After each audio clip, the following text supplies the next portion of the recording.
This little boy is our main character, Li Chial. But just because he's the illegitimate son of the clan leader, he hasn't received a single bit of privilege. However, there's one thing they don't know. Chial is hiding a secret. He's secretly mastered every single martial arts manual in the entire clan. However, there's one thing they don't know. Chial is hiding a secret. He's secretly mastered every single martial arts manual in the entire clan. The story begins in the unexplored northern region of Korea. At this moment, a group of martial artists is gathered around, chatting among themselves. Among the crowd, a young man stands there, looking around in confusion. Right then, an older man carrying 2 glasses of water walks over and greets him. "Hey, young man, is this your first time joining?" Hearing that, the young man hesitates slightly before taking the glass, nodding in confirmation.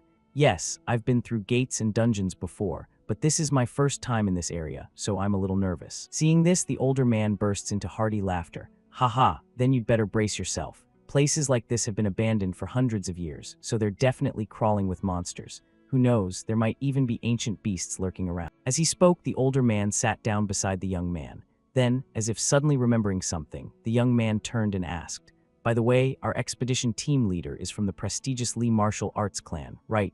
I heard he's the clan leader's brother, so he must be really strong." Hearing that, the older man glanced toward a man sitting nearby, then shook his head with a mocking laugh. "You mean him? Thing is, he's just a bastard child, so weak he got kicked out of the clan."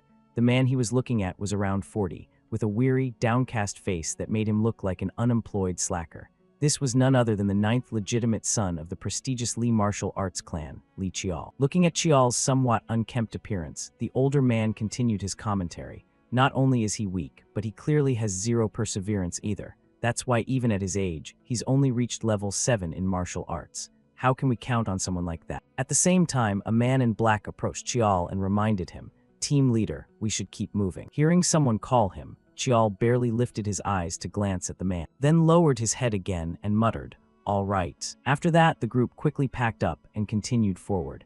Yet for some reason, Chial felt a vague sense of unease about this expedition. As he walked, he thought to himself, "The Black Spear Corps is directly under the Lee Martial clan's head. They're supposed to protect me, but from the looks of it, something feels off. I've got a bad feeling about this," Chial silently warned himself. In his mind, he began recalling his own background. "I used to carry hope and dreams. The moment I realized the pressure of being part of the prestigious Lee Martial clan was also when I was chosen by the supreme divine weapon during the divine weapon selection ritual. Back then, I thought that if I kept learning and kept pushing myself, one day everyone would acknowledge me. But that never happened. Everything started when Chial was around 7 or 8 years old.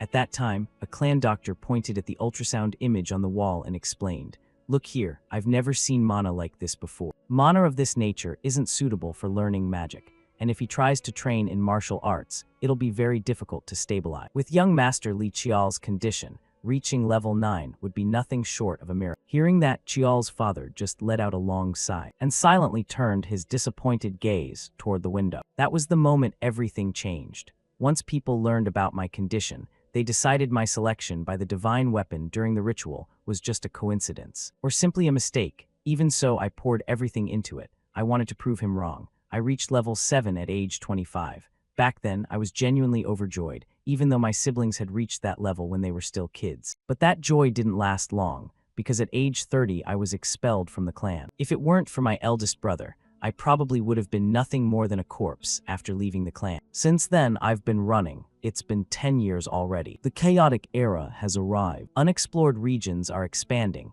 and monsters are growing rapidly. My father, the man known as the pinnacle of martial arts, clan leader of the prestigious Lee Martial clan, has passed away. Not long after the news spread, a group of people dressed in concealing black approached me. Seeing them, I immediately frowned and questioned, "Black Spear Corps, how did you find me?" The black-clad group on the opposite side didn't answer. Instead, they handed me a letter and spoke in low tones. "This decree is for you, my lord." Back to Chial's perspective, seeing the Black Spear Corps ignore his question, he sighed and self-mockingly muttered, "Haha, they just brush off my question like that, so I'll never escape this cursed bloodline, huh?" With that thought, he quickly read the letter and began to grasp the situation. Clan leader Li Gunseong, third brother, has become the clan head now. Then what about eldest brother? Chial wondered inwardly. But before he could think further, the group across from him spoke again. "We will meet in 1 hour." With that, they turned and left. Seeing this, Chial clenched the letter tightly and hurriedly asked, "Wait, what happened to eldest brother? The Black Spear Corps didn't answer and remained silent. Seeing that, Chial continued, "For the past 10 years, I haven't even touched a sword.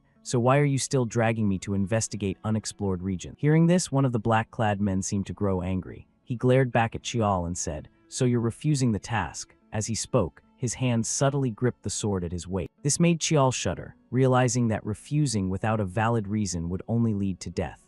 With no other choice, Chial had to accept the demand. "That's not it, I'll do it." Hearing the answer, the Black Spear Corps finally looked satisfied and vanished before Chial like a gust of wind. After they were gone, Chial angrily crushed the paper in his hand and gritted his teeth. "Those damn bastards." Back to the present, at this moment, Chial's group, after traveling through the forest for a while, suddenly spotted a massive ruined building ahead. This left the young man stunned. An abandoned building. This place is surprisingly well preserved. Beside him, one of the black-clad men suggested, "Let's head inside." With that, the entire group drew their weapons, gripped them tightly, and slowly advanced into the building. As they walked, they kept scanning all directions, and the scene before them filled everyone with chills and goosebumps. At this point, inside the building lay piles of bones, both human and monster. "What the hell is this?" "Corpses of ancient beasts," someone shouted in alarm. But before they could find an answer, one of the black-clad men glared and ordered, "Begin the operation." The moment the command was given, two black-clad men on either side charged forward. Before the young man could even comprehend what was happening, his head was severed. The incident happened so quickly that the entire group of martial artists couldn't react in time and screamed, "What the hell are you doing?" The response was the cold voice of an assassin. "You all knew you were dead the moment you came here. You should feel honored to sacrifice yourselves for the clan's benefit." As he spoke, he charged forward with his weapon to attack the older man. But what he didn't expect was that before he could finish off the man in front, a sword pierced straight through his chest from behind. And the one who struck was none other than Chial. He coldly asked them, "Who's behind this?" In front, the assassin answered in a calm voice, as if he felt no pain. "The clan leader is the one behind this. We were ordered to bring you here. Of course, only if you didn't resist." As he spoke, he reached up and crushed the sword, piercing through his body. Immediately after, the massive wound on his chest began healing at a visible speed. This left Chial unable to believe his eyes. But taking advantage of the moment, the older martial artist immediately circled behind him for a sneak attack. Unfortunately, the older man's martial skill was still lacking. Before his strike could land, the assassin casually swung his sword backward, slicing the older man's body in half. Fresh blood sprayed everywhere, filling the air with the stench of iron. After finishing this, the assassin glanced at Chial with a mocking look. "How pathetic. I thought you'd be stronger than this, especially since half your blood still belongs to the prestigious Lee Marshall clan." With that, he charged forward like lightning and delivered a powerful kick straight to Chial's chest, making him cough up a large mouthful of blood and fly backward like a cannonball. His body crashed through countless walls and piles of bones before finally coming to a stop. Yet in this moment of extreme danger, for some reason Chial's mind remained eerily calm. He reminded himself, "I can't die like this, I need a weapon." As he thought, Chial scanned all around, and very quickly he spotted a long sword embedded in the spine of a gigantic monster that had died who knows. Over there, that sword was strong enough to kill a monster this big. "If I use it, I'll have a chance, please." With that thought, without a moment's hesitation, Chial reached out, gripped the sword tightly, and pulled it free. However, for some reason, the moment the sword was drawn, it slowly dissolved into black smoke. Seeing this, Chial's eyes went blank as he muttered lifelessly, "Why?" At the same time, the assassin's voice rang out right behind Chial. "I can't believe it. Someone from the Lee clan could be this pathetic. Then at least let me send you off as someone who carries the Lee name." With that, he swung his sword in a flash, creating a red streak that sliced across Chial's body. The protagonist's entire body lost all strength and collapsed forward. In his heart, only one resentful thought remained. "The heavens are too cruel. Am I really going to die like this? My whole life I've only been running away, tasting countless failures, and this is the end. If I ever get another chance to live, then I will." With that thought, Chial's vision turned pitch black. Yet his consciousness hadn't completely faded. A streak of light began to appear within the darkness. Then a familiar voice rang out. "Is this Yujung's child? What happened to Yujung?" Beside him, a man dressed like a butler replied, "When we found her, she had." His voice faltered. Back to Chial's perspective, the familiar voice and face filled him with nostalgia. That voice is father's, but he already passed away. Wait, he looks so young, and not just him. Butler Choi too, Father Butler. As Chial thought, he reached out with his hand. But what he saw was an unusually small pair of hands. The reason was simple. Right now, He was in the state of a newborn infant. Looking down at his own tiny hands, Chial shook them a few times to make sure he wasn't seeing things. He wondered inwardly, what the hell is going on? I was supposed to be dead. Is this the afterlife, or just a memory? Unaware of the thoughts running through his son's mind, Chial's father, Lee Tishin, spoke to the butler. Young will be a suitable name for him right now. Like with the other children, arrange a wet nurse and a few members of the Shadow Sword Squad to protect, and let him participate in the weapon selection ritual alongside 8th young lady.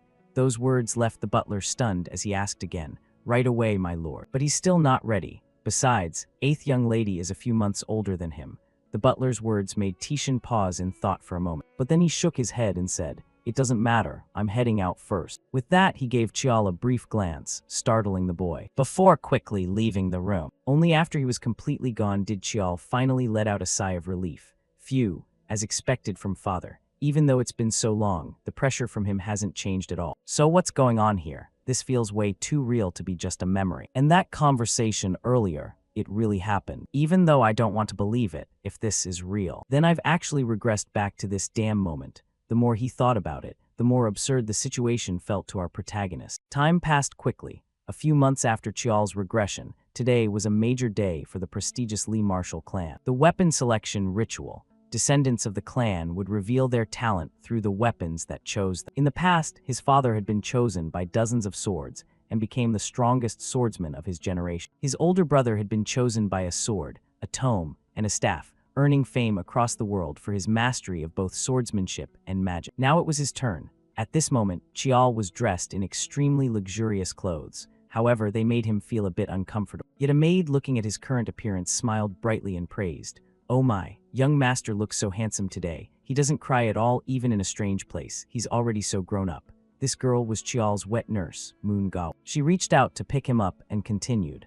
I'm sure young master will get a great result. Your future will definitely shine brightly. On this side, Chial looked at her face and unconsciously gave a soft smile. In his eyes flickered memories from his previous life. Wet nurse Gawa was like a mother to him, but because of jealousy from his siblings, she had been expelled. She was the only one who cried over his loneliness and always stayed by his side. But this time I won't let that happen again. I'll protect her no matter what. With that thought, he reached out his tiny hands to touch Gawa's face. The action surprised her a little, but she hugged him even tighter. Then right at that moment, someone approached and reminded them both, Young Master Young, everything is ready. Hearing that, Gawa turned to Chial and said, all right then, let's get going. In another scene, Butler Choi stood behind Tishin and reminded him, everything has been prepared. In response, clan head Tishin turned and nodded.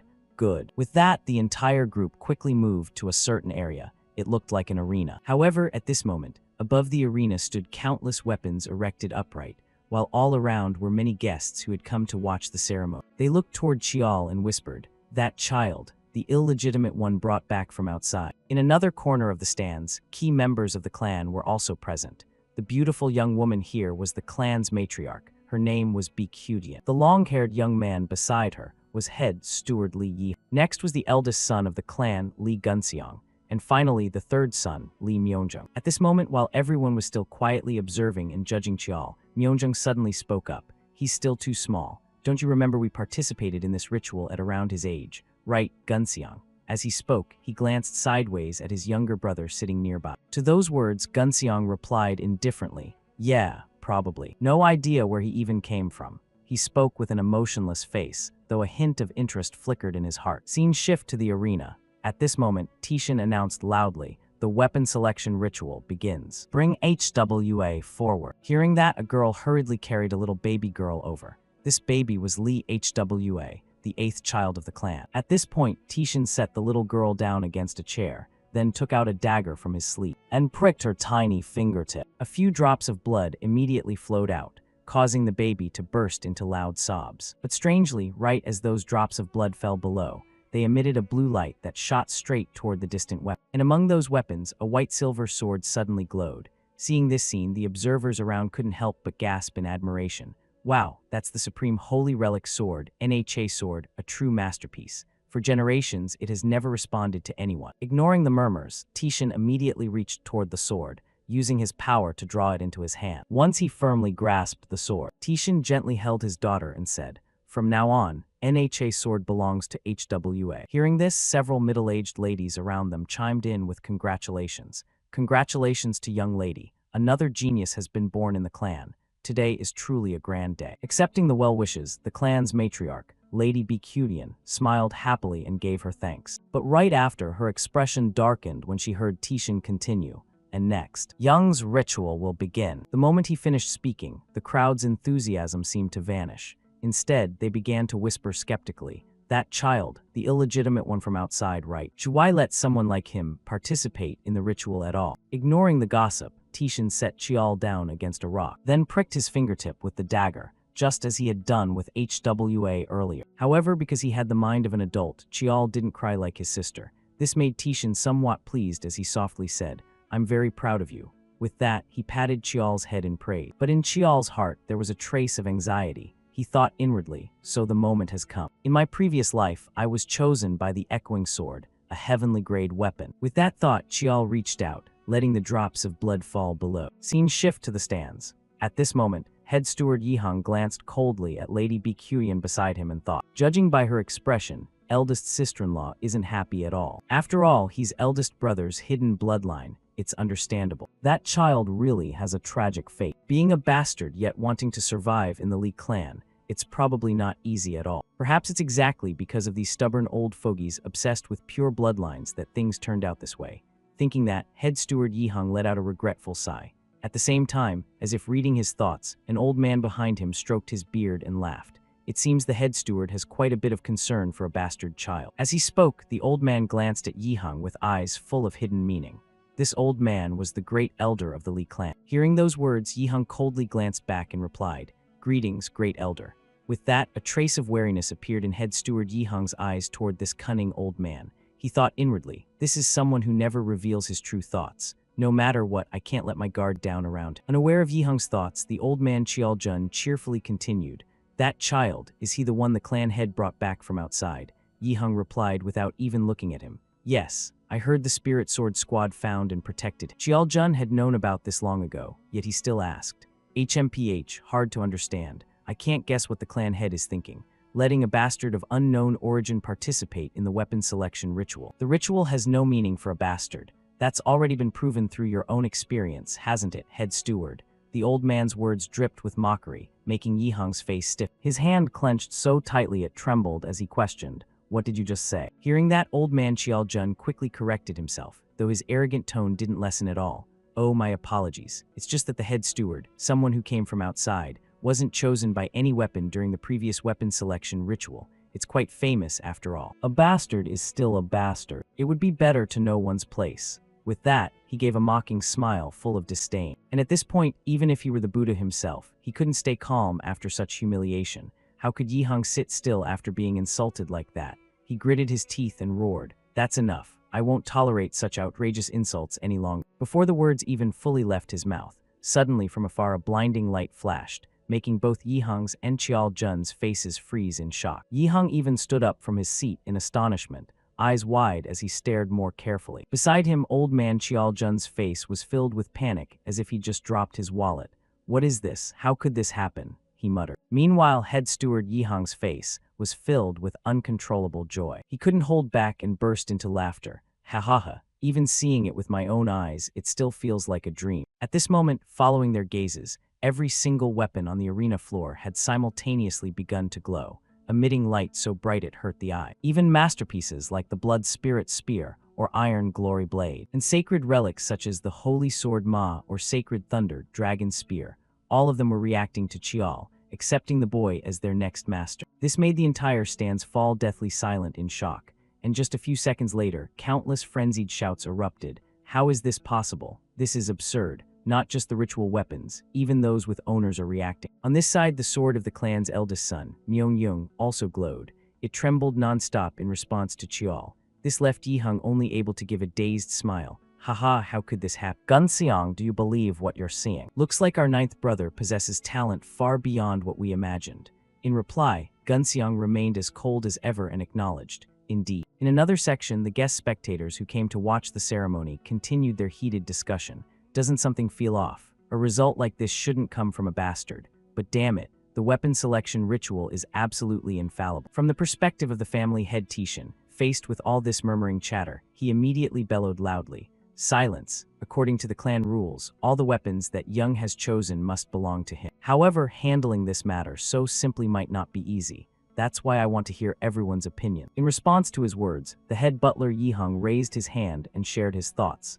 "I have a suggestion. No matter what the clan rules say, I believe that gifting all these weapons would go against the true meaning of the Iron Selection Ceremony. The Iron Selection Ceremony is a tradition that must continue to be upheld for future generations. So how about letting the 9th young master pick one sword from among them himself? What do you think, my lord?" For family head Tishan, this was an offer he couldn't refuse, so without needing to think too much he immediately agreed. "Not bad, that opinion won't be accepted." With that said, he snapped his finger, commanding the weapons that now had an owner to fly toward the arena. Then he also used his own energy to gently guide Chial's body, the boy sitting in front, and spoke softly, "Come on, my son. Choose the one you desire." From Chial's point of view, he saw all the weapons in front of him radiating dazzling brilliant light, leaving him in a daze. He wondered inwardly why everything was so different from before the regression.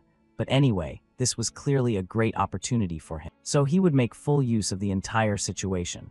Thinking that, Chial quickly crawled forward. He crawled right past the sword, bearing the bloodline of the true dragon Braha, without any intention of stopping. Even the weapons with devastating power yet incredibly strong, like the Holy Spear White Realm, forged by combining part of a saint's body for the purpose of exterminating superpowerful creatures, failed to catch his attention. There was also the staff Valheen, crafted from a branch of the world tree where spirits dwell, or the Spirit Veil sword, forged at the moment when the moon, sun, and stars intersected. All of them were magnificent weapons waiting for Chial to choose. However, he didn't need to hesitate for long. Chial reached out and touched a certain sword, as if he had already decided long ago. Behind him, family head Tishan saw the sword the boy chose and couldn't hide the surprise in his eye. That sword was the very one the founder of the Li clan had discovered in Untamed Wilderness. For generations, no one had been able to unlock its hidden power. The sword had simply lain silently in the darkness, covered in the dust of time. Its name was Black Knight. Based on its known abilities, this sword didn't qualify to be ranked among the heavenly grade. However, because of its connection to the clan founder, it had always been preserved alongside the heavenly grade weapons. Until now, no predecessor had ever been recorded as choosing. Was this just the meaningless choice of an infant, or would it be the arrangement of a great new destiny? Tishan whispered, his voice so low that only he could hear it. Then after Chial had selected the sword for himself, he also pulled the boy, along with the sword, back toward him and declared, "Li Young has chosen Black Knight." With that, the ceremony is officially concluded. At that moment up in the stands, the matriarch of the clan, Baekudian, upon seeing Chial choose that sword, a flash of killing intent appeared in her eyes that sent chills down others' spines. That bastard Li Young, another troublesome one, has entered the clan. If he becomes an obstacle, then the only option is to eliminate. Time flew by in the blink of an eye, and before anyone knew it, 9 years had passed. Now, our protagonist Chial was already 9 years old. Inside a certain villa, he shouted loudly, "Wet nurse, I'm heading off to afternoon training." Hearing this, the girl Gawa quickly ran after him. "Oh, let me see you off part of the way." And so the two of them walked together. Meanwhile, Chial felt a bit embarrassed and scratched his cheek. "I can go by myself," Gawa replied with a question. "But young master, all the other training areas are empty. Why do you insist on choosing the first one? That area is way too old and worn out, isn't it?" To this question, Chial didn't explain much and simply gave a light smile before saying calmly, "There's someone waiting for me there." Chial's explanation left Gawa stunned as she muttered, "Someone's waiting." Then right at that moment, a sudden shout rang out, drawing both their attention. "That's not how you do it." Gawa stopped walking, glanced to the side in surprise, and said, It looks like someone's in the 7th area." Inside the 7th training area, a little girl was vigorously practicing swordplay under the instructions of some master. "Gripping the sword too tightly will hurt your hand. Come on, one more vertical slash." "Yes, sir," the girl shouted back loudly. This little girl was Li Hwa, the 8th young lady of the Li clan, who had once participated in the sword selection ceremony with Chial when they were bobbies. From outside, Chial saw this and shrugged as he said, "So it's the 8th young lady." Behind him, the maid Gawa hurriedly reminded him, "You have to call her older sister, young master. If anyone hears, it'll cause big trouble." Her voice was full of worry. Chial, upon hearing that, only felt amused inside. "We're only 5 months apart. What's with calling her older sister?" Ignoring the two of them, inside the training hall, the teacher's scolding voice continued to ring out.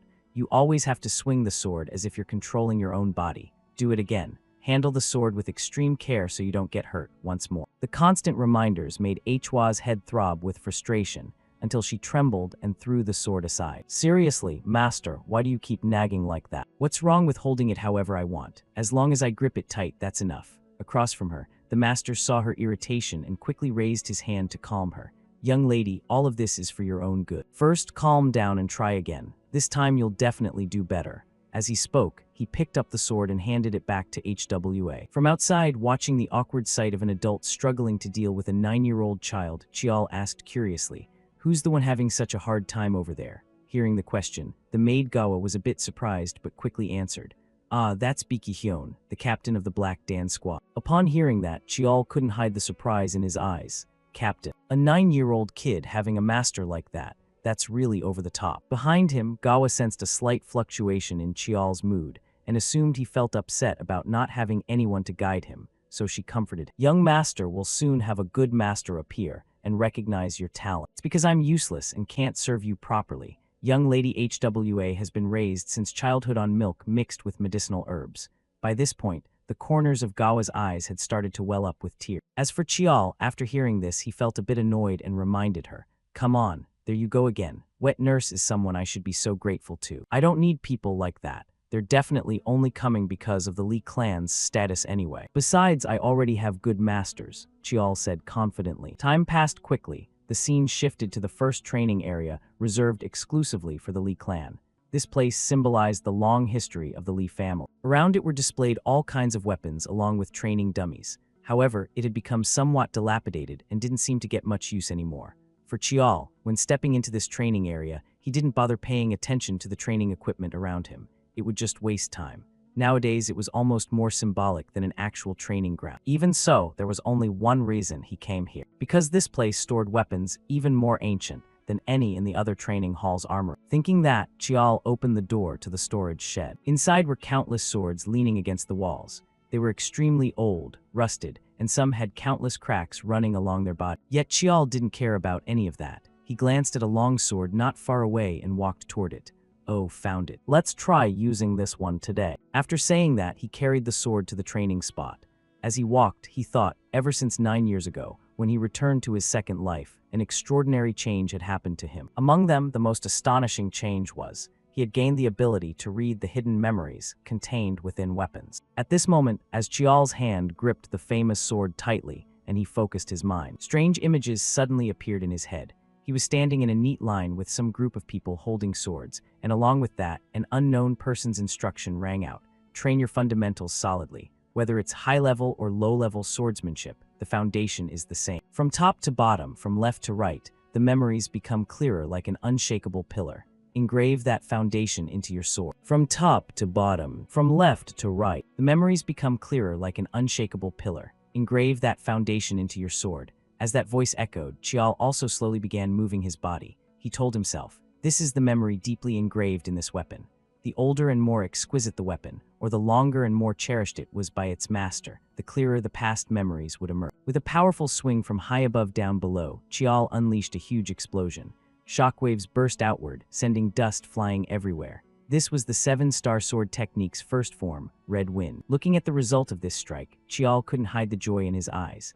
So the 7-star sword is done too. Over the past 2 years, I've read almost all the memories of the weapons in this training hall. Then right at that moment, applause of praise suddenly rang out from behind him. "That was amazing. It's been so long since I've seen such a perfect 7-star sword." Hearing the familiar voice, Chial turned around and saw the person who had arrived was none other than the head butler, Yihung. In his mind, some information about the man flashed. Head butler of the Lee clan, Lee Yihung, a 4th-grade martial artist. Though born as a collateral son, his strength earned him recognition and the current position of head butler.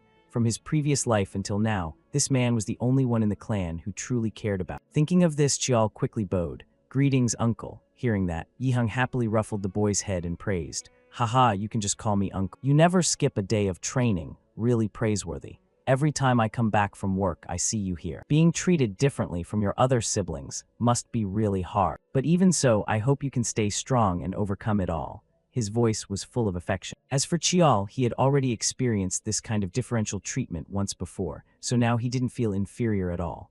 "I'm fine, uncle. No matter what, I carry the blood of the Li clan. Prove it with the sword. That's the meaning behind our clan name, and that's how I've been taught. So I'll prove myself with my own strength, Chial said with a bright face. This made Yihang momentarily stunned. Then he sighed with regret. Sigh, how could a child like this be born as a collateral son? He muttered to himself inwardly before clearing his throat and saying, thinking about it, it won't be long before you reach the age for the naming ceremony, even if it's a bit late. But before that, I want to become your master. How about it? Does that make you happy? He pointed at himself as he spoke. Unfortunately for the uncle, he had been fantasizing a bit too much, because afterward Chial awkwardly refused. I appreciate it, but I can't accept. Across from him, Yihang was thunderstruck. He hurriedly asked, what? Why are you not satisfied with me as your master? To answer, Chial raised both hands to reassure him. It's not like that. Before the naming ceremony, one isn't allowed to serve under a master. That's the rule, and I don't want to put uncle in a difficult position. Chial's words made Yihang feel indignant on the boy's behalf. But your other siblings openly break that rule. They get trained under famous masters and nourished with all kinds of spiritual herbs, Yihang said while gripping Chial's shoulders tightly. However, Chial still quietly shook his head in refusal. Just because it's a rule no one follows doesn't mean I shouldn't uphold it. And as I said before, I want to prove myself with my own strength. For Yihang, Chial's maturity made him feel a bit doubtful inside. This kid, is he really only 9 years old? Those eyes, it's like I'm looking at Big Brother. Thinking that, faced with Chial's determination, Yihang didn't press any further. Looks like you have no intention of giving up this stubbornness, huh? Just like your father, what a stubborn guy, such a handful. He sighed and continued. So does that mean uncle can't help you at all? Doing nothing for you makes me feel uneasy. Is there anything else you need? Yihang asked with a smile, causing Chial's eyes to light up. Thank you, uncle. Then I'll take you up on that offer. Chial whispered to himself inwardly, then scratched his head and made his request. Actually, there's something I want to ask uncle for. I want to visit the basement of the secret vault. Time passed quickly. In response to his nephew's request, Yihang took the boy into the car and headed toward the place known as the secret vault. Outside, 2 security guards raised their hands to stop their car and spoke in a stern voice. Please stop. Pardon the interruption. Please verify your identity and state the purpose of your visit. Hearing this, Yihang rolled down the car window and replied, I'm head butler Li Yihang, here for a routine inspection. With that, he showed his identification card for the guard to confirm, then pointed toward Chial in the back seat. The one with me is Li Young, the youngest young master of the Li clan. I'm bringing him along to take a look around. Seeing that, the guard glanced over briefly before stepping aside to let them through. Identity confirmed. Please proceed inside. Just like that, after a short procedure, Yihang's car continued rolling forward into the complex. As for Chial, in his previous life he had already come here long ago, but now he still had to act a little to avoid raising suspicion. He told himself, this is the moment I need to react like a real kid. With that thought in his head, Chial's eyes lit up brightly as he looked outside. Wow, so this is the secret vault. Seeing the boy's reaction, Uncle Yihang chuckled, fully convinced. That excited, huh? Chial replied with an extremely thrilled expression. Of course, the secret vault is where the clan keeps its most precious treasures. When he said this, Chial wasn't acting at all, his hand clenched tightly from sheer excitement. What he was searching for was inside there. Legendary weapons, ancient artifacts that no one even knew if they truly existed. Those chasing such wild legends usually got one answer. Everything can be found inside the Li clan's secret vault. Inside the hexagonal building, a sleek modern architecture so polished you could see your reflection everywhere. The Li clan crest was visible on the walls all around, 2 crossed swords. Over here, Uncle Yihang pressed the elevator button while saying, the basement of the secret vault is where weapons are sealed away for various reasons. Hearing that, Chial's eyes sparkled as he asked, among them, there are those monstrous weapons that devoured their own masters, right? Yihang answered with a nod. He even teased his nephew a bit. That's right, you know your stuff. If you touch those carelessly, they'll swallow both your body and mind whole. He said it with a creepy grin, making Chial's shoulders shudder as if scared. This made Yihang burst out laughing in delight. What, scared now? Chial replied with a brave face. Not at all. Then the elevator doors opened. However, Yihang had no intention of stepping in and only turned to instruct Chial. Don't worry. Anyway, you won't be able to go into those dangerous areas. I have some business to handle upstairs, so take your time looking around. Yes, thank you, uncle. Chial nodded and quickly stepped into the elevator. The moment the doors closed, the innocent, childish demeanor vanished completely. He let out a heavy sigh from having to act for so long. Pretending to be an innocent kid was no easy task. Waiting until the elevator doors opened. In front of Chial was a gleaming armory filled with countless different weapons. This was the basement of the secret vault, also known as the Graveyard of Weapons. a place sealing away innumerable weapons and ancient relics. The only reason he went through all this trouble to come here, to find one special weapon, it was called Endless, originally appearing as a short sword, but when infused with mana, Endless could freely change its length, shape, weight, and even properties. Before the regression, Lee Gunseong was the one who discovered Endless in the secret vault. Thanks to its infinite transformations and overwhelming versatility, he earned the title Myriad Changes. With that title, it wasn't the eldest brother, the once promising candidate for family head, but the third brother Gunseong who became the family head. And then he found him, the one hiding in the shadows, and ruthlessly eliminated. That's all he knew up to this point. To prevent that tragedy from repeating, there was one thing he had to do. Even if it took some time, he had no choice but to check them one by one. This time, he would claim Endless before Gunseong could. As Jial spoke, black smoke began pouring from his palm. Next, he started searching everywhere inside the armory. He touched each weapon one by one. However, he still hadn't found that Endless sword. This one isn't it either. An hour had already passed. He had checked all the short swords that seemed to fit, but there was no trace of Endless anywhere. Chial let out a frustrated sigh. But very quickly, he regained his composure. Chial scanned around and thought, no, it has to be here. I haven't checked everything yet. This time, let's try the display case over there. Saying that as he moved, Chial's body bumped into a nearby table, causing a completely rusted short sword to fall to the ground. The sound it made upon impact was far from small. As for Chial, looking at the unusual shape of this short sword, he felt curious. Rusted so thickly, how could it get to this extent? As he spoke, Chial reached his hand toward the sword. But right at that moment, the black smoke from his palm surged out and enveloped the sword. The smoke was denser and thicker than ever before, even covering Chial's entire body, making him feel a twinge of fear inside. What the heck? What's happening all of a sudden? Chial exclaimed softly before his entire vision was obscured by the black smoke. When Chial finally came to his senses, he found himself on some unfamiliar battlefield. All around him were corpses piled up like mountains. Where is this? Could this be the memory hidden inside that rusted short sword? This feeling is completely different from the memories I've read from other weapons. It's as if I'm really present here. The sensation is shockingly vivid. Thinking that, Chial looked left and right. Then suddenly, a chilling sensation made his hair stand on end. Something's wrong. Chial immediately spun around and discovered a massive figure staring at him from behind.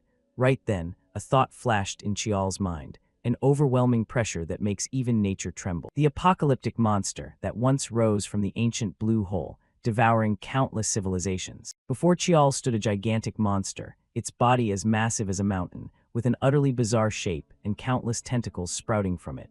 It was extremely difficult to describe its exact form. The moment he faced it, Chial's body trembled uncontrollably. His instincts were screaming at him to run. I'm gonna die. I'm dead for sure. No way I can win against that thing. I have to run now, Chial thought as he slowly backed away. However, he then tripped over an obstacle and plopped down onto the ground. At the same time, footsteps began to sound from behind Chial. It was a stranger holding a long sword, slowly approaching the gigantic monster. This left Chial stunned. When did this person get behind me? He wondered, but right then, the unknown warrior gathered his strength and shot forward like an arrow. He leaped high and clashed decisively with the gigantic monster. With a heaven-shaking roar, he unleashed a single sword strike to pierce the enemy. In a flash, the attack left a streak of light across the monster's body, and just a second later, its body exploded into countless fragments, turning into a rain of blood across the sky. Meanwhile, Chial was still dazed, unable to process what had just happened. He muttered in shock, "No way," one slash took it down. "That's right, where's that person now?" Thinking that, Chial searched for the figure. And right then, the warrior in front suddenly turned his head, stared straight at Chial, and asked coldly, "Who are you?" That question made Chial's body tremble. He thought inwardly, "He can see me." Ahead, the nameless warrior continued, "Why am I here? Out of mercy, I'll send you off without pain." With that, he raised his sword high above his head and slashed straight down at Chial. In that instant, he snapped awake, escaping the illusion. Chial began panting heavily, sweat pouring down his face, while the rusted sword fell right in front of him. What was that? What just happened? The oppressive feeling is still lingering all over my body. It felt so real, Chial thought in confusion. But before he could figure it out, the short sword beside him started vibrating nonstop. From its blade, faint orange smoke began spreading, and in a moment, its appearance completely changed. Seeing that, Chial hurriedly rushed over, picked up the sword, and examined it. Could this be? No mistake. I will become the master of myriad arms. Thinking that, Chial lightly cut his fingertip with the blade, letting a few drops of blood fall onto the sword. Instantly, the short sword burst into light. emitting a gentle blue glow, as if accepting Chial as its master. Unable to contain his excitement, he began swinging the sword. With each swing, the weapon's form continuously changed. From a short sword, it quickly extended into a long sword. With one more swing, it turned into a spear. Time passed quickly, and now Chial was still training as usual. However, he felt a bit down. Phew, failed again. It had been a week since he obtained Endless, the Endless he got from the underground armory that day. Right now, he was keeping it in the form of a ring to avoid detection. But what happened that day? What was it exactly? That's right, that man. His slashing strike. It felt like a reminder that I still wasn't worthy. The black energy showed me that technique along with its name. Not to mention its power, just the man's movements alone exuded an elegant beauty. Yet no matter how hard I tried to imitate it, I still couldn't pull it off. But even so, he didn't feel impatient at all. In his previous life, he was just someone looked down upon. Even the clan's basic martial techniques weren't taught to him. It's just one move. But this was the first time he had encountered such advanced martial arts. I'll make it happen. I remember exactly how that person moved in the memory, clearer than anyone else. Thinking up to this point, Chial's face suddenly went blank as he realized something. Wait, that man, I'm not an adult like him. I'm just a 9-year-old kid. If I try to copy an adult's movements exactly, of course I can't bring out the full power. I have to accept this body, take it slow, naturally, swing the sword in a way that suits me. With that thought in mind, Chial slowly closed his eyes. He relaxed his body, raised the sword high above his head, then suddenly gripped it tightly and poured all his strength into a downward slap. The moment the sword tip touched the ground, a shocking sound rang out. The earth cracked into pieces, debris flying like bullets. Chial looked at his result with satisfaction. Great, looks like I've got the feel now. Now it's just a matter of applying mana. Saying that, Chial's face turned thoughtful again. No matter how many times I try using it in the memory, it still feels like something crucial is missing. I can't recreate it. What exactly is it? The only way is to keep experimenting. All right, let's start over. Chial sighed and continued training. However, right as he drew the sword back, his sword was suddenly grabbed by the hand of a young woman. She asked softly, "Hey kid, where did you learn that technique from?" For Chial, this woman's sudden appearance left him a bit puzzled. Jet black hair and brown eyes. This person carries the Li clan's bloodline. Thinking that, Chial asked directly, "Who are you?" Across from him, the young woman's eyes showed slight surprise. "Huh, you don't know me." "Ah, yeah, fair enough. You probably wouldn't, since I don't show my face much anyway." With that said, she cheerfully asked next, "So, what's your name, kid?" Seeing her friendly attitude, Chial hesitated a bit before replying, "I'm Young." The moment she heard the name, the young woman suddenly grabbed Chial's hand tightly and started shaking him like a rag doll. "Young, what a special name. That's right, I'm Lee Jeonghwa. Nice to meet you." Upon hearing Jeonghwa's introduction, Chial quickly realized who she was. This is the youngest aunt, Lee Jeonghwa. According to what Yihang told me, she's a bit different from everyone else, so grandfather couldn't accept it. Uncle shared that story with me in my previous life. But more than that, how can she not consider her ridiculous strength when playing around with her nephew like this? Chial thought to himself while glaring at Jeonghwa without saying a word. Jeonghwa just casually remarked, "Your body's a bit weak, huh?" Saying that, she slowly approached Chial and got straight to the point. "So, little one, where did you learn that technique from?" As for Chial, he wasn't dumb enough to just explain it outright. Instead, he turned the question back. "Why are you asking?" Jeonghwa laughed and answered in a boastful tone, "That's ancient martial arts. Your youngest aunt here absolutely loves ancient martial techniques. That was the era when monsters ran rampant, right?" With that, she pulled an old book out from her sleeve and handed it to Chial. "So, this is a gift for you." "A gift?" Chial asked curiously. Jeonghwa nodded eagerly. "Yeah, open it and take a look." Seeing that, Chial didn't hesitate anymore. He quickly flipped through the pages, skimming them. The handwriting is so messy it's kinda hard to read. But this is magic. Not just magic, it records martial arts too. Pretty advanced level. To the point I don't understand any of it. Maybe the rumors about her aren't act. Thinking that, Chial hesitantly asked, "This is?" Beside him, Jeonghwa saw her nephew didn't get it, so she stepped closer and explained right away. "Ah, this thing. These are ancient magics, based on exposed mana flow. Back in the day, magic could only use the mana flowing through the body, without needing a mana core, while modern magic relies on storing mana in the heart. But can we really call ancient magic outdated? Sometimes, the mana control techniques from that era are even superior to now." Saying that, Jeonghwa pointed at the book in his hand. "That's why your youngest aunt here is researching amplification and conversion techniques, but the remaining records are way too scarce." Meanwhile, Chial felt a surge of genuine interest in this topic. "This is an angle I never considered. Magic for endless." Thinking that, he quickly spoke up. "Auntie, wait a second.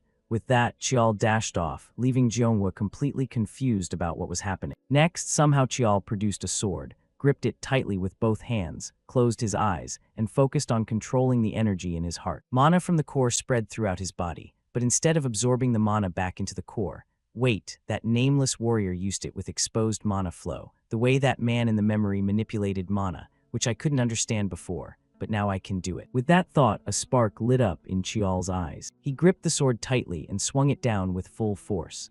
A massive slash mark appeared on the ground, sending rocks and debris flying everywhere. Seeing that, Chial couldn't hide the joy on his face. "It worked," he exclaimed softly. But right then, Jeonghwa suddenly rushed over like she was possessed. She hurriedly grabbed Chial's shoulders and bombarded him with questions. "What was that?" "That was amplification technique, right?" Hearing that, Chial felt a bit awkward, glanced aside and replied, Yeah, it's the amplification technique." "What?" Jeonghwa shouted. "How did you do that?" To this question, Chial wasn't foolish enough to explain in detail. He just shrugged and answered vaguely, "I just did it, that's all." Of course, Jeonghwa wasn't satisfied with that answer. She said frustratedly, "I mean, how on earth did you manage it?" Chial frowned and shot back, "Why do I have to tell you?" In response, Jeonghwa looked desperate. "Because you only figured it out thanks to the notebook I gave you. I've lived my whole life for this. I've been searching for it for over 10 years, even after getting kicked out of the house. Please." She gripped Chial's hand tightly, her eyes sincere like she was begging.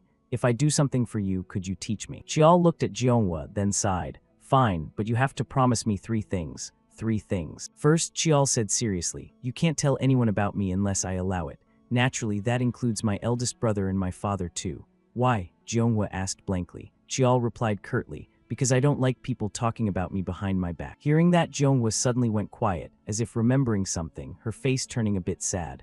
"Ah, I get it, I'm the same way." Her expression made Chial wonder, why does she look so unhappy? But setting that aside, Chial continued with the second condition. "Second is, you can't lie to me, because we have to trust each other. I'll be honest with you as much as I can too." Hearing that, Jeonghwa hesitated a little. But just a few seconds later, she agreed. "Okay, so what's the last one?" The last one is, the following conversation is hidden by the author." Time flew by 1 year later. At this moment, the maid Gawa was holding some kind of letter and rushed over to inform Chial, shouting, young master, young master." Inside the training yard, Chial saw her hurried figure, stopped his movements, turned around and asked, "Wet nurse, what's the rush coming all the way to the training ground?" Across from him, Gawa was practically out of breath but still managed to say, "Here, look at this." With that, she handed the protagonist the letter in her hand, making Jeonghwa beside him a bit curious. However, with memories from his previous life, Chial had already guessed what it was. He thought to himself, "It's finally here." Inside the letter it read, "Summon order subject. 9th Young Master Young scheduled date, September 10th at 10:00. Content. Participants in the naming ceremony must gather at the Central Training Hall before 10:00 on September 10th. Note, anyone bringing items outside the permitted list will face severe punishment. Representative, Family Head Lee Myung-young." Seeing his eldest brother's name listed as the representative, Chial felt a bit curious. The representative is Family Head Myung-young. Isn't father home? I didn't hear anything about him going on an expedition. Turning back to Jeonghwa, for some reason she suddenly got so angry she was practically fuming. The naming ceremony. Seeing that, Chial didn't understand what she was freaking out about and asked, "Why are you suddenly so worked up?" Explaining this, Jeonghwa ruffled her hair in frustration while saying, "Things are just getting on track. This is the most important time. If you join the naming ceremony, you'll be stuck there. No way, don't go." Her demeanor was like a kid throwing a tantrum over losing a favorite toy. This made Chial shake his head helplessly. "It's been a year since our deal with Aunt. Since then, I've been researching magic with her. Modern magic focuses on core mana, while ancient magic focuses on exposed mana flow. Combining these two systems creates an entirely new type of magic. That's the lifelong dream she wants to achieve. Core mana for storage and attribute change, exposed flow for control and operation. Thanks to that, my magic application has far surpassed kids my age." Beside him, Jeonghwa kept muttering nonstop, giving Chial a headache. Is it really impossible not to participate? Researching magic is way more fun." Hearing that, the protagonist didn't want to waste more time and cut to the chase. "You know it's impossible, right? Don't worry, even if the time gets cut a bit short, I'll keep training magic and restoring ancient techniques." His words made Jeonghwa's eyes widen in shock. Her head was practically filled with question marks. How? The naming ceremony training schedule is super intense." In response, the protagonist wore an extremely confident expression. "I'll do both at the same time." Time passed quickly. At this moment, Chial and the girl HWA were inside some room. The special thing was that both of them were sitting inside a glass enclosure. In front of them, a man spoke up to remind them, "Training starts today. First, endure magical attacks for 30 minutes. This man was the captain of the Blood Tiger Squad, Instructor Jang Wook. Next, inside the glass enclosure, countless erratic lightning bolts began shooting everywhere. However, before they could hit Chial, they were all repelled by an invisible barrier surrounding him. Seeing this, Jang Wook's eyes narrowed slightly as he pondered. Normally, the ninth young master, who had never undergone basic training, should have been shocked and collapsed right away, but he deflected everything with magic. Thinking that, Chial seemed to sense Jang Wook staring at him and glanced over to observe the man. And with just that one look, it startled Jang Wook, making him flinch. That kid is testing and observing me to gauge my level, while forcing the instructors to teach at a higher level. A 10-year-old collateral son dares to do that. Damn it, call him a collateral son. No, with that kind of ability, calling him that is an insult to any martial artist. I need to reflect on myself. This is no longer just simple training to prepare for the naming ceremony. It's a chance to pass on knowledge to him with full effort. Thinking this, Jang Wook's hand unconsciously clenched tightly. Inside, he felt excited about Chial's immense potential. Time passed quickly. At this point, Chial was tiredly stretching after this electric shock training session. Phew, finally done. This clan is seriously crazy. To train magic resistance, they just throw me into a magic emitter device. But I didn't expect the other side to apologize first. At some point, the way people looked at him had changed. Anyway, time to rest a bit. Chial muttered and quickly left. However, things never went exactly as he wanted. Right then, a shadowy figure suddenly appeared beside Chial and launched a sneak attack. But with his vigilance and all the knowledge from his previous life, Chial easily swung his arm to block the attack. The one who struck was none other than the girl HWA. Seeing her attack fail, she coldly ordered Chial, "Hey, you collateral bastard, come here for a sec." With that, she yanked her arm free from Chial's grip. Meanwhile, Chial had no intention of complying and asked back, "What are you up to?" Chial's blunt words immediately made HWA furious. She pointed straight at him and snapped, "Watch your mouth. I'm a legitimate child and you're just a collateral. Plus, I'm a whole year older than you." From Chial's perspective, he had no time to argue with a kid. Instead of wasting time on pointless bickering, he'd rather train or rest. So Chial waved his hand dismissively. "I don't have time to argue with you."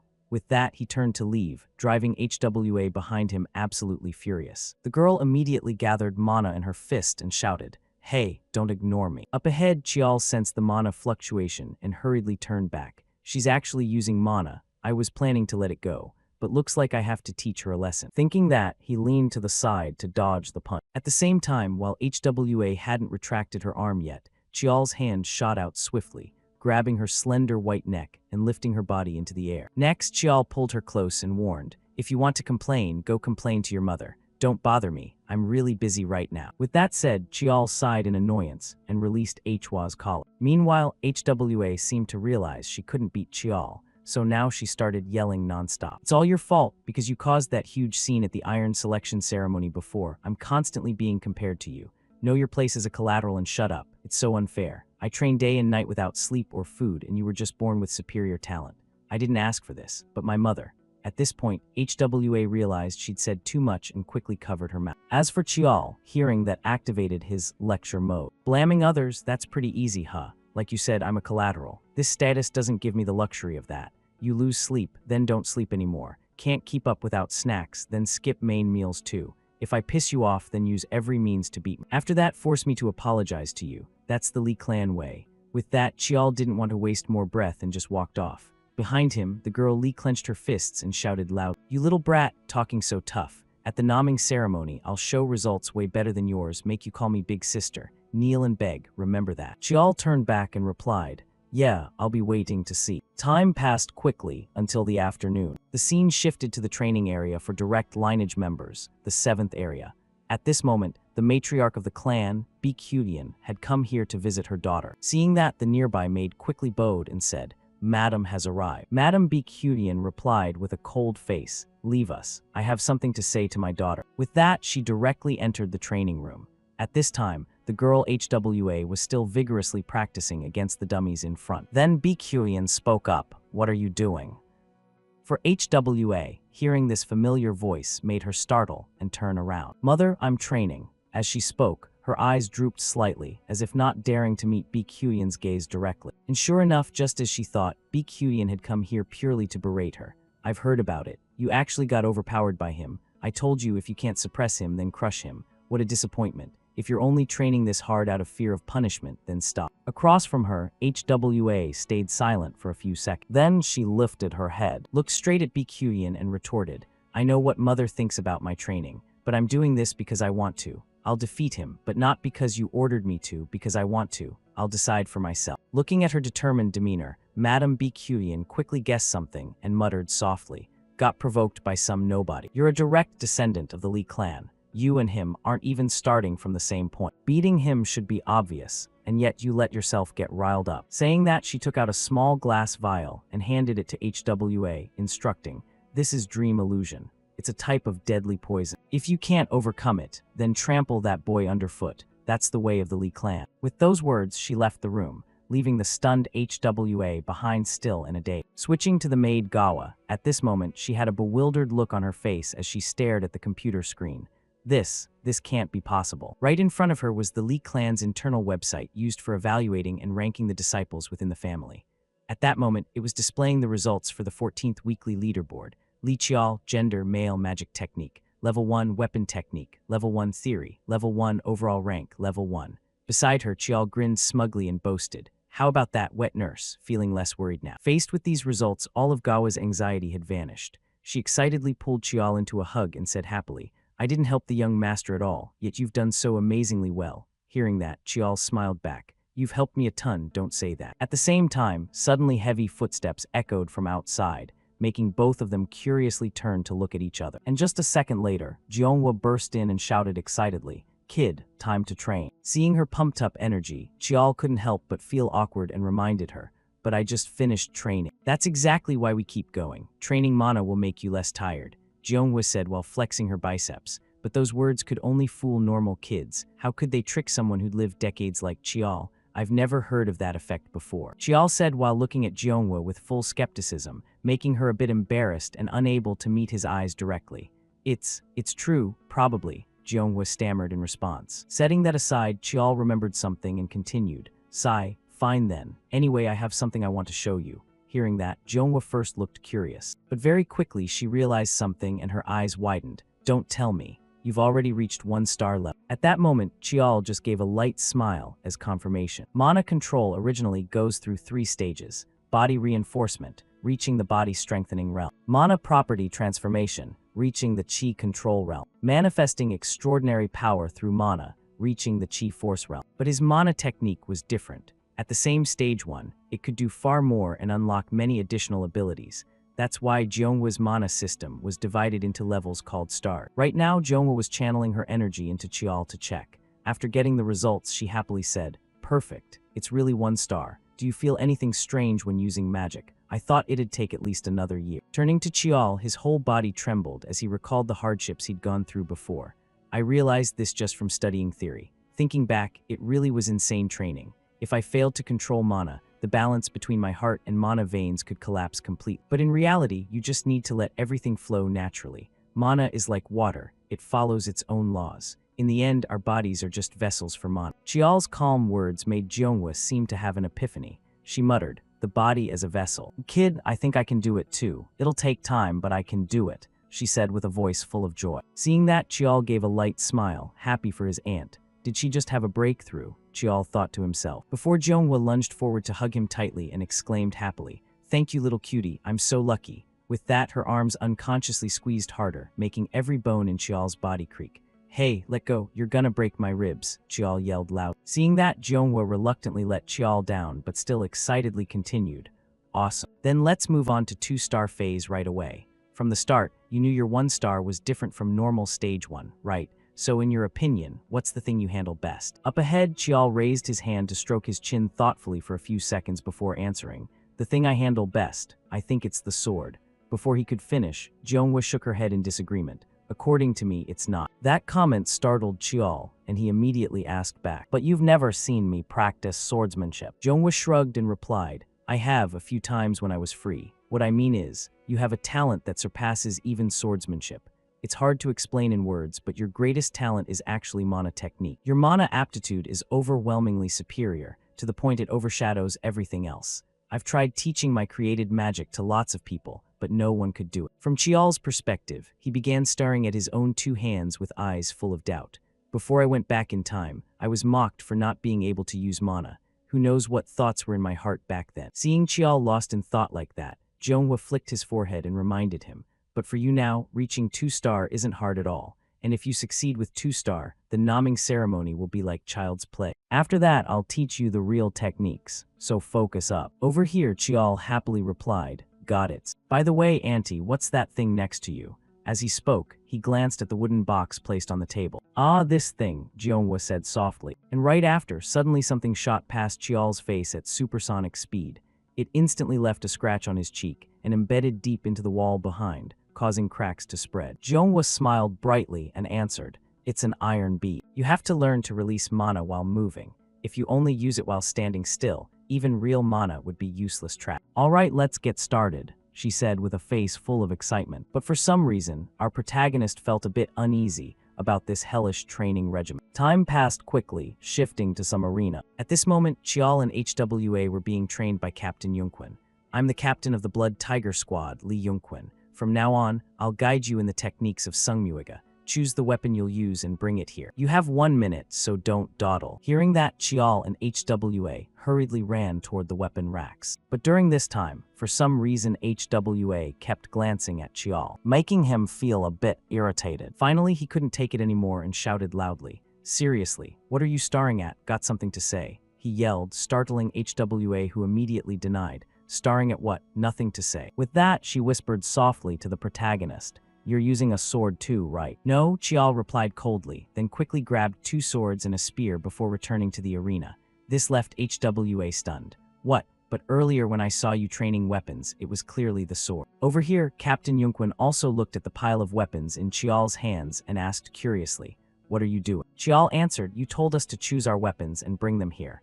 Yunquin reminded him again. I said choose the one you use, Chial shrugged. These are the ones I use. Hearing that, Captain Yunquin was left speechless and shook his head in disappointment. I thought you weren't that stupid, but turns out you're a total blockhead. Engrave these words into your bones. I'm going to teach you secret arts, but not moves or stances. In Sungmuiga, there are countless secret manuals called Imperial Intent. To comprehend those manuals, first you must awaken the origin still dormant in your blood vessel. From now on, I'll help you open that sense, so don't worry too much about awakening your instincts.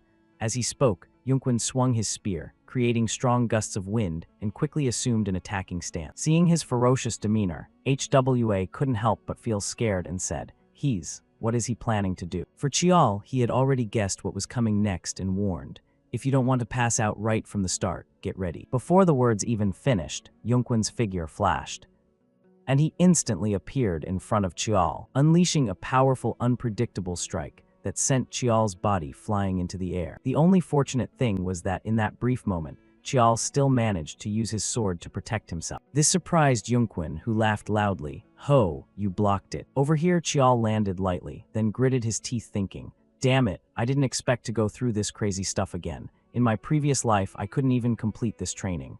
But this life is different. With that, Chial poured power into his souls and charged forward. His stomp was so strong it cracked the floor. Then he rushed ahead at tearing wind speed. Time continued to pass, and the training of Chial and HWA under Captain Yunquin's guidance kept going on. Naturally, with his strength, the two of them got thoroughly beaten up. So a month had passed since starting training with Lee Yunquin. No matter what, a 10-year-old kid going through training that breaks bones and causes internal injuries isn't something meant for children. But I have no intention of complaining. I'm gradually getting the hang of it, Chial said with a light smile. Meanwhile, on the other side, the girl HWA jolted awake from her daze. In my blackout, I passed out again, she said in confusion. Chial just shrugged and reminded her. Yeah, that's your 20th time already. While I've only got 16, the protagonist's teasing tone made HWA furious. She grumbled, if only I'd prepared better on the first day. From Captain Yunquin's perspective, while watching the two kids bickering loudly in front of him, he silently pondered.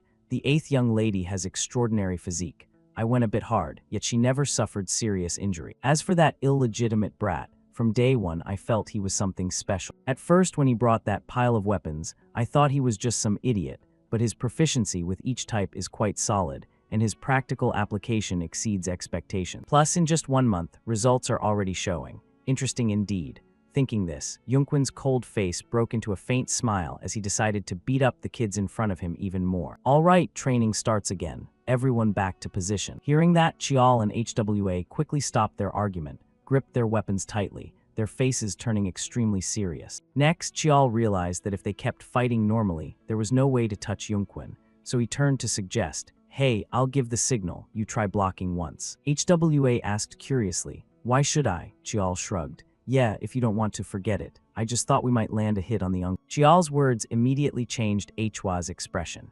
It seemed the girl was also extremely resentful after getting pummeled by Yunquin for so long. Then she probed, "You sure?" Chial nodded, "Definitely." Hearing that, HWA didn't hesitate anymore. She gripped her weapon tightly and charged to block ahead, shouting loudly, "You owe me." Behind her, Chial also rushed forward to attack right after Hwa's move. In his mind, he began thinking, with his genius-level strength, I have no chance of winning alone, so I can only exploit the advantage of number. Across from them, Yunquin watched the two of them coordinating and didn't hold back his praise.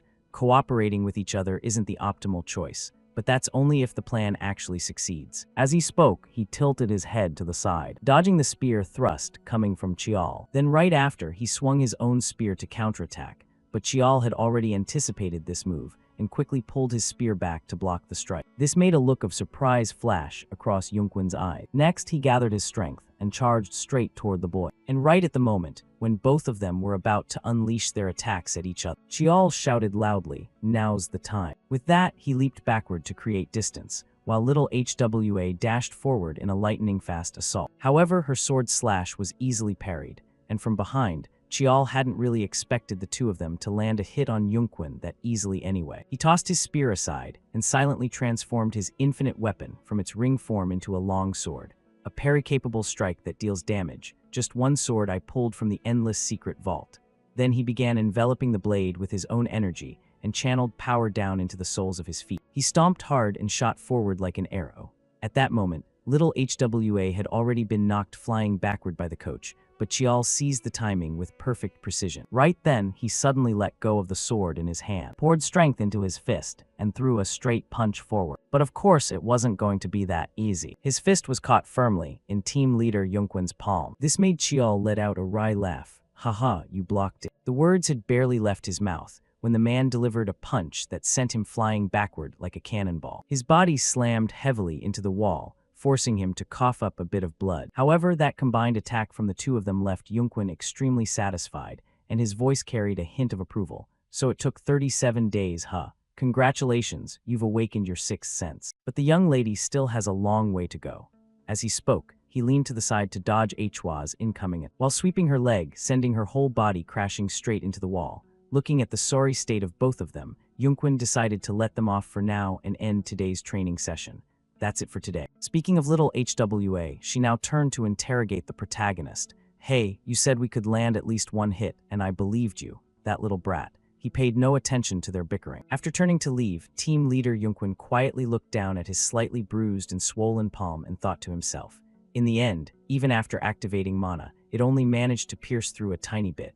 Even though it was just a small amount, he broke the taboo of not using mana. Giving up a technique like that, combined with his already outstanding combat instinct, he'll become someone that terrifies even the pillars of the family. Time passed quickly. On the 47th day, after HWA awakened her sixth sense, the training sessions with team leader Yunquin finally came to an end. The remaining time was spent resting and reviewing what they'd learned, and at that moment, the person who came to find me was my older brother, Lee Myung-young. Lee Myung-young was the eldest son of Lee Tishan, known by the title Songseong, a master who had reached second grade in magic and second grade in martial arts. Everyone admired and feared him, but to me, Big Brother was simply my one and only older brother. Chial silently reminded himself of that. Back to reality after they'd sat down at the table for tea, Myung-young spoke apologetically to his younger brother. "I'm sorry I couldn't look after you properly. Even if it was just an excuse, I've been pretty busy lately." Knowing his eldest brother had a mountain of issues to deal with, Chial replied gently, "It's fine, I'm okay." Across from him, Myung-young saw Chial's attitude and let out a laugh. "This must be our first real meeting, yet you knew right away who I was, huh?" To that, Chial answered, "Of course. Even if I'm just an illegitimate child, as your little brother, how could I not recognize my own big brother's face?" Hearing those words, Myung-young's body suddenly trembled for a moment, then his face turned sad as he reminded Chial, "Illegitimate, don't ever say that again. Even if we have different mothers, you and I are still brothers. Saying this, he felt a bitter pang in his heart for Chial, a child who hadn't even had a proper naming ceremony yet already saw himself as illegitimate. Unaware of his brother's inner thoughts, Chial scratched his head awkwardly. Sorry about that. Seeing the boy's reaction, Myung-Young could only let out a heavy sigh. No need to apologize, just understand from now on. Next time you don't have to greet me so formally. We're brothers, why be so stiff? Got it? Chial nodded with a bright smile. In his memories, his big brother had always had this kind of personality, even when he was younger. Putting the greetings aside, Myung-Young handed Chial a gift. This is a meeting gift. When I enrolled at the Eiffel Magic University in France, I obtained this, but I think it'll be more useful to you. It's a divine elixir called nectar. As he spoke, he pulled a small glass vial from inside his coat pocket. And for someone who'd lived an entire previous life, Chial immediately recognized what it was, a high-grade spiritual medicine produced by the French Magic Tower, only 500 ml every 10 years. After a moment of thought, he reached out to accept the small bottle and stammered, "Big brother giving me something this valuable. Thank you so much." Across from him, Myung-Young looked a bit stunned by Chial's reaction for some reason. Then he muttered, "You're a little different, aren't you?" Chial narrowed his eyes in confusion. "What do you mean?" Smiling as he explained, Myung-Young said, "The other little brothers I've met before all saw me as a rival, so this feeling is both strange and nice." From Chial's perspective, he explained his own thoughts clearly. "It's not that I don't see you as a rival. Since we're both born into this family, big brother is naturally my rival too. So don't just treat me like some cute little kid. Who knows, one day I might become your greatest rival. I hope we'll have an interesting competition ahead." Chial's confidence made Myung-Young burst into hearty laughter. "Haha, all right then. I'll wait for that day, the day you become my strongest rival." With that, he gave his little brother an affectionate head pat. As for Chial, he silently told himself, "The eldest brother who has always genuinely loved and protected me. This time, I'll definitely protect." A few days passed quickly. Today was the day of the Lee family's second major event. The naming ceremony had arrived. At this moment, aboard a ship, Chial and HWA were being transported to the examination site. It was called Crimson Blue Island, an island where the color of the soil changed depending on the density of mana in the air. For a very long time, it had been the place where the Lee family held their naming ceremonies. As the ship drew closer to the island, a crew member spoke up to remind both of them. "Now I'll explain the naming exam. Young lady and young master will have to survive on Crimson Blue Island for 3 weeks and prove yourself. The devices we're handing out now are for location tracking.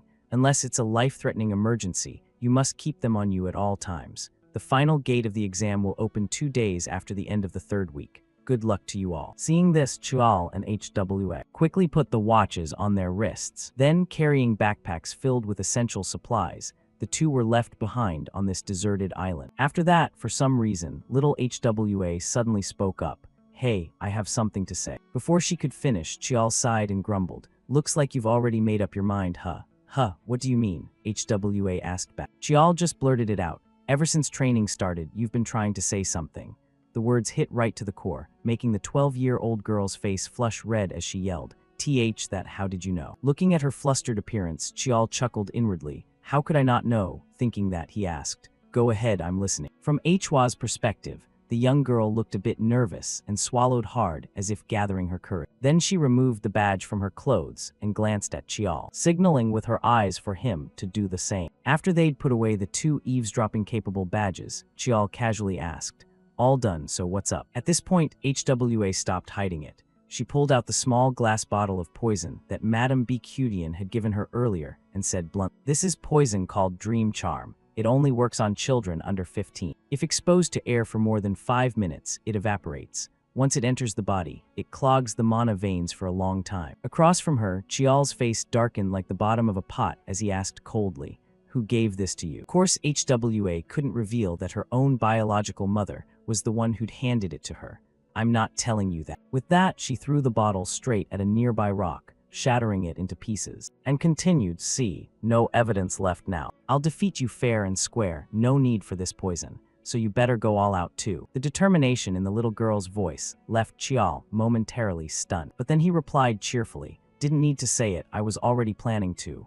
"Good." HWA nodded in satisfaction. Next, the two put their badges back on. But before moving, HWA didn't forget to turn back and warn, "You put the tracker back on right. Don't recklessly charge into the island's center before you know the terrain, it's super dangerous." From behind, seeing her nagging like that, Chial replied in a bored tone, Yeah, I know already. Are you actually worried about me or something? Up ahead, Chial's attitude immediately made HWA furious, worried. I'm just afraid you'll die somewhere, without a trace, before you even get a chance to fight me. Her words weren't even finished when suddenly from deep inside the forest came the horrifying roars of some monster, instantly silencing their argument. The two kids exchanged uneasy glances and stared into the forest ahead. Then HWA spoke softly in reminder, "So don't die, okay? I'm heading out first." With that, she quickly moved off to one side. Watching her figure gradually shrink into the distance, Chial murmured, "She's gone. Even though I said that, my goal isn't the island's outskirts anyway. All right, time for me to get moving too, straight to the center of Crimson Blue Island." As he spoke, he cracked his knuckles, his eyes gleaming with endless excitement for the journey ahead. At the same time, inside the Lee family's observation room, key family members and elders were watching Hwa's activities through the monitoring screen. Someone commented, "As expected of the 8th child of the Lee family, she's already completed her first hunt. The number of monsters HWA has taken down isn't small. After all, this is probably Hwa's first real combat experience." But that sense didn't come out of nowhere. It took 47 days, right? The sly old man Chial Jun said with a chuckle while stroking his beard. In response, team leader Yungkwin, leaning against the wall at the back, spoke up. "That child wasn't originally like this. I thought she'd need at least a full 2 months." As he spoke, he thought to himself, "She has talent, but only to that extent. Simply put, someone stimulated her. That would be the youngest Lee Young." With that thought, he glanced toward another screen ahead, which was showing Chial's image. Unlike little HWA, who was constantly fighting monsters, Chial seemed to be exploring the island. This made the old man Chial Jun curious enough to ask, "But what the heck is that kid doing? Looks like he's looking for a shelter." Yunkwin voiced his guess. Right after those words, a few scornful sounds rang out, acting like a scared little rat running away. What a coward, truly an illegitimate child. In another corner, Myeongyung was also present in the observation room. Hearing them mock his little brother like that, how could he stay silent? He gave them a slight glance and reminded, "Enough. In a dangerous place like this, finding shelter first is the smart move, nothing worth criticizing." His words made a few idiots cough awkwardly and backpedal. "Ahem, yeah, that's right, haha. Probably because we've been watching the 8th young lady too much, our standards got too high." In another corner, the sly old man Chial Jun, showing no respect for Myeongyung's status, continued to mock. "Let's see now, in the Lee family, being ordinary is a sin, isn't it? A person carrying Lee blood acting like a nobody. How ridiculous." For Myeongyung, hearing those words from the old man made his hand clench tightly in indignation, and he thought to himself, putting down and mocking a child just because of his background. Since when did our family become like this? Or maybe we've always been this way. But seriously, what the hell is Lee Young planning by heading straight to the center of the island? Thinking about it, he glanced over at Uncle Yihung beside him, who was anxiously biting his nails nonstop. What on earth is that kid thinking? The muttered words made Myeongyung feel like he wasn't the only one confused. "What exactly are you up to, Lee Young?" Switching scenes to Chial's position. At this point, he'd found himself some kind of cave to use as shelter. Next, he started burning certain herbs, then tossed a lit torch inside the cave to check for anything lurking, before covering the entrance with leaves. His careful actions began earning a few approving murmurs. His stealth skills aren't half bad. Then suddenly the sly old man Chial Jun widened his eyes and shouted, "Wait, hold on. What is that kid doing now?" Following the old man's gaze, Chial had removed the watch along with the badge on his chest and set them aside. Next, he covered the 2 items with several leaves, instantly blocking the signal and turning the screen completely black. From behind, team leader Yunkwin couldn't help but burst into hearty laughter. "Haha, this guy's really impossible to predict." As for Yihung and Myeongyung, they could only clutch their heads at Chial's move. For Chial himself, with so many secrets to keep, there was no way he could let the family just casually watch his every move like that. After carefully hiding the 2 items, he muttered, "No need for anyone else to see this. Now I can use infinite without holding back. Since I'm already on Crimson Blue Island, might as well harvest as much as possible. All right, let's get going." As he spoke, he transformed the ring on his hand into the shape of a short sword. Time flew by until evening. At this moment, our protagonist was frowning at a clay pot in front of him, inside which was a deep bluish liquid that looked incredibly toxic. He could even vaguely make out a screaming face inside the swirling fluid, and just looking at its appearance was enough to make anyone feel repulsed. "Guess it's done, but man, this looks horrifying. Is this really mana tea? No one would think this came from steeping mana herbs," he told himself.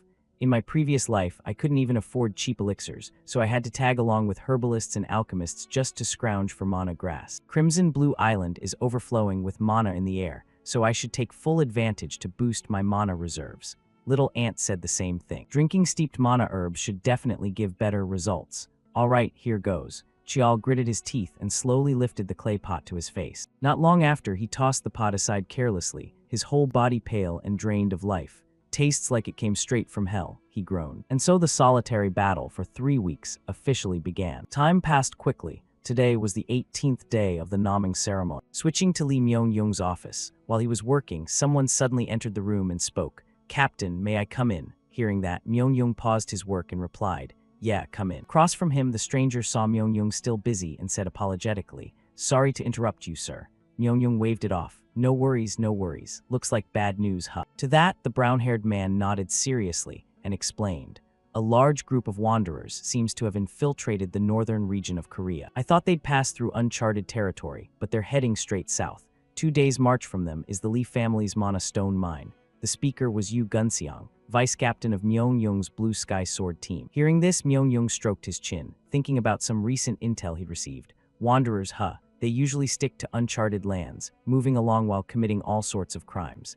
After a moment, he muttered his guess. "Those hyenas wouldn't dare trespass on my territory without some kind of scheme." Gunseong fully agreed and added, "They look like wanderers on the surface, but it's very possible that's just a cover. Can't rule out another force pulling the strings behind this." So Myung-young started tapping his fingers on the desk and continued. There was also intel earlier about 9 Dragon City mobilizing forces toward the northern border. Speaking of 9 Dragon City, it was a massive power in the Central Plains, sharing a border with the uncharted lands. They'd provoked the Lee family multiple times by infiltrating our territory. Maybe word got out that father is absent. This would be the perfect timing for enemies to strike. Thinking of that, Myung-young looked up and asked, "Does my intelligence branch have anything on this?" Gunseong shook his head in response. "I knew before they did, because you told me to keep an eye on things." Hearing that, Myung-young stood up from his chair, sounding tired. "Then coordinate with the investigation unit to dig deep. I've got a bad feeling this isn't simple. I hope it's just a bad hunch." As he spoke, he gazed out the window, but the uneasy feeling hadn't faded in the slightest. Switching scenes to somewhere inside Crimson Blue Island. At this moment, a red magic circle suddenly appeared on the ground. Next, the magic circle glowed brightly and created a floating spatial rift in midair. From within the rift, a figure stepped out. He wore white robes and held a monk's staff in his hand. The stranger muttered in a mocking tone, "2 knights is more than enough to kill 1 illegitimate brat." It seemed his target was none other than Chial. Time passed quickly until the next morning. Somewhere on the island, a massive dragon with glowing red eyes was growling threateningly at someone ahead. This was a level 7 dragon monster, Draco. Facing it was none other than our protagonist, gripping his sword tightly, panting heavily from exhaustion, as if he'd been battling this giant lizard for quite a while. Next, as if wanting to end the fight quickly, the dragon suddenly opened its maw wide, taking a deep breath. Its throat swelled like a balloon, and a clear orange light glowed from within. Just 1 second later, it roared and unleashed a colossal pillar of flame shooting forward at tearing speed. For Chial, he could feel a terrifying wave of heat blasting straight into his face. His eyes widened to the limit as he twisted his body to the side, dodging at the very last instant. Without any hesitation right after, Chial charged straight toward the dragon. Taking advantage of it standing still to breathe fire, he leaped in, gathered mana into his sword, and executed a technique called Mana Slash. Using the momentum from his fall, Chial drove the sword deep into the center of the dragon's head. From his attack, bolts of lightning erupted outward, scorching its skull black. In the end, the giant monster could only let out a final reluctant roar before perishing completely. For Chial, after sensing no life left in the beast, he let out a soft sigh and admitted its danger. Phew, a dragon really is something else. It's on a completely different level from the other monsters. If I'd fought it right when I first arrived, I'd probably have gone down in the first hit. Since entering Crimson Blue Island, it's taken me 19 days just to reach the dragon's territory. But staying longer would just be a waste of time. There's still one reason I had to come all the way here. Thinking that, he sheathed his sword. Before he could do anything else, some noisy sound from afar caught his attention. Unable to resist his curiosity, Chial carefully crept toward the source. From his view, what was making those weird noises was a group of weapon-wielding lizardmen. They were grade 8 monsters. The fact that these green-skinned creatures were suddenly gathering here and screeching like maniacs made Chial suspicious. Something's been off since yesterday. Normally, lizardmen only appear on the island's edges, but now they're pushing into the center, attacking then fleeing.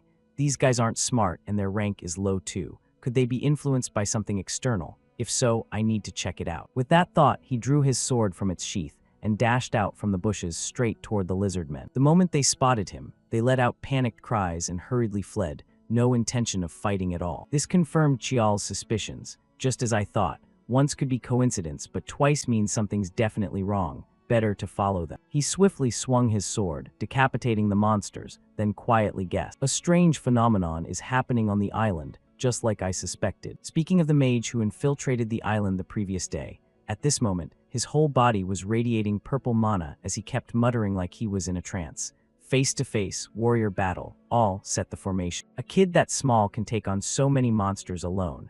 Lee family descendants really are something else. But nothing to worry about. After all, he's just a child, one who's bound to fall right into this obvious trap. I doubt I'll even need plan B, the young mage said while gently stroking an egg in his hand. He was the beast tamer Nishiyama Shogo. Just as he'd predicted, Chial, following the lizard men, had arrived exactly where the mage wanted. From atop a tree, Chial now realized his situation. A bit suspicious because it was so blatant, but sure enough, it really was a trap. The ability to control monsters, so he's a beast tamer. But how could an outsider sneak all the way in here? Chial wondered inward. But very quickly he answered himself. Wait, it's not impossible. If there's a transfer formation set up inside, it could happen. Then the one behind this must be a member of the Lee family. Should I report back to the family and wait for reinforcements? No, by the time they get here, it'll be too late and I won't be able to find the mastermind anymore. So only one option left. Hide my presence with stealth technique and take him out myself. Thinking that, Chial yanked the badge off his chest and stuffed it into his pocket. Next, he activated true stealth, enveloping himself in a layer of blue energy that concealed both his breath and presence. Right after, Chial leaped down from the tree and rushed toward Nishiyama at maximum speed. Without the slightest hesitation, he swung his sword straight at the man's neck from behind. But things never went smoothly for Chial. Right at that moment, the egg in Nishiyama's hand suddenly let out an alarm-like sound. Turns out it wasn't an egg at all. It was some kind of bird curled up tightly, shaped exactly like one. Its piercing screech made Nishiyama jolt and spin around. He shouted, "Since when did?" From behind, Chial silently cursed in his head. Damn it, does he have some artifact that detects danger? With that thought, Chial poured even more speed into his strike, but unfortunately Nishiyama reacted in time. He immediately swung his staff backward, pushing Chial's body away and leaving him skidding a long trail across the ground. Next, both sides paused for a beat. The mage Nishiyama spoke up in praise. "The illegitimate child of the Lee family, you're better than I expected."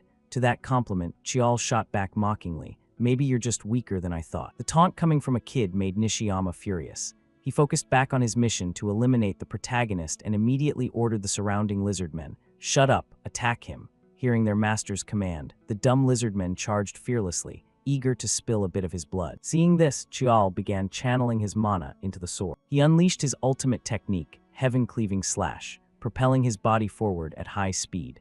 His sword danced through the air like a ribbon of silk, effortlessly harvesting the heads of 3 lizardmen before they even realized what was happening. However, this didn't faze the mage at all.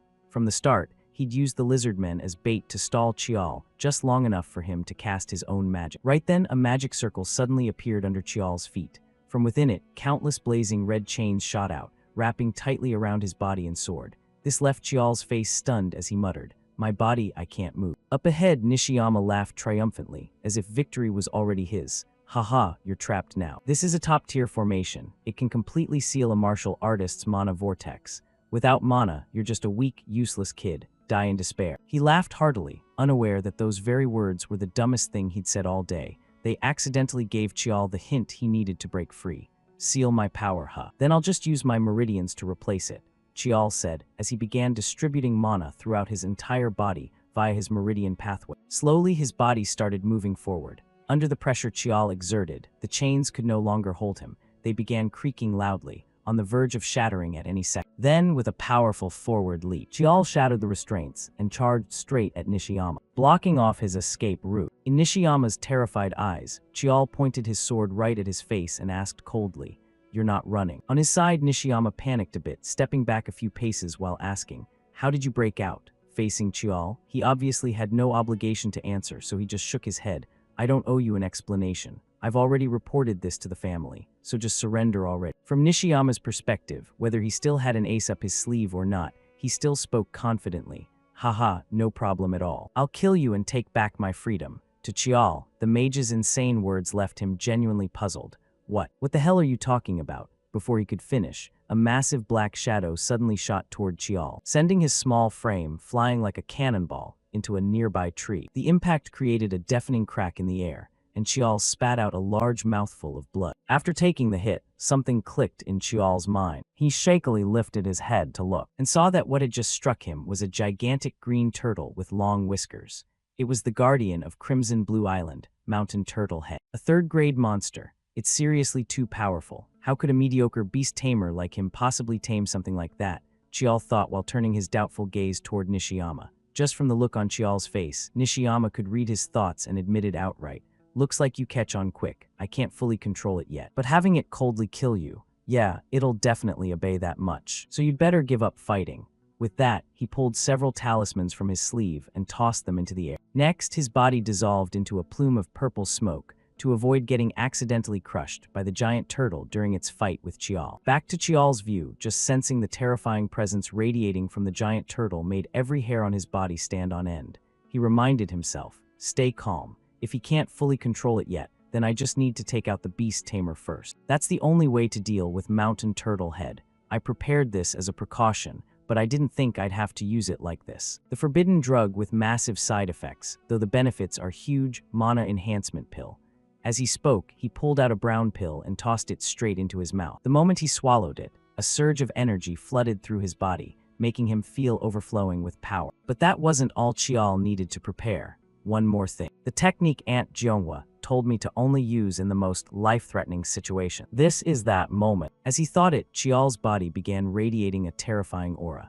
The pressure he exuded pushed back all the surrounding dirt and rocks. He was ready to unleash his ultimate technique, defying heaven. Next, with the pill's duration limited, Chial didn't waste a single second. He charged forward at lightning speed and immediately swung his sword at the giant turtle. The strike created a blade of light that slashed straight toward its neck. However, it wasn't even enough to scratch the turtle. Its despair-inducing defense made Chial feel incredibly frustrated. I haven't even touched it yet, and it's already stopped me. Fine, I'll finish it with this move. Thinking that, he began concentrating energy into his sword to prepare another ultimate technique. But the giant turtle ahead wasn't stupid either. It had no intention of standing still for Chial's attack. It opened its maw and unleashed a spreading purple sonic wave. The moment the wave hit him, Chial felt a crushing pressure bearing down on his body. He muttered inwardly, "That roar is a fierce skill. The mana vibration is paralyzing me. Damn it." While Chial was still figuring out how to counter it, from the area around his heart, a familiar black smoke began spreading outward,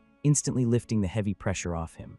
This surprised Chial. The dark energy in my body countered Mountain Turtle Head's skill. Now's the time. With that, he poured power into his feet, leaped forward forcefully, and used the skill, Mana Slash, that he'd learned from the nameless warrior in the memories of the infinite weapon. The precise strike landed right on its throat, forcing the turtle's head to rear back toward the sky. From its mouth erupted a thick purple beam of light, giving off a chilling, hair-raising aura. Even some of the distant clouds, high above, were shattered by the beam. Back to Chial, right after unleashing that move, he felt excruciating pain throughout his body. He dropped to his knees and kept vomiting blood. Damn it, no time left. The side effects from mana enhancement and defying heaven will leave me immobile for a while. Within 10 seconds, I have to find that beast tamer. Realizing this, with no time to waste, Chial dashed forward, using every sense to search for where Nishiyama had fled. And it seemed even the heavens were lending him a hand. Right then, he noticed a red energy thread on the ground. He quickly followed it, and sure enough, the thread led straight to Nishiyama's position. Up ahead, Nishiyama saw Chial charging toward him with murder in his eyes and paled in shock. What? How is this possible? He let out a startled cry and hurriedly backed away. But by then, Chial's sword was already right next to him. Chial thought to himself, the distance isn't quite enough, just a little more. If I were just a bit stronger, I could extend the sword and be done. Chial shouted loudly and activated the transformation ability of Infinite to make the sword length. Right after, he swung at blinding speed, slashing straight into Nishiyama's chest and sending the mage straight to the afterlife. As soon as it was done, Chial was so exhausted he could barely hold the sword. I need to take care of myself first. If I pass out now, I'm done for. Aunt Jeonghwa told me to drink this if I use that technique. Good thing I brought the nectar. Before any other monster shows up, I need to handle this guy first. Thinking that, Chial hurriedly down the prepared medicine. Right after, his body went limp and collapsed to the side. Who knows how much time passed? When he opened his eyes again, Chial suddenly found himself lying in a completely white space. Black smoke kept spreading from his body. Chial wondered, all white around me, where is this? What happened to the beast tamer and mountain turtle head? As he thought about standing up, a sharp pain hit him, making his face contort. His whole body trembled violently, as if it might shatter. Chial thought silently to himself, unaware that in this stark white space, a gigantic eye was staring down at him from above. An unfamiliar voice echoed, unclear if Chial could hear it, so it finally came to this. Those things are too dangerous for a human to contain, and now both exist in one body. I hoped you wouldn't wake up, if only right now. The voice paused briefly, then spoke again. Feed it. Right after the words, something suddenly dropped in front of Chial, making him curiously look over. In his mind, he started connecting the dots when he saw its shape. This is a purple beehive. Could it be purple river stone honey? The unfamiliar voice continued. Not you, it needs to eat this. The era has shifted. Grow stronger, child of humanity. Don't let the era swallow you whole. From Chial's hazy perspective, he seemed to catch a glimpse of the giant turtle's figure speaking to him. Then it turned and slowly walked away into the distance. At that point, Chial's vision gradually faded to black. Back in reality, after who knows how long, Chial opened his eyes once more. The first thing he saw was little Hwa's face. Seeing the protagonist awake, she poked her head in and asked, "Oh, you're finally up." Chial gave her a tired look, then asked, "HWA?" His blank words immediately pissed her off. This brat dares call Nuna by name. Since you're hurt, I'll let it slide. How's your body? Hearing the reminder, Chial quickly closed his eyes, checked his condition internally, and thought, even though my musculoskeletal system is seriously damaged, my mana reserves have skyrocketed insanely. Did I really absorb the purple river stone honey? Thinking that, Chial hid his surprise and only listed his injuries. A few mana meridians torn, organs a bit jumbled, bones stretched, muscles ripped in places. Not too serious. Chial's voice was incredibly calm, while Hwa's eyes rolled back in disbelief. Her face turned purple as she yelled, "What? That's not serious. Did you get hit in the head?" From Chial's view, he looked at little Hwa with a bit of guilt. After all, purple river stone honey was something Hwa had planned to claim. It was an incredible spiritual medicine that strengthened the body, boosted mana, granted poison and curse immunity.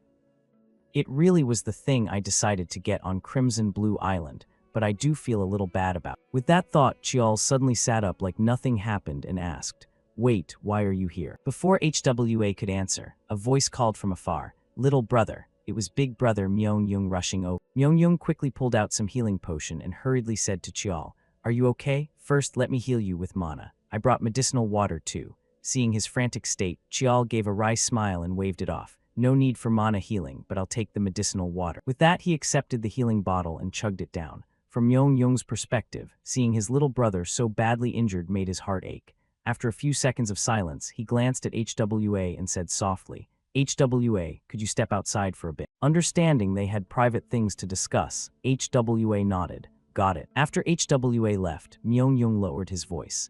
"If you had died, I'd wipe out every organization tied to that beast tamer from the face of the earth, no matter how big they are. As a member of the Lee family, what you've shown is the perfect image of a warrior. But as your older brother, I can't see it positively. That was reckless." His tone was full of reproach but also deep concern, which touched Chial. His face flushed as he scratched his head. "I didn't expect Mountain Turtle Head to show up. Sorry, Hyung. If I'd known it was there, I'd have waited." Seeing the boy's remorseful look, Myung-Young sighed. "You know how to tell recklessness from confidence. That's good enough." Putting that aside, Chial asked, "Hyung, since I dealt with the beast tamer, his information belongs to me now." As Chial reached out his hand, the gesture gave Myung-Young a headache. "I knew you'd say that." That beast tamer was once a quasi-5th grade sorcerer from Japan's Onmyoji Bureau. Seems he got expelled for trying to master forbidden arts. Someone behind him supplied high-grade talismans and artifacts, then activated them while Mountain Turtle Head was asleep. They wanted it to look like a monster rampage. Back to Chial, hearing this, he frowned in thought and asked, "So you still haven't found the mastermind?" Myung-Young shook his head. "He's on the verge of death, so it's hard to get info right away." For Chial, a sudden idea flashed in his mind, and he quickly said, "So this wasn't really aimed at you as the main target. They wanted to damage your reputation by making everyone think you failed to detect the intruder and reacted too slowly." Chial's explanation seemed to wake Myung-Young up. "Ha, you're right. Looks like I can't just pretend nothing happened." Myung-Young sighed, and Chial, a bit worried for his brother, asked, "You okay, Hyung?" To Chial's concern, Myung-Young gave him a head pat and reassured, "I'm fine. A little hit to my reputation, but nothing major. I can't stay away too long, so I'll head back soon." As Myung-Young prepared to leave, Chial suddenly grabbed his hand tightly and asked with a dead serious face, Hyung, want to make a deal with me? Tell everyone you foresaw the beast tamer's infiltration and ordered me to handle it first so I can back up that story. That way it'll look like you were prepared even for things the family's intelligence hadn't picked up yet. Hearing this request, Myung-Young quickly guessed Chial's real intention and asked back, You'd best testify to the truth, right? Chial stood up and replied, If everyone believes I handled this all by myself, they'll definitely be even more wary and on guard around me. That's why I called it a deal. Exactly, a deal is when both sides exchange what the other needs. So what do you want? Myung-Young asked, and Chial stated his demand plainly. Give me access to the scripture pavilion. 3 days is enough. As he spoke, he extended his hand, and Myung-Young gripped it firmly, then teased. Arrogant little brat, fine, thank you. His voice was full of genuine gratitude, though Chial just shook his head at that. No need to thank me. It's just a transaction after all. From Myung-Young's side, he lightly patted Chial's shoulder a few times and whispered, Even if I didn't agree, you'd have found a way to handle this anyway, wouldn't you? At the same moment, Myung-Young's phone started ringing non-stop as a reminder. Looks like the Blue Sky Sword team is calling you. You really have to go now. Myung-Young tossed the infinite short sword back to Chial and winked at him, I'll keep this between us. With that, he hurried off. As for Chial, watching his brother's retreating figure, he let out a few excited laughs. Haha, as expected, Hyung's still not easy to deal with at all. Next, once Myung-Young was gone, little HWA came back and asked, Looks like the talk went well, huh? So which trial are you going to challenge? It's been 3 weeks, so it should be open by now. She asked curiously, but Chial not only didn't answer, he turned the question back on her. What about you? Where are you planning to challenge? Hey, I asked first, HWA shouted in frustration, while Chial just shrugged.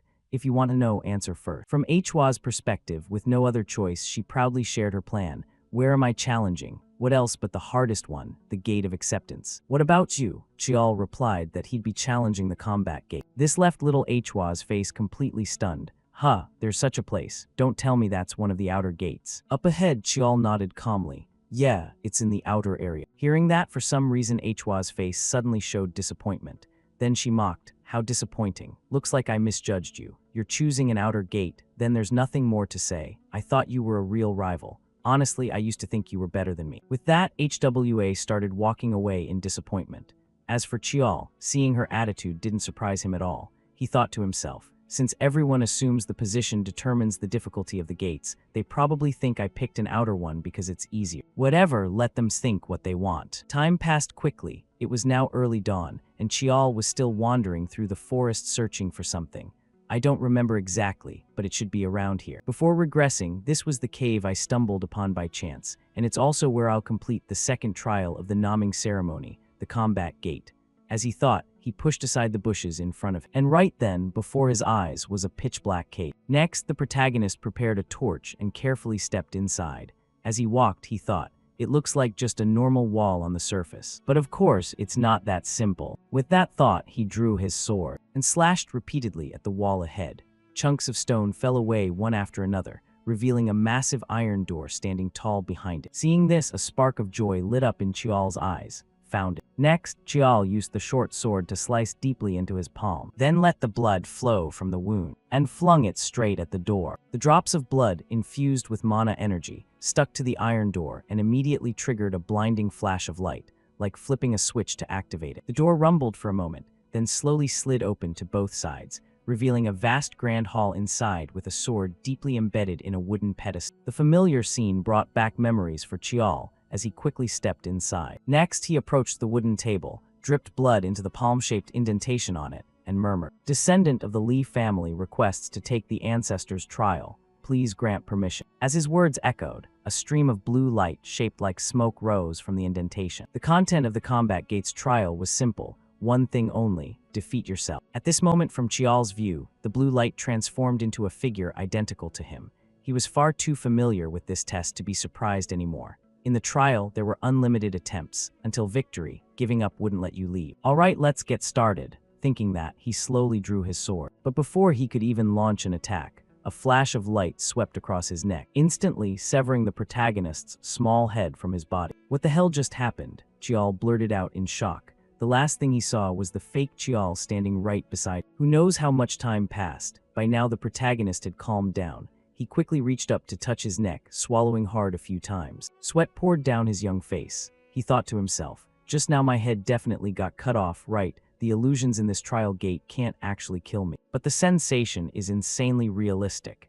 At this level, a normal person would probably go mad. Moreover, can I really reach that level? The combat gate's illusion lets me use my power perfectly, which means right now I'm still not fully utilizing my potential. If I could tap into it completely, I would have blocked that strike earlier. All right, one more try, Chial reminded himself. His hand gripped the sword tighter, determination burning in his eyes. But as time went on, for the third time Chial was pierced through the stomach by the fake Chial and died. On the fifth attempt, he managed to block the sword, but got his neck snapped right after and died. By the 10th, his head was off again. And so on 13th, 18th, 23rd, Chial lost count of how many times he'd died in this trial. How many more times exactly, he thought inwardly. In the silent space, two identical figures clashed endlessly with eerily similar sword paths. A piercing clang rang out every time their blades met. After being pushed back, Chial panted heavily with his mouth open, thinking, this is the 75th time, right? Or maybe the 80th. But now I've figured out a bit. My greatest strength is freedom, an overwhelming adaptability, an unpredictable fighting style. This time I'll make it. With that in mind, Chial transformed his long sword into an axe and charged again. The two figures continued trading affectionate blows, constantly switching weapons mid-fight.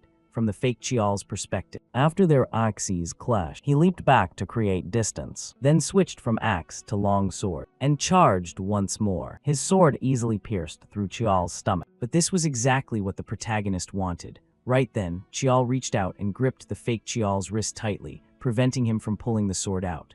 Idiot, I left that opening on purpose. With that, he immediately unleashed Mana Slash, cleaving the fake Chial in half in an instant. The strike was so powerful it tore up the ground behind him. On this side, the fake Chial's body slowly dissolved. But at the same time, his face broke into a smile, one of complete satisfaction with Chial's performance. From Chial's view, he watched the fake Chial's body fade into blue light and pondered deeply. If you pass the gate's trial, the Lee family's bloodline releases hidden power. In my previous life, my ability was the most common one, enhancement. But in this life, what will it be? At this moment, from Chial's eyes, streams of blue energy floated in midair. Moments later, they poured into his body, awakening the latent power in his bloodline. Instantly, a golden halo enveloped him. This power is... Chial murmured. In another scene, outside the massive iron door, key family members were waiting. They whispered among themselves, while Uncle Yihang sighed wearily. Sigh, I thought this time he'd behave, that damn kid. The naming ceremony is supposed to be peaceful, but he causes trouble every step of the way. Before he finished, someone in the group suddenly shouted, Mana density is changing. It's opening. Hearing that, Yihang quickly looked toward the door. Sure enough, it swung wide open, and Chial's figure slowly emerged. His steps wobbled before he pitched forward. Fortunately, Yihang reacted fast, rushing to catch him and asking urgently, Li Young, are you all right? Wake up. In response to his uncle's concern, Chial lifted his gaunt, starved-looking face. His stomach growled loudly, demanding food. Hungry, so hungry, water. He mumbled a few words before his eyes rolled back and he fainted. Yihang, witnessing this, trembled with anger. That damn brat, he shouted. Time passed quickly. The scene shifted to Chial's villa. By now, the protagonist had returned home. The maid Gawa, seeing him safe and sound, burst into happy tears. Young master, do you know how worried I was? First a beast tamer, then mountain turtle head, and now even the ancient trial set by the ancestors. She cried while hugging him tightly. Seeing this, Chial gave a wry smile. Nanny, I'm filthy. I've been out in the wild for almost a month. Ignoring his words, Gawa refused to let go and inspected him thoroughly to make sure there were no wounds before nodding. At first I planned to scold you hard, but never mind. Welcome home, young master. I've prepared a bath. After you're done, I'll serve your meal. Chial nodded, but then remembered his aunt Jeonghwa and asked, Nanny, what about my aunt? I thought she'd be the first one to rush over. Hearing that, Gawa's steps suddenly halted. Her voice stuttered, unsure how to explain. This made Chial curious, what had happened while he was away. Time passed, the scene shifted to some room. Right now, Jeonghwa was cheerfully greeting her nephew through iron bars. Hee, my beloved nephew's here. Seeing her cheerful demeanor despite being locked up, Chial could only rub his face in pain and ask, what did you do this time? Up ahead, Jeonghwa didn't explain but kept smiling and asking, sorry about that, but seeing you're safe is enough. But what exactly did you do to make your mana skyrocket like that? You haven't even digested all the energy in your body yet. Sit down quick. Now I'll help. Before she could finish, Chial's face turned serious. But Jeonghwa just scratched her head and laughed it off. Haha, it's fine, it's fine. From Jeonghwa's perspective, her heart warmed seeing Chial worry so much about. She hadn't expected him to go this far for her. The reason she was locked up was because she'd caused a scene in the control room with the elders and Big Brother. Thinking that, she poked her fingertips together and stammered, "Sorry, my dear nephew. I thought they did something weird to you, so I couldn't hold back and lost my temper. I just got so angry thinking I might never see you again." At that point, her throat tightened. She started choking herself dramatically to illustrate, while Chial himself was taken aback. Honestly, he hadn't fully trusted his aunt before, but somehow along the way she'd become family to him. Now he'd accepted it. With that thought, Chial felt lighter inside. He reassured his aunt, "I'll get you out soon, just wait a little longer." Seeing this, Jonwa quickly said from inside the cell, "Huh, how could you? It's fine, don't push yourself." Hearing that, Chial shook his head and explained, "I won't do anything, you'll be released soon anyway. See you next time." With that, he quickly left the cell. Time passed quickly. The scene shifted to an airport. By now, all the key members of the Lee family were already there waiting. All because the person stepping down from the plane was the current head of the family, Lee Tishan. Seeing him appear, Madame Baekhyun quickly spoke. "You've arrived." Tishan nodded in reply. "Sorry to keep everyone waiting." Madame Baekhyun bowed respectfully. "Not at all. The hot springs are prepared. Please bathe and have your meal comfortably." Among the group, Chial and little HWA were also present. He quietly observed his father and thought to himself, "After this naming ceremony event, I thought I'd grown a lot, but the gap between me and father, just how wide is it? I still can't measure it at all." Thinking about this, Tishan also noticed the boy's gaze. For a brief moment, their eyes met. However, right after that, Tishan turned his face away and muttered, "I always say those who don't know how to fight are unnecessary for the family. But among them, there's only one child who carries the desire to surpass me." His casual words made everyone around startle and whisper, "Who is he talking to? Is it the eldest brother?" For Chial, of course he understood those words were meant for him. The sharpness from his old man made him sigh heavily. "I've tried so hard to suppress my emotions to this extent, and he still read me." He asked himself inwardly. Time passed quickly. The scene shifted to the Lee family's grand banquet hall. To welcome Tishan back after a long trip, a lavish party like this was naturally unavoidable. For Chial, because of his status as an illegitimate child, even though he was attending, he just quietly stood in a corner, observing everyone around him. Since this was a rare event for the Lee family, the scale of this banquet was far grander than the naming ceremony. That person is the youngest Tower Master mage ever known. And this one is the director of the Onmyoji Bureau, no, still the vice director for now. Chial thought silently to himself. Many familiar faces he'd often seen in the news were present at this naming ceremony, but he didn't have time to think much more. As Butler Choi approached and reminded him, "Pardon the intrusion, young master, the family head summons you." Hearing that, Chial frowned and asked back, "Father is calling for me." Butler Choi nodded and gestured, "Yes, please follow this way." With that, Chial quickly followed him. As they walked, he couldn't help but wonder why Tishan wanted to see him. What could father want to meet me privately about? Hopefully nothing too serious. Just like that, not long after, he was led to the meeting place. Tishan saw his son's back. Chial quickly bowed. "Father called for me. What is it, father?" As he spoke and lifted his head, he was a bit surprised to see his eldest brother Myeongyung was also there. His presence made the protagonist connect the dots. This probably has to do with the incident where the mage Nishiyama infiltrated Crimson Blue Island. Across from him, Tishan didn't let him wonder for long and spoke. "I think my son already knows why I've summoned you. I want to hear about the events during this naming ceremony. According to Myeongyung, you discovered the outsider and captured. This was your plan, wasn't it?" For Chial, Tishan's words carried a heavy pressure, making sweat bead on his face. "Just as I thought, so father already knows." Chial thought inwardly, then nodded in reply. "Yes, that's right. I was the one who proposed the deal with Big Brother. The condition was access to the scripture pavilion for 3 days, and in return I helped Big Brother avoid this wave of public opinion." In response to Chial's words came Tishan's stern voice. "Considering your contributions this time, I'll overlook the false report. But there won't be a next time." "Yes, I understand." The protagonist bowed his head and said. Next, Tishan glanced at his eldest son and reminded him, "Myeongyung, you'll receive appropriate punishment later. Organizing this banquet is your responsibility. Go back to your duties." To his father's words, Myeongyung showed no resentment and simply accepted. "Yes, I will." With that, he gave Chial a smile and quickly left. While Chial wondered if his big brother would be okay after whatever punishment father had in store. Putting that aside for now, after everyone left, Tishan continued speaking to Chial. "The false report aside, this merit belongs to you. You'll receive the reward Myeongyung promised. Finally, since you discovered the Combat Gates trial, I'll grant you one more reward." Hearing that, Chial's eyes flashed with surprise. Then he stated his request, one the author deliberately kept hidden. Time passed quickly. The naming ceremony reached its main phase, when Tishin moved to the most important purpose of today's event. He spoke to everyone. Thank you all for coming. I hope our two children, the protagonists of tonight, will be blessed on the path ahead. Now I will proceed with the naming ritual. HWA, step forward. You were chosen by the Holy Sword, and always shine like the sun around you. Keep walking this brilliant path. I named you Sioyon, meaning eternally shining. As soon as his words rang out, a scroll suddenly unfurled before Sioyon. Inside was written her new name. This made the girl overjoyed. Her eyes sparkled as she quickly replied, "Thank you." Next, Tishin turned his gaze to Chual.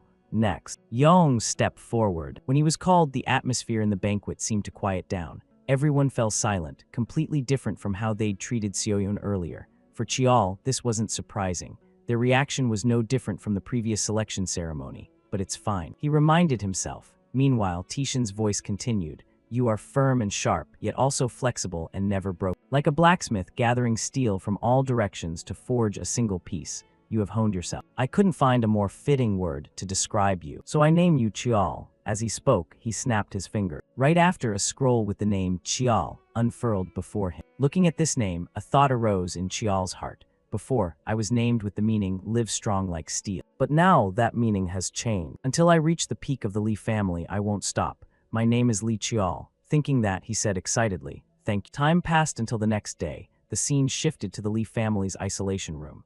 By now, Jeonhwa inside the room was nearly going crazy. She tore at her hair, gripped the iron bars tightly, and kept roaring like a wild beast desperate to get out. Too suffocating, too frustrating. I didn't even get to see the kid get named. He said he'd get me out. Why is it taking so long? Outside, the two guards listening to her complaints had faces purple from headache. Her non-stop cursing made them suffer miserably. Right at that moment, a phone call came through. While Jeonhwa was still biting her sleeve in frustration, one of the guards entered, opened the door, and said, you can leave now. Regarding discipline, there will be notice later. For now, you're permitted to exit isolation. To celebrate her release, she kicked the door wide open, making the guard behind her furious. Hey, no kicking around. Then before she could take more than a few steps, a familiar voice suddenly called. Wait, hold on. Hearing it, Jeonhwa quickly turned toward the source. And sure enough, she saw her nephew Chial leaning against the wall. Oh kid, don't tell me you really got me out, Jeonhwa said in shock. Chial nodded in confirmation. Yes, that's right. This made Jeonhwa even more stunned. She asked blankly, how did you? Before she could finish, Chial pulled out a sheet of paper and tossed it to her. What's this? Jeonhwa asked, but Chial didn't explain much and just said meaningfully, you owe me one. Right after, Jeonhwa widened her eyes to read what was written.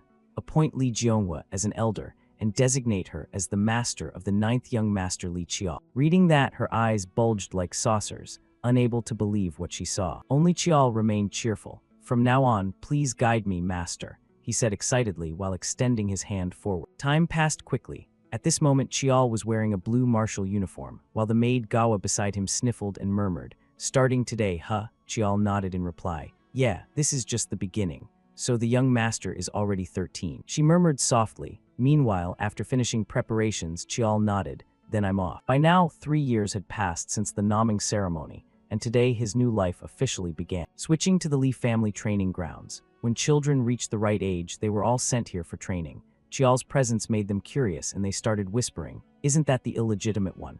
Yeah, the 9th child Li Chial. I heard he caused a huge mess at the selection and naming ceremony. Probably just got lucky. After all, he's illegitimate. Relying on luck to get results like that in the naming ceremony is kinda hard to believe.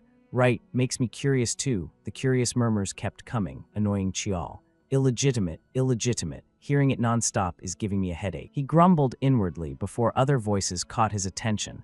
Oh, it's the 8th young lady. As expected of a direct descendant, her aura is on another level, seeing everyone's reaction to Sioyon. Chial could only smile. Completely different response from mine, he quietly observed Sioyon.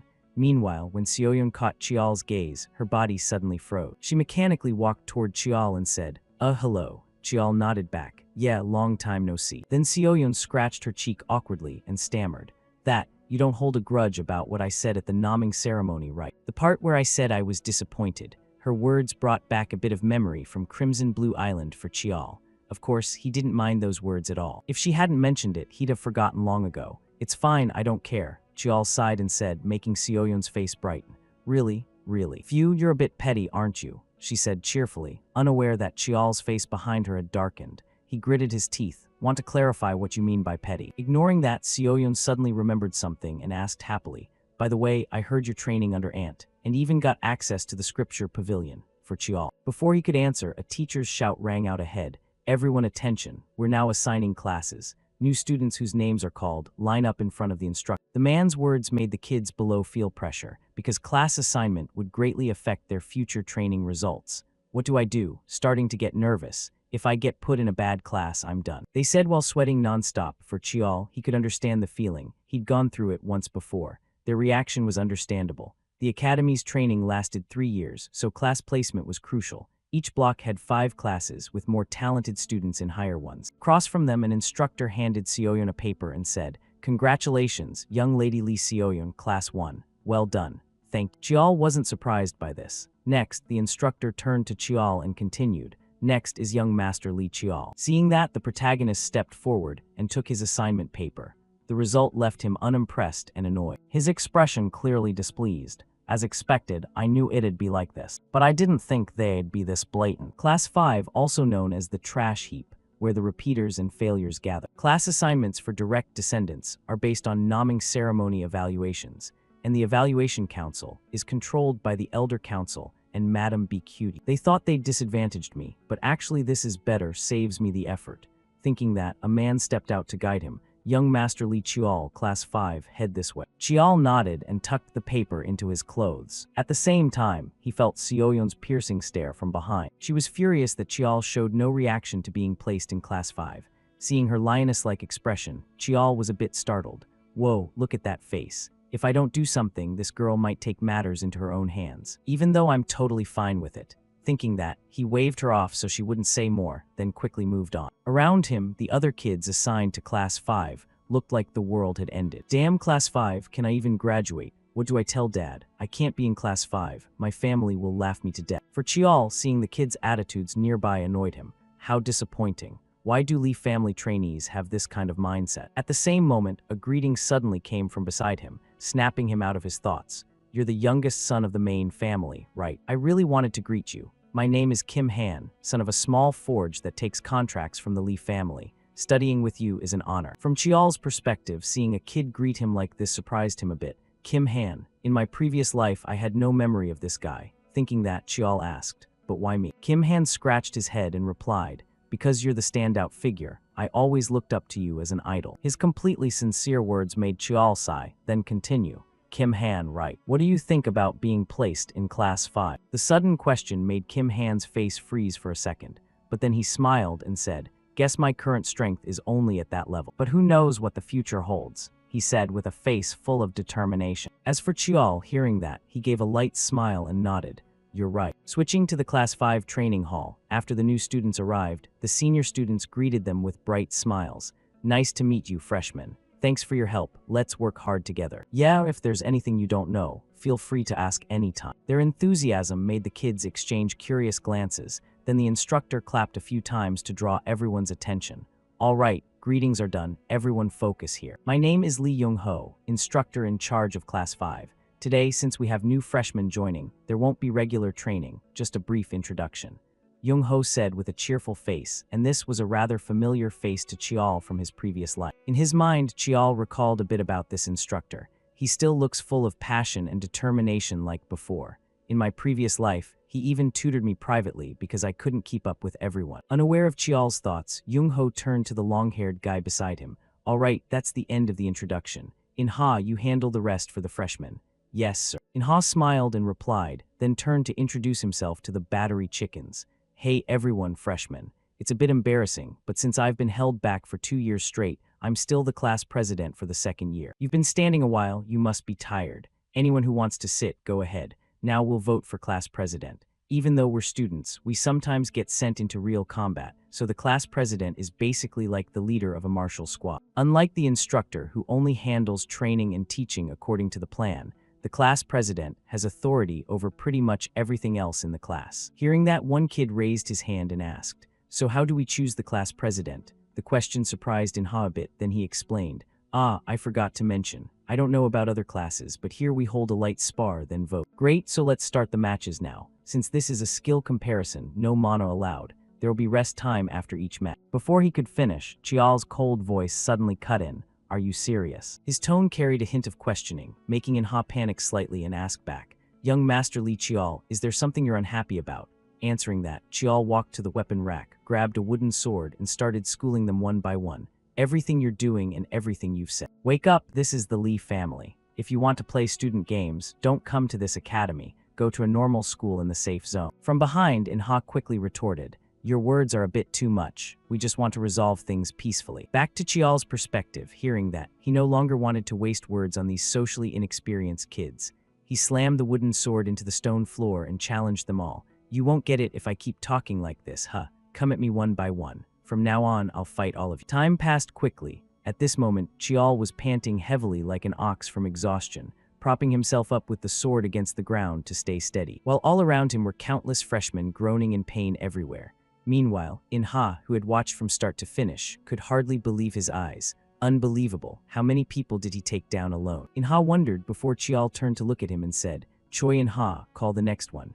Chial stared at Inha with sharp eyes. This made him swallow hard nervously. That's some scary pressure, Inha muttered, then replied, this is the last match. Hearing that, Chial nodded and continued, is that so? Then come at me, Choi Inha. Just like that, their match officially began. After just one clash with Chial's sword, Inha's teeth clenched tightly together. His mind was filled with thoughts. Why is he going so hard? There's no reward, no value in this. It's just a practice match in the academy. It's not even worth taking seriously. No, actually, I know very well. I used to be like that too. No matter what, I wanted to win. I also thought compromise was another way to live. Don't think accepting reality and growing up is always right. But I want to win. I crave victory so badly it's driving me crazy.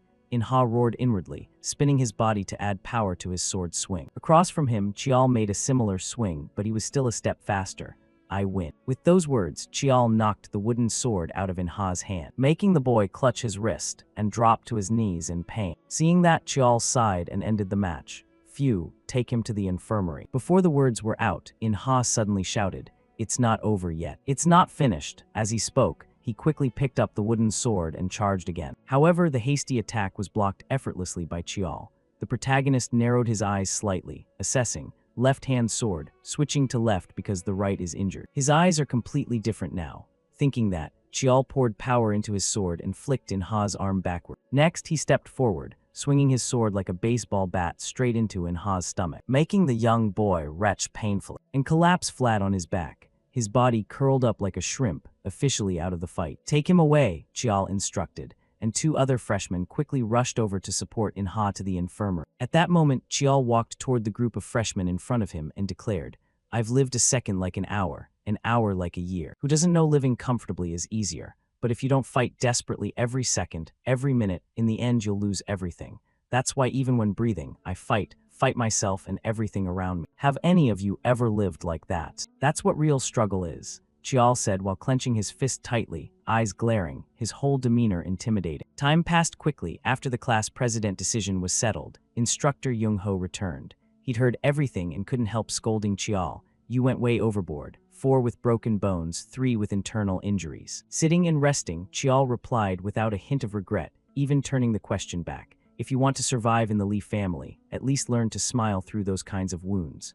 To that, Young-ho said, those kids all have their reasons. But before he could finish, Chial cut in. Instructor Lee Young-ho, even the students have figured it out. Do you still need me to explain it to you too? People like you are rare in the Lee family. You're a good person. But they're students of the Lee family. If they go down the wrong path, even if you have to play the villain, you should pull them back. Do your duty properly. Chial's words made Young-ho's body tremble, his hand clenching into a fist. Time passed quickly until the next day. Back to Chial's position, though he'd easily overwhelmed the battery chicken freshman, that didn't mean he was unscathed. As he walked, he rolled his shoulders and grumbled, man, my whole body aches like hell. I pushed it a bit too far yesterday, saying that. He glanced at the entire group of bruised freshmen lined up neatly in front, as if they'd arrived early.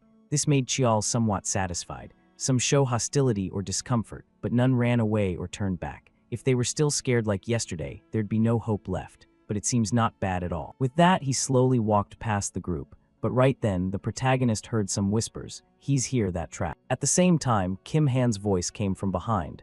Young master, you're here. Hearing the familiar voice, Chial turned back and replied, You're early, huh? Kim Han scratched his head. Yes, I was worried I'd performed too poorly in front of everyone yesterday. Hearing that, Chial comforted him. We're still just trainees, being weak is normal. To those words, Kim Han could only give an awkward smile. Before suggesting, Young master, if it's not too much trouble, can I ask you something? Chial nodded casually. Sure, go ahead. At this moment, determination flashed in Kim Han's eyes as he asked, What should I do? How can I become strong like you? To that question, Chial thought, I barely have enough time to train myself. Where would I find time to teach others? Still, he gave the young boy a suggestion. I'll say up front I'm not qualified to teach anyone yet, but you have really good eyes, or maybe sharp instincts. Yesterday you dodged my attacks 3 times in a row. Make use of that. I think you're better suited to technique than raw power. If you bet your life on hunting what you have, one day you'll stand out. Chial's sincere assessment left Kim Han stunned, then he replied innocently, thank you. At the same moment, Inha greeted the protagonist. Hey, young master. Hearing that, Chial glanced back at the bandaged hand and shook his head. You look pathetic. With that state, you probably can't train right. Hearing this, Inha couldn't help but laugh. Haha, if I decided to rest, would you let me? You'd probably say something about fighting spirit and call me a coward, right? I just didn't want to hear that anymore, so I came out. He grumbled and quickly walked past Chial. Though Inha's attitude was a bit annoyed, Chial smiled at it. He thought to himself, he's changed, huh? Next, instructor Young Ho arrived and gathered everyone in front of him. Line up, today 4 are sick, 5 absent without reason, 11 left in total. As he spoke, he scanned the students. Everyone was bruised all over, making Young Ho worry for them. They all looked completely exhausted. Plus, the atmosphere's different now. Just because one predator showed up, the students are this tense. Thinking that as if reaching a decision, he clenched his fist and, We were supposed to do basic physical testing today, but given the current condition, I'll change the plan. Right now, start the physical test. Time passed quickly. Young Ho's voice rang out again. From now on, free training under the class president. Who knows what kind of physical test Young Ho assigned the kids, but after finishing, none of them could stand straight anymore. Every single one was breathing like an ox after plowing. Not to mention them, even Chial felt his whole body aching. He sighed inwardly, 10 whole hours for physical testing. I'm getting tired too. But I can't stop, Chial reminded himself. In the back during the break, the freshmen exchanged glances and whispered, Hey, the instructor seems a bit off today, right? Someone asked, and the one beside answered, It's because of yesterday's fight. So many got hurt. If it was before, he'd definitely let us rest. Ignoring their chatter, Chial stepped forward and said, Everyone attention. No need for introductions anymore. I'm Li Chial, your class president. Like what Choi and Ha said yesterday, the class president has full authority over everything except the instructor's order. My training schedule will be extremely harsh. If you can keep up, follow. If you can't, I won't drag you along. If you're unhappy with me, challenge freely. Land one hit on me, and I'll give up the class president position. All right, no more talk. Start now. Fight the person next to you. Just like that, once again the students, who hadn't rested much, had to trade affectionate punches. After a while, Chial got the results. Looking at those still standing in front of him, he frowned in thought. In the end, only 6 left. The rest all gave up midway. Thinking that, he decided to spare the weaklings for now and spoke up. All right, that's enough for today. Dismissed, you all did well. With that, he quickly turned and left. The moment he disappeared, a few resentful students started cursing. That damn illegitimate brat. Because of him, we're suffering like this. I really can't stand that illegitimate kid. What does any of this even mean? I have no intention of following that kind of style. On the other side, Kim Han heard the mocking whispers and shouted loudly, Enough already. Honestly, I feel pretty frustrated too. But even when he was exhausted, we couldn't land a single hit on him. To those words, the students ignored him and turned to ask Inha's opinion. Hey Inha, what do you think? Last year we had fun, right? Or are you also feeling? Before they could finish, Inha cut in. Yeah, fun enough to get held back. If we don't change this time, I'll really end up living as a failure. Even if it means broken arms and legs, I want to try once. Seriously, I really want to. You guys know what I mean. That illegitimate kid. I mean, you get what he wants to do, right? I'm going to fight this time. Maybe this really is the last chance. So wake up. Stop resisting pointlessly or pretending not to know. With that, Inha turned and left, leaving the students behind still silent after his word. Switching to Jeonghwa's office, at this moment, Chial was there. His whole body was covered in countless wires measuring various parameters. Right now, he began concentrating mana in his palm, creating a blazing blue flame roaring fiercely on his hand. Seeing this, Jeonghwa beside him said with difficulty, Stop, that's enough, failed again. Every time you try to form aura, its shape collapses. I didn't expect this problem to appear after reaching 3-star level. If only we had records of how the ancients used mana. Her voice was full of frustration. Meanwhile, Chial pulled off all the wires and silently observed the ring on his finger, thinking, if it were Infinite's memories, maybe, but I still can't read the next part. Anyway, the trip to the scripture pavilion yielded more than expected. There, Chial had found a document about this infinite weapon. It said it was shrouded in black chi, terrifying hordes of monsters. Even the kingdom's bravest generals were defeated. Countless heroes sealed it at the northern 10,000 Ghosts Mountain. The king granted land to honor that feat. The heroes, grateful for the king's virtue, forged it into a sword. They named it Infinite. Finding information about Infinite was an enormous gain. Thinking this, Chial's hand unconsciously clenched. Meanwhile, Jeonghwa only stayed frustrated for 3 seconds before turning back with her usual cheerful face. Anyway, you've already touched aura. Reaching 3-star realm on your own is really impressive. The current bottleneck will be resolved soon. Actually, your amplification and conversion techniques are almost perfected. Thinking that, Chial nodded and didn't forget to thank her. Yes, thank you, Aunt. You always guide me. By the way, Aunt, what comes after reaching 3-star realm? Explaining the question, Jeonghwa said, you'll learn to use reinforced chi techniques and aura skills, but mastering them will take a very long time. As she spoke, remembering something, she asked the protagonist excitedly, by the way, how's the trainees' training going? You always look so tired. Chial replied, training's normal. However, his exhausted face and heavy breathing couldn't fool Jeonghwa. She burst out laughing. Really, if it's tough, let me help out. Hearing that, Chial's eyes lit up as he quickly turned. Huh, how are you going to help? Across from him, Jeonghwa didn't reveal anything but patted her chest confidently. Hee, you'll find out soon enough. Just trust me. Time passed quickly until the next day. To help her nephew, Jeonghwa personally showed up at his class 5, making Chial give a crooked smile. Haha, when she said to just trust her, I already felt worried. Unaware of Chial's thoughts, Instructor Young-ho happily introduced. Today we have a special lecture on magic. Everyone straighten your uniforms and stay in position. This is Elder Lee Jeonghwa, a researcher of the Lee family. Everyone clap. As soon as he finished, applause exploded like firecrackers. Meanwhile, the silly Jeonghwa scratched her head shyly. Hee, so embarrassing. I don't like dragging things out, so let's start the lecture right away. As she spoke, she winked playfully, quickly grabbed chalk, and began presenting today's theory lesson. From behind, watching her focused demeanor, Chial evaluated. Looks like she's starting to enjoy teaching more and more. Time passed quickly. At this moment, Jeonghwa suddenly clapped her hands to draw the group's attention. All right, the boring lecture part ends here. Now comes the fun part. I'll pass on the improved version of iron wire technique developed by the Research Institute. Beside her, Instructor Young-ho asked blankly, didn't the lesson just end? What are you saying? The main part starts now. Everyone sit properly. I'll only do this once, so focus. With that, she waved Chial forward to assist, leaving the protagonist completely confused about what his aunt was thinking. What's going on? He asked. From behind, Jeonghwa laughed. When direct descendants enter the academy, they usually get support like this. But you had nothing, so I thought I'd help a little. Hearing that, Chial felt touched and replied, Thank you, Aunt. Ignoring Chial's state, Jeonghwa continued, All right, great. If done according to theory, your power will double. Awesome, right? Chial sighed in response. Yes, you're really amazing. On this side, Instructor Young-ho realized the importance of the lesson and announced loudly, Everyone attention. From now on, we'll continue sparring by directly applying the magic taught by the elder. Everyone find your part. Following his words, the students started pairing up. To get revenge on Chial, Inha immediately suggested to the protagonist, Young master, be my opponent. Last time I won't hold back, he said with eyes full of determination. Meanwhile, Chial, never one to back down, agreed. My pleasure, I'll let you strike first. With that, the two charged into biting and tearing each other, making Jeonghwa watching from the side exclaim in delight.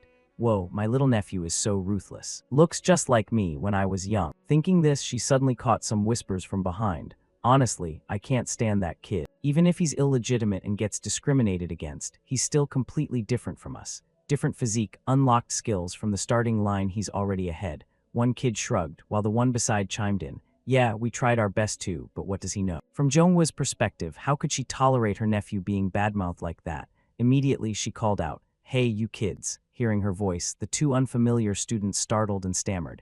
Elder, you're still here. Ignoring the question, Jeonghwa looked at them with a death stare and asked coldly, Just now, were you talking about my little nephew? No, my disciple. Across from her, the two students paled and quickly bowed in apology. Sorry, we spoke out of line. From Jeonghwa's view, the anger in her heart hadn't subsided at all. She retorted, What do you even know to dare say those words to that child? please forgive us." The two cried out in fear. Right then, before Jeonghwa could bully the kids more, a student named Kim Boseong stepped forward and questioned, "Isn't the young master clueless too? We've tried hard too, but we're always treated like nothing. Growing up in different circumstances makes us different, right?" To those words, Jeonghwa shook her head mockingly. "You really don't know anything, do you? Maybe it's better you don't. If you knew how different that child's day is from yours, you'd realize your life is basically child's play." Behind her, Boseong heard Jeonghwa's somewhat pitying words, and veins bulged on his hand in anger. He muttered inwardly, "What makes that illegitimate kid so different? Fine, whatever, I'll show you." Time passed quickly until evening break. Instructor Young-ho's voice rang out, "Today's training ends here." Hearing that, the students sighed in relief. Meanwhile, Boseong glanced at Chial resting on the side and sneered inwardly. "See, nothing special. All that talk about struggle, in the end it's just because he was blessed by heaven, different from us." Thinking this, suddenly an unfamiliar student ran up to ask Boseong, "Today you guys said you wanted to follow that illegitimate youngest, right? But wandering around the family grounds like this, is it okay?" Explaining, Boseong nodded firmly. "We're students, so it's fine. Plus, we're not going to dangerous places. That illegitimate kid doesn't live in the main line area anyway. We can't let him keep overpowering us like this. Today we'll see it with our own eyes." Just like that, time passed quickly until night. At this moment, Boseong led a few students waiting outside Jeonghwa's research area. But after waiting too long, Boseong couldn't help wondering, how long has he been in the research area? It's already 9 p.m. On the other side, a few students started yawning and suggested, "Hey Boseong, let's go back. Day training already made me sleepy. I'm exhausted too. Forget it. Whatever that illegitimate kid is doing in there, no one knows anyway." With that, a few group members left apologetically, making Boseong annoyed and curse, "What a bunch of weaklings." Next, not long after, Chial also left the research room. Boseong quickly hid himself and followed from behind, finally heading home. Is he going to the spring training area? That's reserved for the main line. He can't enter there. Boseong wondered inwardly, before the group heard countless shouts of training coming from outside. This startled the group, making them exchange glances. "What sound is that?" Training shout. Then one kid in the group advised, "Boseong, seems like the youngest illegitimate is really intense. Let's stop. The young master wasn't wrong. If we tried as hard as Inha then." Before he could finish, Boseong clenched his fist and growled, "I never skip personal training either. This isn't anything special." To those words, the remaining two just exchanged tired glances. Then, not wanting to waste time following Chial anymore, they left right away. "Sorry then, we're heading back first." Ignoring them, Boseong was still tangled in his thoughts. "What's the difference between me and that illegitimate kid? I'll definitely prove I'm not wrong." Just like that, he started waiting silently again, until the protagonist finished his training session and left the training ground. This time, Chial went straight home instead of wandering. But before Boseong could think more, a bright light and loud shout suddenly appeared behind him. "Hey, you there, stop right now." The shout startled Boseong, but after the guard saw his uniform, he said in surprise, "What, a student? Young Master Li Chial comes and goes at this hour every night, but I didn't expect him to bring a student along. By regulation, this isn't allowed, so head back." Across from him, Boseong saw the guard wasn't making trouble and quickly nodded. Before leaving, he glanced at Chial's villa and thought, "The lights are still on. It's already 2 a.m. This left Boseong silent. He quietly replied to the guard, "Then have a good night," and quickly left. Time passed quickly until the next morning at 5 a.m. at the private training ground for Class 5. Because he returned late yesterday, Boseong still felt sleepy. As expected, coming back so late yesterday. The friend thought tiredly, before his eyes widened looking ahead. At this moment, Chial was already there before him. "He looks really tired. Even with the gifted physique and abundant mana of the main line, can a 13-year-old endure sleeping only 3 to 4 hours a day? And me, when I get home, I usually watch TV or play games to relax. I do personal training too, but I still sleep enough, rest, and entertain reasonably." Thinking this, Boseong couldn't hold back his curiosity anymore, stepped in front of Chial and asked, "Don't you feel tired?" Across from him, Chial's brows furrowed as he replied casually, "So you were one of the ones following me yesterday?" For Boseong, hearing Chial say that, he startled at first but then admitted, "Yes, you're from the main line, so you get support, different starting point and more." The friend rambled, but before he could continue, Chial cut in, "From a young age I've lived like this. Before joining the trainee team, my sleep was a bit longer. Not sleeping enough naturally makes me tired." "Then why do you push yourself to this extent?" Boseong asked. To that, Chial didn't explain much, just calmly patted Boseong's shoulder a few times and whispered, "You already know the answer." With that, Chial walked to the other side. Meanwhile, Boseong, hearing it, felt an overwhelming sense of shame rise in his heart. In another scene, while family head Tishan was training, Butler Choi approached him to report something. "Family head, the mission documents you assigned have been processed." As he spoke, he handed Tishan a stack of files. However, after Tishan reviewed them, his eyes still showed some dissatisfaction as he said, "This still isn't enough." Butler Choi quickly advised, "These are grade 7 and grade 8 dungeons. With the current trainee team's level, it would be very dangerous." To Tishan, even though Choi had cautioned him, he remained firm in his decision. "Food and weapons can be stockpiled, but people cannot. Right now, I need to create survivors." Hearing this, Butler Choi stopped persuading. "I understand. I'll handle it according to your order. Additionally, there's another report I need to convey." He began recounting what had happened with Chiol. This made family head Tishan's eyes light up with a hint of joy. The youngest did that. That kid has had a different look in his eyes since he was little, the eyes of someone who has been stripped of everything, who has fallen to the absolute bottom. But leading people and changing them is an entirely different matter. Adjust the test content slightly. Coincidentally, the 8th is in the same batch. Raise the difficulty for the entire trainee team. Let's see if that kid truly has the qualities to lead people. This time, I'll observe carefully.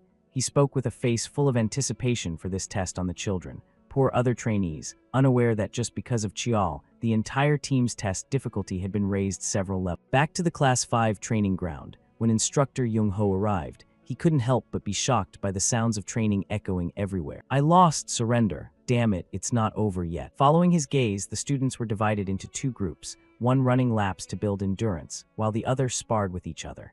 This made his eyes widen in disbelief, unable to understand why these students were suddenly so driven. These kids, are they really out here from early morning on a weekend? Then no need to gather them anymore. On the other side, two students noticed Jung-ho's arrival, stopped their movements, and greeted him. "Oh, instructor, you're here." Jung-ho nodded in praise. "Yeah, working hard even on the weekend, huh? If anyone isn't here yet, go call them. I have something to announce." The student quickly ran off to gather everyone. Once they were all assembled, Jung-ho informed them, "Though it's a bit sudden, the first quarterly evaluation schedule has been moved up earlier than planned. Therefore, the instructors have decided to grant the trainees 1 week of leave beforehand. Consider this your last day off. Rest well." Finally. At this point, his voice suddenly trailed off as he looked at the bright, eager faces of the students, thinking to himself, "No need to remind them to maintain minimum training, even during break, huh?" Thinking that, he continued with satisfaction, "I trust you all know how important that is." Dismissed. Across from him, all the students responded in unison, "Understood." From Chiol's perspective, suddenly getting early leave like this made him a bit suspicious inwardly. Suddenly getting leave, evaluation pushed up early, is this okay? Thinking that, he noticed the students staring at him from behind, so he curiously turned and asked, "Why haven't you guys left yet?" In response, Kim Han and In-ha asked his opinion. "We're looking at you, young master. What are you planning to do during this break?" Hearing that, Chiol's face turned dumbfounded as he looked back at the group. Break time is personal, why ask me? Rest when you need to. I don't plan to force anything during the break." Across from him, the students' eyes widened as if they'd witnessed dinosaurs coming back to life. They whispered among themselves, "Never thought I'd hear that from the young master. Honestly, we thought he'd force us into hell training, like, what, someone actually wants to rest, and drag us all into group sessions." Of course, those whispers couldn't escape his ear. Knowing their impression of him, Chiol felt a bit awkward. Why not just say it louder? "What do you guys take me for? During this break, should I try again like the first day?" Rest when you need to rest is important too. I know even if I tell you to relax, you won't just sit around doing nothing. Handle yourselves, rest well, and see you after the break. Chiol calmly instructed, and just hearing those words made the students ecstatic, cheering wild. Switching to Jeonhwa's research room. After leaving the training ground, Chiol had rushed straight here. However, his appearance didn't please her at all. She complained, "I heard you got leave, yet you still come here to bother your aunt. I have a ton of research to do too." To her words, Chiol immediately countered, "You're clearly just messing around on your phone, watching random stuff." Hearing that, Jeonhwa puffed up like an angry cat and questioned, "What random stuff? I'm reading news that Hanman was acknowledged by the family head. Even his leukemia is cured." At this point, Chiol turned pale as if he were dying, then asked, "Wait, what exactly are you watching? And the quarterly evaluation being pushed up early, is that really father's order?" Chiol asked curiously, and hearing Tishan's name, Jeonhwa's face turned serious. She nodded and added, "Yes, direct order from him." Back to Chiol, receiving confirmation from Jeonhwa, he fell into deep thought. Then this evaluation will be harsher than expected. Right now I'm stuck at the mana wall. To break through, I probably need to find the next part of Infinite's memories. If the memories still can't be read, that means something's still missing. I've tried improving it to unlock the next memory, but no success. Guess I'll have to keep searching. As he thought, he leaned back and accidentally, Chial knocked over the stack of documents beside him, scattering them everywhere. Seeing this, Jeonghwa's eyes widened. Oh my god, what the be careful. I told you to clean this place up already. Ignoring her complaints, while Chial picked up the scattered reports, he suddenly noticed a page with images of monsters he'd encountered on Crimson Blue Island before. One section in the report caught his attention.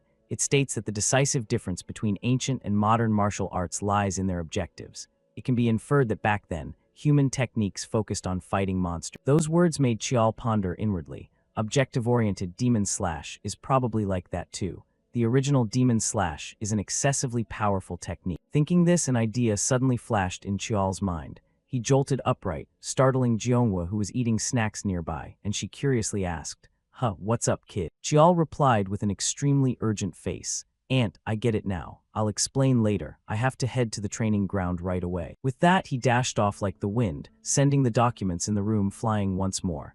"That damn kid," Jeonghwa shouted. Switching to the training ground, Chial began transforming his ring into a long sword form, then thought, "All right, now let's try imagining an opponent. Something much larger than me. A monster of a different species from humans, a gigantic beast. A technique that doesn't care about combo efficiency, energy conservation, evasion, or defense. Flashy moves without destructive power or just for deceiving the opponent are useless. The clear goal of Demon Slash is to kill monsters." As he thought, he began imagining the image of the giant monster the nameless warrior had fought before. Then he recreated the Demon Slash technique exactly as the warrior had done. His move immediately caused an explosion inside the training ground, sending dust and smoke flying everywhere. With successfully recreating this technique, black smoke began rising from Chial's palm, affecting the infinite sword to read its memory. This made anticipation flash in Chial's eyes. "All right, now what will appear?" he whispered. The scene changed. After opening his eyes again, Chial found himself in an unfamiliar place. He looked around a bit, then thought, "Where is this?" "This is a training ground. It looks exactly like when I first received Infinite. Why does the perspective change? Only when reading Infinite's memories." Thinking that, he was drawn by the sound of weapons clashing not far away. Glancing over slightly, Chial recognized the figure. That silhouette is. Wait, what? When the weapon changes, does the aura change too? It's not that person's aura changing. It's Infinite transforming the aura. Chial thought in shock before a voice suddenly rang out.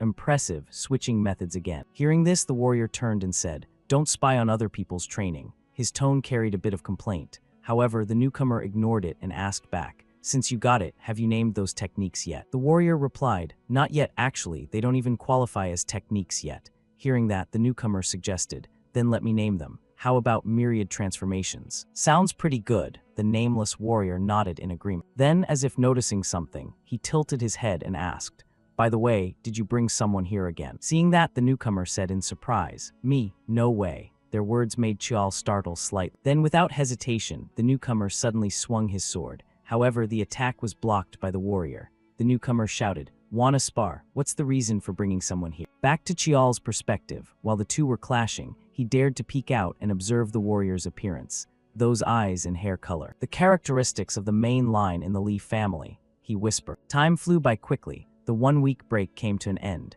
and today Chial's group was loaded onto vehicles and transported to the location for the quarterly evaluation test. Inside the vehicle, Chial gazed out the window, lost in thought. The scenery here doesn't look any different from the future or the past. The walls that separate the safe zones from the danger zone. Back in the day, a massive rift appeared near the Pacific Ocean. It was called the Blue Hole, a mysterious space that humanity has never officially explored. And from within that place, monsters never seen before poured out into the world. Humanity fought against the monsters for a long time to reclaim territory. But there are still unexplored regions. Places like this are called uncharted zones, or more commonly, danger zone. He muttered quietly to himself in his mind. Meanwhile, perhaps hyped up for the upcoming test, his buddy Kim Han chuckled and said, "Lately people have been saying the walls mark the boundary between safe zones and danger zones, right? The closer you get to the danger zone, the more desolate everything becomes." In response, Chial started schooling him with knowledge he'd gained from his previous life.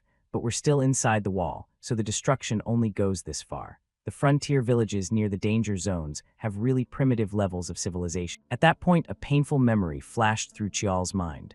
In his previous life, he'd lived in one of those places for a while to lay low, and that period had been anything but pleasant. Soon after, the small vehicle began passing through the wall. Everyone stay alert. Because from this point on, where we're stepping into is a dungeon that hasn't been fully explored yet. The scenery on this side is genuinely gloomy and completely different from inside the wall. A faint bluish smoke drifts everywhere in the air around. Everyone gather up. We'll set up base here, check our essential supplies, and then begin the test. The escort guards are only responsible for protecting this base. So from now on, you all have to handle everything yourselves. But don't worry, I'll support you as much as I can in my role as the instructor at this base. Show everything you've prepared up to this point. Yes, sir, the entire group of trainees shouted back with full energy and spirit. Then Chial turned to the rest of the team and said, "From now on, I'll take command. But before that, this test is definitely going to be tougher because of me. This is the last chance. Anyone who wants to leave, do it right now." Chial's voice carried complete seriousness. He glanced off into the distance, where countless spider webs were strung densely throughout the forest. It made him feel a bit uneasy inside. Yeah, anyone can tell this quarterly test isn't meant for ordinary trainees. The human-faced spider forest. This is a dungeon crawling with spider webs. Any intruder gets spotted by the monsters instantly. And yet our mission is to film an adult spider in this forest. Chial thought silently to himself. However, no one in Class 5 was cowardly enough to back out. Inha sighed and gave a small smile. At this point you can test me however you want. No one in Class 5 is going to just run away or give up. Beside him, Kim Han nodded and added, "That's right, young master. We all trust you completely."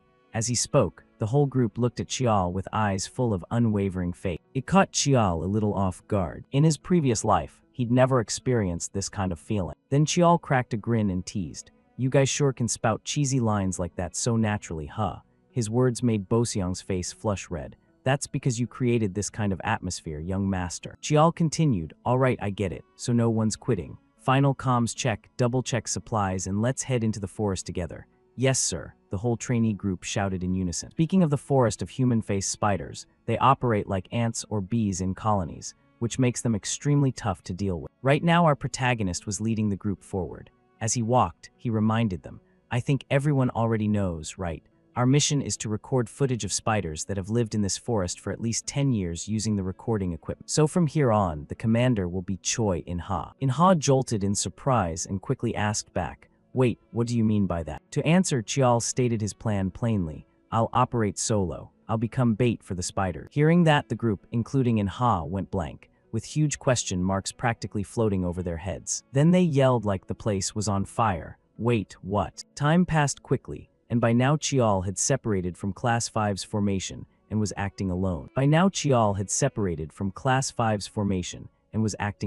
After casually stabbing a giant spider to death, he scanned the surroundings and breathed heavily from exhaustion, following his gaze. All around him, countless giant spiders were staring at him with their glowing red eyes. But this was exactly what Chial had hoped for. Finally, they're all gathered. Looks like killing a few to lure them with pheromones was worth it. Human-faced spiders bring high-nutrition prey back to the nest to feed their larvae. The simplest way to make them see me as highly nutritious prey is to prove that the prey possesses terrifying power. As he thought, he transformed the sword in his hand into a long blade and unleashed a demon slash, instantly cleaving the charging spider in half. This action seemed to enrage the remaining spiders. They started growling and hissing, then charged at him from all directions in a coordinated assault. Seeing this, Chial gave a faint smile, lowered his weapon, and completely gave up resisting. Next, after opening his eyes again, Chial found himself lying on a pile of soft webbing. He wondered, is this inside a human-faced spider cocoon? If so, then everything's going according to plan. My stomach feels a bit queasy from the poison, but this isn't bad. First, I need to use invisibility technique to erase my presence. As he thought, he activated invisibility technique, enveloping his body in a faint blue energy veil, while transforming his weapon into short-sword form. Then, using the short-sword, Chial sliced through all the threads binding him and planned his next steps.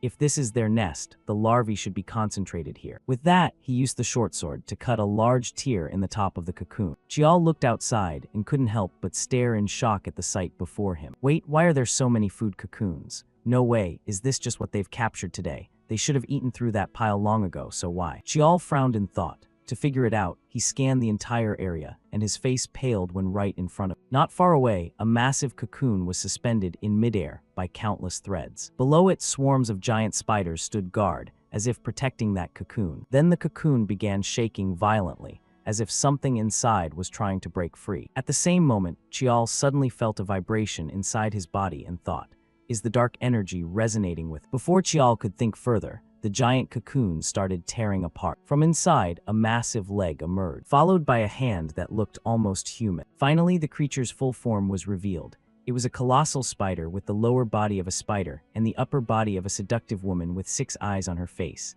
This was a Class 5 monster, the human-faced Spider Queen. "My children, are you hungry?" she spoke. Meanwhile, the instant he saw this monster, Chial held his breath and silently analyzed. A Class 5 monster in a dungeon that can use human language. No, she didn't even open her mouth. Then could the dark energy be reading this monster's consciousness? Up ahead, as if sensing something, the Spider Queen suddenly launched an attack. She rushed forward and struck Chial's cocoon hard with her sharp leg, sending his body flying down to the ground. No time left to maintain invisibility technique. Meanwhile, the Spider Queen glared at him with murderous intent and demanded, "What are you?" "The thing that awakened me is inside you. Why does a human have that?" "That's Mylara handed over to me." As she spoke, she unleashed a skill, firing a purple sonic wave from her mouth. It was the Terror skill, just like the one from the giant turtle Chial had faced before. Chial recognized it immediately, yet he felt no fear at all. The terrifying pressure only a top-tier predator can emit. But unfortunately, that pressure doesn't work on me, he muttered quietly to himself. Thanks to the dark energy, the pressure was completely neutralized, which startled the Spider Queen into asking again, "You dare resist my magic power?" "Insolent brat!" Right after she finished speaking, black smoke suddenly billowed up from the forest not far away. Immediately after, a massive explosion erupted, blasting everything nearby to pieces. Seeing the scene in the distance, even the Spider Queen's face went blank. My forest, my forest. What the hell did you do?" she screamed uncontrollably. Meanwhile, Chial smiled as he saw the plan unfolding exactly as expected. He explained, "That's a weapon called Burst Mana Shell. Lucky for us, this cursed forest has plenty of flammable stuff. I just detonated them on my signal." Not far away, the team led by Kim Han contacted Chial through their earpieces. It started, "Team 1, moving out. Will reach their nest in 30 minutes at most." At the same time, Instructor Jung Ho, watching through the monitoring screens, hurriedly reported, "This is Base Camp, young master. I've detected a Class 5 mana source inside the nest." But before he could finish, Chial cut in, "I'm fine. Make sure you support the trainees first." Back in the spider lair, the queen was starting to lose it. She ground her teeth audibly and ordered her minions, "Children, hurry, protect my forest." Then she turned and glared at the protagonist, snarling, "I'll crush you myself. You arrogant little brat. You really think you can beat me alone? You believe your teammates rushing to my nest can actually make it here. You can't do anything to me." In response came a scoff from the protagonist, "You're the one underestimating me." As he spoke, Chial enveloped his body in a layer of golden aura. Cutting to the trainee team, while moving forward, Ha directed everyone, "Keep firing burst mana shells to draw the human-faced spiders. Team 1 head straight for the nest to support the young master and secure the escape route." Hearing that, Boseong running beside him turned and asked, "Wait, there's an unknown variable in the nest and we're just going ahead like this?" Ha replied, "These are the young master's orders. We stick to the plan." Even as he said it, Ha couldn't hide the worry on his face and silently prayed, "Young master, please hold on just a little longer." Back in the spider lair, the cavern shook non-stop. Chunks of rock kept falling from the impacts of the queen's attacks, yet her expression showed no hint of satisfaction.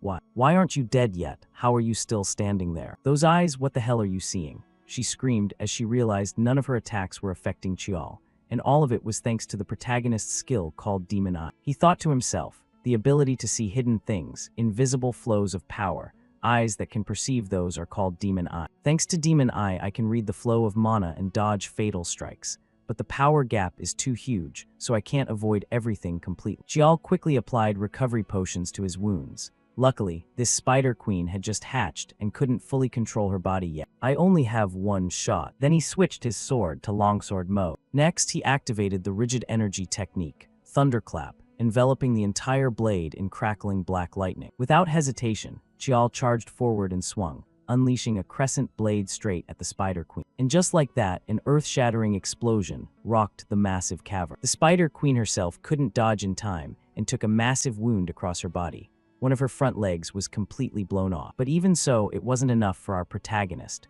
Damn it, the wound's still too shallow. Just as expected, slicing through that thick hide in one hit is too tough. As he thought, Chial glared at the massive spider in front of him, who was screaming nonstop in agony. It hurts so much. I'll turn you into my minion, rip out what's inside you, heal myself." then you'll endure endless pain. With that, she raised both arms forward and unleashed beams of light. Not knowing what skill it was, Chial did his best to dodge. Unfortunately, there were just too many threads. In that moment of carelessness, one thread caught Chial. Right away, a voice echoed in his mind, "Submit." Along with the voice, a splitting headache crashed over him, making Chial scream in agony. Seeing that, the Spider Queen laughed triumphantly. "Haha, that arrogant face." Before she could finish, she suddenly coughed up a huge mouthful of blood. "Wah, what the hell, you?" The Spider Queen stammered and lunged forward, as if to attack Chial. Seeing this, instead of fleeing, Chial stood his ground and muttered, "You gotta be careful. Spiders and bugs are weak to fire, after all." As soon as he finished, a massive explosion erupted right next to the Spider Queen, officially sending her to the afterlife. And the ones who just helped Chial were naturally the trainees who had just arrived. Seeing their young master safe, they finally breathed a sigh of relief. Kim Han said, "Sorry, we were delayed clearing the path." Hearing that, Chial sighed and scolded, "When we get back, I'll put you through special training." Kim Han paled at the punishment and whined, "Man, even in this situation you can say that." "All right, let's get out of this nest quick," Chial declared. Time flew by, cutting to the instructor's room where they were grading the team's tests. Inside, murmurs started rising. "First year Team 5 is late. We got reports they returned 30 minutes ago. They didn't bail like Team 4, did they? Makes sense. It's a special Class 6 dungeon, and there was an anomaly." At that moment, Instructor Young-ho burst through the door and announced, "Sorry I'm late. Lots of injuries, so I had to get them to the hospital first. Now I'll report the situation." As he spoke, he pressed the remote to display images of the human-faced spiders, and slowly explained, Team 5's mission was to record adult human-faced spiders in the forest, but during the mission, we spotted an anomaly and gathered intel first. Team 5 entered the dungeon, split into 4 groups, and planted 132 burst mana shell. Hearing that, a man below interrupted, "Wait, hold up, did I hear that right? You used firepower?" Young-ho nodded. "Exactly. We used 52 more in combat with monsters, totaling 184 shells." At that, the black-haired man couldn't hold back his anger. He slammed the table. "You planning to level the whole dungeon? The original mission was just to film the dungeon. Don't tell me you blew it up and call that success." Young-ho stammered. "The mission was completed exactly." "Then where's the footage? Show it now," someone yelled. But before Young-ho could respond, the door opened again. It was Chial. "Sorry I'm late, the equipment glitched, took time to recover, but here's the video." As he said, handing his chest badge to Instructor Young-ho. Behind him, Seoyun whispered, "This lunatic blowing up bombs in a dungeon normal, and you let yourself get captured alive." To that, Chial replied, "If you want to film it, this is the surest way." Soon after, Chial's footage played for everyone. They all stared in shock. The black-haired man rubbed his face, bewildered. "Unbelievable, the report matches the video perfectly. Using bombs in a dungeon is like bringing gasoline to a house fire. You think that's a reasonable plan?" He glanced at the protagonist. Chial confidently replied, "I just picked the option with the highest success rate. With a standard plan for that mission, could the trainees have succeeded? I'd rather go all out to complete the mission than fail or quit. The Lee family only cares about results, nothing else." That made the black-haired instructor's eyes narrow as he thought, "Not an accident. Looks variable, but it's a plan." That fourth son trusted his plan completely. The other supervisors exchanged glances and murmured, "The young master's plan is too innovative. Can't use it as an example. Hard to grade." But since they completed the mission with no casualties, it's perfect score for this evaluation. Team 5 is the only one with max points. Time passed quickly, cutting to the Lee family head's office. Butler Choi was reporting the test results. 32 dead, 78 seriously injured, many lightly wounded. The contracts have identity transfer clauses, so no separate issue. Hearing that, Tishin nodded, not surprised. Then he asked, "What's the support for the casualties this evaluation?" Choi replied, "Cover all treatment costs for the seriously injured, for those with permanent disability." "Keep reporting progress. You've worked hard," Tishin said, flipping through the report quickly. Meanwhile, Butler Choi pressed the remote to show the video and continued, "Yes, understood. Here's the material on each reported dungeon." From Tishin's view, as he watched the footage, he commented, "It really had an impact. The human-faced spider forest was already in a danger zone.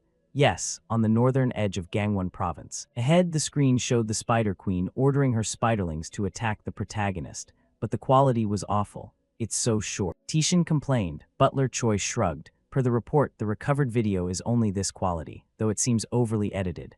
At that, Tishin's movements paused. Before he sipped his tea and said amusedly, "What an interesting kid. Don't you think?" Butler Choi sincerely commented, "Overcoming tough missions with sheer willpower, impressive.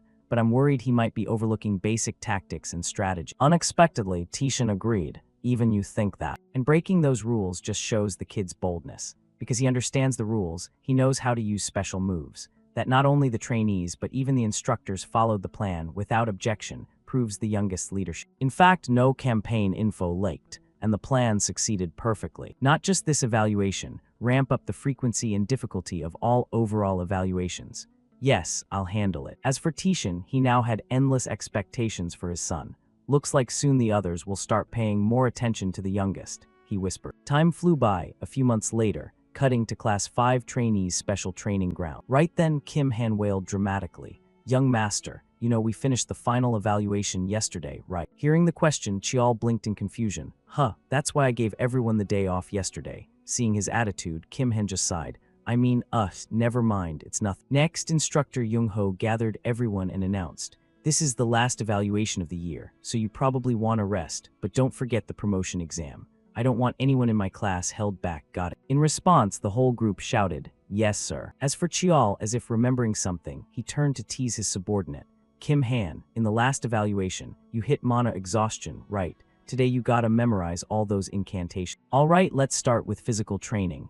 And so, the trainee group dove back into practice. Seeing their spirit now, Chial felt a bit happy inside. They've toughened up, not just bodies but minds too. No more collapsing from shortcomings, they've learned to compensate. It's almost a full year since starting trainee life. Except those forced out from the start, no one's been expelled or died. Thinking that, suddenly instructor Jung-ho approached Chial. There you are, young master. Surprised, Chial looked over. What's up? In reply, Jung-ho reminded. The instructors have an announcement for the promotion exam. Got it's heading there now. Chial nodded and hurried to the meeting room. Shortly after, as soon as he stepped into the room, Seoyeon waved him over. Over here, over here. Sit down, I gotta talk to you. She patted the seat next to her. Once Chial sat, she glanced around and whispered, you did pretty good this evaluation, but I heard Class 1 crushed it too. Chial's response let Seoyeon brag confidently. Heh, right. Nah, that's not important. She shook her head to clear the random thoughts. Then she lowered her voice. Hey, for this promotion exam, you're in for some trouble. 6th sis and 7th bro got called to mom's room recently. Rumors say they're meeting trainees everywhere. Chial could easily guess Lady Beek Hwayan's intent, but he wasn't worried at all. Instead, he smirked. What? They're messing with the promotion exam. Beside him, Seoyeon got annoyed at his lack of worry. Getting eliminated is expected, but scary is not knowing their tricks. You probably don't care cause you're so weird you fear nothing. 6th sis and 7th bro are super scared. Chial crossed his arms and scolded the girl. If you're warning me on purpose, it's too late. That kinda hassle started after midterm evaluation. Then stroking his chin, Chial assessed. Every evaluation, crap gear distributed, or training content skipped on purpose for discrimination. Lately, I heard someone's targeting Boseong too. Unaware of Chial's thoughts, Seoyeon clenched her fist. I've warned my class. This time I'll compete fair and square with you and win. I'll take first place and make you call me sis. She said with burning spirit, leaving Chial puzzled why she obsessed over that. Why are you so hung up on that title? Chial whispered. Next, the instructor entered the classroom. Everyone assembled. As of today, this year's quarterly evaluations are officially over. Now, I'll announce the content and schedule for this course's promotion exam. As you know, promotion results are total points from yearly evaluations plus the promotion exam. This one's at Gate Y7, about 3 km north of Kiseong City. Below, hearing the location, Chial was a bit shocked. A gate. I figured the promotion exam would be unusual, but not inside an otherworld gate. Up top, the instructor continued. He pulled out a token. Inside the gate, nameplates marked Sungmu will be placed. Each trainee gets one. Lose yours and you're auto-forfeited and out. No other rules. Collect as many as possible. This promotion exam isn't just combat testing. It's a battle royale. Back to Chial's view with his big brain, he quickly grasped the real nature. So that's how they're playing. Collecting nameplates, robbing, survival. Lose yours, auto-forfeit. Number of plates decides promotion score, so rules are simple. So-called death handling is a trap. Even if robbed, outsiders won't know what happened. So snagging someone's plate or finding hidden ones, no issue. Plus, it's every man for himself with second years too. Clearly someone's pulling string. Promotion exam in an isolated otherworld gate. For a despised illegitimate son, anything goes, no evidence. Perfect opportunity, right? But that works both ways. Thinking that, Chial grinned slyly, making Seoyeon beside him eye him warily. Time passed quickly, cutting to an office. Inside, a girl was whistling and humming cheerfully. When a voice cut in, "What are you doing, sis?" It was Lee family's 7th young master, Lee Yi-hak. The girl replied, Watching my cute lil bro work so hard the content popped up. This girl was Lee family's 6th miss, Lee Xiao Ah. Yi-hack snapped, psycho, making her complain. This punk always talking empty to your sis. But anyway, compared to you, 8th sis is way cuter. Personality and behavior just like a bun. Wanna just snap its neck, she said, pulling a dagger and licking her lips creepily. Then pausing, she asked Yi-hack, so what do you think? About what? Yi-hack said, eyes glued to his PC. What else? Mom's orders, Xiao Ah reminded. And Yi-hack sighed wearily. I just think it's time to get a clear picture once and for all. Up ahead, Xiao Ah started flipping her dagger casually and voiced her thoughts. I'm really pissed off. Some illegitimate brat dares to wear a mainline nameplate, and on top of that struts around all arrogant without knowing his place. So as his superior, I'm gonna personally teach him a lesson. And he's even dragging that soft-as-dough big brother along behind him. We gotta make that bastard know exactly where he belongs. With that, she gripped the dagger tightly and stabbed it deep into the desk below. Just like that, time flew by. At last, the final promotion exam had begun.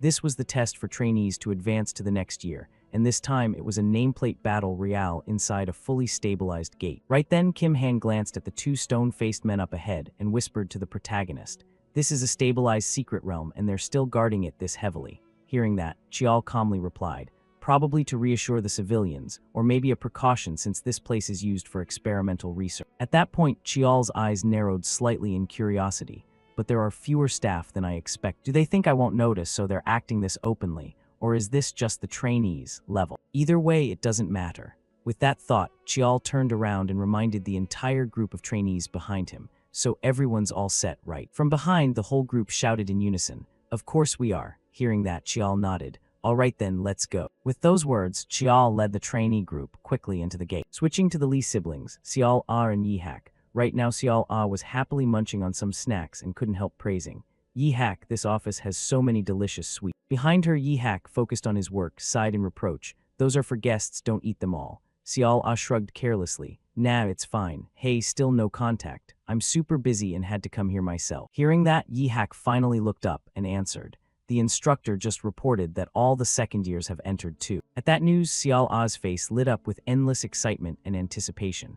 Just thinking about that illegitimate trash and the rest of the scum crawling and begging already gets me thrilled. Mom said if we pull this off well, there's a reward, right? Gotta note down what I want in advance. From Yi-hack's perspective, unlike his confident sister, unease started creeping into his heart.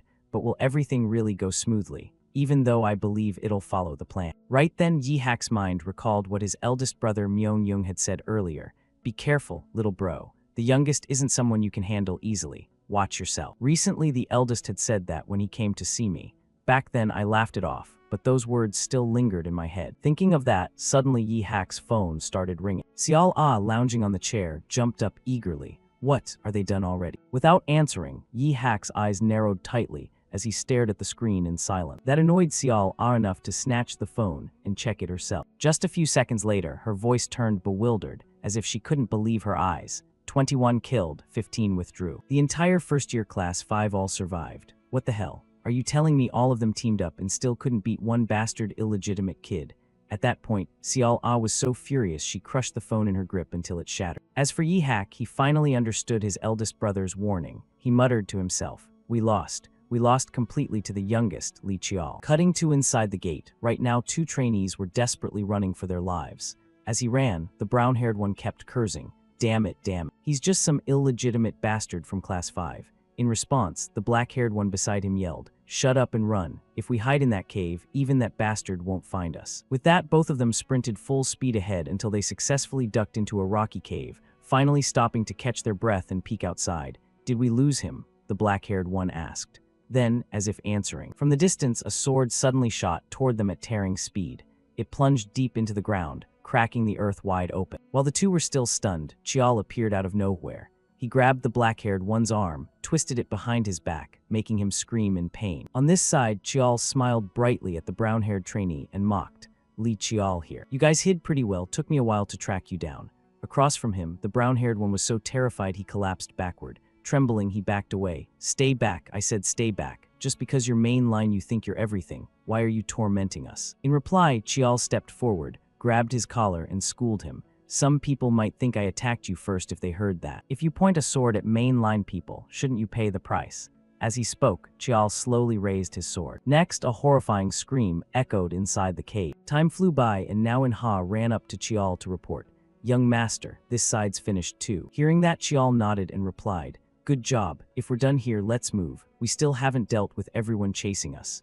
"Yes, I'll link up with Kim Han's side right away," Enha answered. Then Chial said he'd move solo and instructed Enha, "Make sure you take out everyone on your list and keep collecting more plates." Hearing the order, Enha hurried off, watching his figure disappear. Chial stretched with a slight discomfort and thought about the situation. "For our group, the most important thing in this promotion exam is how many plates we can collect. Stealing from other trainees is low efficiency, which is why I came up with a hypothesis. Can I find nameplates with Demon Eye?" Right then, when Chial activated Demon Eye, countless golden energy strands appeared in his vision, and one of those strands stretched toward a cliff not far away. Seeing that, Chial smirked, "Found it." With that, Chial dashed up the cliff, and sure enough found a nameplate there. He couldn't hide his delight. "This works. Totally worth it. Awesome. And while I'm at it, I can train my control too." Time passed quickly, and now Chial stared blankly at his bag stuffed with countless nameplates. "Phew, this is. Didn't expect to collect this many. No wonder the bag feels so light and floaty." From the distance, countless loud explosions rang out toward Chial's eye. But more importantly, I can't train Demon Eye any further now. That left him a bit disappointed. Since the exam, about to end, battles have been non-stop since sunrise. And honestly, if I keep avoiding her, she'll just get even more annoying.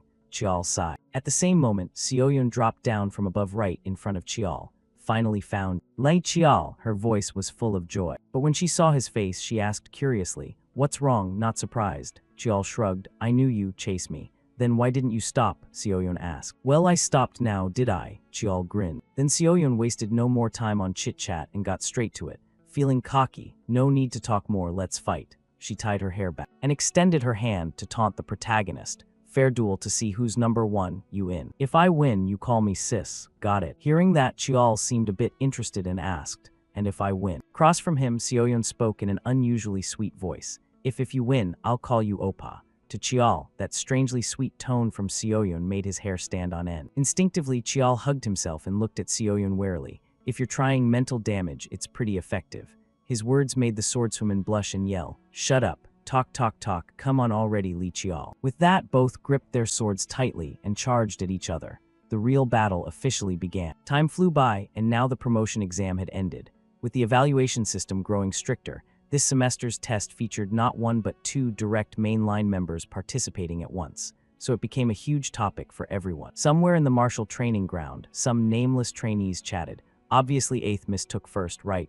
Even second years joined. Can first years even hold out? Someone worried aloud. In another corner, a few covered their mouths and whispered, "You mean those guys?" "Yeah, exact." The youngest illegitimate kid and first-year class 5 trainee. Cutting to class 5's spot on the training ground, instructor Jung-ho congratulated the protagonist. "Congratulations, young master Li Chial. You got the highest score." As he spoke, he handed Chial a certificate. Seeing that, Chial accepted it and shook his head. "Thanks. Honestly, I didn't think I'd get first place." At that point, he smiled, thinking to himself and recalling his duel with Sioyun earlier. They can't rig it too obviously. Maybe Lee Sioyun performed better in the exam, but in the end, I took all her nameplates. Unaware of Chial's inner thoughts, Jung-ho kept praising. "So calm, you became the top scorer among all trainees. That's something to be proud of." Hearing that, Chial nodded. "My nanny will be thrilled too. Thanks for the congrats." With that, Chial headed down from the platform, while the other trainees rushed to congratulate him. "Congrats, young master. Congratulations." Up top, Jung-ho didn't pause his duties and called the next. "All right, next, trainee Choi In-ha stepped forward." Hearing his name, In-ha, who had been held back 2 years in first year, hurried forward eagerly. "Congratulations on advancing." Jung-ho smiled as he handed over the certificate. Finally, In-ha had been promoted. He ranked 13th this exam. Looking at the certificate in his hands, In-ha's whole body trembled. Thank you." His voice overflowed with emotion. From behind, Chial didn't hold back, teasing. "Don't let it go to your head, Choi In-ha. It's worth being proud of, but sleeping on your laurels won't change anything." Hearing the jab, In-ha sighed. "Yes, sir, young master." Ignoring them, instructor Jung-ho continued. "Next, trainee Kim Bo-seong. Congratulations on advancing. Bo-seong ranked 24th this exam. Kim Han promoted in your first year. Great effort, congrats," Jung-ho said with a smile. But for Kim Han, looking at his rank, he felt no joy at all. He thought to himself, "Not an impressive rank. Honestly, I'm disappointed." "All right, this is just the beginning. I'll get strong like the young master. Gotta keep pushing. I decided to change myself so I'm not a burden to him or live half-assed anymore. From now on, I won't lose. That was the mindset of the entire student group.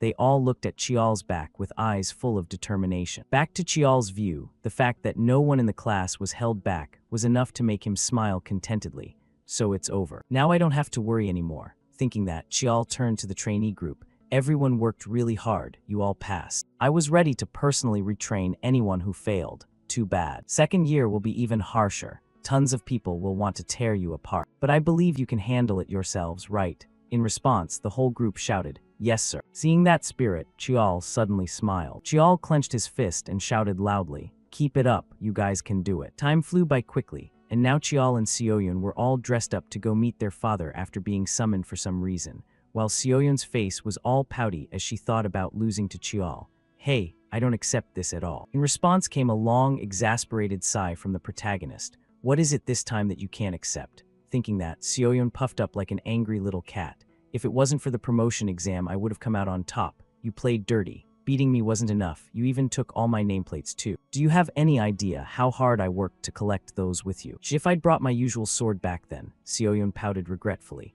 Meanwhile, Chial had to admit her strength in his mind. "She's not wrong. I thought it'd be an easy win, but it ended up taking over an hour. Lee Seoyun is stronger than I expected. She hasn't even released sword aura or mastered her skills yet. If she reaches that level now, I really don't want to imagine it." Unaware of Chial's evaluation of her, Seoyun cleared her throat after venting a bit and said, "But a promise is a promise." Beside her, Chial shot her a curious look and asked, "What are you suddenly on about?" Seoyun shrugged. "The way we address each other. We bet on it, remember." "You're bringing that up now." Before she could say more, Chial suddenly clamped his hand over her mouth and glared warningly, "One more word and it's a fight to the death." Seeing Chial's fierce expression, Seoyun blinked blankly. "Got it. Is it really that bad?" "Enough nonsense. Let's go, we're gonna be late," Chial urged, startling the swordswoman into replying quickly, "Yeah, right, let's hurry." With that, the two of them picked up their pace until they reached the family head's office. As soon as they stepped inside, both bowed and said, "Greetings, father." Hearing that, Tishin turned around and nodded.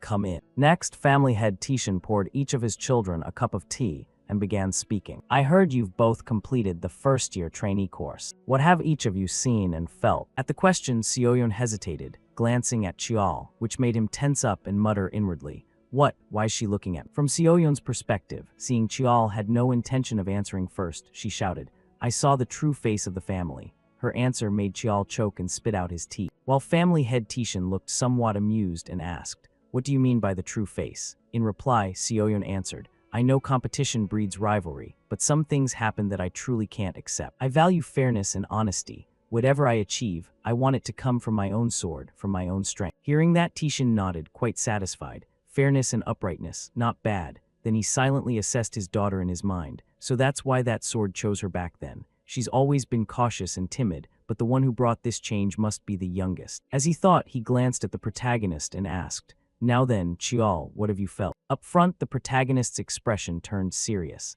After a few seconds of thought, he spoke. "I felt ashamed. The trainee legion is the foundation of our Lee family's warriors, but the current trainee legion has rotted from the inside." At those words, Tishin's eyes shifted slightly. His demeanor grew more serious as he asked, "How so?" Chial replied with firm conviction, "They didn't fight. They can be weak, they can lose, but those who give up fighting don't deserve to be part of the Lee Marshall family's elite. And I've seen far too many trainees like that. The problem lies with the instructor's abilities or their training methods." Chial spoke while recalling everything he'd gone through in Class 5. "How arrogant," Tishin said softly, but a smile spread across his face. That left both Chial and Seoyun stunned, wondering if they were seeing things wrong. Unaware of his children's thoughts, Tishin advised, "It's admirable that as trainees you've built your own solid principle, but always stay cautious. Once you fall into the swamp of bias, it's very hard to climb out." The family head's words made Seoyun's face light up, while Chial couldn't help but be surprised inside. "Didn't expect father to personally give us advice," he muttered inward, then quickly replied, "Thank you, father, I'll remember that." From Tishin's side, he now got to the main point of summoning his children. Naturally, he wouldn't just praise them pointlessly. "I've heard about what you've done over the past year. The exams this year may have differed in difficulty from a normal warrior's missions, but in essence they're the same. You've realized these were tests I arranged, and you've devoted yourselves to completing them. The reason I called you here today is to reward you for the missions you've accomplished. For Chial, this sudden reward from the sky made him a bit suspicious inside. Father is always strict with rewards and punishments. Rewarding this, there must be some reason. Unlike him, Seoyun didn't overthink it. Right away she raised her hand. Then I want a top-grade chest plate. Dragon scale armor, father. In response, family head Tishan agreed. Very well, I'll notify the armory. Go pick it up tomorrow. Yes, thank you, father, Seoyun replied happily. Then Tishan turned to Chial. So my son, what do you want? For his request, Chial, having already decided, said directly, I want permission to enter Chinbai Mountain. No one knew exactly what kind of place that mountain was. But right after hearing it, even family head Tishan and his daughter couldn't hide their shock. They stared wide-eyed at Chial. Time flew by, cutting to Chial's private room. It seemed his father had approved the trip to Chinbai Mountain, so now he was double-checking all his gear before heading out. Herbal encyclopedia, iron pot, medical kit too. Perfect. Looks like I've got everything I need. Because Chinbai Mountain is a sacred peak, not only herbs but spiritual medicines grow abundantly there. In Jiaoxiodo, my potion making was left unfinished, but this time I'll do it properly. Thinking that, Chial couldn't help but be surprised by his father's decision. Didn't expect father to really let me go to Chinbai Mountain. This way I can join the warrior trial early. Speaking of the warrior trial, it's the final test for Li family children to be recognized as true warriors. And Chinbai Mountain is the mandatory place they must visit before taking that exam. Plus, I've always wanted to go to Chinbai Mountain someday. As he thought, Chial glanced at the black sword placed beside him.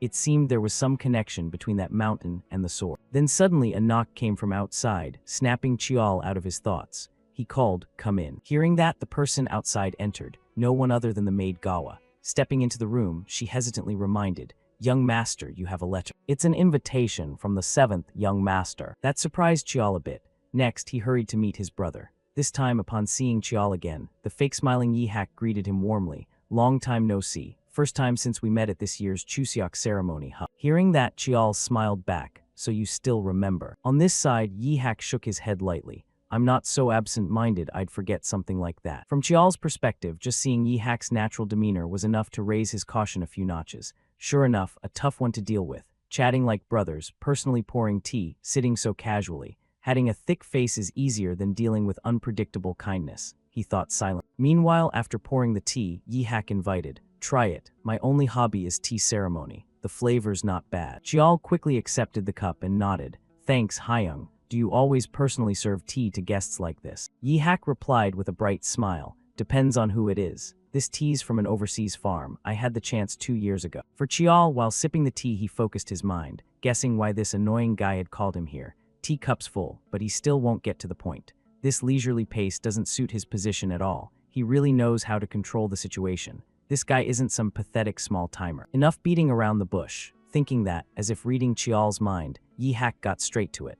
"The reason I called you here is about the recent promotion exam." "You know Chial, and I set it up right." Chial nodded slightly. "Yeah, I knew." Chial's admission didn't surprise Yihak much. He began explaining his side. "What happened wasn't my decision alone, blah blah." Ignoring the excuses, our protagonist had already guessed his intent and smirked faintly. "So that's what you want." Li Yihak, famous for politics, management, and commerce rather than martial arts, is shrewd. He's great at avoiding making enemies. People call him the Golden Sword. Does he mean he doesn't want to become my enemy? Unaware of Chial's thoughts, the glasses-wearing guy kept talking. "Even so, I'm at fault. If you want, I'll apologize." Before he could finish, our protagonist waved it off and smiled like nothing happened.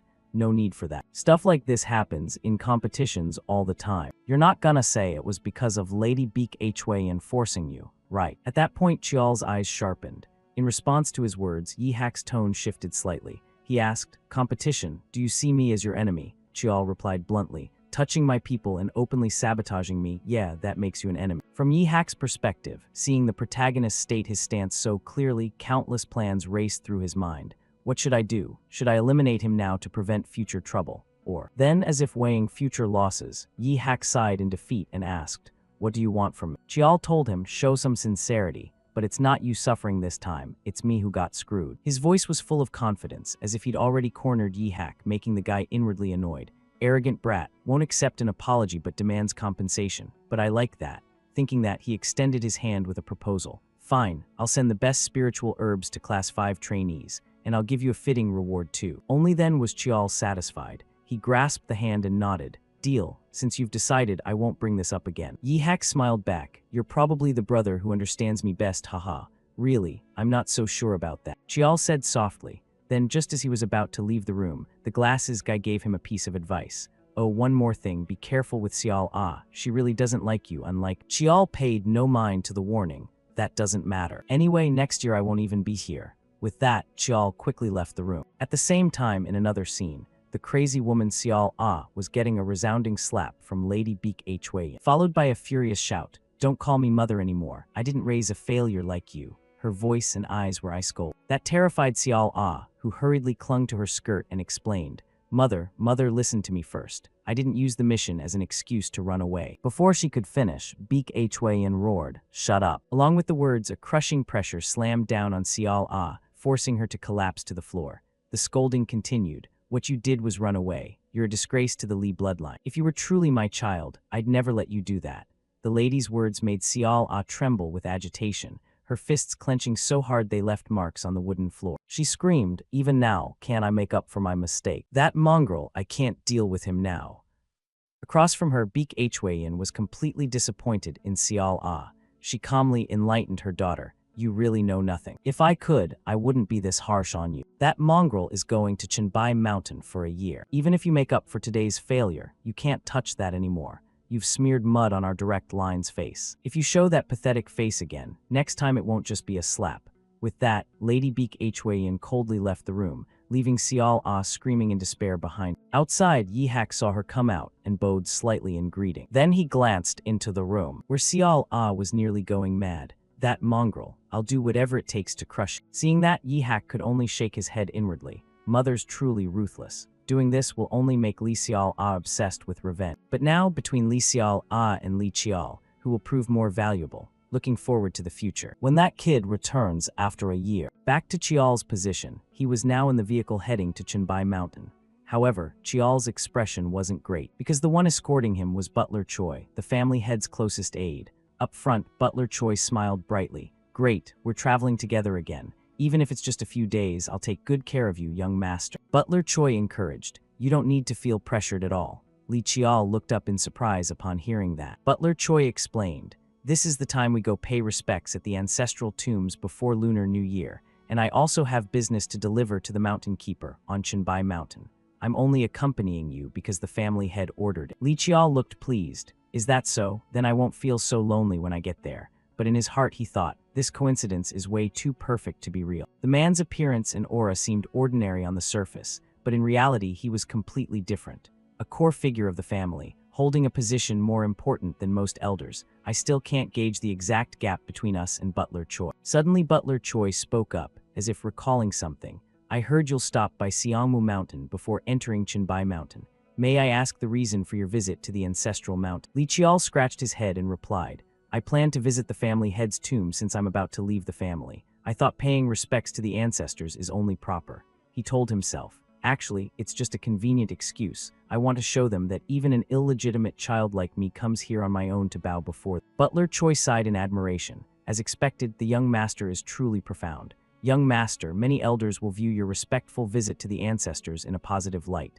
Li Qiao gave a polite smile. Thank you for saying so. But inwardly he felt a bit uneasy, as if the man had seen right through him. Butler Choi asked again, Young master, may I offer a few words? Li Qiao replied casually, Of course, I'm listening. Butler Choi began, Do you enjoy mountain climbing, young master? Li Qiao answered, Not really. I don't think I've ever climbed a mountain properly. Butler Choi smiled warmly. Haha, I see. I personally love it very much. He started rambling on. There was once a very steep and treacherous mountain with no path at all. I had to carve my own way. If it were you, how would you climb such a mountain? Li Qiao pondered. I'd climb silently, eyes fixed straight ahead.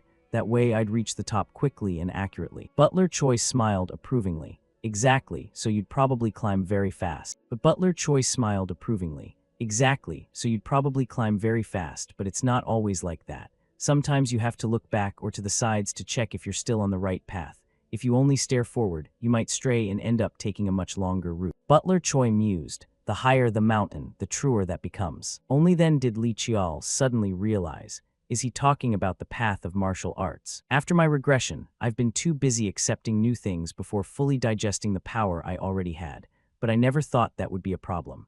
If I keep going like this, even with all the time in the world, I'd still chase after new things endlessly. Thinking that, Li Qiao bowed his head sincerely. Thank you for the wise advice. Butler Choi waved it off with a gentle laugh. Haha, it's nothing. Just think of it as an old man's nagging. Then Butler Choi reminded him, more importantly, it looks like we've arrived. As the car stopped, he introduced, this is Siangmu Mountain. Li Qiao quickly stepped out of the vehicle and called out Butler Choi. He asked with concern, I heard only those with Li family blood or special permission can pass through this gate.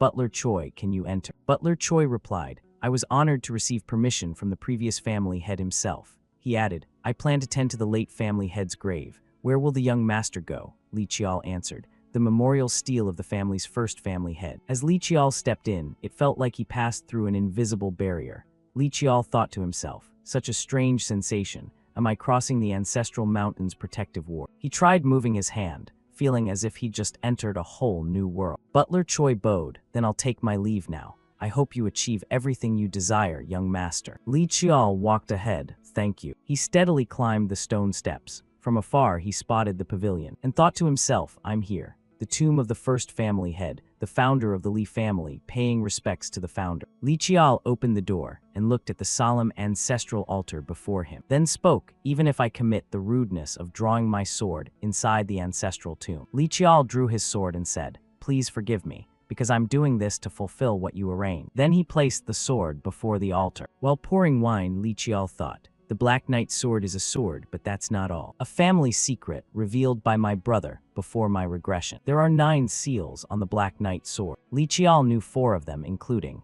first, prove you are the sword's master. Next, prove you carry the blood of the Lei Marshall family. Third, pass the founder's first trial, the naming ceremony. So I've unlocked 3 seals. Li Qiao pondered, what will the hint for the next seal be? Right then, a surge of spiritual energy appeared from a nearby mirror. On the mirror, the words Qinhui, meaning heavenly will, emerged. Li Qiao quickly realized, this is the Qinbai Mountain I remember. Head to Qinbai Mountain. The family founder sensed the energy of Qinbai Mountain and chose it as the place to train future generations. Li Qiao observed the scene before him and marveled. Such dense mana, I saw it on the status screen, but this is the first time seeing it in real life. Right then, Butler Choi appeared. It's a beautiful mountain, isn't it? Li Qiao agreed. Yes, it feels different from Siangmu Mountain or the peaks in the pictures. Butler Choi offered, I hope you achieve worthy results, young master. Yeah, they're noisy again. At that moment, someone else appeared, grumbling. So annoying, they're noisy again. A mountain keeper appeared behind them, and the Li family's guards immediately stepped forward to block. Young master, Butler Choi, step back, this guy's strong. But Li Qiao was stunned, thinking, when did they appear without me sensing? The mountain keeper snapped, ha, you bastards wanna die. I'll say it once nicely, drop your sword. The guards still shouted, everyone prepare for battle. But the mountain keeper slammed one guard's head to the ground and barked, I'm serious, you black-haired bastard. He sneered, as soon as they hold a piece of metal, they stopped listening to anyone. Then both sides clashed fiercely, dust and chaos filling the air in front of Li Qiao. In the end, the mountain keeper even had time to casually take a swig of liquor, while the guards protecting Li Qiao and Butler Choi all lay defeated on the ground. The mountain keeper clicked his tongue, while you lot don't even have a shred of real strength. He turned to scold Butler Choi. Damn it, you shameless bastard. I told you to give me advance notice, at least a heads up. If you show up without at least a bottle of booze, you're dead meat. Butler Choi laughed casually. Sorry about that, but you're being a bit much too. The mountain keeper got annoyed. A bit much, you've gotten cocky, huh? Daring to talk back now. Butler Choi then said, sorry for the late introduction.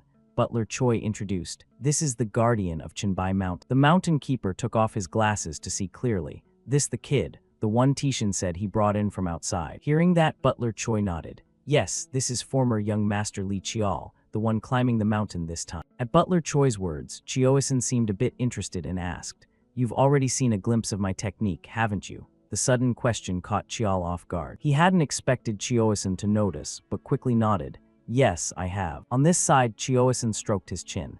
You carry a bit of Tishan's aura, but the energy on you is kinda strange. As soon as he finished, a sharp pain suddenly shot through Chiao's left eye, making him wince and clutch. Seeing that, Chioisan quickly realized and muttered, HMPH, this kid has weird eyes too. Through Chiao's gaze, golden energy strands were now swirling all around. Time flew by, cutting to Chioisan's house. Right now, the burly old man was happily downing liquor without pause. Haha, Western booze really is different. That woody scent is weird, but it gives this indescribable taste on the tongue. I'm glad it suits your taste, Butler Choi smiled in reply. Meanwhile, Chial looked at the pile of bottles on the table and felt a chill inside. I'm not big on alcohol, but even I can tell this stuff isn't cheap. Haha. Setting that aside, after loading up enough booze, Chioisin got to the point. Alright, now tell me your story, kid. Sending a scrawny brat like you here for training, they must hate your guts, right? In response, Chial explained, I came here completely voluntarily. His calm tone made the burly old man burst out laughing. Oh, is that so? Classic kid tangled up in death and fate. As he spoke, he glanced sideways. Meanwhile, Chial silently assessed Chioisin before him, the illusion my demon eye just saw, and the reputation of the mountain guardian I heard before regression. He's a Dakibai. Dakibai can predict the future with eyes full of stars. Among fate reading, it's seeing things that are fixed and unchangeable. Unaware of the protagonist's thoughts, Chioisin exhaled a big puff of booze and asked with interest, so what now? You've got a whole year. What are you planning to do with? Before Chial could answer, Butler Choi secretly transmitted, just so you know, he can hear everything you say right now. At the reminder, Chial laid out his plans for the coming year. However, his words were obscured by the author. Time passed until evening, when Butler Choi and Chioisin had a private meeting. Chioisin's complaints rang out nonstop. Damn it, I've seen my share of weirdos, but that kid, soon as I mentioned the training ground, he bolted straight there. You two wait till I finish dealing with those weaklings, then head off with them. Hearing that, Butler Choi nodded lightly. Thank you for letting me use the spiritual water. Back to Chioisin's view. Of course, he wouldn't believe someone as important as Choi came just to escort Chial without another purpose. He casually tossed an empty bottle behind him and asked directly, so why are you really here? Not just to deliver booze, right? I hate beating around the bush, so I'll ask straight. At this point, Butler Choi didn't hide his intent anymore and asked coldly. Then, perhaps the mountain guardian has read the heavenly signs, so the family head sent me to inquire. Right after the words, Chioisin's hand unconsciously tightened around his cup, and he said in a slightly drunken voice, the heavenly signs, yeah, I've read them, but I can't say much. Before the chubby old man could finish, Butler Choi gently reminded, surely a Dakibai who's just been treated to fine liquor won't refuse to lend a hand. In response came an angry slam on the table from the old man. Old man, that was apology booze. Hee, I brought over 10 bottles already. Choi smiled, leaving Chioisin grumbling helplessly. God damn it, I knew this shit would happen. Then he let out a long sigh, his face turning more serious than ever, and said, there's still a long way to go. The main gate has long been opened, human power has reached its peak. Chaos will follow. Tell him not to rush, go with the flow. On the other side, Butler Choi received the reply and cheerfully responded, yes, I will convey your words to the family head. For some reason, Chioisin felt a bit irritated and grumbled. If I'd won that damn wrestling match back then, I wouldn't be stuck in this mess. But anyway, it seems you really like that wild kid, huh? Aren't you worried at all? Hearing that, the old butler's expression turned somber. He looked at the cup of liquor in his hand, then shook his head. As a servant, I simply serve the bloodline of the Lee family. On this side, Chioisin shrugged and reminded him. You heard him say he wants to go there, right? He's still just a rookie. As he spoke, Chioisin poured himself another cup, as if wanting to give Chial some kind of safety net. Butler Choi pleaded, Chioisin, just keep an eye on him once, and you'll find it interesting too. Time flew by quickly, cutting to some general training room. Right then, ripples suddenly appeared in the space, and Chial's figure emerged from the void. Haha, every time I see it, I'm still amazed. One eye leads straight to the training ground. Even the spot by the devouring tree yesterday had a cave entrance. So this is Dakibai magic. Honestly, I still feel lacking in front of it. From now on, I have a full year. The secret techniques I learned from Mu-Gi and Mu-Jin, the evil eye, intuition, and dark energy, I have to make them all truly mine. The goal is 1,000 reps. If that's not enough, I'll keep going until it is. As he spoke, Chial summoned his weapon to begin training. However, there was one thing he didn't know. His every move was being watched by old man Chioisin through a series of spells. Seeing the protagonist's intense focus, he couldn't help scratching his belly and praising, that guy's seriously intense, never seen anyone like. He trains until his body's wrecked, then recovers with spiritual water, repeating the cycle. Sounds easy, but it's basically self-torture. No wonder his fate looks so bleak. Chioisin snapped his fingers to cancel the surveillance spell, then lay back sighing as he lamented Chial's destiny. The kid was fated to die young or live miserably. Yet now he's overturning that unchangeable fate, even suppressing his innate energy. A being without destiny. When was the last time I met one like that? Damn, bloodlines don't lie. Your family is so freakish even the heavens must be fed up, Chioisin said excitedly. Time flew by. 3 months later, spring had arrived, and Chioisin's complaints echoed everywhere. Damn it, That Choi guy said it'd be interesting. But I'm bored out of my mind. Screw it, I'm not watching anymore. The kid just does basic training all day. What's fun about that? Besides asking permission to gather herbs, he barely says a word. He's probably not dead yet, right? At that point, a piercing screech suddenly rang out, changing Chioisen's expression. He jumped up, focusing his senses. That's Baki the spirit beast's cry. Some things invaded the mountain. But I set up barriers. How could that happen? Did those big shots from the main family mess something up when they brought food and booze here? To check the situation, Chioisen used his magic to create a mirror in front of him. What it showed was a cute gray-furred creature crying and fleeing, with a glass bottle clutched in its mouth. But what shocked Chioisen most was Chial chasing after the little beast. What the hell? What's that kid doing? Don't tell me he's trying to eat the spirit beast. Thinking that, not wanting the spirit beast to lose even a piece of flesh, Chioisen rushed out the door, yelling, "Stop right there." He shot toward Chial like a gust of wind, immediately blocking his path. "Hey, you little punk, have you lost your mind? What the hell are you doing?" On this side, Chial, seeing himself blocked, replied with an innocent face, "Mountain Guardian, long time no see. But could you please step aside?" Before Chial could say more, the pot-bellied old man cursed him out. "How dare you target a spirit beast right in front of me? In all my years, I've never seen anyone like." Hearing that, Chial gave the old man a puzzled look and asked, "Huh, what are you talking about?" Wissen yelled. "The thing you're chasing with killing intent is the spirit beast back." The more Chial heard, the more confused he got. Why would I kill a spirit beast? At this point, the old man's face turned stunned. As he looked at the hoe and basket in the protagonist's hands, then asked, "That hoe and basket?" Before he could finish, Chial saw the little beast ahead trying to flee and wanted to chase after it. But Wissen pulled him back. Hey, hold on. Why the hell are you chasing back?" To that, Chial had no time for long explanations and snapped, "That little guy stole my secret medicine." "Sorry, I'll explain later." With that, he swiftly slipped past the pot-bellied old man like a gust of wind, leaving him unable to catch up. "Hey kid, the spirit beast's gone, how are you gonna find it now?" Right after saying that, Wissen's expression suddenly changed, and he thought that kid's heading straight toward where Baki's hiding, even with sharp senses, pinpointing it exactly as tough. No damage to the ground despite the force from his toes. The kid was already this fast. "It's only been 3 months since I last checked on him. Did something happen in that time?" he muttered to himself. Next, Chial came back to explain everything, leaving the pot-bellied old man a bit flustered as he coughed. "So while you were gathering the last ingredient for your brew, Baki stole the secret gourd and ran off, right?" Yeah, sorry about that." Chial replied. His face darkened as he slowly listed the stolen ingredients. At least 40 to 50-year-old mountain ginseng, fleeciflower root, white forest herb, dragon scale flower, pine antler mushroom, cordyceps grown from demon insect corpses.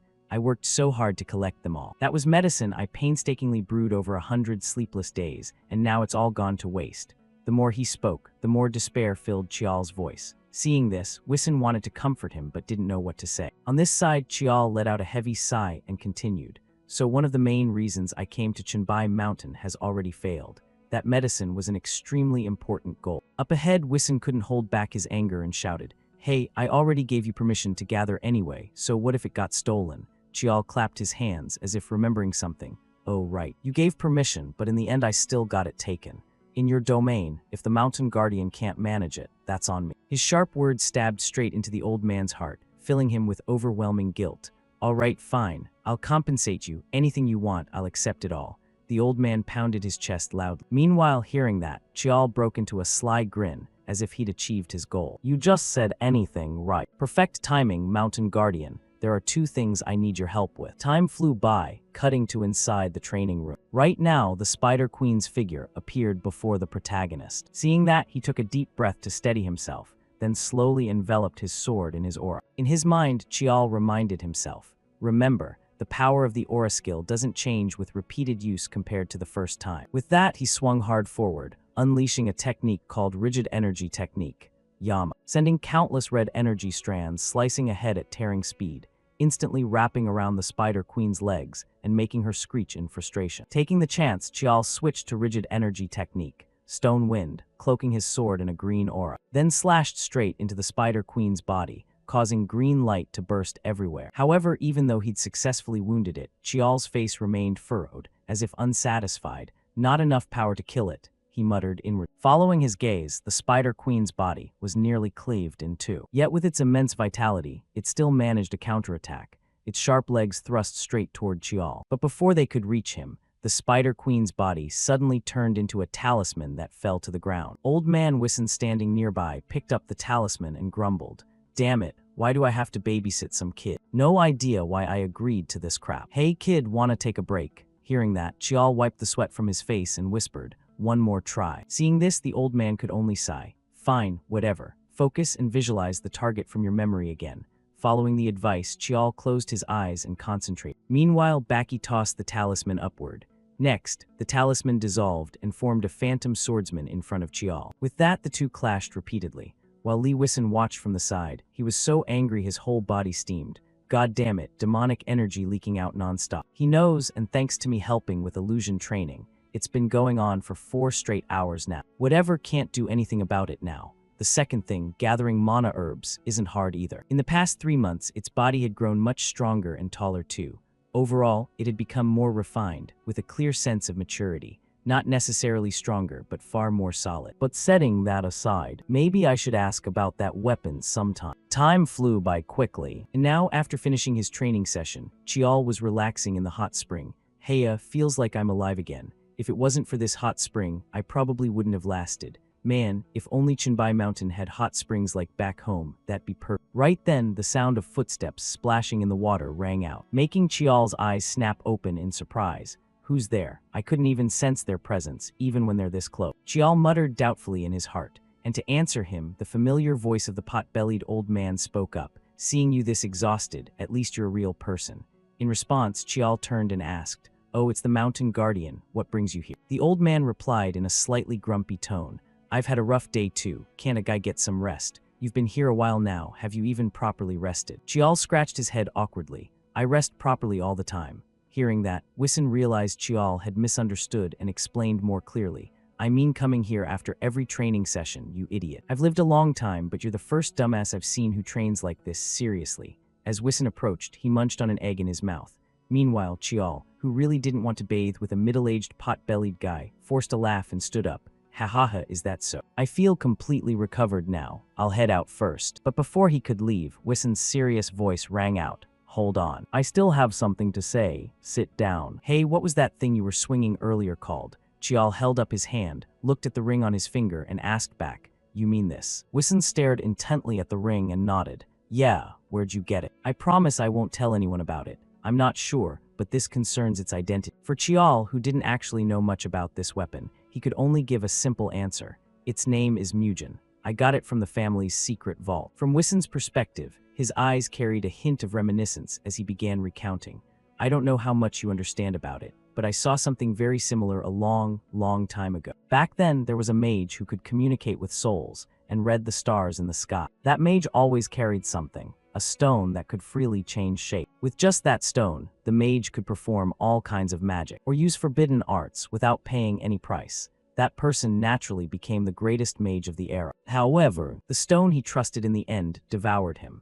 He lost all reason and began destroying everything like a monster. The change happened in less than a year. He wouldn't die easily, so in the end, they sealed him away." After finishing, Wison waved his hand, dispelling the image he'd just created. Meanwhile, Chial, curious about the outcome, asked, "What about the stone?" Wison shrugged. "They gathered the power of countless mages of that era and destroyed it." Hearing that, the protagonist stroked his chin thoughtfully. "That sounds similar to a story I once read in Changyungan." Then Chial looked up and asked, "Could that mage have been sealed in a place called Mangwasan?" In reply, the old man shook his head. "No, he was sealed on an island to the east." At that, Chial felt a bit relieved. Then it's not the one recorded in Changyungak. The stone and Mugen are separate objects, but maybe they're connected somehow. Unaware of Chial's thoughts, Wison continued. Back to the story. "Back then, I smelled a rotten stench from that stone, and that smell is very similar to the one coming from you right now.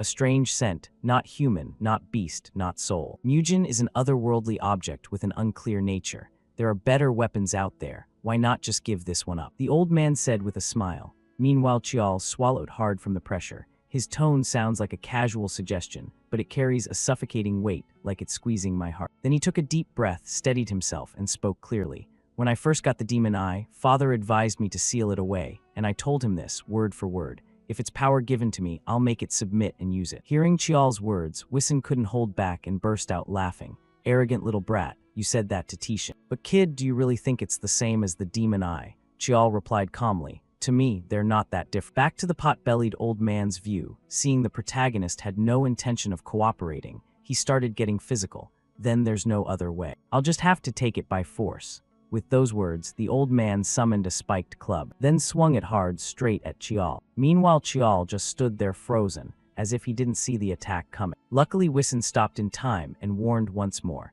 "Hand it over while I'm still being nice. It's been a long time since I swung a weapon. I'm not sure I can hold back." In response came Chial's confident face. "You won't succeed, Mountain Guardian, because doing that would break your oath." Chial's casual words made Wison's hand tremble slightly. Then after that, he rubbed his face and retracted his aura. "So you already knew everything." Hearing that, Chial casually shared, "Of course. To protect the mountain and help those who train here, that's the vow you made with the founder. You were just testing my resolve, right?" At that, the pot-bellied old man grumbled a bit. "If you knew, why not just say it outright? Sneaky little brat." Ignoring the old man's attitude, Chial whispered, "You weren't really planning to take it, were you?" Wison clicked his tongue in advice. "In my opinion, you should fight with your tongue and brain instead."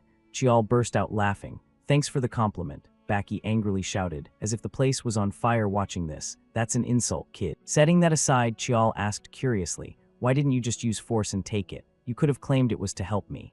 At those words, Wison's expression grew serious as he told him, "That thing doesn't carry the weird energy like the mage's item. So probably it's not the kind of monster that devours its user." Chial nodded, looking at the black ring on his hand. "I understand. Thanks for telling me." Putting that aside, Mountain Guardian, you just threatened a trainee with a weapon, right? "I'm pretty good at keeping score. You know what I mean, don't you?" Chial said with a bright, almost Buddha-like smile. Wison couldn't hold back his frustration and yelled, "Hey, hey, you thieving little punk." Time flew by, cutting to Chial's temporary residence on Chinbai Mountain. Right then, the sword in his hand emitted a black aura and slowly dissipated. Meanwhile, Chial looked pleased with the result. Finally, didn't expect it to take a full 3 months to absorb Judo's memories. In his mind, Chial recalled, "Before leaving Chinbai Mountain, I received 2 swords from 7th brother Yihak, the masterpiece short blade Judo and the Stargrade sword Effenberg. Effenberg has innate negative energy that lets it release cold aura. Its memories weren't many, so I absorbed them back at the main house. Let's test Judo's power." The second set of memories from Mugen that he'd seen before the trainee district's quarterly evaluation, and the new power he'd gained from Mugen. The ability to copy weapon powers. Right then, from the protagonist's fingertip shot out an energy thread, wrapping tightly around the hilt of the black sword and pulling it toward Chial's hand. Judo's ability is to transfer attributes from one item to another. Copying just the form won't show its power. Probably I can only use the abilities of weapons absorbed through dark energy. Since I already broke the seal at Xiangmu Mountain, in that case, I should check the Black Sword's memories too. Next, his spirit was pulled into a strange scene. Before breaking the seal at Xiangmu Mountain, I could only see up to this point. The important part starts now. At that moment, a young man spoke. "I plan to seal this sword. I won't let my descendants be swayed by its power." Behind him, a person in white robes replied, "Sealing it isn't hard, but are you sure? If so, no one will easily be chosen by it again." To that, the young man in front calmly shook his head. "If they're not worthy, better they don't use it."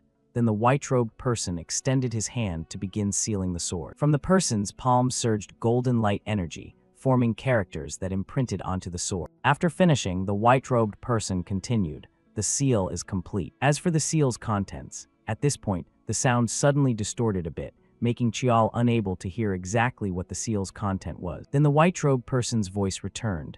"After the 3rd seal is broken, its power will be released. Do you accept that?" The young man nodded slightly. "That won't make much difference, so it's fine. Still, I have to test it." With that, he gripped the sword tightly and enveloped it in aura. As for Chial, witnessing the scene before him left him stunned.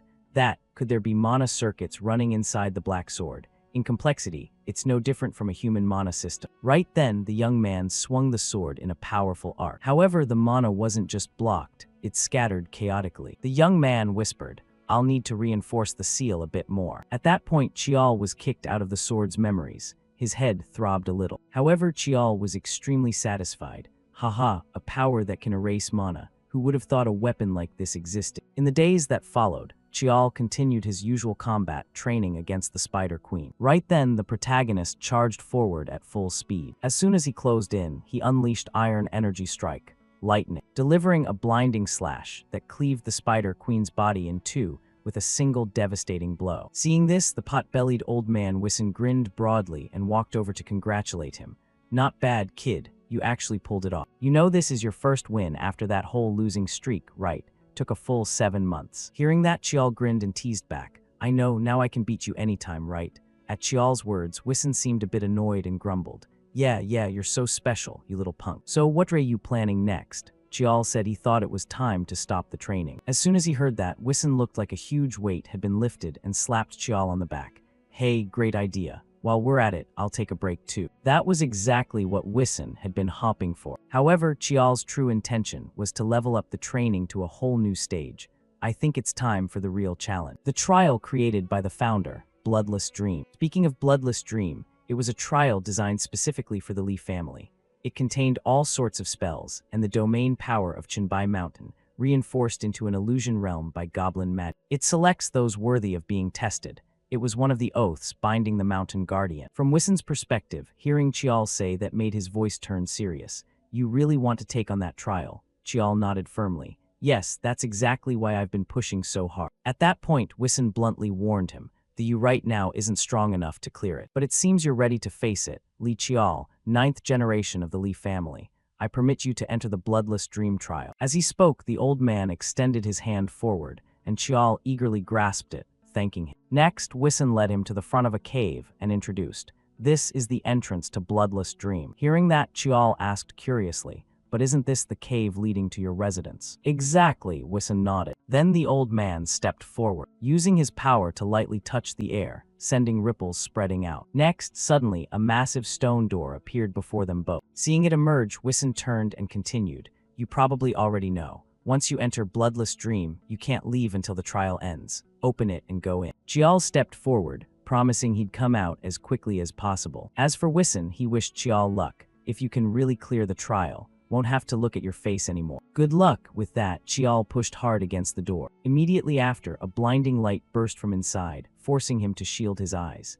In his heart, he thought, to some, he's a war god, to others, a dragon slayer, or even a legendary figure from fantasy tales. The founder of the world's top family, the originator, Lee Hyun. At that moment, the scene before the protagonist was an unfamiliar meadow, where a young man around 19 or 20 years old stood. Seeing his face, Chial respectfully greeted. This descendant pays respects to the founding ancestor of the Lee family. With that, he summoned his weapon and focused ahead, inwardly marveling. Such overwhelming presence, so he's still alive. In history, across generations, only a handful have challenged Bloodless Dream. The condition for victory is 1. Defeat the founder at age 15. For now, just probe, that's what Chial thought. However, in the blink of an eye, the sword in ancestor Halhyun's hand had already pierced deep into Chial's chest. Then, when Chial opened his eyes again, he could hardly believe how quickly he'd died. What just happened? My heart got pierced. I wasn't careless at all. I've been beheaded in simulations before, but at least I knew how it happened. But this time, besides the heart being pierced, I didn't notice anything.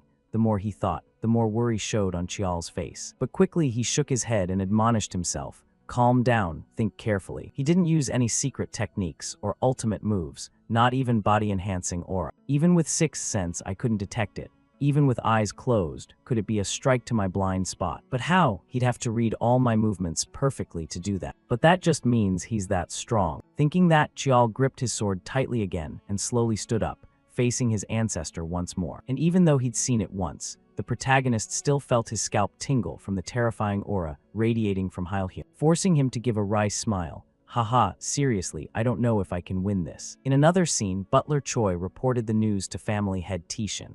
Family head, we've received word from Chenbai Mountain. Nearby, Tishin lightly wiped his sword with a handkerchief and said, so he entered the cave. But he shouldn't have that level of skill yet. That child has never truly failed. From the Naming trial in Seongmu Mountain, to the Blood Tiger and Faceless Curse Queen trial. In terms of achievements, he didn't win them all, but he never truly failed either. In other words, he's never hit a wall. Do you know why the survival rate in Bloodless Dream is below 50%? It's because they break mentally when they hit the wall called Lee Hyun. So what happens when someone who's never faced a wall like that stands before it? The family head wondered aloud with curious interest. Back to Chial's position. Right now he was lying on the grass panting like a dog, then running a hand through his hair in frustration. Crazy, downed in one move again. He feinted a frontal strike to fool my senses, then delivered the real attack from the side. A perfect blind spot piercing strike. Could he really have read all my movement patterns in that split second? Thinking that, Chial jumped back up, staring at his trembling hands and reminding himself, this feeling, it's been so long since it came back. The despair, helplessness, and fear from facing someone I absolutely can't beat. But right now, I can't let myself collapse, because no one in this world understands this feeling better than I do. The guy who's hit rock bottom, and the only thing left is how to climb back up. Every move isn't meaningless. Gradually, I'm starting to get it. The founder isn't some mysterious powerhouse with unfathomable strength. His power is the genius to find the perfect answer in every moment. He instinctively grasps the absolute optimal choice. That's the essence of martial arts. Every tiny fundamental, every basic principle becomes a rock-solid foundation like the earth itself. So I have to watch his sword path clearly. Chial silently reminded himself, his eyes wide like a cow's, staring intently at the young man's movements ahead. Then in one moment, Hyun's sword path seemed to slow down in Chial's eyes, letting him grasp the info. A horizontal slash from left to right. This time, I'll definitely see it. Next, Chial dove into training, forgetting everything else. Time passed and gradually he began to block attacks from Hyun. First strike, second strike, third strike, fourth strike. Boom. I'm finally able to fight the founder on equal footing. At last, I've managed to use aura in a fighting style that's truly my own. It's transformation and freedom. And what I've been missing all along, controlling countless weapons and rooting every technique on an immovable, rock-solid foundation. Now I get it. The true meaning of bloodless dream is to shatter the wall called yourself. Gripping the spear tightly in his hand, Chial shot forward like a gust of wind. In his heart, he thought, there's one thing the founder doesn't have, the strength I myself haven't fully realized yet. In his mind, he recalled his Aunt Jeonhwa's words, your mana talent is extraordinary. Your aunt here is willing to bet her honor on it. Right then, Chial smiled broadly and shouted, thank you, Aunt. With that, he unleashed a technique called anti-energy technique, spiral wind, enveloping his entire spear in spiraling green energy. Next, Chial poured all his strength into thrusting the spear forward with full force. The impact was so powerful it produced a deafening explosion in the air. And right at the point where the two weapons collided, the sword in Hyun's hand couldn't withstand it and shattered into countless fragments. Just like that, the white wall before him crumbled. Meanwhile, old man Wissen, even while sitting and drinking, couldn't help worrying about the protagonist's situation. It's been a month since that kid decided to enter Bloodless Dream, before Tishin. For 100 years no one was allowed to take the trial. Yet in less than 50 years, another one appeared. Just as he said that, the space around Wissen suddenly shook violently, startling him into exclaiming, could something have happened on the mountain? Could it be? As if realizing something, Wissen tossed his bottle aside and rushed at top speed to the entrance of Bloodless Dream. Standing there, he looked ahead anxiously and muttered, you finally cleared that trial, Just as he predicted, right then the stone door slowly opened, and Chial stepped out, saying, I'm back, Mountain Guardian. Time flew by until evening. Right now Chial was resting in the hot spring while Wissen came over with a grin and asked, so, how was it? What's the feeling like? Hearing that, Chial reflected on everything he'd gone through and shook his head slightly. I absolutely never want to go through that again. Seeing his expression, the old man couldn't help bursting into laughter like he'd struck gold. And yet you don't look changed at all. Usually those who come out have dead fish eyes because their aura's completely different. Hearing that, Chial realized everyone probably had their own answer to it. Next, he turned and asked, so do you know how my father was back then? Shifting the topic to Tishin made Wissen a bit excited as he shared, you mean Tishin? Yeah, he's your dad after all, so you're curious, right? You know what that kid said right after stepping out of Bloodless Dream. Training is over, I take my leave. Thank you for everything during this time. As he spoke, he crossed his arms, trying to mimic Tishin's tone perfectly, leaving Chial stunned. He muttered, did you just imitate my father? Wissen asked, what, not close enough. Chial shook his head, not even a little. Setting that aside, Wissen continued praising, hey kid, you just pulled off something earth-shattering. You're the youngest person to ever clear Bloodless Dream. Though the trial's essence isn't about who finishes fastest. You've still got over a month before leaving the mountain. What are you planning? Keep training. Hearing that, Chial stood up and replied, no, I'm going to rest, recover, and sort through everything I've learned. Wissen gave him an amused look and teased, this guy thought you hadn't changed, but look at you knowing how to rest now. Does your mouth hurt saying that, or did some curse get to you? He said cheerfully. Chial just sighed. By the way, Mountain Guardian. Now's the time for my reward, right? You didn't forget you used that to threaten me, did you? Chial's words made the pot-bellied old man's face turn awkward, unable to meet his eyes. Hey kid, that was. He stammered at a loss for words. Chial didn't want to drag it out and got straight to it. I'm not asking for anything too hard. I just want to borrow your demon club for a bit." At that request, Wison first widened his eyes in shock, then stared at Chial accusingly. "You little punk, that's not something normal people can wield. You might not even be able to hold it." Chial, of course, was aware of that, so when making the request he'd already planned it out.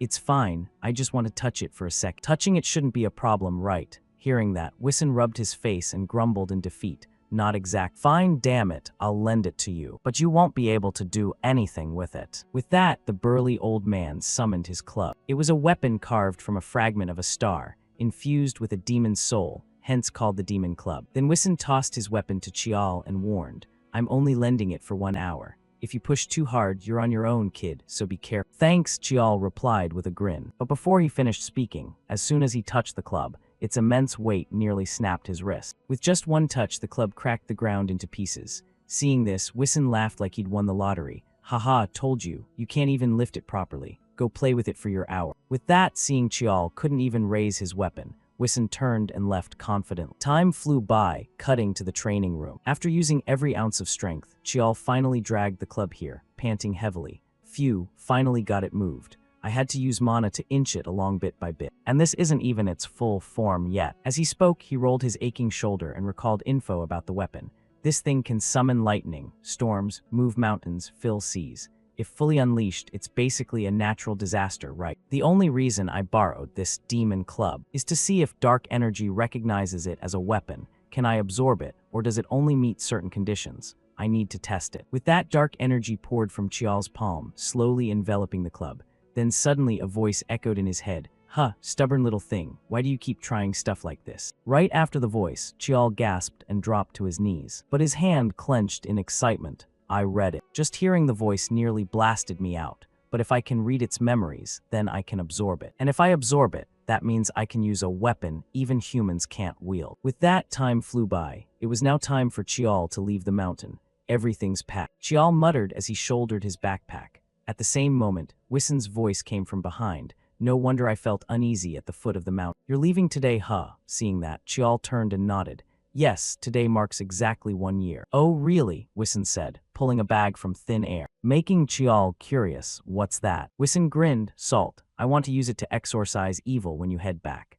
His words twisted Chial's face, as if the protagonist were some demon needing to be warded off. But Chial quickly adjusted. "Thanks for everything. I'll come visit again sometime." Wison smiled faintly and reminded, "You better not show up empty-handed. Bring plenty of good booze next time." His cheerful words made Chial marvel that just seconds ago this guy wanted to exorcise him with salt. Next, Chial suddenly asked something different. "Mountain Guardian, are you content living on this mountain?" At the question, Wison's face turned a bit annoyed as he answered bluntly, "Content or not, what does it matter? This place is mine. I stay because it's mine, that's all. It looks like I'm stuck here, but I go out sometimes, you know. You think all this snacks and booze just fall from the sky. All right, stop bothering me, get lost already." As he spoke, he turned away. Meanwhile, Chial promised, "Not now, but someday I'll return your name to you." Those words made Wison's footsteps halt. He turned his head slightly and asked, "How do you know about that?" Without saying much, Chial just smiled faintly. "When the time comes, I'll need your help." In another scene, Wison watched Chial's vehicle drive away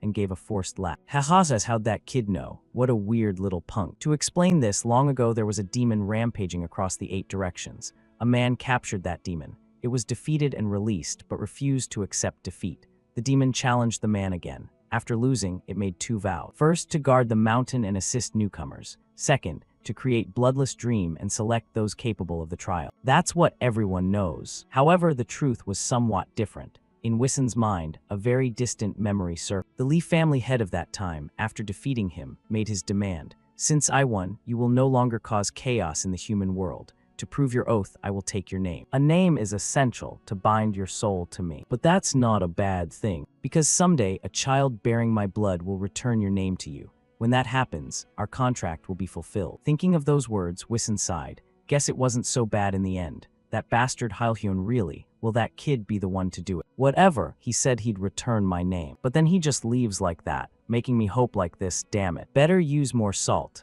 Wison grumbled as he turned back up the mountain. Meanwhile, Chial had returned to his family. By now the sky was pitch dark. "I stopped at Seongmu Mountain to seal it, which took quite a bit of time," he thought to himself. When Chial arrived, Butler Choi, having received advance notice, came out to greet him. Long time no see, young master. Are you well? Seeing him appear, Chial guessed Tishan probably wanted to meet him and asked directly, "Father's calling for me." Choi nodded slightly and stepped aside. "Yes, I'll have someone bring your things in, so please head straight to the main hall to meet the family head." With that, Butler Choi began leading the way for Chial. However, when Chial moved toward the family head's office door, the old man stopped. "Not that way, young master, this way." As they walked, Chial began to realize where they were heading.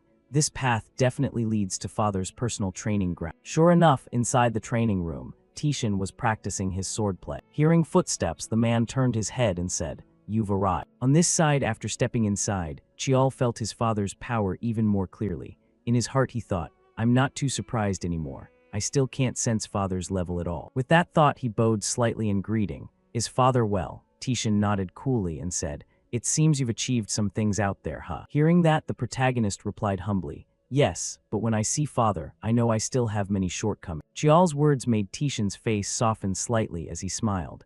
"Have you learned to flatter people outside? If so, I'm quite disappointed." Seeing his father's current expression, Chial was a bit surprised and thought inwardly, "Wait, what? That was just a joke," and father's smiling. At the same time, Butler Choi spoke up. "The tea is ready, family head." Tishan calmly thanked Butler Choi, then asked Chial to follow behind him. Next, once both were seated at the tea table, Tishan asked seriously, "How have things been lately? I don't want to just hear reports of your achievements. I want to hear your own thoughts, which is why I called you here alone like this." At his father's question, Chial's hands unconsciously clenched together. "If father wants to hear my true thoughts, then blah blah blah." And so the protagonist began pouring out everything he truly felt. At that moment, Tishan had his own thoughts. This strange feeling. Calling him here wasn't to hear a report of his results, but to hear his thoughts on this training period. This is the first time. Then, after listening, he calmly sipped his tea and whispered, "Is that so? You didn't waste your time, did you?" Chial smiled and replied,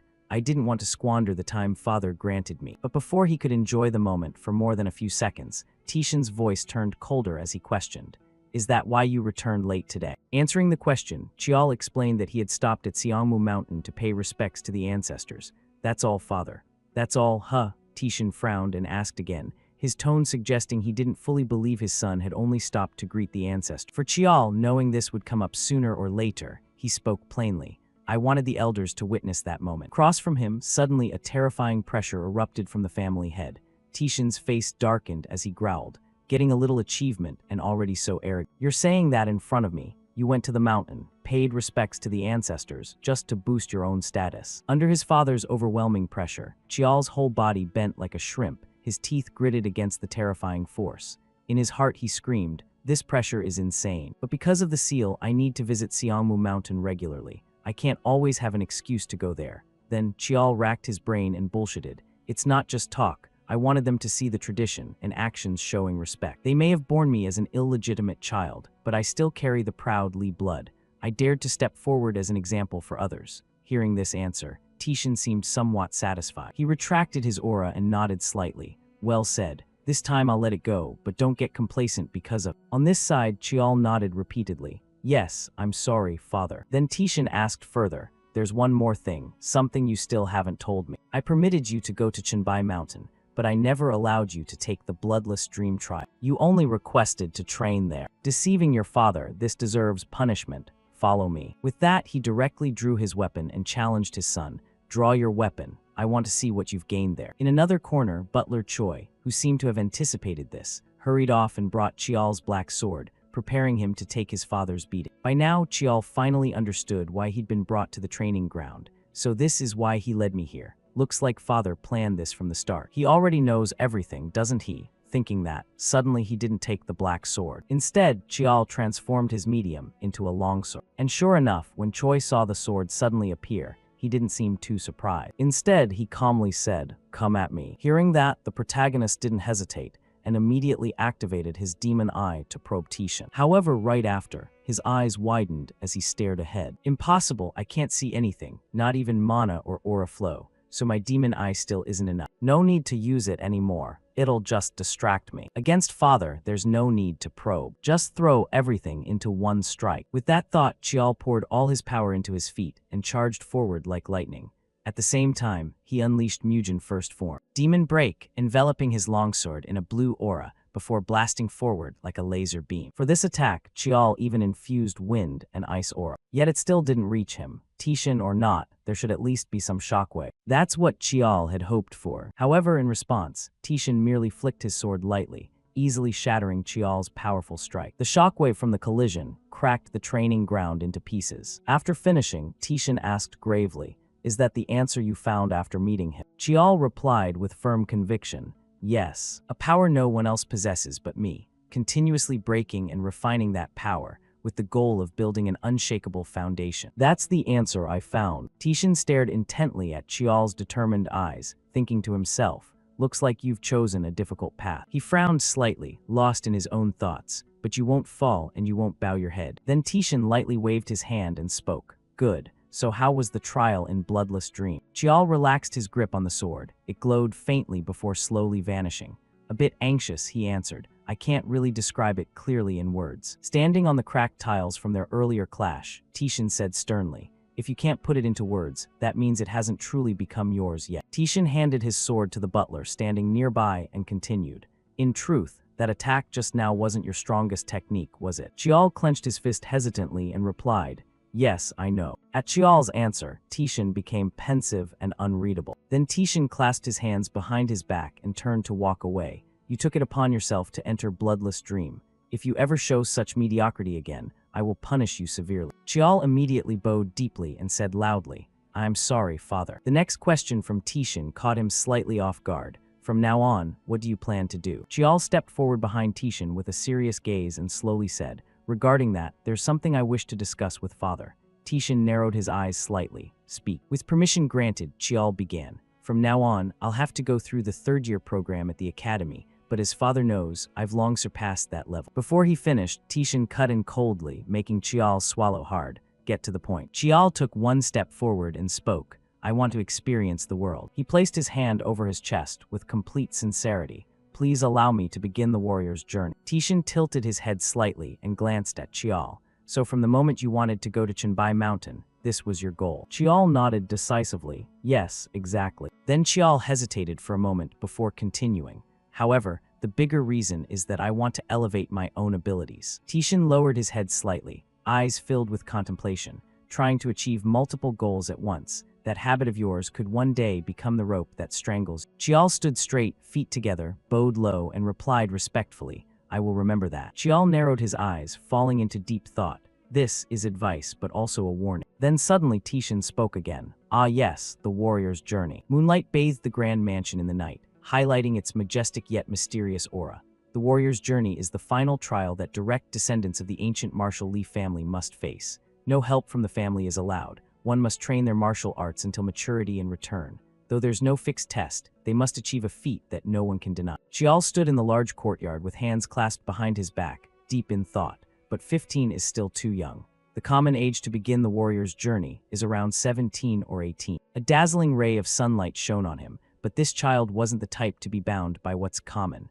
His recent feats had proven he already possessed strength equivalent to a 5th-grade warrior. Seeing this child, others would surely become more vigilant. Tishin slowly turned toward Chial and couldn't help praising, "Very well. I permit you to begin the warrior's journey." Seeing that, Chial's hands behind his back clenched tightly as he rejoiced inwardly. Success. Suddenly Tishin's voice rang out again, surprising Chial. However, Tishin's face turned completely serious as he continued, "There are 2 conditions." Cutting to a large, imposing building, the administrative headquarters of the ancient martial Li family. Yiheng appeared from somewhere, smiling brightly and waving in welcome. "Nephew, you've had it rough, huh?" Chial's cheeks were squeezed hard by his uncle, making it difficult to speak. Greetings, uncle. Are you well?" Yiheng kept kneading his cheeks enthusiastically, his smile growing wider. "When am I ever not well?" After a while, Yiheng finally let go, put his hands on his hips and looked Chial up and down. "You've grown quite a bit, haven't you?" Yiheng suddenly pulled him toward a chair. "Ah, we can't just stand here forever. Sit down, sit down." Chial responded politely. "Yes, thank you, uncle." Once Chial sat, Yiheng sat beside him and asked warmly, "Want anything to drink?" Chial shook his head. "No need, thank you." Chial suddenly remembered the lavish meal he just had at home. "Young master, eat more." "Oh no, the food's running out." "Ah, it's fine, please stop." Even thinking back made Chial feel a bit haunted. He rubbed his stomach lightly. "Actually, I just ate with my nanny. I'm so full I might burst." Yihang burst into laughter. Haha, so that's really. Chial looked up at his uncle in slight surprise. Uncle, you look really tired. Yihang rubbed the back of his neck with a wry smile. The dark circles are showing that much, huh? Work's been piling up lately. Then Chial got serious about the main topic. Actually, I have a gift for you. With that, he placed a small wooden box the size of his palm on the table and pushed it forward hesitantly. It's nothing special, but it's a pill I refined myself. Chial glanced at Yihang while explaining. It's nothing extraordinary, but it should significantly boost your vitality and mana control for the next few weeks. Yihang eagerly pulled the box toward himself with a smile. My nephew's the only one who thinks of me like this. Let's see. Yihang opened the box, and a strange fragrance wafted from the pill, like pine forest after rain. Chial smiled at the pill. Even the mountain guardian acknowledged it as good medicine. Yihang held the box and looked up at Chial in surprise. The mountain guardian. Chial didn't answer directly but urged, try taking it. Yihang nodded, reached in and took out the pill. All right then. Yihang stared at the pill thoughtfully. If even a goblin praises it, it must be really effective. Then he closed his eyes, opened his mouth, and put it in under Chial's watchful gaze. Yihang closed his eyes and savored the sensation. Ah, this is the real deal. A surge of energy flooded into Yihang's body. If he cultivated mana while taking this pill, the effect would surely be many times greater than normal. Then Yihang slowly opened his eyes, amazed. Incredible. Yihang looked at Chial and commented on the pill. Besides working fast, it's basically a spiritual medicine. You really made this. Chial smiled lightly and nodded. Yes, that's right. Yihang stroked his chin, lowered his head slightly, and glanced up at Chial. You still remember how to refine pill. Chial smiled honestly. Of course. Rare ingredients can be substituted with others too. Yihang snapped the box shut and said, in that case. His face turned serious as he looked at Chial. Don't tell anyone. Keep it in your head. When you're older, you'll be able to use it in many ways. Chial smiled brightly and thought, Uncle always thinks of me first, as always. Then he nodded politely. Yes, when the time comes, I'll need your help a lot. Yihang reached over and ruffled Chial's hair hard, laughing. Haha, this kid's planning to take advantage of his uncle. Fine, when the time comes, I'll gladly let you. Suddenly remembering something, Yihang pulled his hand back. All right, I heard you're planning to start the warrior's journey this time. Chial scratched his head awkwardly. Ah, you already know. Yihang lowered his head slightly, eyes thoughtful. There'll be a lot of controversy. Yihang thought of the eyes that would watch and scrutinize Chial. The boy will definitely face talk of favoritism. Since they can't touch the eldest, all the resentment will fall on Chial. Yihang gently placed the wooden box on the table and said, to start the warrior's journey, you need not only the family head's permission, but also the elders' approval. Yihang frowned slightly and glanced at Chial seriously, especially since the elders don't like you much. Maybe you should give up this time. But Chial just smiled lightly. The things you're worried about, I've already anticipated to some extent. That's why father set a condition. Yihang tilted his head in confusion. A condition? Chial nodded. Yes. Then Chial looked up at his uncle with complete sincerity. And for that, I need your help. Chial flung open the door excitedly. It's been so long since I came back here. He stepped inside and started stretching. Should I warm up a bit? Suddenly hurried footsteps rang out. Chial's eyes showed helplessness. Here she comes. Jeonghwa burst through the door excitedly, beaming. My beloved nephew. But her excitement instantly turned to fiery anger. She gritted her teeth. You little brat. Then Jeonghwa rushed in, grabbed Chial by the collar and shook him wildly. Too much. You should have come see me first, you ungrateful brat. Chial panicked, patting her hands desperately. I was busy, how could I? Only then did Jeonghwa let go. Jealous, she huffed. I know you went to see second uncle first. Chial rubbed his poor neck helplessly. I thought I was gonna die. It was just work. She crossed her arms and turned away, pouting. Always arguing with me. And you're going off to train to become a warrior. When are you coming back? Suddenly Jeonghwa's voice turned serious, drawing Chial's attention. But still, she reached out and ruffled his head proudly. My nephew's grown up. Your mana has nearly doubled, and your meridians are much stronger too. Chial didn't hesitate to show off. I've mastered all the aura techniques I learned before. Jeonghwa grew even happier. Really? Then you've reached 3-star magic level. With that she smiled and turned to leave. You still need to polish a bit more. I have a gift for you, sweetie. I finished the incantations for the other aura techniques. Try them now. Chial quickly spoke up. Aunt, sorry, but I probably can't do it right now. His words made Jeonghwa pause. Chial felt a bit guilty and explained hesitantly. Right now I'm pretty busy. Just then the door opened again. Yeah, today I'm going to be quite occupied. A very familiar voice rang out, making both turn to look. Still as close to her as ever, Light footsteps landed on the floor. Myeongjung smiled gently and stepped forward as Chial's voice called out. Big brother. In the training room full of combat equipment, Jeonghwa's energetic voice rang out. You said you were busy. She poked his arm angrily. What, showing up to train your little brother now?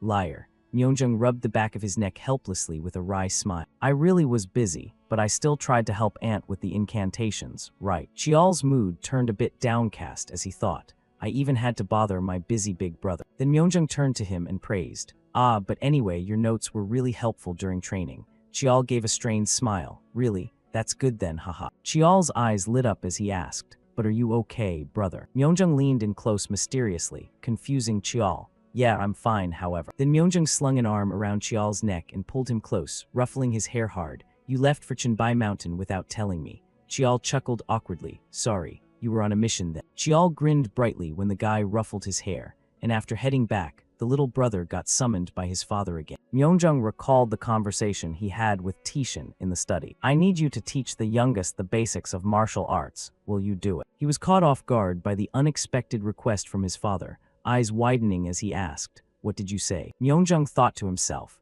I'm definitely going to teach him better than letting those elders handle. He rubbed his chin, pondering for a moment, but the old man isn't really the type to care about those kinds of things anyway. Then Myeonjung quickly bowed and accepted, yes, I'll teach him. The moment he placed his hand on the door, Tishin's voice rang out, you should start preparing yourself. Myeonjung turned back with a small smile, thank you, father. As he walked through the courtyard, his mind was filled with deep thoughts, the bloodless dream trial. Even I've never been allowed to attempt that, and with his current rate of progress. Thinking about it, Myeonjung broke into a satisfied smile. Now I understand why he ordered me to teach him the martial basics. Thinking about it, Myeonjung broke into a satisfied smile. Now I understand why he ordered me to teach him the martial basics. Or maybe he wants to create some competition. Walking firmly down the wide corridor, Myeonjung thought, all right then, I need to see with my own eyes just how far the little one has come. At that moment he reached out and gently ruffled Chial's head again. 20 years. No, maybe just 10. He might even catch up faster than that. The boy looked up at Myeonjung and spoke sincerely. Sorry for bothering you when you're so busy like this. Then he pulled his hand away from Chial's head and replied generously. It's fine. Right now I'm the only one who's free and still holding the Menhyo Gijian. Inside their bodies a rich stream of energy flows continuously, encompassing all the basic techniques, secret arts, and ultimate skills of the Sumu clan. That's the proof of someone who has inherited the complete ancestral legacy, known as the full transmission, and it's also one of the conditions father set for my martial path, to receive all the foundational martial knowledge of the Sumu clan. Chial ran his hand through his hair again, a little hesitant as he asked Myeonjung, but are you really going to be the one teaching me, big brother? Aren't there elders at the academy? He looked a bit surprised and shot back. You think you'd actually get proper lessons from them? Myeonjung helplessly rubbed his forehead with a wry laugh, showing Chial the harsh reality, dirty tricks during instruction, ambushes at the naming ceremony, political sabotage in promotion exams, getting shoved into the worst training class. The boy gained a whole new perspective, turning to him and saying, thank you so much for everything, big brother. Myeonjung got the hint, gave Chial's shoulder a light pat. Yeah. His gaze grew more thoughtful. You've already grown this much more than I expected. Myeonjung looked at him with half normal sight and half the overflowing stream of energy constantly flowing through the boy's body. Before, when I focused, I could still see the flow of his mana, but now there are parts even I can't predict. Then he smiled and ruffled Chial's hair again, full of pride. Even so, I wouldn't mind at all if you catch up to me. I'm really proud of you. The boy helplessly called out, big brother, as if Myeonjung wasn't really paying attention to him right now. I still want to be the big brother you can always look up to. Jiowa suddenly appeared between them, her face dark and her voice low and menacing. You kids. She shouted in dissatisfaction, planning to gossip while the adults are talking. He quickly tried to calm her from the side. Auntie, calm down please. Jiowa pouted in annoyance, turned and started walking away. Fine then, I'm leaving. You're not going to stop me, are you? Chial suddenly remembered and called after her. We'll see each other at dinner tonight anyway, right? She pursed her lips sulkily and kicked at the ground. I said I was going to train, didn't I? You're going to train until late, huh? He answered right away, which instantly lifted Jiowa's mood. Training is one thing, but studying with you is something else entirely. Hearing Chial's words made her unconsciously break into a smile, getting to learn from someone famous worldwide in the field of mana. How could I possibly pass that up? Sorry, Auntie, but please just wait a little longer. Jiowa beamed with smug satisfaction. Fine. Who told me to be globally famous anyway? I'll let you off this time. With that, she walked toward the door, smile still lingering, waved her hand. All right, since I'm so generous, I'll leave now. Not because the movie about to start or anything. Chial politely waved back. Yes, go ahead, Aunt. He rubbed his forehead and let out a long sigh. Finally, she's gone. At the same moment, Myeongjung calmly drew his sword with a faint smile. Now we can actually start training for real. His sword was razor-sharp and top quality. Myeongjung's expression turned serious as he spoke. All right. To fully meet the condition father set. Standing in front of him, Chial had also become much more focused. I'm going to train you seriously. In the training hall, the continuous clash of weapons echoed. 1 week later, at Sumu Manor, training foundational martial arts with Big Brother turned out to be surprisingly straightforward. Myeongjung unleashed a barrage of moves toward Chial. On this side, the boy countered back just as fiercely. He swung his sword hard, forcing Chial to stagger back several steps. Time spent on teaching postures or theory passed in mere flashes. The boy gritted his teeth and slid across the ground, struggling to stay upright. Rest was only a single breath long. Chial braced his hands on the ground, head bowed, panting heavily from exhaustion. A sparring session extremely close to real combat. Myeongjung held his sword firmly in one hand, the other behind his back, walking calmly through the settling dust. I believe engraving it directly into the body carries far more meaning than teaching with words. He looked toward the boy with eyes glowing a deep orange and spoke in a low voice. You're observing with the demon eye. Right, move like you mean it. As soon as he finished speaking, Chial slammed his sword point first into the ground. The boy let out a strained grunt, struggling to push himself upright.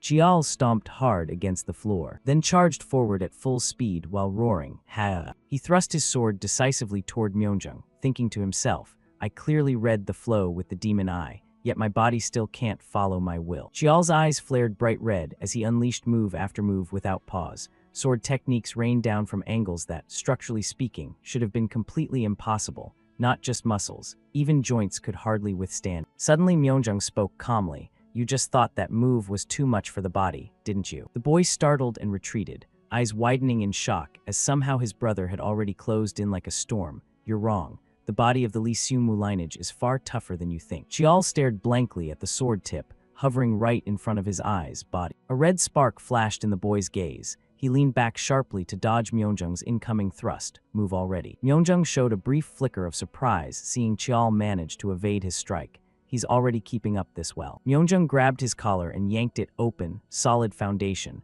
Absorbs knowledge fast. Back then he was just a kid who couldn't perform moves like this. His outer robe fell away. The bloodless dream trial. Even I've never been permitted to enter. Could this be the insight he gained from that place? Myeongjung rolled up his shirt sleeves. All right then, looks like you can keep up, so I'll raise the difficulty another level. He smiled with hidden meaning, gripping his sword tightly as green chi blazed around it, taunting, let's see how far you can follow me. Feeling the overwhelming power radiating from Myeongjung, Chial couldn't help but tremble slightly. Damn it, Big Brother's actually getting serious now. The setting sun slanted through the training hall windows, while his voice rang out. Today's training ends. Myeongjung scratched the back of his neck awkwardly with an apologetic smile.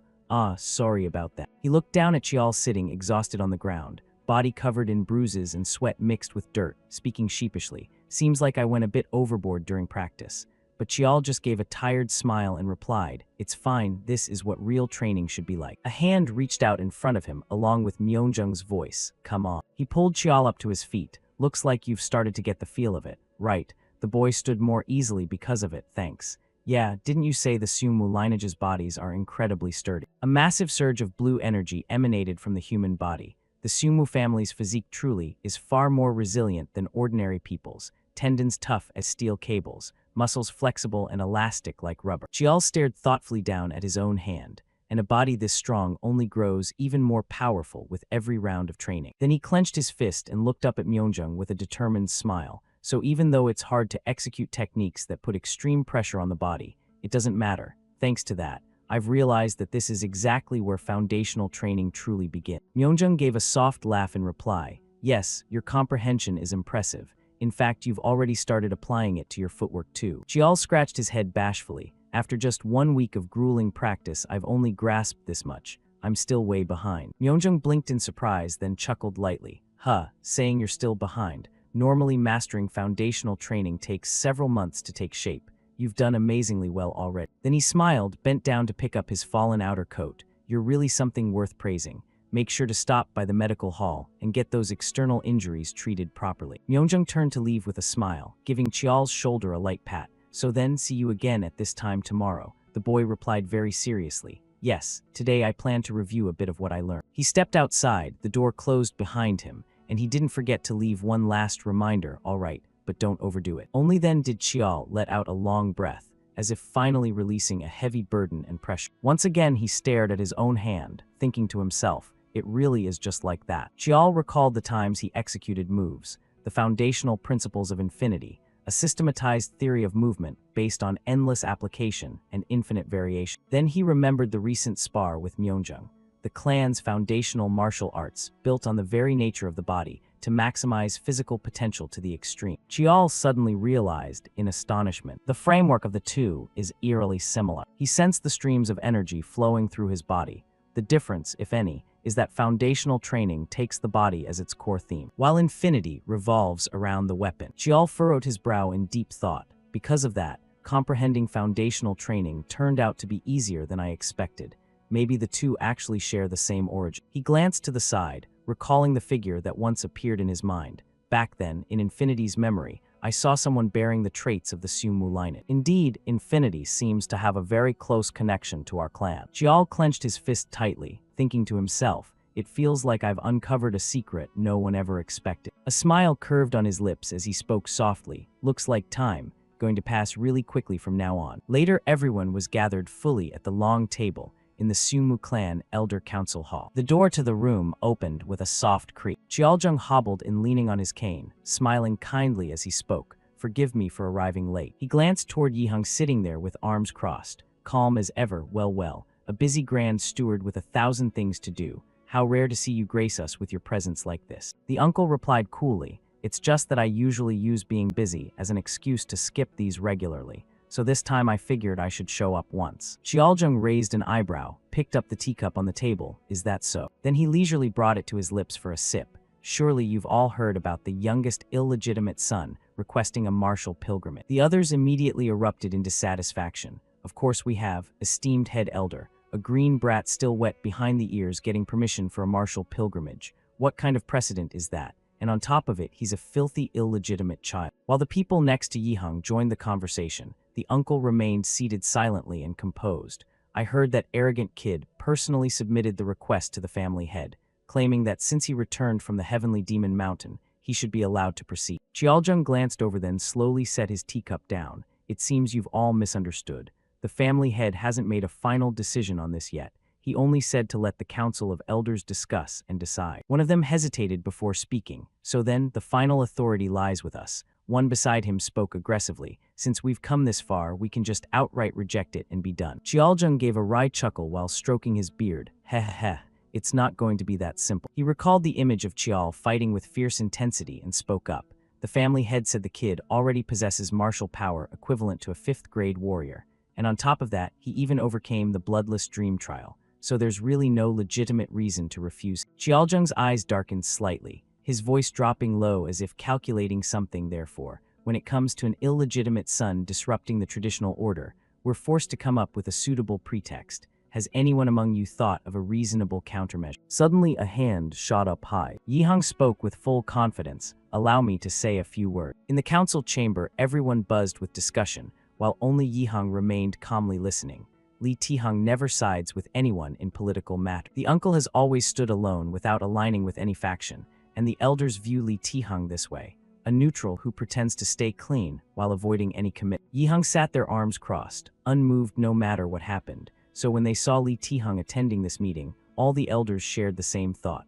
So he's here to side with that kid because both of them are bastards. From the start, the uncle showed no reaction, just calmly sitting and listening to everyone's chatter. But right at that moment, Yihang suddenly opened his eyes with an extremely serious gaze, and of course Li Tihang knew it perfectly well. He looked at them thinking to himself, their thoughts are as clear as day, these old snakes. And the main topic they were discussing concerned the next test, the 3 trials that a direct bloodline member of the Sumu clan must undergo, the choice, the naming ceremony of destiny, and the warrior's pilgrimage. Those who pass all 3 are regarded as high-ranking members of the clan. Papers would rain down from the sky, granting them numerous rights and approvals, including the privilege to attend and voice opinions in major council meetings. To be honest, it's no different from how they treat a former elder. Yihang quietly slipped his hand into the opposite sleeve. There's no way these shallow elders, obsessed with pure bloodlines, would ever accept that. The uncle suddenly realized, wait a second, this kid, Don't tell me he brought this divine medicine here just to ask for this favor. Yihang let out a soft sigh, sounding a bit hesitant. Chial, I really don't know if this is the right thing to do. The uncle politely raised his hand and said, may I express my opinion? This unexpected action from Yihang also drew Qiaozheng's attention.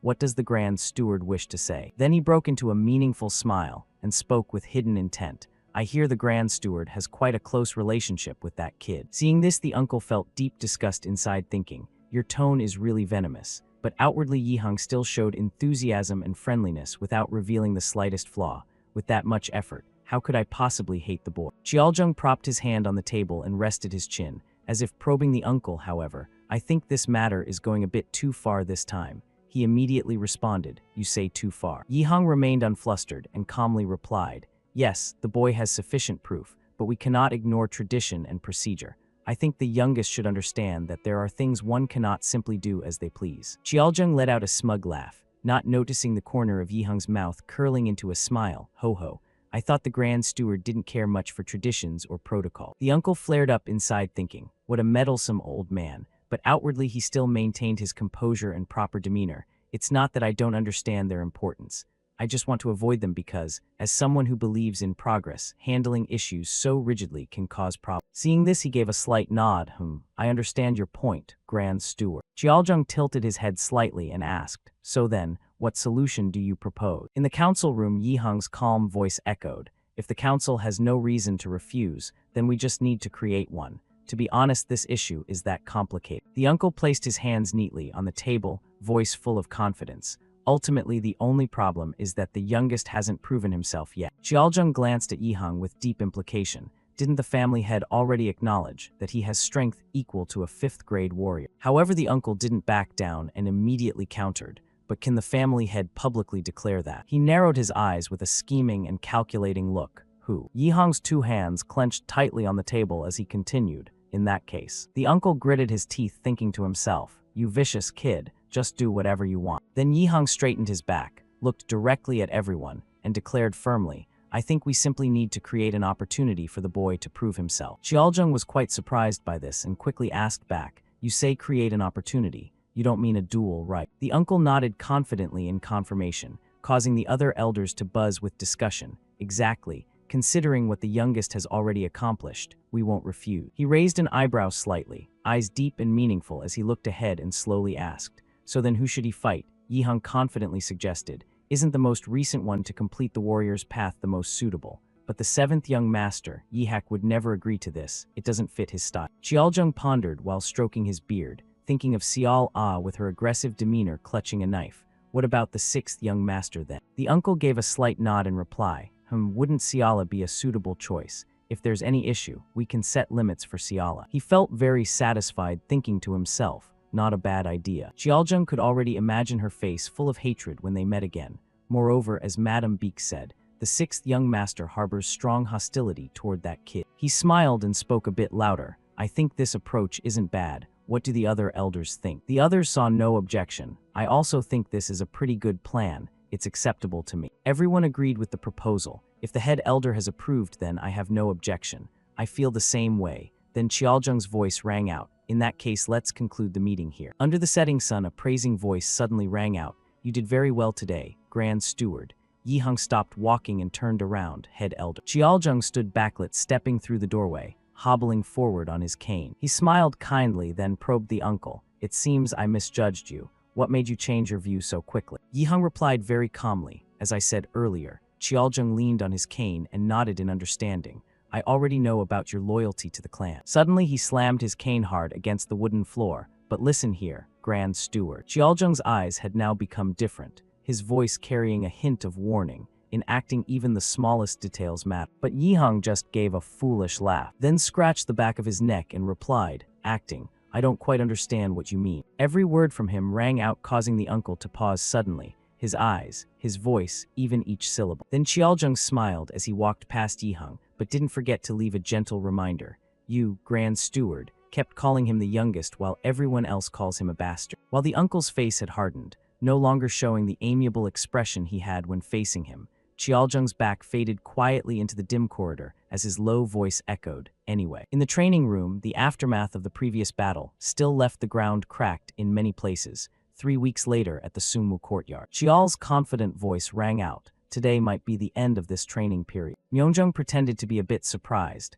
then watched the boy draw his sword from its sheath and replied, "Really? Yesterday you were still getting beaten to pulp." Qial shifted into a ready fighting stance. "Don't you feel the same way, big brother?" On this side, Myeongjung smiled, lowered his body, also ready to charge into battle. "Then let's see." With that, he swung his sword and rushed toward the boy. Qial furrowed his brow, intently observing every gesture and movement of Myeongjung. The boy extended his sword and successfully blocked the strike from him. Then Qial swung his sword to knock Myeongjung back. He broke into an amused smile and continued unleashing another attack, not forgetting to praise the boy. "Good, that's the right stance." Qial continued to block Myeongjung's next sword strike. The boy's eyes suddenly glowed golden, sixth sense, and the mystic eye, through training these transcendent abilities, could detect every path of the sword. Right at that moment, Qial charged forward and swung his sword upward, seizing the initiative to attack him. "I can block all of them." The boy's eyes turned completely white, as if soulless. And with that, he slashed downward toward Myeongjung. He too managed to parry the boy's strike.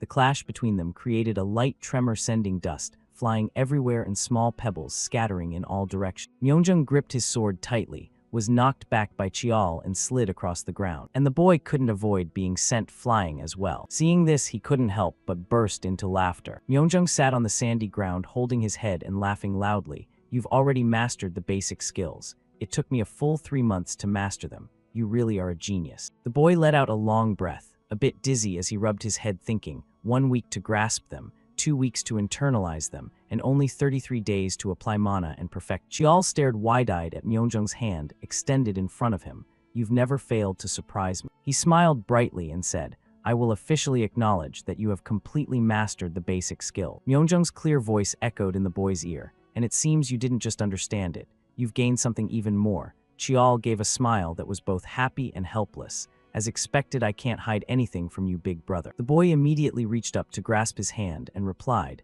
"Yes, I've also been training my teleportation technique." Myeongjung asked right away, "Want me to help?" The two held hands warmly. Qial answered cheerfully as well, "I'd be really grateful if you did." Thick fog blanketed the withered forest, twisted black branches reaching upward in a gloomy, chilling silence. A powerful slash of the knife drove down and dragged across, accompanied by a furious curse. "You pathetic, useless bunch, always acting so tough." Xiao Ah shoved her hands into her pockets, her face showing pure boredom. "This is so damn annoying." She lowered her head, her expression darkening completely. "It's all because of that bastard, getting stuck with these annoying missions." Each step Xiao Ah took squelched on the waterlogged ground. Her mother was still furious. She walked past countless monster corpses, muttering under her breath the whole way, everything is because of him." Suddenly, one of the monster corpses twitched slightly. Then it let out a massive roar. It opened its jaws wide with razor-sharp teeth and lunged toward Xiao Ah as if to swallow her whole. But Xiao Ah just kept her hands in her pockets, calmly walking forward. Suddenly, a blazing red streak shot through the air. The knife, enveloped in fierce red mana, stabbed straight into the monster's head. She angrily raised her hand, small flames flickering around it, eyes bulging as she shouted, "I said I'm fucking annoyed." Xiao Ah stared blankly at the burning knife, piercing through the monster's skull. She reached out decisively and yanked the knife free from its head. Then Xiao Ah retracted the knife into her hand. "This is my 21st mission." She gritted her teeth in rage. "And they're all annoying crap, like wiping out rampaging monster packs. Normally, I only do 4 or 5 jobs a year at most." After that, Xiao Ah strolled leisurely through the dark and bitterly cold forest. "The 5-year agreement has finally passed, and when I return to the clan, that arrogant bastard will be back too." Suddenly, a mysterious black figure appeared behind her and bowed respectfully. "Greetings, 6th young lady." Xiao Ah's eyes widened as she glanced back at him, her voice low and menacing. "State your identity." He answered honestly, "I am Gaguk, from Squad 12 of the Black Sword Corps." At that, she jolted and spun around, quickly demanding the Black Sword Corps. Xiao Ah stared at the masked, mysterious figure, who respectfully placed his hand over his chest, puzzled as she asked, "What is the clan head's personal guard doing here?" His face was hidden behind a mask, making his true features impossible to see. Only his voice came through. "I bring a message from the clan head." Then he whispered something, revealing information that couldn't be clearly heard. But upon hearing it, Xiao Ah gave a cold laugh. "Ha, that arrogant bastard, huh? After that, a long, eerie burst of laughter erupted from her. Then she gripped the knife and repeatedly stabbed it into the tree beside her. Xiao A bowed her head low, expression unreadable, perfect timing. He just dug his own grave, and I'll bury him with my own hands. She twisted into a mocking, distorted smile, eyes wide and voice shrill with laughter. The clan head is pretty ruthless too, huh? Then Xiao A glanced down at the man and spoke to him. I've received the message. His respectful voice replied before he vanished in an instant. Yes, young lady. She gripped the knife so tightly sparks flew from it, feeling incredibly excited. I'm really looking forward to this. With that, Xiao A stabbed the knife even harder into the tree trunk, making the mana glow brightly. I'll crush you into the mud, Li Qiao. On a beautiful, clear morning sky, Qiao gently pushed the door open and peeked inside. Sorry for being late, uncle. My training ran a little long. Yihang turned around beaming when he finally saw the boy appear. You're here. I heard you've completely mastered all the basics. What else is there to practice? Qiao replied very politely. Yes, there are still a few things I want to experiment. The uncle watched the boy pull out a chair and slowly sit down, then got straight to business. The detailed schedule has been officially announced, so I came to discuss it. Qiao sat properly across from Yihang, gave a small smile and replied, if there's an official notice, I'll come meet. The uncle let out a long, drawn-out sigh at that. Yihang looked straight into the boy's eyes seriously and asked, aren't you nervous? But Qiao remained completely calm as he asked back, why would I be nervous? The boy's gaze darkened slightly, a meaningful smile curling on his lips. Everything is going exactly as I predict. Qiao recalled everything he'd done up to now. Father had approved the warrior pilgrimage, but he set 2 conditions. Then came the joint training sessions with Myeongjung. The first condition was to fully master all basic martial techniques. Luckily, thanks to his brother's knowledge and what I'd learned about mana techniques, I managed it in a short time. The second condition was also the hardest one Tishan told him about. And then, the second condition is the toughest. Convince the Council of Elders. Qiao looked stunned at his words. Sorry, Tishan stared seriously at him and replied, you can use any means necessary, if you can't convince them. The next words from him made Qiao feel a slight unease. The warrior pilgrimage will not be approved. After that, the boy sat alone, racking his brain to find every possible way. With my current position, it's hard to interfere in the elders' affairs. Suddenly, Qiao let out a sound, as if he'd realized something. He placed his hand on his chin and broke into a confident smile. So I decided to create the stage most advantageous to myself. Next, Qiao went to find Yihang to ask for his help. Using proof as the excuse, I arranged a spar with 6th senior sister. I asked uncle to steer everything in that direction. The Council of Elders won't have any reason to refuse. At this moment, the boy officially played a new move for himself. I want to create a situation that grants me the right to the pilgrimage. The ability to turn the tables is essential for anyone stepping into the path of politics, and this itself is part of the test. Yihang continued sighing in confusion, making Qiao glance up slightly. I just don't understand how you can be so calm. Even now, the boy answered very calmly. Is that so? Because I believe uncle has arranged everything properly. The uncle held his head and shook it lightly. That's not what I meant. Yihang spoke with deep worry. That girl. I heard you two don't get along. Qiao sat silently listening to Yihang's words. With Xiao A's personality, even if it's just a spar, it won't end peacefully. Why choose her in this situation? The boy calmly spoke up. I have a debt to repay to 6th senior sister. As soon as he finished, the uncle slammed the table and stood up abruptly. Then Yihang shouted loudly, exactly. The uncle felt utterly baffled, raising his voice. Couldn't that matter be settled later? Why force yourself into a situation like this? Yihang's hand on the table clenched slightly. It's not that I think you can't do it. Then he plopped back down into the chair. Yihang held his head, feeling sad, pitiful, and worried for Qiao. I'm afraid you'll get hurt somehow. Seeing the uncle like this, the boy thought to himself, Uncle, you're really worried about. Right in the middle of the emotions, Yihang stretched his face out dramatically and wailed pitifully. What should I do now, Qiao? But the boy could only give a helpless smile, or just leave it like that. Qiao's gaze softened, filled with emotion as he spoke the most sincere thanks. Thank you, uncle, for caring. He remembered the wild look from Xiao A's position. 6th senior sister will definitely try to smash my face in. Along with the scrutinizing gazes from the elders will have an excuse to bind me. Qiao's hand clenched into a fist and lightly pounded the table. So this spar isn't just for the warrior pilgrim. Then he stood up abruptly, speaking with complete seriousness while not forgetting to comfort Yihang. However, if I lose, it'll be very troublesome. But don't worry. Qiao gripped his palm tightly, breaking into a confident and resolute smile as he declared, In this match, no matter what, I will definitely win. Amid thunderous cheers echoing through the stands, the central training ground shone brightly under the sunlight pouring down. The Council of Elders quickly issued the official notice and pushed forward the duel, and soon after the venue was decided. Precisely the central training ground. In the brightly lit waiting room of the largest and widest training arena in the Sungmu clan, the place that had also hosted the selection ceremony. Chial glanced around while slipping on his black outer robe, thinking to himself, I figured they wouldn't let this pass quiet. The boy gave a light smile and exhaled. No doubt about it, this is the head elder's scheme. Outside was the vast training ground with capacity for a huge crowd.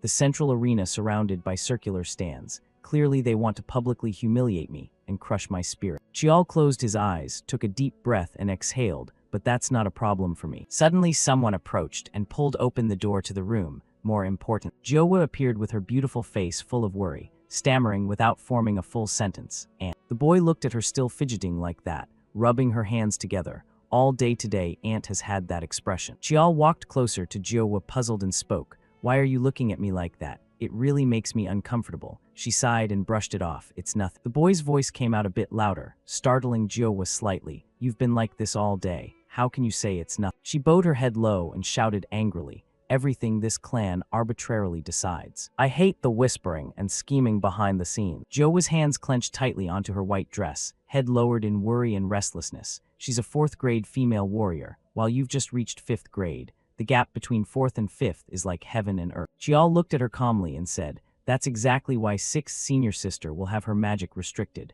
No secret arts or killing moves allowed, right? Jowa bowed her head hesitantly and replied, yes, I know. She held out both hands, clearly trembling nonstop, her voice shaky with fear and worry. But what if you really lose? Jowa clutched her head in panic, eyes darting around frantically as she whispered, the magic. If only I had taught you more diligent. If I had revealed Mujuan to the clan earlier. Suddenly a clear, respectful voice rang out, startling her back to her senses. Please stop, elderly Kyunghwa. Gawa had appeared beside her at some point, smiling confidently. The young master will win, just like he always has. She narrowed her eyes as she approached, then hugged Jowa's shoulders and reassured her. So as his teacher, shouldn't you say something encouraging? Her eyes still drooped, heart heavy with lingering worry, but still. Chial looked at Jowa and thought to himself, Aunt is like a frightened young animal trembling in fear. Perhaps she's someone who lost something in this Sungmu clan. A lonely image of her appeared in the boy's mind. I don't know Aunt's past. If I wanted to, I could easily investigate everything. Chial calmly brushed aside the thought, but I deliberately choose not to. Then he stepped lightly forward, because I believe one day Aunt will tell me herself. Chial approached Jowa with a bright smile, instead comforting her. Aunt, this isn't the time to be gloomy. You should feel excited. Jowa tilted her head, looking at the boy's confident face and smile, excited. She widened her brilliant golden eyes in surprise, lips parting slightly at his meaningful words. And even better, there's a surprising twist coming. A voice called from outside, making Chial immediately lift his head and pay attention, young master, it's time to go out. The boy didn't forget to turn back to Jowa with a smile and say, Aunt, watch carefully, I won't lose. Chial reached for his sword, gripped it tightly in his palm, then stepped out with full confidence radiating from him. Go ahead and cheer as loud as you want from the stands. If the cheers are too quiet, I might actually get sad. Even he felt a slight flutter of nerves, walking down the long corridor leading to the arena. It's been a long time since I last walked this hallway. Chial suddenly halted his steps, pondering deeply to himself. From the moment I was born, I've never stopped trying to prove myself. Then he strode forward powerfully toward the light at the end of the long corridor. Now it's time to put that proof to rest once and for all. Chial held his sword firmly, smiled as if reassuring himself, and said, let's go. The stands around the arena were already packed with spectators who had arrived early, the atmosphere buzzing with excitement. He stepped onto the fighting ground with a steady mindset. Chial subtly glanced toward the closest VIP seats overlooking the arena. There was Tishan with a stern expression, seated beside Madame Beek, father and Madame Beek. Along with the elders row where Yihang and even Qiaojung were present. Even the boy and the elders had all shown up. Suddenly a sharp, venomous voice rang out, making him glance over lightly. Hey, you arrogant, filthy bastard. Xiao Ah stood opposite him, her voice dripping with contempt. Still holding your head so high like that, huh? She sneered mockingly to show her attitude. I've never been able to stand that neck of yours. Xiao Ah casually tossed her knife up and caught it. Just a lowly bastard always acting like you're hot shit. Really gets on my nerves and makes my eyes hurt. Then she pointed the knife straight at Chial with a confident grin and taunted him. Today I'm going to snap that neck. Get ready. The boy tilted his head, gave a faint, dangerous smile, and replied, I'm really looking forward to it, sixth senior sister. The referee stood between them in the center of the arena, raised his hand high, and announced loudly, then let's begin.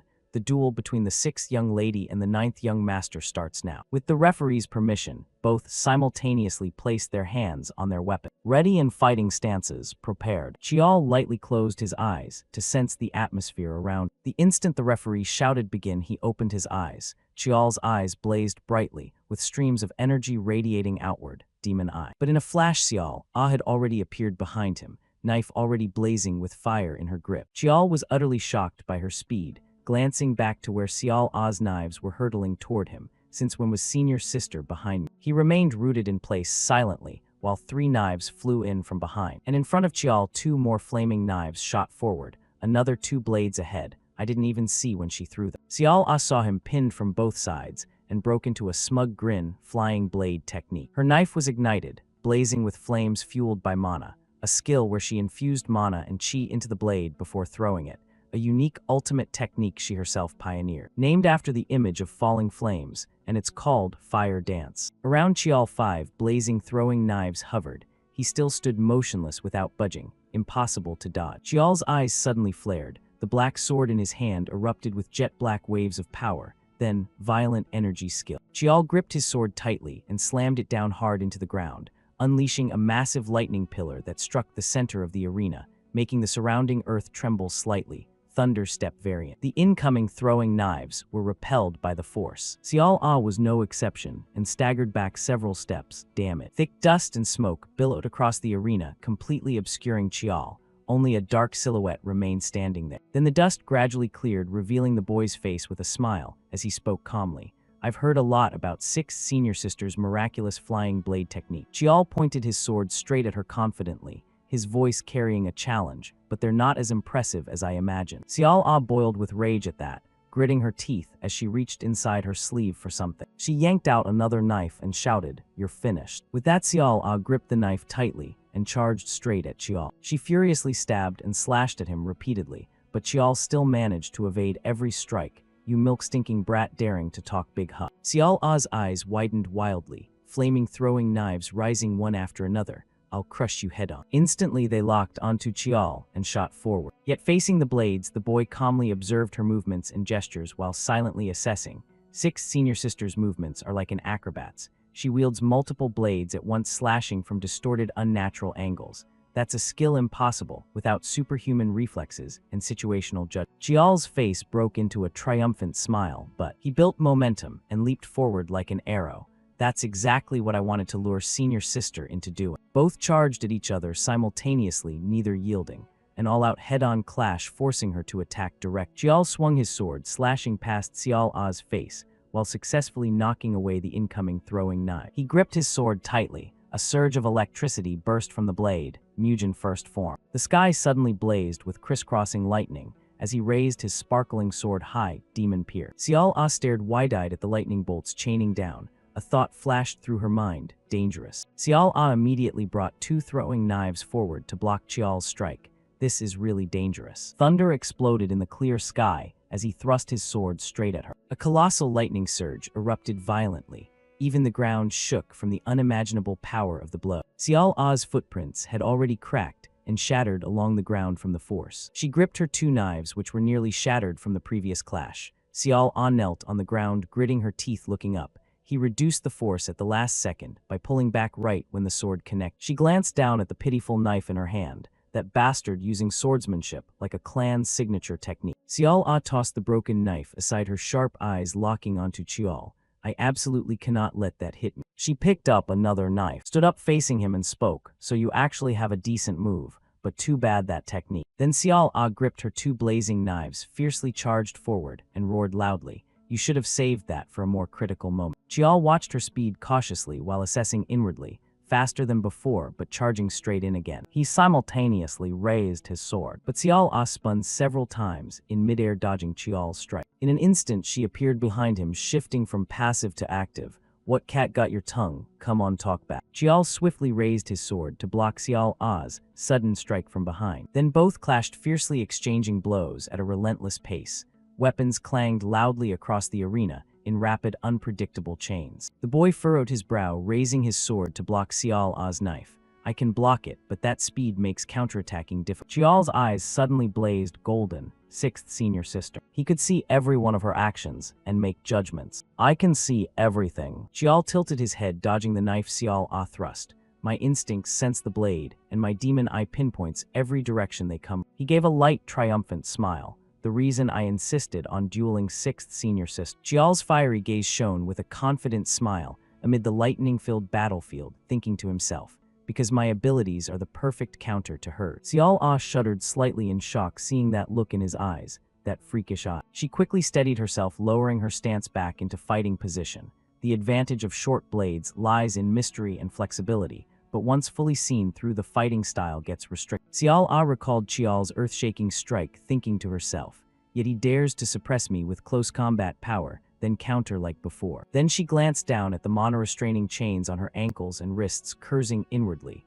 Damn these mana limits. If I could unlock just another 10%, I'd be able to use advanced aura techniques. Xiao A remembered the endless months she spent slaughtering monsters everywhere. For the past year, all I thought about was revenge on that bastard, crushing him, destroying his pride. Xiao A stood amid monster corpses, gasping exhaustedly.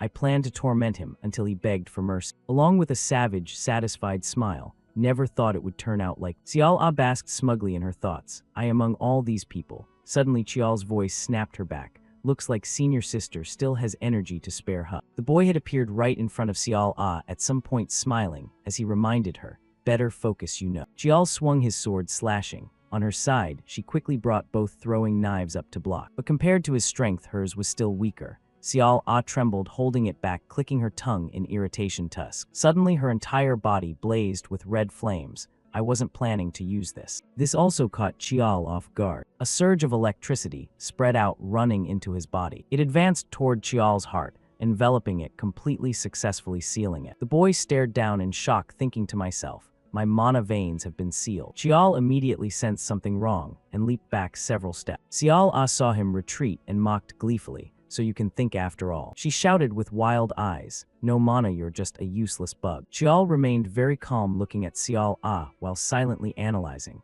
Did she use psychic ability? A type of energy that sneaks deep into the body, reaching the heart, inside a person. Sixth senior sister Li Xiao A's psychic power. The ability to bend an opponent's mana veins, distort control. That's exactly mana seal. If your mana is overwhelmingly stronger, you can resist, but otherwise, even if you know it's coming, you're still bound. Xiao A saw him rooted in place and gloated loudly, you're done for. But there was one thing Qial had kept hidden deep inside. But there's one thing sixth senior sister doesn't know. The very next second, she had to widen her eyes in disbelief. No way. Seeing the blue mana swirling around him made Xiao A blurt out in shock. How is he still using mana? While Qial smiled confidently to himself. My mana technique is unlike anyone else. Amid the deafening roars of thousands of spectators echoing through the stand. In the midst of that roaring crowd, a girl couldn't stop trembling as she prayed under her breath, everything will be okay. Everything will be okay. Because my nephew is incredibly talented. Right then, Joa's face clearly showed the deep anxiety gripping her heart. She kept her hands clasped tightly, shaking,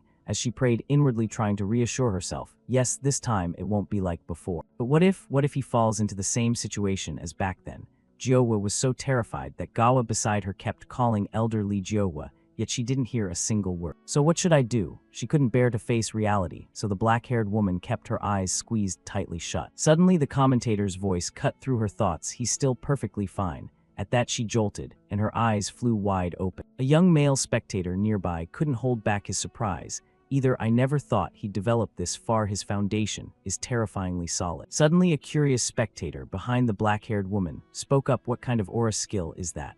The guy next to him answered right away, is that one of the Sumu clan's ultimate mana techniques? They're saying that illegitimate kid is only 15 this year. Upon hearing people discussing her nephew like that, Joa stared down at the arena in wide-eyed shock. Down on the field at that moment, Qial's deep golden eyes blazed brightly as he gripped his sword and charged straight forward. Aura technique thunderclap. The strike slammed down, shattering the ground. Xiao A barely dodged the attack with quick footwork. While she was still off balance from evading the previous blow, Qial didn't pause and swung his sword hard behind him. Then he immediately unleashed aura technique Yama. to continue pressing the assault on Xiao Ah. This time she was still leaning backward, making it extremely difficult to dodge. Red glowing threads from the black-haired boy's technique wrapped tightly around her body. Xiao Ah was instantly restrained and crashed face-first to the ground. Right after she quickly activated Aura Technique Gale, powerful move directly severed the red threads created by Yama. Xiao Ah took several direct hits from the black-haired boy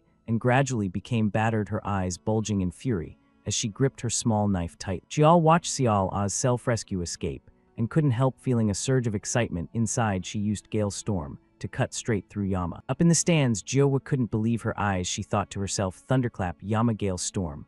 All of them are aura skills that my nephew and I created together all these tangled emotions. It feels like they're being washed clean, thinking that she clenched her fist hard. Jiowa's eyes shone as she looked at her nephew. That's right, you have to win. Because you're a genius. Right then, a bright smile appeared on her face filled with fierce belief in Xiao. On the arena, as the dust slowly cleared, Xiao Ah stood, stunned for a moment. Impossible. His mana source was definitely sealed by my skill, so how is he still using mana? She couldn't accept what was happening, her eyes bulging wide. Xiao and Xiao Ah now stood facing each other. The black-haired boy thought to himself, there's one thing my sixth senior sister doesn't know. My mana method is different from ordinary people's. I can operate it purely through mana veins. Thinking that, he gave a faint smile as his sword began absorbing abundant energy from the surrounding. Once he sensed the energy was sufficient, Xiao didn't hesitate and shouted loudly, now it's my turn to charge. In the blink of an eye, the distance between them shrank dramatically, and Xiao Ah was now on the defensive. The black-haired boy's sword slashed down in her stunned daze too fast. But right as the blade was about to connect, she pushed back with all her strength to dodge. To evade the attack, Xiao Ah had to slide back a long distance. Her hands were now trembling violently. Xiao Ah cursed furiously, damn. While she was still struggling to regain her bearings, Xiao continued swinging his sword forward. Once again, Xiao Ah barely retreated to avoid the technique. The ground where she had stood was shredded by his blade. Seeing the sheer force behind Xiao's swing, she couldn't believe her eyes. Impossible. I can't be pushed back like this. Suddenly, Xiao Ah sensed a terrifying killing intent slowly enveloping her. She jolted and glanced up toward the stands. Xiao Ah's heartbeat pounded harder and harder as she looked at the person exerting pressure on. That person stared at her with emerald green eyes. The woman wore pure white robes with deep green hair and beautiful emerald eyes, but her expression was utterly terrifying. Xiao Ah looked back at the woman, gasping exhausted. Suddenly, her body shuddered, her lips trembling as she tried to speak. She couldn't control her emotions, facing that icy gaze, her hands slightly twisting the knife. A scorching wave of fiery energy erupted from within her. Xiao roared, it's all because of that filthy, illegitimate brat. Xiao quickly noticed the abnormality in her, an enormous amount of mana. She's forcibly drawing in mana, not caring about her injuries at all. The two small knives in Xiao Ah's hands were now enveloped in massive mana. Right after that, the scattered knives on the ground slowly rose. Xiao Ah poured all her strength into controlling those knives, red blazing energy surging wildly around. She raised her hand, sending the knives soaring into the air, and this was her secret ultimate technique, Meteor Shower. I'll kill you. With that, Xiao decisively lowered her arm, her eyes flashing with mad. Up in the stands, Yihang saw the technique and shot to his feet, shouting, that's a violation of the duel rule. Stop right now. But the uncle's words came too late. The knives under Xiao Ah's control were already hurtling toward Xiao. The boy showed no panic or intent to dodge. He simply stood calmly as his sword began absorbing mana. Once the sword had taken in enough mana, the patterns on it started to glow. Xiao let out a soft exhale. Right after, he assumed a stance as the knives drew ever closer. Instantly, the black-haired boy swung his sword in a wide arc. Seeing Xiao slashing at empty air, Xiao Ah couldn't help bursting into laughter. What the hell are you swinging at? But her laughter didn't last long. The next scene froze her instant. One knife flew back and embedded itself straight into the ground right beside her foot. While using his sword to counter Xiao Ah's meteor shower, the black-haired boy thought to himself, there's one unchanging truth. Mana doesn't disappear. When mana disperses into the air, it returns to nature. Mana is infinite and never truly vanishes.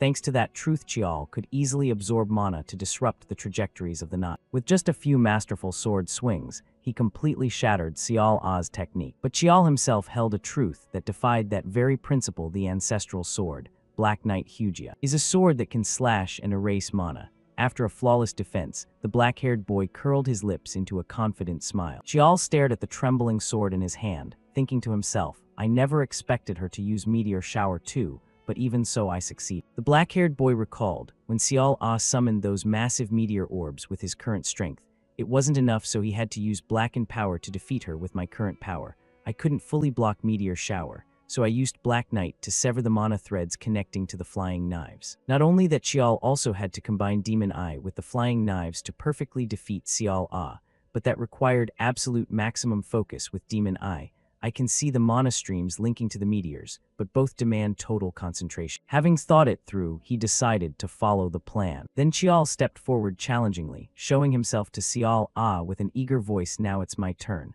At those words she jolted. Xiao Ah gritted her teeth with a worried expression. He's planning to use that move again. She quickly moved to another spot at lightning speed, so fast her movement was a blur, only debris flying up from where she had stood. Xiao Ah stood as far as possible from Qiao, judging, but if I increase the distance, he won't be able to execute it. Suddenly blue lightning streaks appeared on the black-haired boy's sword, darkening the space, as he prepared a counterattack, making her panic. He's going on the offensive even from this distance. Qiao smiled triumphantly, full of confidence, explaining Chiakma was originally a sword technique created to counter monsters. As if reading her thoughts, he immediately explained in detail, then slowly raised his sword high. Continuing the distance was never an issue from the start. Instantly, Qiao pointed his sword downward, a colossal force, crashing down as he called the technique Mugia, solar eclipse. A violet lightning tore through the darkness, sweeping everything across the ground, sending debris flying chaotically. The black-haired boy stood firm, unleashing Chiakma,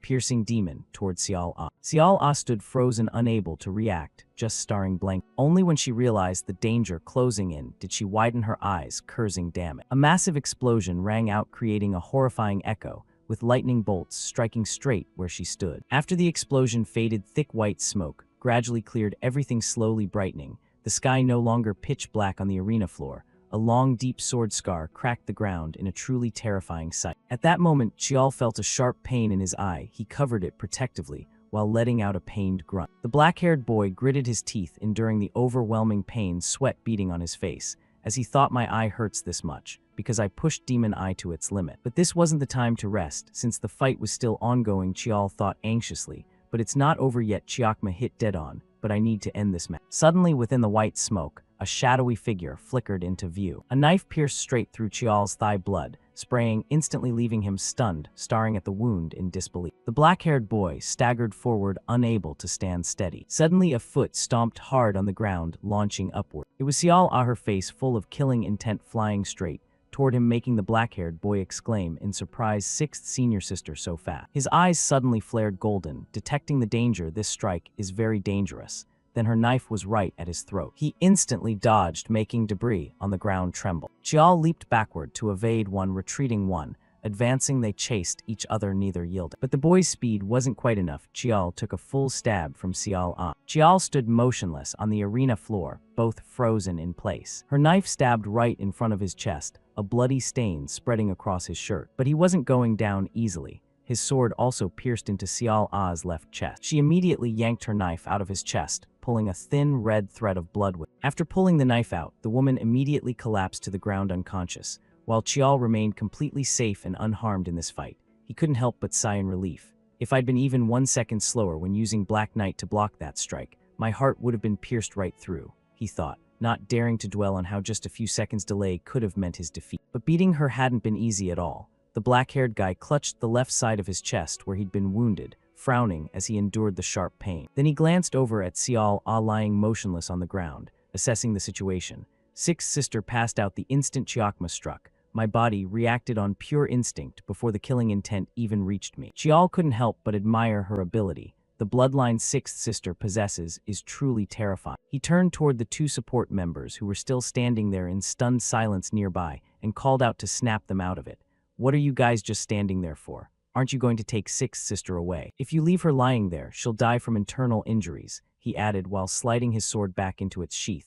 Only then did the two snap out of it and hurriedly respond. Yes, but they still seemed too shaken to move, just standing there waiting for his direction, so he had no choice but to point behind him toward where Xiao Ah was lying.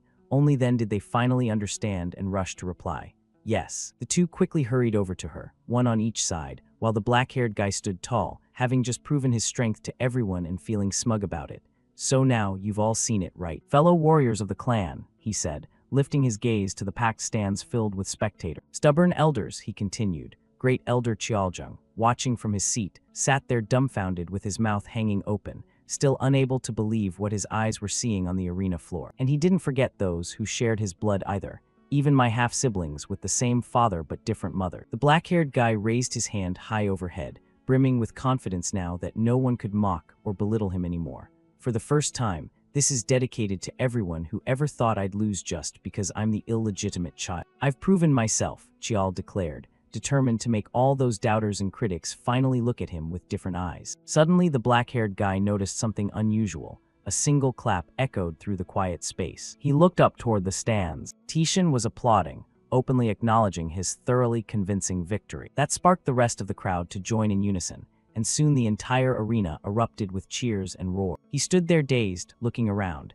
This was the first time in his life he'd ever been welcomed and celebrated like this, with not a single jeer or criticism, filling his heart with overwhelming warmth. But the emotional moment didn't last long before a voice pulled him out of his swirling thoughts. Auntie's nephew is the best. The one excitedly waving both hands in celebration was Jiohua, her face beaming with pure happiness. Damn right, I knew it. Auntie knew my boy could do it. One of the maids nearby saw how overexcited she was getting and quickly tried to calm her. Elder, please calm down. Meanwhile, Chial, still standing on the arena floor, covered his face in embarrassment, wishing he could disown Jiohua as his aunt right then and there, only able to groan.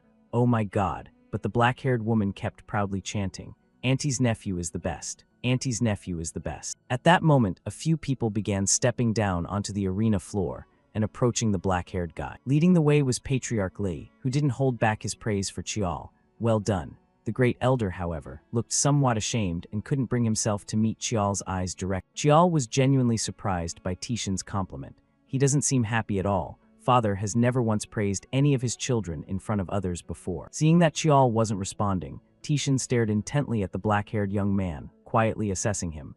This kid chose Tihung and set up this whole stage. He picked Sixth Sister and steered the entire fight according to his own strategy. She was the opponent he had the greatest elemental advantage against. Anyone who doesn't know better would assume Sixth Sister winning was a foregone conclusion. Sounds easy, but how many people here could actually pull that off? Patriarch Li thought highly of him now and began paying much closer attention after this match. Then he made his decision and spoke. You've proven yourself, so I hereby acknowledge your eligibility to embark on the warrior training path. Chial was overjoyed and quickly bowed respectfully, placing his hand over his left chest in salute.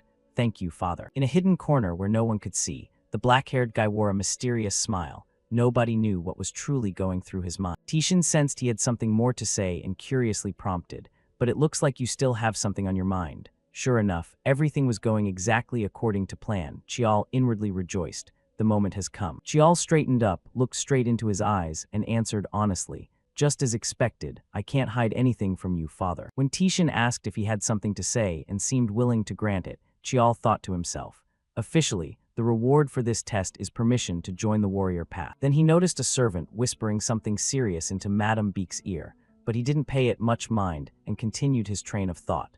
Normally, I shouldn't be getting anything extra from father. Perhaps the black-haired guy had already thought joining the warrior path would be enough, but if Patriarch Li was offering more, he had no intention of refusing. He decided to voice his true intentions. In that case, please allow me to say one thing. Great Elder Chialjung unconsciously glanced over to see what the young man was about to do next. Chial told himself, with father it's like this, but if it were Tishin, he wanted to show even more. The black-haired guy placed his hand over his chest again and continued. I have already reached the level required to graduate early from military training, and father personally witnessed it with his own eyes. I have also been to Chinwisan and passed the bloodless dream trial. Chial decided to lay out all his heartfelt desires now that he'd cleared every test set before him. Since the Council of Elders has the final say, I should announce my rewards in front of them too, he thought, determined to secure everything he was rightfully entitled to. Then he continued, his tone full of contemplation and concern. I've proven everything and met every condition. Surely the Council of Elders won't refuse to believe me and insist on testing me without reason. He wanted to call out Chialjung right in front of everyone, especially his father, and see how the old man would handle it. Chialjung suddenly pointed out, jolted in shock, never expecting the kid to cleverly use a humiliation tactic to trap. Chial went on listing how hard he'd worked. In this fight, Sixth Sister was gravely injured, and just managing to stand here and speak, until now has taken tremendous effort on my part. The black-haired guy stared straight into Qiaozheng's eyes, but the old man quickly averted his gaze, unable to meet that resolute look. Qiao silently vowed he wouldn't let the great elder suppress him like this anymore. From my side, I can't help but feel that I'm being suppressed by the elders, Qiao declared, finally rising up without holding back and openly accusing the old man in front of the entire crowd. Then the black-haired guy slightly lowered his head and thought to himself, I'm only 15. I'm allowed to sound a bit harsh and rude right now. If I don't speak up now, when will I ever get another chance? He truly wanted to use this rare, once-in-a-lifetime opportunity to express everything he'd endured for years. If he let it slip, there might never be another. Tixin saw the innocent yet aggrieved look in Qiao's eyes after being unfairly suppressed and unrecognized by the elders, so he turned to Qiaozheng. Chief Elder, can you answer this youngest child's question?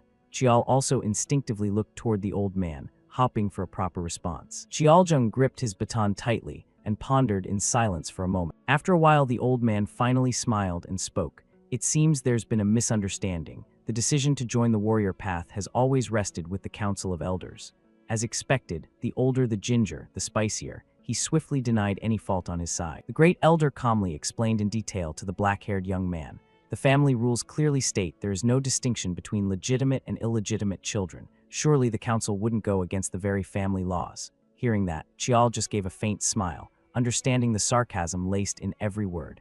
And yet you people deliberately keep bringing up the term illegitimate. He knew the great elder had always targeted him. I never once mentioned my status, yet the old man had brought up the family rules. Qiao put on a hurt expression and asked back, could it be that the council itself is using that as an issue? Qiaozheng smiled kindly and quickly changed the subject without answering the open-ended question.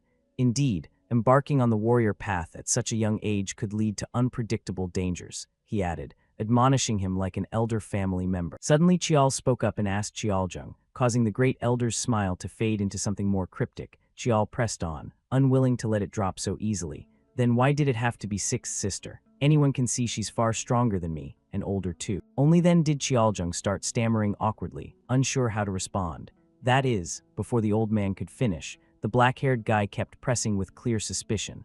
I read the official notice. It stated that the person testing me would be someone who had just returned from the warrior path. Qiao shouted in righteous indignation, demanding the old man clarify everything. So shouldn't it have been seventh brother who was supposed to appear? If not him, there are plenty of other warriors who could have been chosen.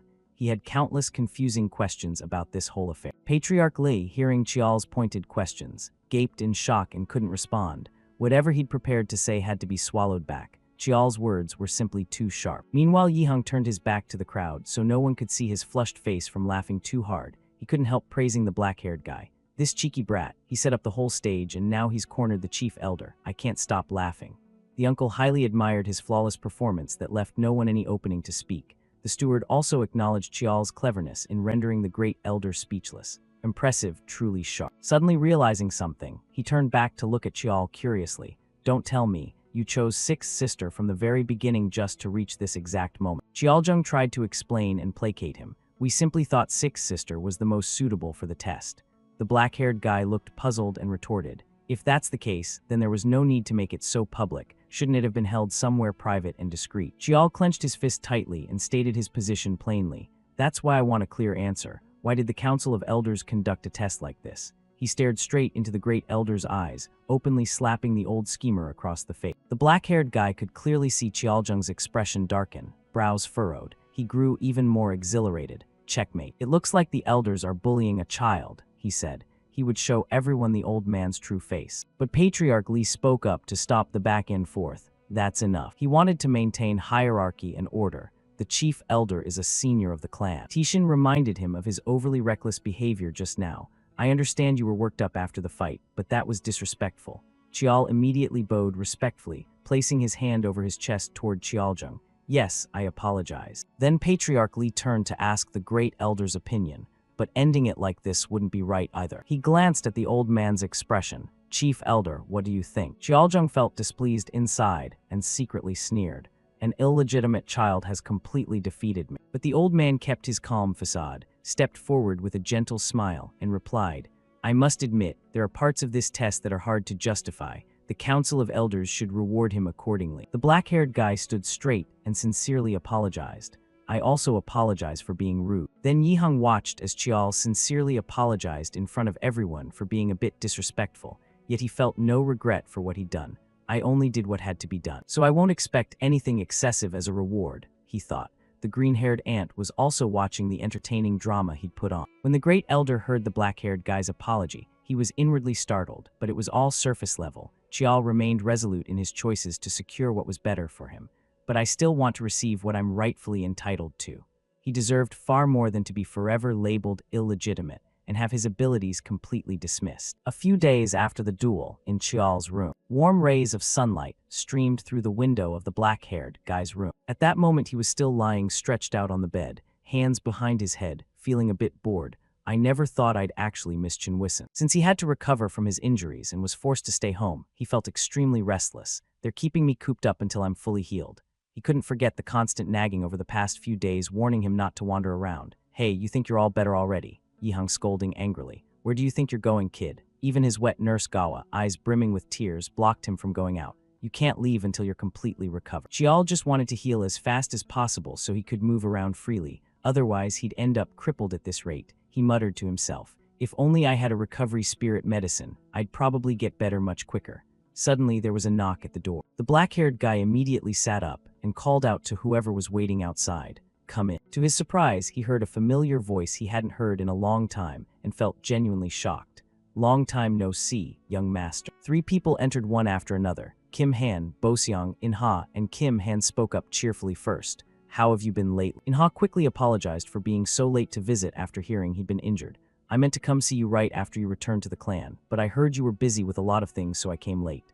She didn't forget to ask, is your back okay? Chial happily replied. It's fine now. Then he couldn't help venting about how stifled he'd felt being stuck at home these past few days. You think I wouldn't make time to see you guys? The black-haired guy wanted to catch up more and pointed toward the chairs. Hurry up and grab some seats properly. All 3 followed his words and sat neatly in front of his bed. Chial sat up straight on the bed and asked, how about you guys, everything okay? The girl with shoulder-length hair quickly answered, of course. In-ha honestly recounted the past few days while Chial had been away. There were a few meaningless clashes, but we took them as signs that people are watching us, so it wasn't too bad. Kim Han's eyes sparkled with admiration as he excitedly asked the black-haired guy, more importantly, how the hell did you train for a whole year to get this strong? Chial saw his intense, thrilled gaze and looked puzzled.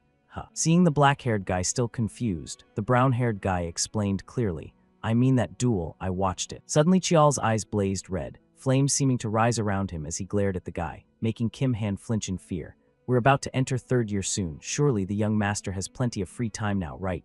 Just that one question from Chial made him panic, waving his hands to calm things down and replying cautiously. No way, nobody would want to miss such an important moment with you, young master. Seeing the situation turning bad, the brown-haired guy turned to the 2 beside him for backup. I bet everyone else watched it too, right? But all he got in response was silence. Both Boseong and In-ha closed their eyes and pretended not to hear him, leaving Kim Han confused. Amid the brown-haired guy's embarrassment, Boseong spoke up to cover for him. Sorry, young master. I planned to come right after training, but I ended up late. In-ha also awkwardly added. Since Boseong was also in the duel, he was busy too. Chial returned to his usual cheerful demeanor. No need to apologize, it's fine. Then the black-haired guy didn't forget to remind Kim Han. Kim Han, you better not slack off just because I'm not around, got it? The guy hurriedly denied it in a fluster. No way, making the green-haired guy next to him chuckle and tease. Seeing them all in front of him, Chial let out a relieved sigh. You guys have grown up a lot. In-ha and Boseong had been recruited as trainees for the Blood Tiger Squad and the Heavenly Archer Squad.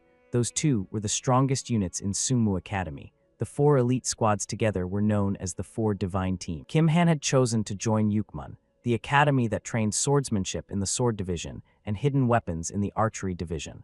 Learning both at the same time was no easy feat. He felt incredibly proud of them, and I heard half the S-class students got recruited too. Impressive. Then the black-haired guy encouraged them to keep getting stronger. Keep pushing forward. In the future, I'll need your help a lot. They all obeyed, placing their hands over their chests and solemnly swearing, leave it to us. We'll become strong enough that you never have to feel ashamed of us. Their firm promise showed they wouldn't let Chial down. In-ha neatly put the chair back and said goodbye. Then we'll head out first. The black-haired guy stood up politely to see them off. Yeah, it was great seeing you guys again. Suddenly Kim Han remembered something and asked the black-haired guy, oh right, I almost forgot. today you're going to pick up your reward, aren't you, young master? Chial saw how excited the guy was and asked curiously, I'm the one receiving the reward, so why are you all so hyped up about it?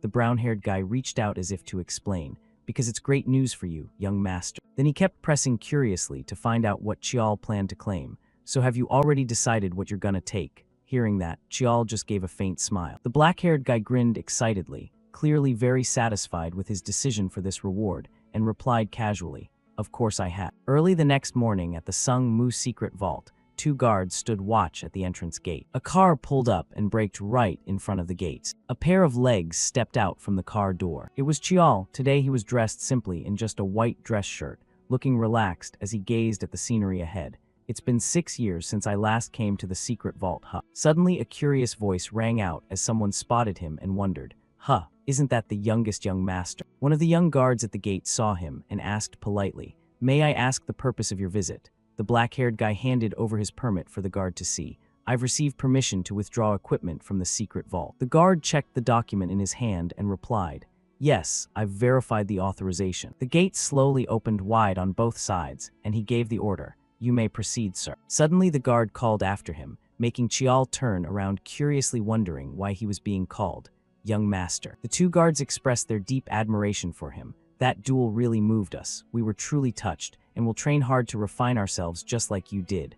They now looked up to him as an idol to emulate. Then the 2 of them bowed deeply in respect toward him, leaving Chial staring wide-eyed in complete astonishment. The black-haired guy just stood there stunned, looking at them, and he felt incredibly moved and happy. This is the first time in my life I've ever received such a respectful salute. Up until now, most people have only looked down on and despised me because of my illegitimate status. He thought, no more scorn this time. Now there were people who genuinely admired his talent and cared for him, giving the black-haired guy even more motivation to keep pushing and growing stronger. Thank you for thinking that way. To live up to your faith, I'll work even harder. Chial didn't want to let down anyone who believed. Then he slowly made his way deeper into the secret vault, which was jointly managed by the Administrative Institute and the Elders Institute. While the Administrative Institute handles preservation and maintenance, research as well as the intake and withdrawal of equipment falls under the authority of the Elders Institute. As Chial stepped inside, a guard standing watch used a scanning device to thoroughly check whether he was carrying any dangerous item. Chial smiled as he recalled the reward he'd requested right after the fight ended. That's why I demanded compensation from the head of the Elders Institute. Back on the arena floor that day, the black-haired guy had made his proposal. I only did what I had to do, so I wouldn't dare ask for any unreasonable reward. I simply wished to reclaim the items I selected during that equipment selection ceremony back then. Chial wanted to take back what was rightfully his. The great elder was puzzled. Didn't you already choose a weapon and wear it at your side that day? The old man was baffled by his choice back then. You accepted only a single weapon at the time. Now you want to claim ownership of everything. The black-haired guy remained perfectly calm as he explained. According to the rules, weapons selected during the equipment selection ceremony can all be claimed in full later on. I've heard that's how it works. To make sure of the regulation, he spoke up directly to Yihang to verify what he just said. I hope I haven't misunderstood. Am I correct, Chief Steward? The uncle never expected him to shift the responsibility onto himself and inwardly marveled. What a sly kid, but he didn't keep everyone waiting long and declared firmly, yes, that's correct. By precedent, people have later claimed the remaining weapons they selected. The Patriarch has already stated he will follow that tradition. Xiaojun glanced over at Patriarch Li and honestly agreed. Now that I think about it, yes, that's right. The old man pondered inwardly, wrestling with the idea against Chial. Just grant him a few suitable items that match his status. Giving out a couple won't hurt the Elders Institute at all. The old man felt that plan seemed feasible. It looked like the black-haired guy could read the great elder's thoughts and smiled confidently. They're probably thinking exactly that. If the head of the Elders Institute approves my request in front of all the witnesses, then those weapons in the secret vault will officially become mine by right. He turned to ask Tishin, may I do that, father? Tishin just stared at him in silence, deep in thought, without answering. After a long pause, Patriarch Li finally spoke. I permit it. Those things were meant to end up in your hands anyway. Chial respectfully raised his hand to his chest in salute. Thank you, father. He treated it as obvious, of course. As long as you prove yourself worthy of being their master, the elders will hand over the weapons whenever you're ready, he added, not forgetting to remind Chial to live up to what he was receiving. Chial felt a bit flustered. Sure enough, Tishin had seen through his scheme but didn't expose it outright, just gently reminded him. As expected of father, even my calculation. The head of the Elders Institute didn't notice, yet you saw right through it, and you skillfully sided with the Elders Institute to wrap everything up neat. Then Patriarch Li ordered his subordinate, decide which weapons will be withdrawn and handed over to the youngest young master. With that, his negotiation came to a successful close. Chial had smoothly obtained the weapons he wanted. In the end, I'm permitted to take 4 master-grade weapons. The black-haired guy stepped into the secret vault's elevator, reflecting, normally there's no way I'd get such a generous reward, but with father backing me, they didn't dare pull any tricks. They respected his father's face too much to scheme behind the scenes. The elevator reached the 2nd floor with a ding. The elevator doors slowly slid open, light pouring in and shining directly onto Chial's smiling face. Access is restricted to floors 1 through 3 only. Floor 1 holds the standard grade weapons. No need to bother with those. I need to pick out what's truly useful for this journey ahead. In front of him was a room packed full of advanced, cutting-edge weapons. Chial couldn't help but feel dazzled by them. A black orb appeared in the palm of his hand as he got excited and prepared to choose his favorites. All right, let's take our time and pick some fire ones to try out. The scene shifted to Myeongjeong's office. Myeongjong sat facing Chial and asked calmly, "Have you decided to set out already, little brother?" Chial replied politely, "Yes, all preparations are complete." Outside the window, cherry blossom petals were fluttering through the air. He looked pleased, thinking Chial's journey would be quite interesting. Springtime, really nice weather. He felt the timing was perfect for Chial to begin a long journey. There's hardly a better season to start such a long path. Myeongjong didn't forget to ask, "Have you said goodbye to everyone yet?" The black-haired guy answered, "Yes, but as for uncle, since you're away on business, I wasn't able to meet you in person." But mentioning Jiowa had taken quite a bit of effort to calm her down. It was really tough soothing Auntie too. Hearing that, he chuckled in amusement. I can just picture it. Then Myeongjong asked if Chial had met with Patriarch Li. "So, have you gone to say goodbye to father yet?" At that, the black-haired guy just smiled mischievously. "Yeah, he's still as intimidating as ever." He looked surprised. "Intimidating how?" Chial recounted. "He said that since I caused such a big scene, if I don't come back with results that satisfy him, I'll face punishment." Myeongjong laughed awkwardly. "That does sound a little scary." Suddenly he grew serious and fell silent. After a long while, he finally spoke. "Have you heard anything about Sixth Sister yet?" When Chial heard about Xiao Ah, he looked a bit down.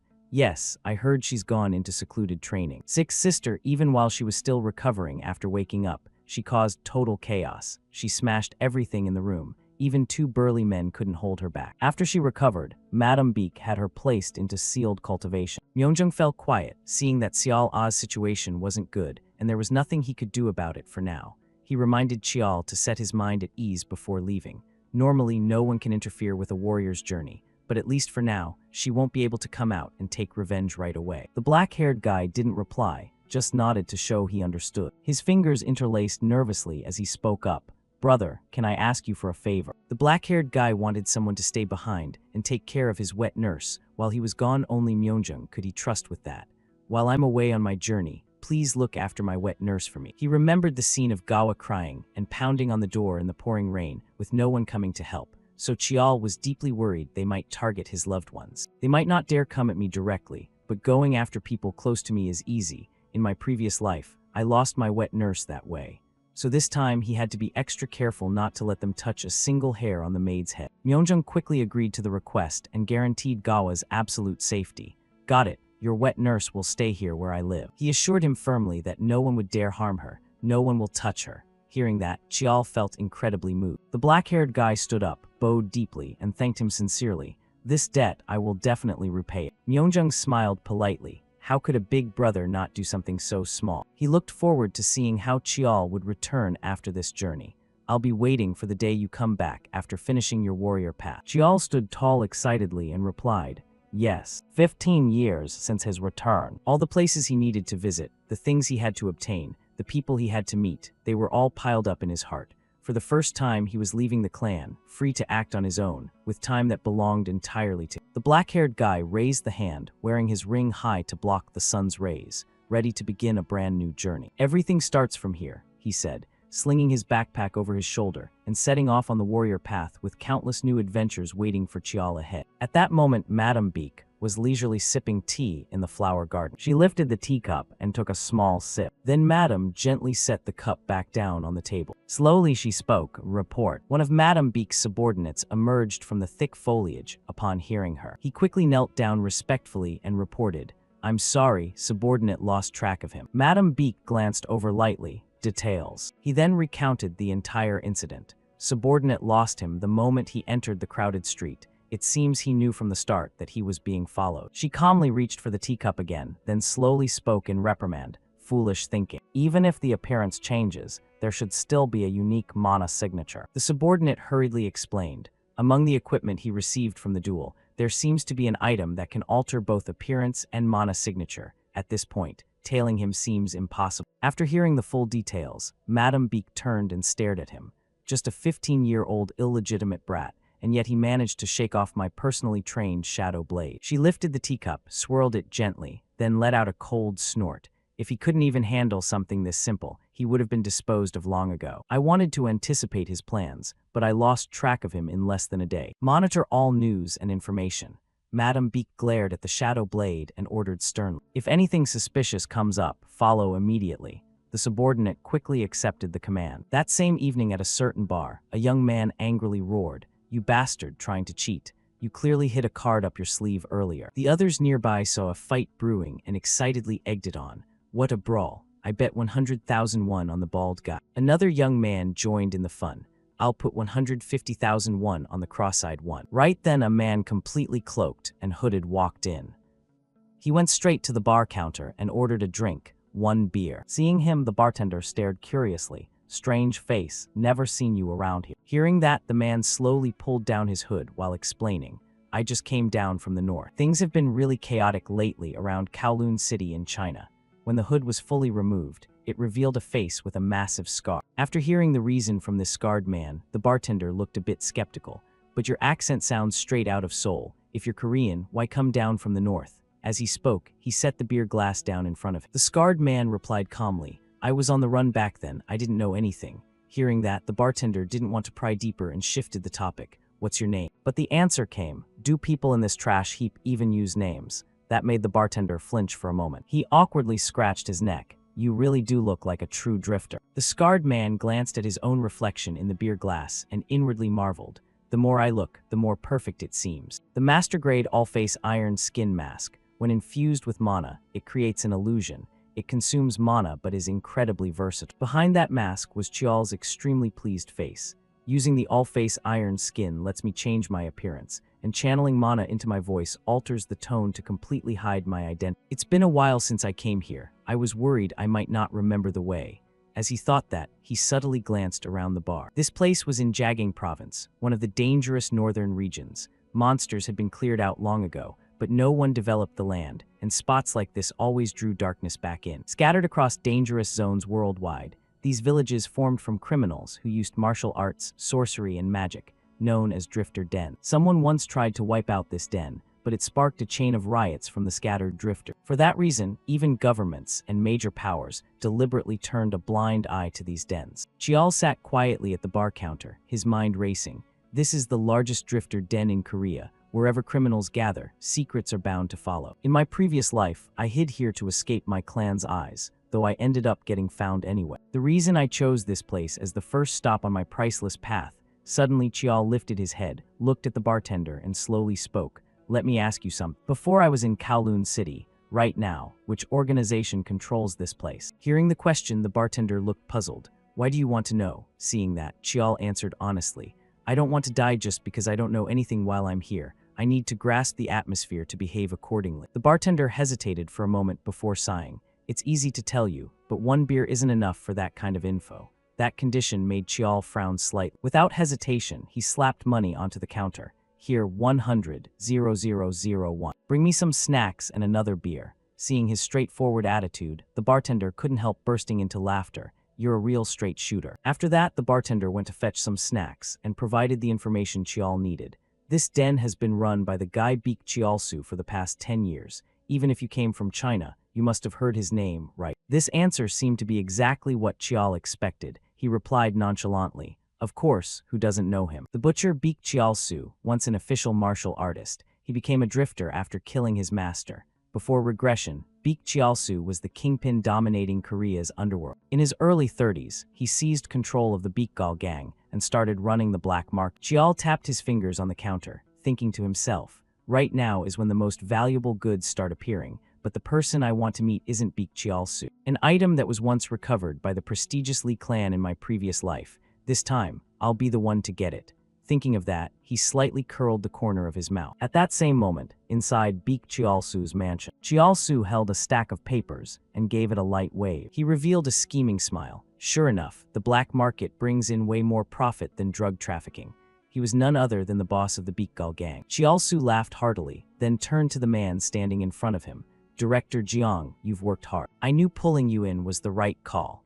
The man standing before him was none other than Director Jeong Jin-soo. With that said, Baek Cheol-soo grinned widely. He laughed mockingly while raising his voice. Director Jeong, or should I say Jeong Jin-soo? Then Cheol-soo slowly stood up. Be careful with that face of yours. I told you I never forced you to stay. As he spoke, he walked right up to Jin-soo. The Baek boss placed a hand on Director Jeong's shoulder and leaned in threateningly. If you can handle it, you can leave anytime. That voice laced with thick killing intent made Jin-soo shiver uncontrollably. He didn't know how to respond, forcing an awkward smile onto his lips. Then Director Jeong replied to Cheol-soo, I'll be careful. Satisfied with the answer, the Baek boss cheerfully turned away. Good, you look better when you smile. You know I genuinely care about you, Director Jeong.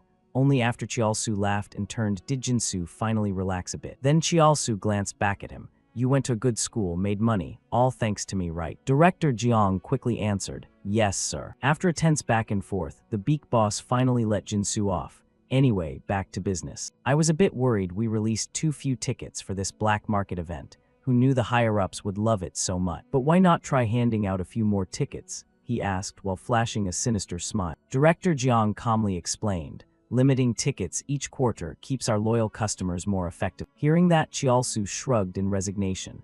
Yeah, I trust you'll handle it fine, Director Jeong. But remember one thing, our goal isn't this filthy underground hole, it's up there in the light. You said it yourself, you want to get out of the shady stuff. What we get from the black market is money and connections. Use that as a stepping stone and we'll step into the light. As he spoke those words, his face was filled with utter malice and cunning. The sky was still clear blue at that spacious mansion. Jin-soo continued explaining to Cheol-soo, the black market right now is only open to a select few and has become an exclusive community. It's most efficient for entertainment and money laundering. He slowly elaborated, thanks to anonymity, it's easy to get things that are hard to find in the legal world, so it's quite appealing. Cheol-soo himself was scrutinizing the documents in his hand, from drugs and spirit medicines to high-value art pieces. A sneer escaped the Baekgal gang boss's mouth.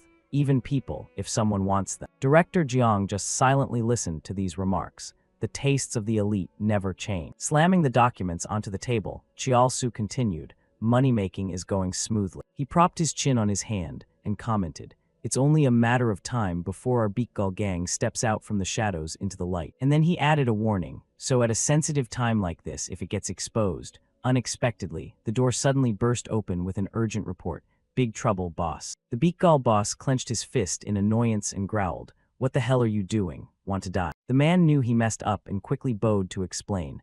Sorry, he showed up so suddenly, I couldn't stop. Hearing that, Cheol-soo couldn't hide his irritation and snapped. Spit it out. The man began reporting. A guest just arrived at the facility in South Pyongan province. I think you should go there yourself. Cheol-soo asked curiously. A guest. That question made the black-haired subordinate hesitate.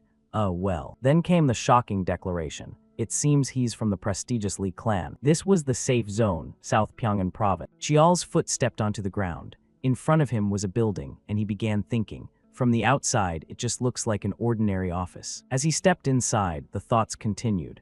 But in reality, this is one of the Baekgal gang's key strongholds. The female employee quickly stood up and smiled. How can I help you? To her surprise, Cheol made only one request. Call Baek Cheol-soo out. At first, following protocol, the girl politely explained, I'm sorry, but there's no one here by that name. But she was immediately threatened by him. You'd better keep your mouth shut tight. The black-haired guy's expression darkened, seriousness clear on his face. If you don't want this place wiped off the map tomorrow. Only then did the girl pay attention to his appearance. Deep black hair and brown eyes. See, could he be from the prestigious Lee clan? With no other choice, she changed her tone. The boss isn't here right now. and Chial immediately demanded, "Then call him here now." Obviously still very confused, the employee hesitated and didn't want to go. About that. Hearing that, Chial kindly added, "I can walk out right now without losing anything." His words carried deep implication, but I wonder if Beak Chial-su can handle the consequences. Out of options, the female employee closed her eyes and said,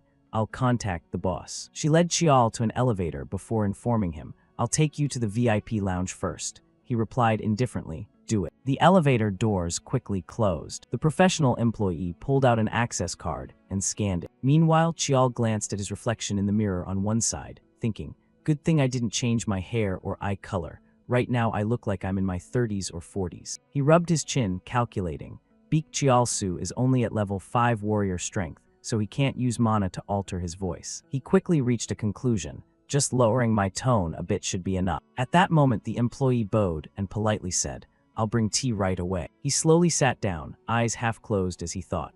If this were just a drifter den, it wouldn't matter what happens, but someone from the prestigious Lee clan wanting to meet a drifter and personally walking into their den, that's extremely unusual. Then he resolved himself, so I have to force Beak Chial-su to show up here himself. Just a moment later, the door opened again. The figure entering was the boss of the Beak Gal gang. Chial took a sip of tea and commented indifferently, "You're late." In response, Chial-su scratched his head. "Sorry, it's not exactly close by." He kept making excuses, "But since I heard you were waiting, I came as fast as I could." Then he boldly turned the question back on Chial. "More importantly, why are you here?" A fake smile stayed plastered on Chial-su's face as he continued speaking, not reacting in time to Chial closing the distance. To meet. Chial kicked straight up into the Beak Gal boss's stomach, sending him crashing hard into the opposite wall with a pained grunt.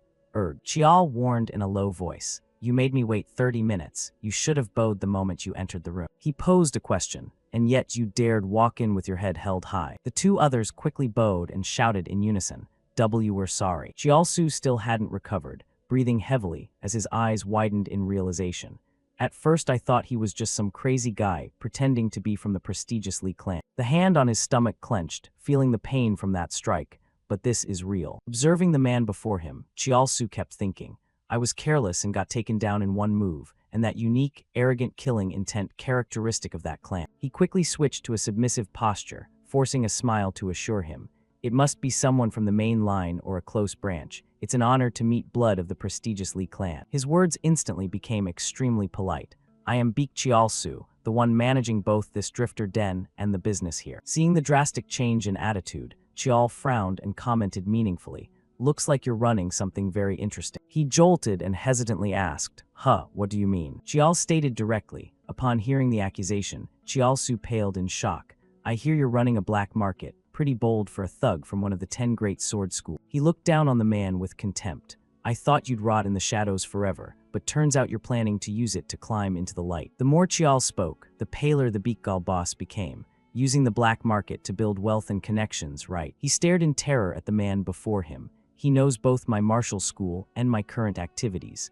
If my operations have offended the great clan, I apologize." At that point, Chial changed his tone. "That's not why I'm here." The explanation came slowly. "My master has taken an interest in you. He wants to start something through you." Then he pressed before Chial-su could probe, "Curious who my master is." The man didn't hesitate to admit, "If it's not too presumptuous, may I ask?" Chial chose his words carefully, successfully deifying the figure. "He carries the purest bloodline of the prestigious Lee clan and is the most deserving of the position among them." He sneered as he continued, "The 7th son of the Lee clan." A name was uttered, Lord Lee Yihak. The story revolves around Lee Yihak, the 7th son of the prestigious Lee martial clan, a direct descendant, renowned as a genius in business and commerce. People say he might fail at times, but he has never truly lost. A proactive merchant who always ensures he claims the final victory. Chial slowly explained, "The young master wants to launch a plan through you," a statement that sparked confusion in Chial-su's mind. "Someone like that wants to collaborate with me." He furrowed his brow, thinking carefully. Even if the black market is tempting, it's not enough to make a direct descendant personally show up. Then he calculated the scale of it all. Besides, who can be sure this guy really has ties to the main line? Suddenly Chial spoke up with a comment. "I see arrogance in your eye." Chial-su quickly bowed his head deeply and apologized. I'm sorry." Chial turned away while replying, "The young master is far too lenient toward lowly scum like." As he sat down, Chial continued with a meaningful tone, hand the whole matter over to me. His hand reached toward an object nearby. Relax. Chiaosu's eyes followed his movements closely. If I wanted to kill you, I would have done it the moment I stepped into the room. The identity of the item was quickly revealed.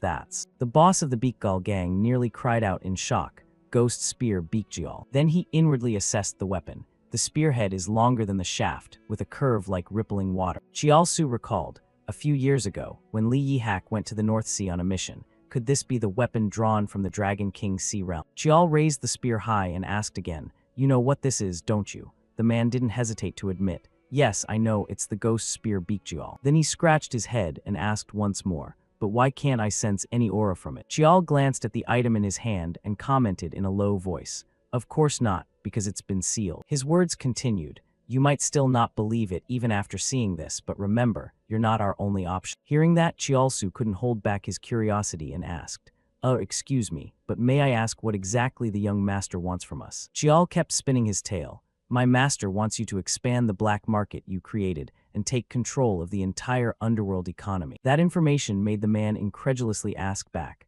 the black market, you mean that place? It's just a little side hustle we set up to make some pocket change. But Chial responded with firm certainty, that's not for you to judge, my master has already decided. Chialsu's eyes widened as he processed it. A direct descendant of the prestigious martial clan personally dipping into the underworld. The Beakgal gang boss himself understood clearly, but money in the shadows is still money. With Li Yihak's business vision, this move isn't unreasonable. Chialsu's eyes suddenly widened, as if he realized something. He hesitantly spoke, do I have any choice in this? Chial's reply was exactly what he expected. No, you don't. Chialsu's hand clenched into a fist as curses rang out in his mind.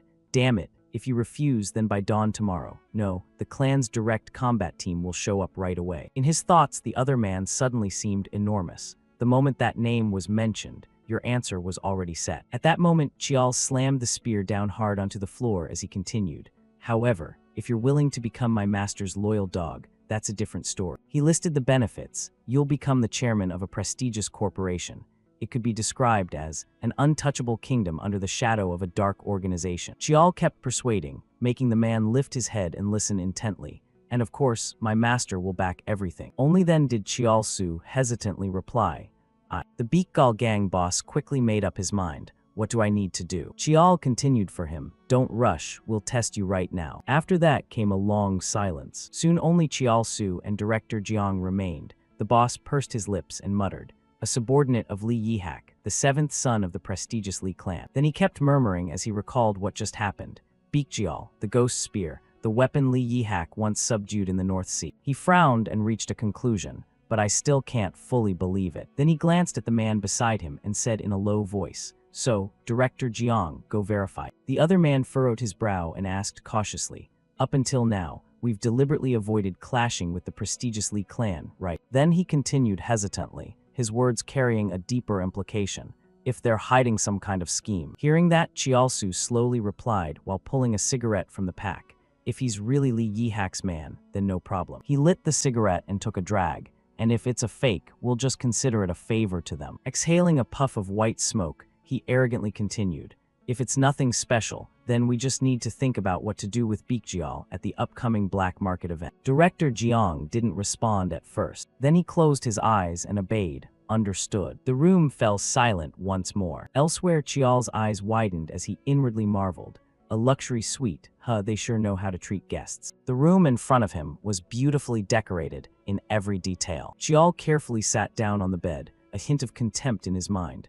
They must be having a real headache right now. He recalled the conversation. I set 3 conditions. The first, sell Beakjial to see if they have the ability to handle such a difficult item. That's how I test their capability. Then he let out a satisfied breath. Anyway, the Beakjial I gave them is just a fake. Chial continued calculating. It's a version forged with Mujin. The real Beakjial, a master-devouring spear, has long been sealed by 7th brother. A promise followed. Even if Beakjialsu checks it thoroughly, he won't detect anything. Even the clan's techniques can't decipher Mujin. Chial's gaze turned to his own hand as he thought further. Moreover, that weapon can only be used by me. The line of thought developed. Because I personally blood-bound it, even if the Mujin is lost, I can still recall it with my swordmaster ability. He recalled the earlier event. Even from very far away, I can summon it back to my hand because I've deeply infused my mana into it, and can call it any time. Shifting to another matter. Next, the second condition, inspect the book. He commented as he remembered the man's expression.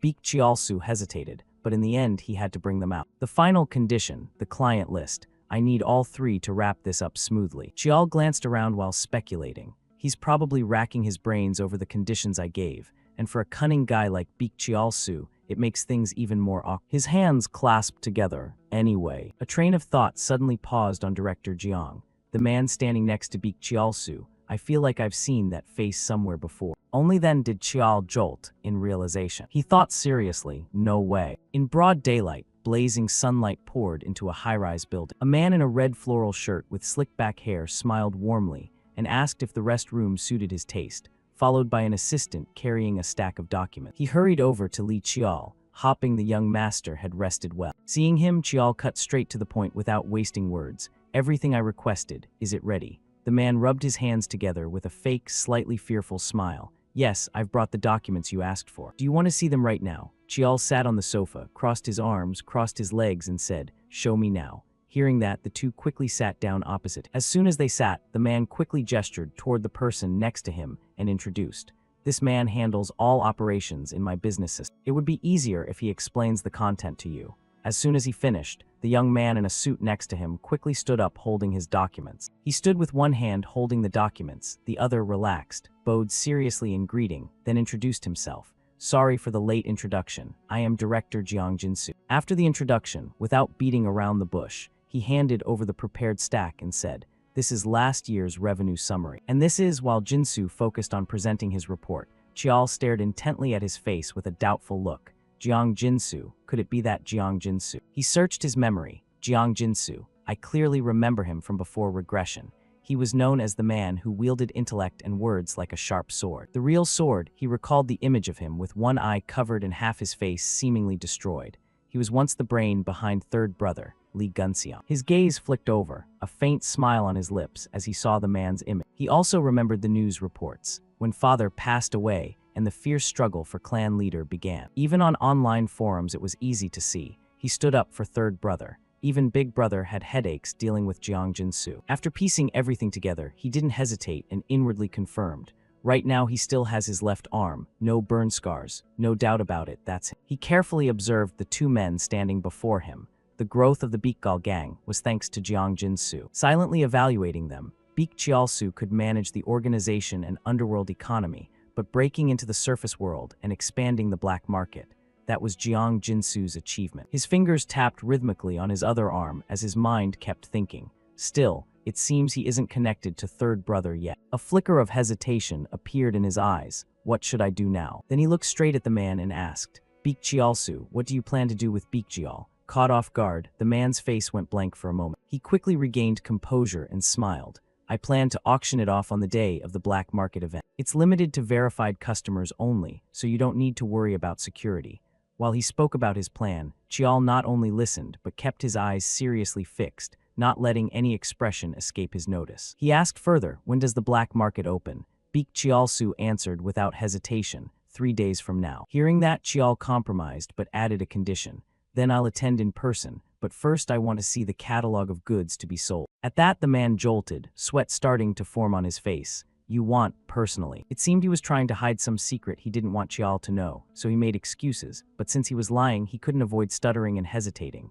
The goods are stored quite far away, and the place isn't very nice. It's not suitable for someone like you. Chial sat attentively listening, his face showing no emotion at all. I already know the goods are kept in the Drifter Den's warehouse. His words made the two freeze for several seconds. He flipped his cards openly in front of them with no reservations. You think I don't know that? The man's hand under his thigh had clenched tightly at some point. Then let me personally escort. Beak Chialsu immediately stood up. Shall we go now? Chial also stood, responding to his question with a single word. Yeah. The young man let him go first, then went to pick up his documents again. His action made Chial glance over. Feeling everything seemed normal, he turned and walked away. All items brought into the black market are stored here. According to the introduction, this was the warehouse where he kept the goods. Arriving in front of the building, he dramatically gestured for Chial to enter first. After you, sir. Following the two inside, he thought to himself, a massive warehouse with tight security. Even the best thieves wouldn't dare touch it. fully equipped with magic arrays and security formation. Pretty impressive. While silently giving a preliminary assessment of the place, the man spoke up. With a group of drifters like us, what would you like to see first, sir? Chial spoke a sentence that caught him off guard and left him speechless for a few seconds. Not you. Continuing his words, he pointed his thumb backward. Looks like this guy is the one who really knows everything around. Feeling irritated by his tone, the man's brows furrowed tightly. What do you mean by that? Seeing the man's expression growing more obvious, Chial inwardly thought he was provoking him. Can't even hide your face anymore. Then put on a stern look. Do I need to repeat myself? He stated bluntly, I don't like complications. One guide is enough. Unable to do anything about it, the man could only grit his teeth and swallow his anger. Yes, understood. When Chial nominated him, the young man quickly chimed in. Then I'll introduce the items stored in the warehouse, this way first. At that moment, the man's hands clenched tightly, trembling with rage but powerless to act. Deeper inside, rows of neatly stacked crates lined the shelf. For the first round, the young man walked ahead, serving as both guide and explainer to give Chial a clearer picture. Floor 1 mainly holds herbs, artworks, and magical artifacts, while those shelves over there. Suddenly, Chial caught a whiff of a scent. The fragrance drifted lightly past his nose, faint but unmistakable, and it didn't take long for him to recognize it. Didn't expect to find this here too. Looking deeper in, the scent permeated everywhere. On the shelves, some crates occasionally emitted light, and it wasn't hard to identify.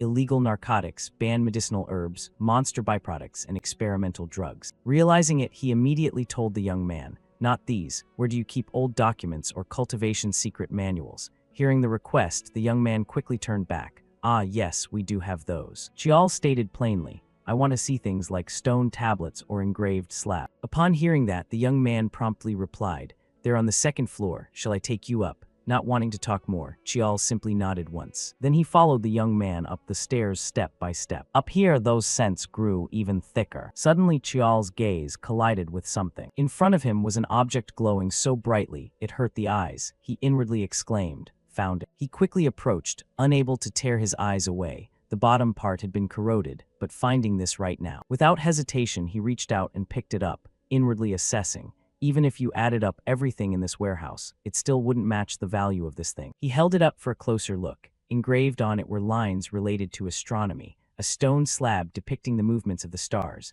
along with symbols of the sun and moon. As if suddenly realizing he was being too careless, he placed it back. I want to take it right now, but it's not the time yet. Moving to another section, his eyes caught something else. Getting closer, he was surprised. That's no way a spirit beast. Inside an iron cage, a snow-white fox lay curled up, its body trembling nonstop as if terrified of something. Seeing Chial's displeased expression, the young man quickly explained, it's a little snow fur fox, personally captured by the boss up north. Chial's face darkened with intense anger, his eyes seeming to burn them alive as he growled.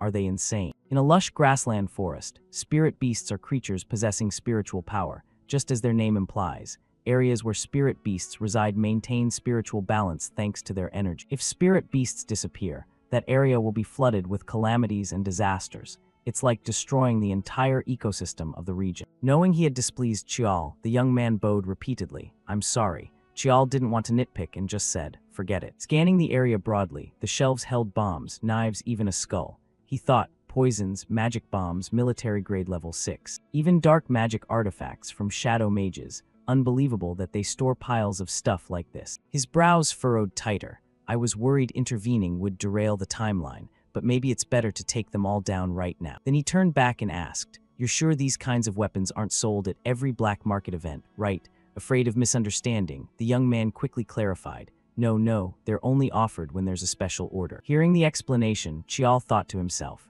of course, if weapons like these were openly auctioned, neither clans nor governments would sit still. Feeling he'd seen enough, the young man hesitantly spoke. Shall we head back now? Turning quickly, Chial said, before we go, I have a few final questions for you. His words made a flicker of unease appear in the young man's eyes. Chial's face was extremely serious as he looked at the other. I have some things I want to ask. Though a flash of worry crossed his face, not knowing what Chial would ask, the young man still nodded. Yes, please go ahead. Chial hesitated, speaking while observing the other's expression. Are you left-handed? The question caught the other off guard. He asked back in surprise. Yes. The surprise didn't last long. The young man nodded, though a bit awkwardly. Yes, that's right. The next statement came. While working with these drifters, it seems you haven't learned any self-defense martial arts at all. Hearing that, the young man's hands clenched tighter beneath. Knowing he'd hit the mark, Chial pressed further. Is there a reason for that? Realizing he couldn't hide it anymore, the young man spoke. That, it's a congenital condition of mine. Looking down at his own hands, he continued. So I can't cultivate mana. Recalling the image, the person from before and now, despite the slight age difference and facial changes, Chial inwardly assessed. I noticed something off about the face, so I suspected. Sure enough, it's accurate. This really is the Jiang Jinsu I know. Having heard everything, Chial looked at the man bowing humbly before him and asked curiously, then why stay under Beak Chialsu's wing? You don't belong in a place like this. Is there some special reason for following him? His words made the young man even more uncomfortable. He stayed silent without a word. If you don't want to say, you don't have to, but this might be your first and last chance. The young man's brows furrowed tightly, as if he couldn't hold back anymore. He lowered his head, stammering, feeling the words ahead were hard to utter.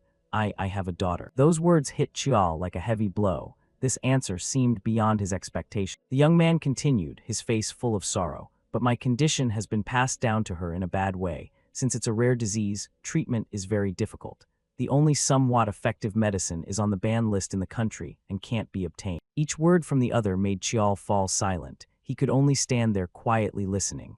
At that time, through the chairman of the company I used to serve, I came to know him. He kept pouring out the secrets he'd kept hidden in his heart, and I made a deal with Chairman Beak, helped him with work in exchange for medicine and money. Sacrificing everything for his child, a little girl carrying a short lifespan, Chial thought to himself. At first it was just money laundering or speculation. Using his daughter and his own career as excuses, Jiang Jinsu ended up chained by shackles around his neck. Though he pitied him, Chial's suspicion didn't lessen at all. Yet Jiang Jinsu let himself be exposed like. He asked one more question. So you've prepared to betray him? The question stunned Jiang Jinsu again. He asked back, yes. You've already prepared to betray Beak Chialsu, haven't you?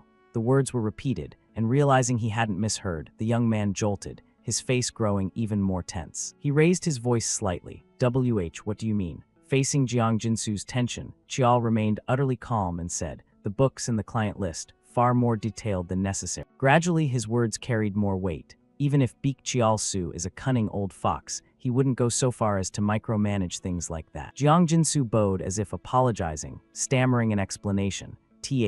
That was just me wanting to be thorough with what you instructed. Don't make excuses. 3 words came out decisively and bluntly. Jiang Jinsu's face could no longer hide his anxiety and fear. Sensing the other's mindset, Chial continued. If you hadn't prepared in advance, you couldn't have such record. He recalled the moment Jiang Jinsu handed over the documents. So those parts that were already processed, why did you stubbornly keep them recorded and hold on to them? He remembered how his father had taught him meticulously. That's why he's so sharp with numbers. Before regression, I mainly handled administrative work, so just looking at figures I could read ordinary books. And the documents he saw earlier were nothing to him. The issue is, what Jiang Jinsu brought far exceeded that, blatantly, nakedly detailed. Before regression, due to some incident, the Beakgal faction clashed with Sung Mu, and in one night it was completely dismantled. Perhaps that's when he betrayed, 2 hands clasped in cooperation. Yet Sung Mu didn't have to wipe out Beakgal entirely, because they needed an organization to manage their own nest. And naturally, Jiang Jinsu must have suffered revenge.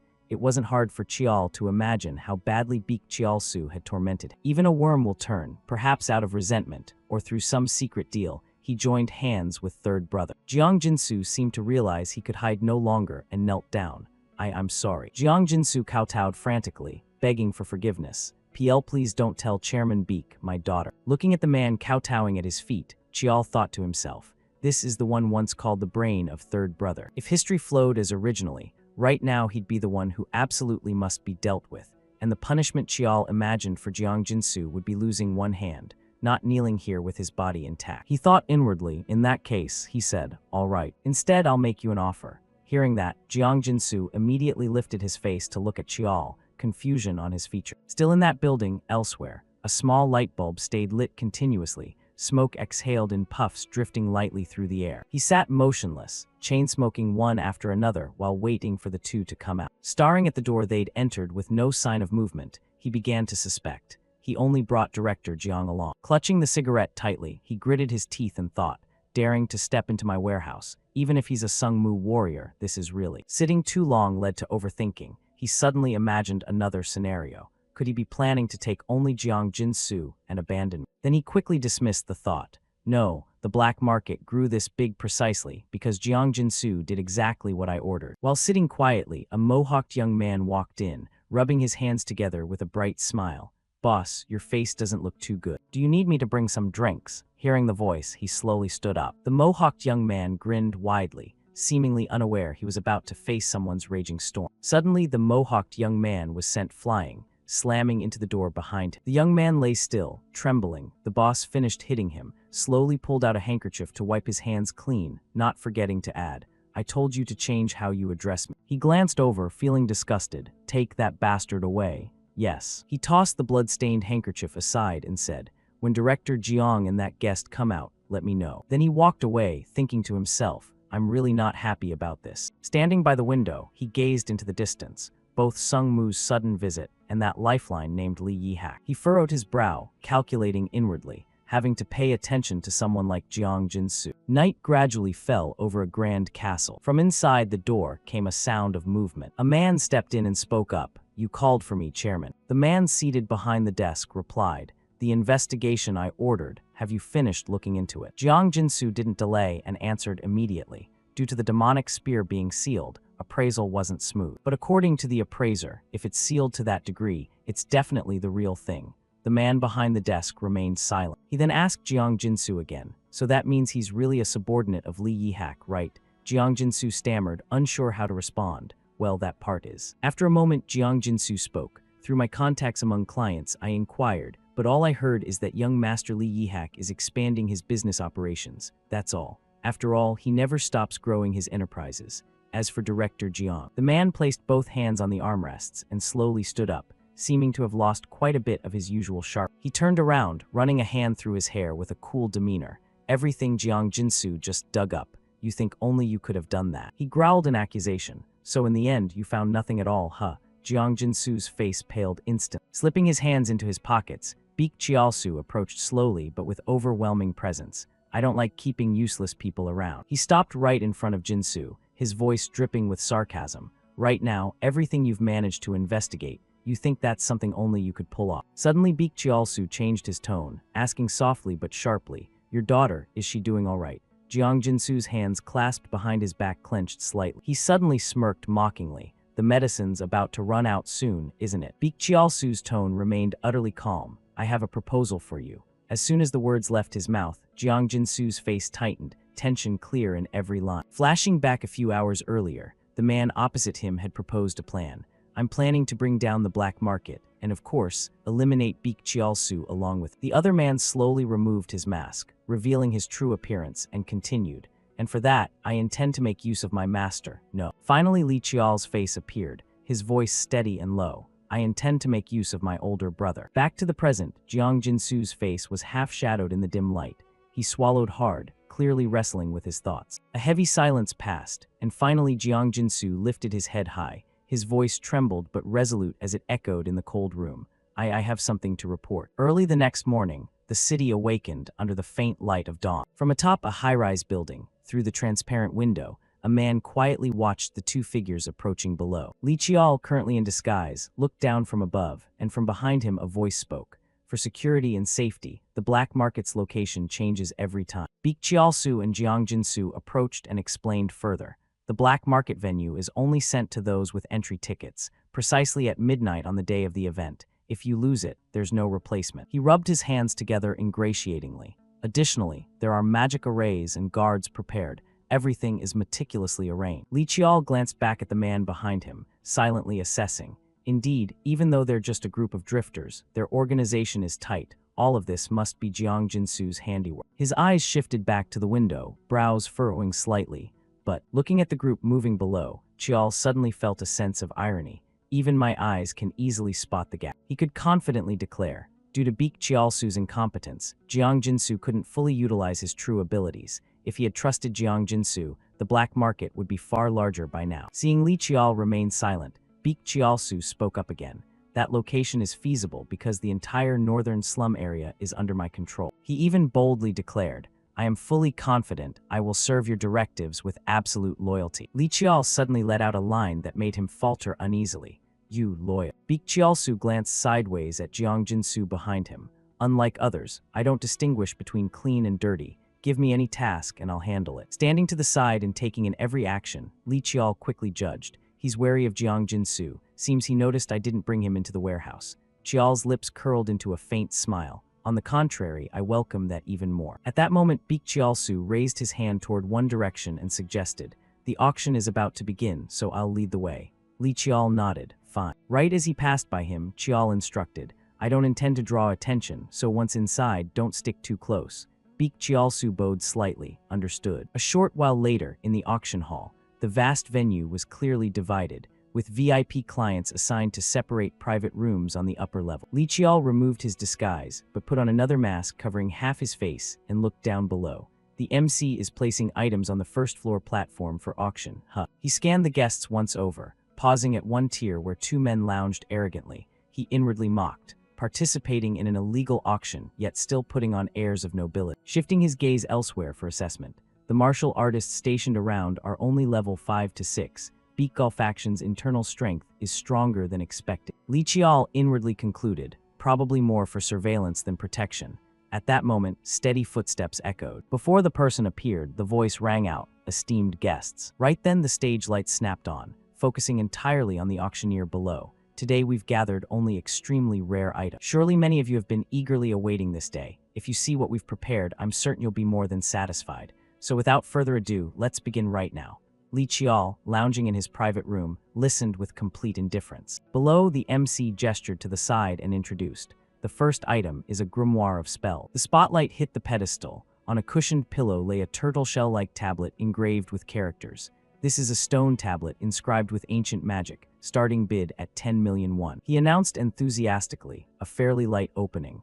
Li Qiao observed calmly, "If anything strange comes up, I'll use Demon Eye to check." Below, the MC's voice continued non-stop, but with just a glance Qiao already knew. This so-called ancient spell tablet is merely an antique made to look mysterious. Well, I wasn't planning to bid on anything anyway. One by one, the items were brought up, the auction dragging on through a long stretch of time, until finally the last piece arrived. The MC smiled mysteriously. The item many have been waiting for, the final piece of today's auction. He slowly built anticipation, dragging out the reveal, even though plenty of treasures had already appeared today, and backstage 2 people were carefully moving a cloth-covered wooden box. They cautiously carried it to center stage, and now the MC raised his voice. "But none can compare to the value of this item, the very piece personally brought back by Li Yihak, the 7th son of Sung Mu from the distant North Sea."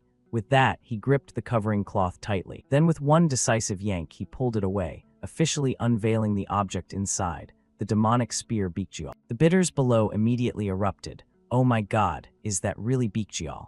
It looks exactly like the one reported in the news." Everyone's faces tensed, no doubt discussing furiously among themselves. Li Qiao, seated, suddenly noticed a sound beside him. He smirked, blue energy gathering in his hand. "It's starting, so I should prepare too." Scene shift to the observation room. Every live feed was recorded and displayed on the monitor. Beek Jiaosu lounged with arms crossed, sighing in admiration. "Even though I've seen it many times before, this scale is the biggest I've witnessed." Jiang Jinsu stepped forward to report, "I've sent private messages to the clients, informing them that today's auction will be a bit special." Hearing that, he gave a cold laugh. "Good work, Director Jiang." He emphasized, "Once this matter is settled, joining under Sung Mu's wing will be perfectly reasonable, won't it?" Beek Chiaosu looked up mockingly. "Looks like Director Jiang, now that you've calmed down, is full of enthusiasm again. Once you grasp Sung Mu's lifeline, you'll be free to do all those noble tasks that suit your taste." Hearing those words, Jiang Jinsu stayed silent, clenching his hands in restraint. Seeing that, he grew even more smug.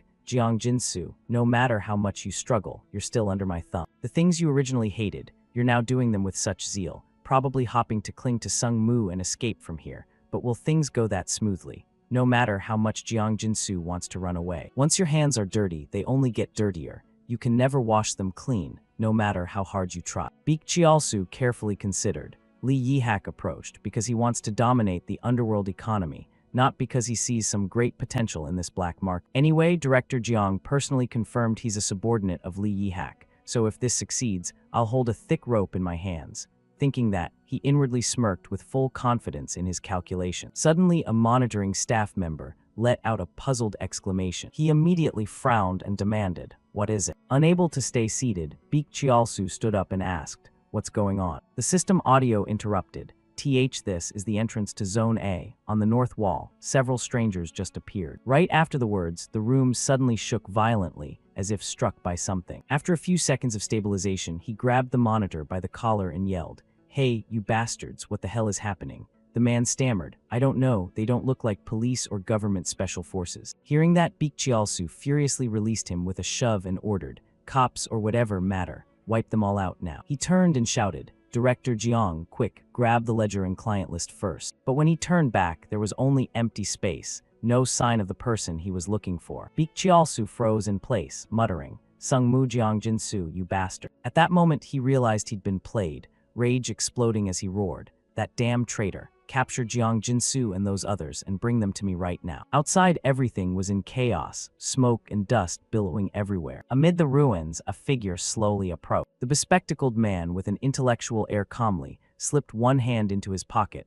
while surveying the entire scene. Footsteps gradually drew closer. Two attendants bowed respectfully and reported, "The outer perimeter has been fully secured, and all recording devices have been disabled." Cheol turned and issued orders. Team 1 and Team 2 breach the outer wall directly and sweep everything clean. He glanced around and made his decision. All items at the scene will serve as evidence. Leave them untouched. Apprehend everyone. The subordinates nodded in unison and replied, "Understood." Cheol tensed as he tried to piece together the situation. "I thought Kowloon Village was involved, but it turns out it's just a bunch of nobody." One subordinate chimed in with criticism. "Mere drifters daring to impersonate Sungmu to scam people. And it's only because the young master has limited his public activities that this kind of thing happens." Cheol felt a hint of doubt, but something feels off. The subordinate asked curiously, "What do you mean, sir?" Cheol felt puzzled inside. It happened to coincide exactly with Baek Cheol, and the information came from two separate sources. He had gathered additional intel.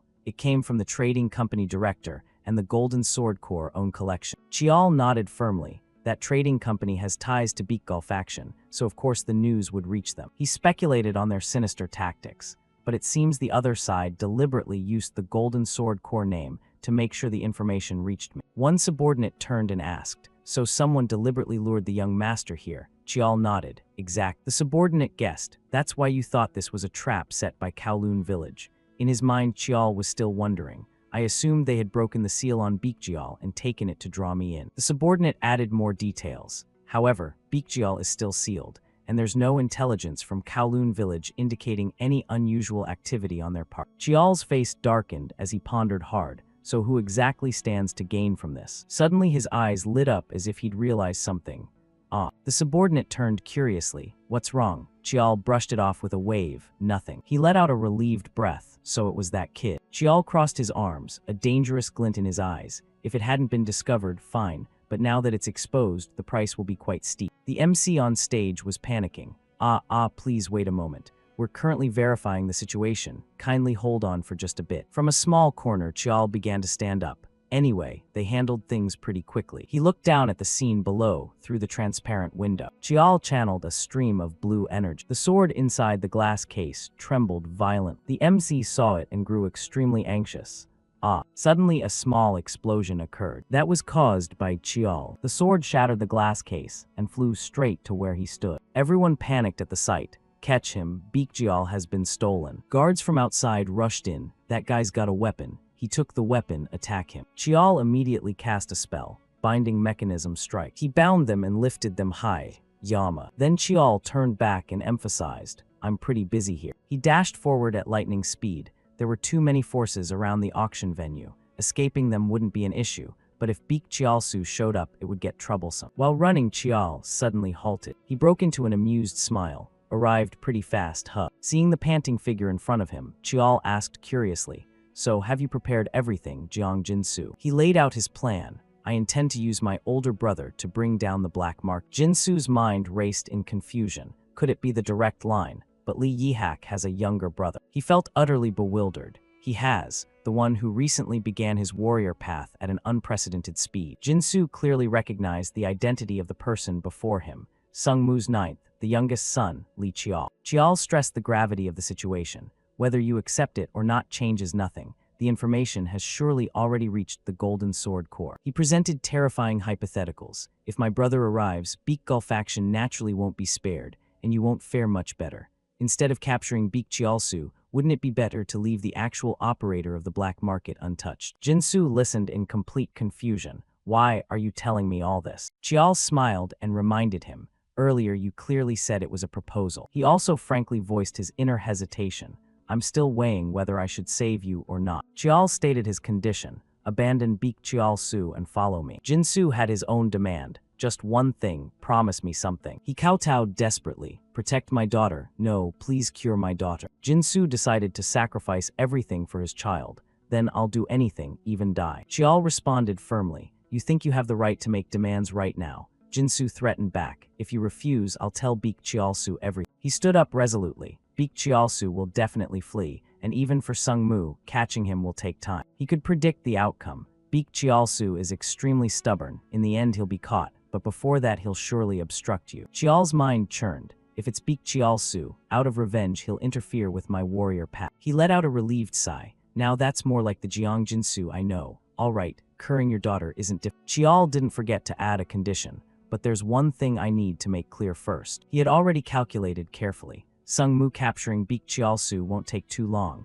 The only difference is whether it's immediate or delayed by a few hours. But suddenly Chial brushed it aside. Never mind, whatever. Then he turned and asked, are you ready to follow me now, Jeong Jinsu? The man quickly clasped his hands. Aye. Jinsu looked grave and asked, what do I need to do? Chial immediately assigned the task. Leak the information to 7th brother and tell Baek Chial-su that I am definitely a subordinate of his. When they met again, Chial praised him generously. Looks like you followed my instructions quite well. Jinsu wiped sweat as he guessed. Someone like you must have prepared several layers of insurance. Then he asked curiously, if I betray you, do you have a way to survive? Chial turned with a mysterious expression. Well, what do you think would happen? Then he hurried ahead. Yeah, let's go. We'll talk more on the way. At present, smoke and dust rose everywhere across the city. Jeong Jinsu chased after Li Chial and called out loudly, young master. Finally, he stopped, and in a low voice, Jinsu said, all the items you requested are here. Seeing Li Chial look at him sternly, Jeong Jinsu quickly told the truth. The materialized gold bar is in the Soul Vault, and the cryptocurrency account is stored on this USB. He handed over a folder and a USB drive. Li Chial opened the folder to inspect. After noticing something missing, he turned to Jeong Jinsu. What about the stone tablet I asked for? He pointed in one direction. It's over here. Jeong Jinsu led Li Chial to a warehouse. The warehouse looked quite old from the outside, but everything inside was neatly organized. Once they arrived, he announced loudly, I've placed it in that box. Li Chial carefully opened the box to check the item inside. A few seconds later, he praised the other. Good, definitely the real thing. Li Chial asked again about the documents. Have the files been prepared? Jeong Jinsu answered honestly, yes, of course. He carried the briefcase and turned to instruct, keep it safe, that will be your lifeline. Li Chial especially emphasized the earlier letter. The letter I gave you, make sure to deliver it. They'll assume it's just a confession to save your own life. Jeong Jinsu promised to handle it. No need to worry. With everything done, he bid farewell. Then I'm off. As he spoke, Li Chial suddenly remembered something. If Golden Sword Corps warriors come to search this place, he hadn't finished when a loud noise erupted from outside. Immediately after, something flew toward them at high speed. In an instant, the warehouse door was blasted apart with a massive explosion. Amid the rising smoke and dust, a voice suddenly rang out. These damn frauds. The arrival was Baek Chial-su. He struck a haughty pose and declared, you dare plot against the infamous Baek Chial-su of this world. At that moment inside the warehouse, the smoke and dust still hadn't fully cleared. Li Chial didn't want to fight and said, forget it, anyway, you're finished now. He had no desire to continue, but Baek Chial-su wasn't willing. He drew his knife with a sinister grin. Yeah, perhaps so. In the next second, Baek Chial-su pulled the blade from its sheath, hesitating before shouting. But with that, he assumed a combat stance and spoke with bitter resentment. To suffer such injustice, I won't die alone. Without stopping there, Baek Chial-su charged forward and roared, I'll tear both of you apart. Li Chial quickly pushed Jeong Jinsu aside to dodge. Missing his target, he cursed loudly, Director Jeong, you traitor. While summoning his sword, Baek Chial-su accused him, ungrateful wretch, have you forgotten I saved your daughter's life, and yet you betray me? He also noticed Li Chial's secret and taunted, thought you were playing some trick, but turns out you changed your face. No wonder your voice sounded like a kid's. Hearing that, Chial inwardly praised his enemy. With just that much information, he figured it out. Indeed, not someone to underestimate. With his competitive nature, Baek Chial-su charged again, shouting, die. His blade moved incredibly fast and precise. yet Li Qiao still managed to evade. And so Beak Chiaosu grudgingly acknowledged, "Not entirely useless. Huh, who are you, and what are you doing?" Without any fear, Qiao declared loudly, "I am Li Qiao of Sungmu." Just hearing the name revealed his background. He burst into mocking laughter. "Ha ha ha, so I'm being toyed with by some illegitimate brat." Beak Chiaosu continued to belittle Li Qiao heavily. "A greenhouse plant like you, thinking you're the terror of the world just because you inherited a drop of good blood." Being looked down on like that, Qiao inwardly fumed. Greenhouse plant of Sungmu. If Sungmu is a greenhouse, then the world would have ended long ago. Finally, he decided to teach his enemy a lesson, waving his hand provocatively. "Planning to fight with your mouth? Come on then." Beak Chiaosu rushed forward cursing, "Insolent brat." The two sides immediately clashed fiercely. He even boasted confidently, "Looks like the butcher's work begins again today." After exchanging a few moves, Qiao realized his opponent was no pushover and thought, "I thought I could block him easily, but the pressure is terrifying." Beak Chiaosu was fighting Li Qiao at full power. Wanting to win, he had to think of a plan carefully in his mind. Qiao told himself, "The level gap between me and Beak Chiaosu is 5, same rank, but the realm difference is clear." On the other hand, Li Qiao knew. Beak Chiaosu trained mana and martial arts in an orthodox school, with years of real combat experience, plus his physique far surpasses mine. Additionally, in his heart he admitted, "But from beginning to end, I've never faced anyone weaker than me." A few seconds later, seeing Li Qiao switch techniques, he raged inwardly. Suddenly a long sword, damn it, a weapon that can freely change shape.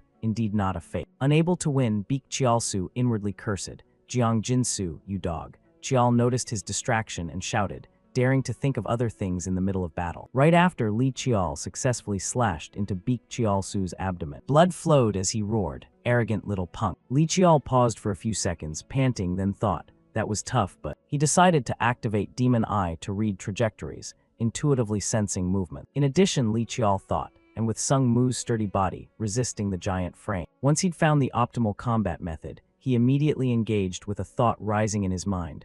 "I've fought and defeated Six Sister, who's much faster than Beak Chiaosu." The two sides fought a heaven-shaking battle, shaking the entire warehouse. A few minutes later, Li Qiao was sent flying back a distance, yet he stood up without a single wound. Seeing that, the other looked baffled and muttered to himself, "How can a kid like this?" Beak Chiaosu watched Li Qiao advance with his sword, and murmured inwardly, "Mana quantity comparable to mine is acceptable since he comes from a prestigious family, but the depth of his martial arts is so profound it can't be that of a mere kid." He inwardly compared their strength. "It feels like facing a massive boulder." For the first time facing such a strong opponent, Beak Chiaosu gritted his teeth in discomfort.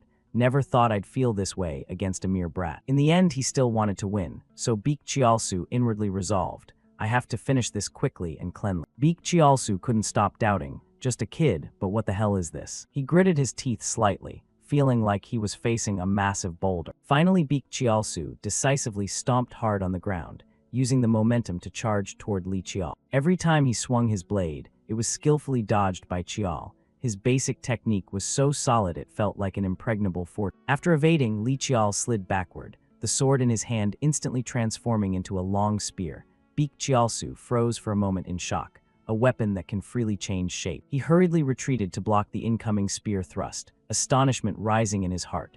"It's like fighting 3 or 4 people at once. I just plan to tangle with this brat and Jiang Jinsu, then escape quick." Beak Chiaosu thought to himself, "They probably don't know I have connections in Kowloon village. If I run now, I might still save my life." However, the hatred from being deceived and betrayed wouldn't let him go, so even if it means death, I'll slit both their throats before I leave. Beak Chiaosu stepped back, channeling his energy into his leg. He suddenly stomped down hard, cracking the ground open. Shards of stone shot upward. This attack couldn't be dodged. Countless stone fragments flew toward Li Qiao. Qiao crouched low and swept his long spear in a wide arc, knocking everything away. Amid the dust and smoke, Beak Chiaosu's figure darted in and out as he closed the distance. From the side, he drew a short blade, intending to assassinate in this opening, the same strike that once severed my master's neck. Beak Chiaosu gripped both blades tightly and unleashed his ultimate technique, first form of the hidden island tiger stance. Li Qiao watched his movements and couldn't help being amazed. So fast. In an instant, Beak Chiaosu slashed with one blade,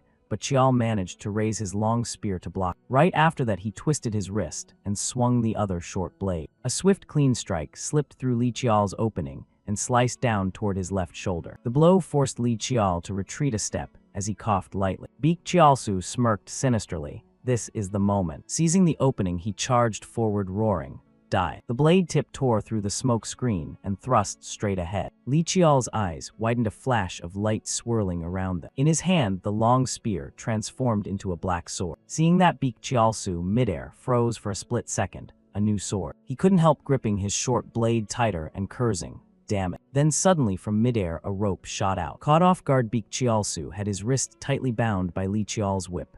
"Got you." Qiao tightened his grip on the whip and yanked him forward hard. As the distance closed, Li Qiao raised his sword, preparing to strike. "Victory is mine." He unleashed his move. Endless First Form, Demon Thorn. A blazing sword slash struck straight into Beak Qiaosu's chest. From the wound, fresh, hot blood gushed out. He couldn't hold back and spat a mouthful of blood. His body swayed, then collapsed to his knees on the hard floor. Beak Qiaosu's entire body trembled violently, his voice labored. "Damn it, you bastard." Li Qiao declared coldly. "The dying words of a third-rate thug aren't necessary." With that said, he swung the sword coldly. In an instant, the head and body of Beak Qiaosu were separated. Beak Qiaosu's body slumped to the floor, fresh blood staining the ground red. Li Qiao retracted his weapon, his breathing carrying exhaustion. Suddenly, he staggered and fell. "Damn it, my leg's injured." Right at that moment, Jiang Jinsu appeared in time to support Li Qiao.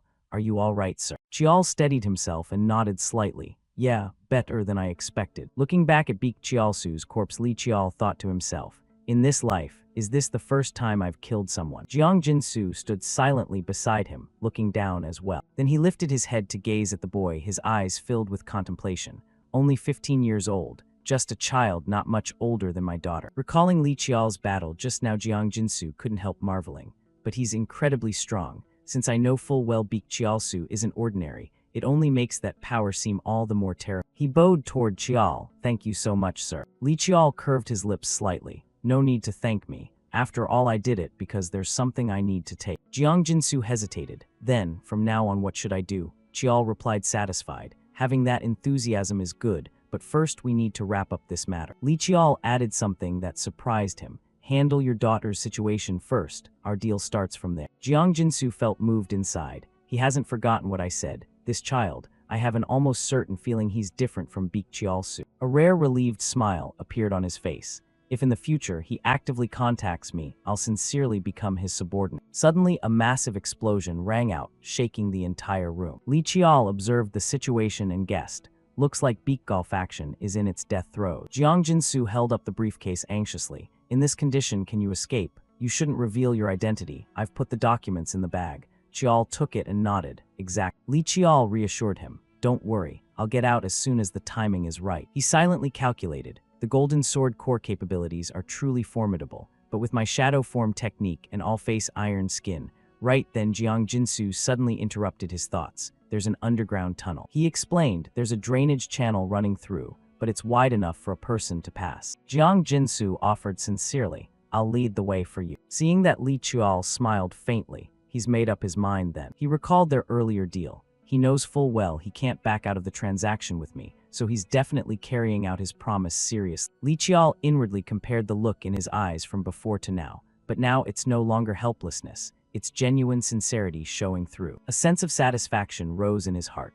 Before regression, people called him a once-in-a-generation genius brain, and now I've obtained Jiang Jinsu. Finally, Li Qiao spoke. "Then I'll be counting on you." Jiang Jinsu nodded firmly. "Yes." The two then dashed together toward the end of the corridor. At that moment, a subordinate reported, "Beak Golf faction members inside the building have all been suppressed." Hearing that, Sung Mu coldly reminded, "Most Beak Golf faction members are just drifters, so no need to be gentle with them. If anyone resists, break a few arms and legs." He spoke ruthless words. "If they resist, fiercely kill them." The subordinate bowed and replied, "Yes." Another subordinate smiled and asked further, "What about the black market participants? They're screaming and demanding lawyers, causing chaos." He chuckled mockingly. Hearing the name Li Yihak and still acting like that, looks like they still haven't grasped the situation, young master. His words dripped with sarcasm. "We've been granted state authority to handle this, but those measures only apply to targets with special armed forces." Li Yihak heard that and spoke in a grim, low voice. "Seems they don't know going to court would only make their throats more dangerous." He laughed and continued, "Sung Mu's legal defense team." "No." Li Yihak turned his head to look behind him. The three bound men on the ground listened tensely to his words.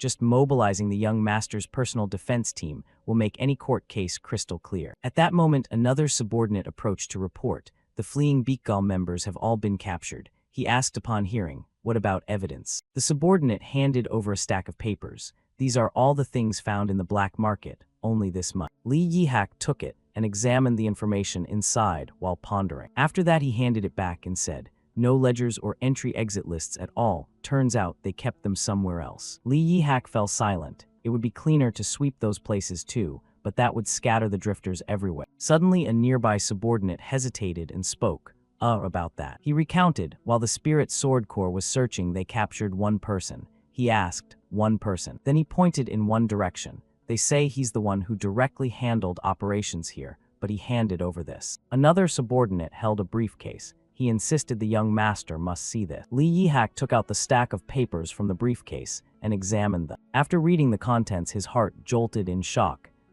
Before Li Yihak was a table of figures, transaction history, circulating funds, names of traders, numerous proxy accounts, personal information of attendees, smuggling routes and sources. At that moment, he lifted his head and said, "Bring him here." The subordinate immediately replied, "Yes." A moment later, on the devastated ground strewn with broken rocks and debris, a figure slowly approached. The man showed great respect and bowed. "I am honored to meet one who bears the blood of the great clan." He looked up and introduced himself. "My name is Jiang Jinsu." His subordinate grew angry and shouted, "Insolent fool, where do you get the nerve to act so arrogantly?" Li Yihak raised his hand to signal, "Enough." He thought to himself, such a pity for that appearance to be wasted working for Beakgal faction. Li Yihak began assessing the other. Clear eyes, upright posture, no trace of mana detectable, yet he carries a dignified air. Then he spoke, "I am the young master of Sung Mu, Li Yihak. I have a few questions for you." Jiang Jinsu nodded seriously in response. "Yes, I will answer truthfully." He handed over a stack of papers and asked, "Why didn't you destroy these instead of keeping them?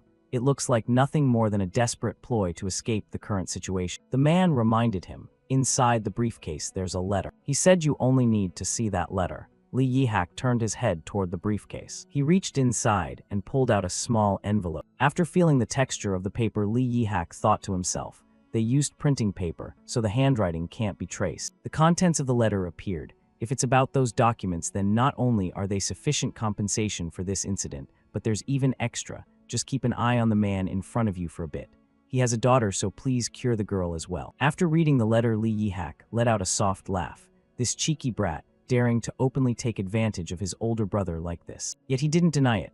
But the documents he left behind clearly have value. If utilized properly, they could recover funds tied to Beakgal Su and seize leverage over the weaknesses of the wealthy elite. Li Yihak tapped the paper, and it could also be credited as cleaning up the black market, though it's more like they've already cleared the field and I'm handling the aftermath, yet now they want to negotiate using this. Facing the man staring straight at him, he thought inwardly. Moreover, during a warrior path mission, one shouldn't accept help from the clan right. Suddenly, Jiang Jinsu reminded Li Yihak, "There's more on the back." Hearing that, he lowered his head and flipped the paper over. The additional content appeared, a postscript for precaution. Could it be that you're holding the spoon before the rice is even cooked and letting your mind wander? Besides, you've already taken all the important benefits, so you probably don't care who I am. I think so anyway. Unless you're truly petty, you'd quietly close this case. I just feel that way. After reading those lines, Li Yihak couldn't help but freeze stiff. He gave a faint smile. The postscript is longer than the main content. Wonder if that kid even understands what a postscript means. Li Yihak sighed in admiration. Has anyone ever started their warrior path journey quite like this? He tucked the letter inside his clothes. So that's it, no direct contact then. Li Yihak smiled, truly arrogant, but fine, if it's a deal like this then I welcome it. He recalled Chial's demeanor. After defeating Sixth Sister, and still carrying this kind of attitude, choosing the youngest over Sixth Sister was indeed wise. I truly feel a mutual understanding between us. Li Yihak smiled and spoke. Captain, wrap up this incident here. The man was stunned. Yes, he continued. When the relevant department arrives, hand everything over and summarize. Since there are dangerous items, handle them with care. At that moment, the smoke and dust in the city still hadn't fully cleared. With these documents, the follow-up handling won't be different. Then Li Yihak added, and you are Jiang Jinsu, correct? For now, I'll temporarily take responsibility for your safety. He smiled and turned away. Be grateful to the one who sent you that letter. Scene shift to Chial's room at present. He was sitting cross-legged on a chair, quietly cultivating. energy continuously radiating from his body. Suddenly, a strange sensation came from the wound on his shoulder, causing Chial to jolt and open his eye. He couldn't help recalling that clash with Beak Chialsu was quite a valuable experience. Both of Chial's hands remained in contact. It's been quite a while since I obtained Endless, but this is the first time I've drawn Endless to face a human opponent. He began calculating. I've used it against trainers in Jiaoqingdu and during sparring with father, but never against a warrior on equal footing or even stronger without any restrictions. At that moment, a stream of energy gradually emanated from Chial's body. Sunlight filtering in from outside illuminated the room. The outcome of the battle largely depended on Beak Chialsu's arrogance and mistakes, but even without that I was confident I would win. Only now did he stir and sit up properly. During this warrior path, real combat battles like that are what truly matter. Up until now, it's all been restricted fights. He smiled and put his clothes back on. With everything so quiet now, it seems the elders have accepted the deal. Chial made his decision. Then now I should call that person out. Back in Seoul, Republic of Korea, traffic bustling under fresh, clear air. In a quiet alley lined with food stalls, Chial stopped in front of a building and looked up. He gazed at the simple house and pondered. No signboard. It looks more like a private residence than a restaurant. Then Chial slowly opened the door and stepped inside. Approaching the reception counter, he spoke. I have a reservation under the name Jiangjinsu. The receptionist immediately replied, yes, I'll lead you to the room. He quietly followed the hostess to the pre-booked private room. A moment later, the door to a room opened. A middle-aged man waiting inside stood up to greet him. You've arrived. Chial slowly entered and remarked, didn't expect a place like this to exist. The man explained, this is a space reserved for those who want private conversations. Nothing can be heard from outside. Chial noticed the man covering his mouth and chuckling, so he asked curiously, why are you laughing? The man regained his composure and replied, forgive me, it's just that now I truly feel your age, young master. Then he observed Chial thoughtfully. Perhaps due to the Sungmu background you appear more mature, but looking closely there's still a youthful air. A moment later he thought in slight surprise, a teenager, he really is just a teenager. After observing for a while, he commented, yet your eyes and aura make it impossible to feel like you're facing a mere boy. Recalling the scene he had witnessed, he sighed in admiration. A 15-year-old child managed to pull in Li Yihak, the golden swordsman of Sungmu, captured Beak Chialsu, and brought down the entire black market. After a moment of contemplation, the middle-aged man spoke politely. First of all, I want to express my gratitude. Both my daughter and I have received immense grace from young Master Li Chial. Chial calmly sipped his tea and replied courteously, no need to thank me so much. It's just a transaction after all. The man continued to express gratitude. The very fact that you proposed that deal was already a great favor. If not for you, I'd probably still be bound by Beak Chialsu. Seeing his persistence, Chial sighed. Is that so? How is your daughter now? Hearing that the man reported, yes, though not fully recovered, she's improved great. Yet he still praised, the medical center of Sungmu truly lives up to its reputation.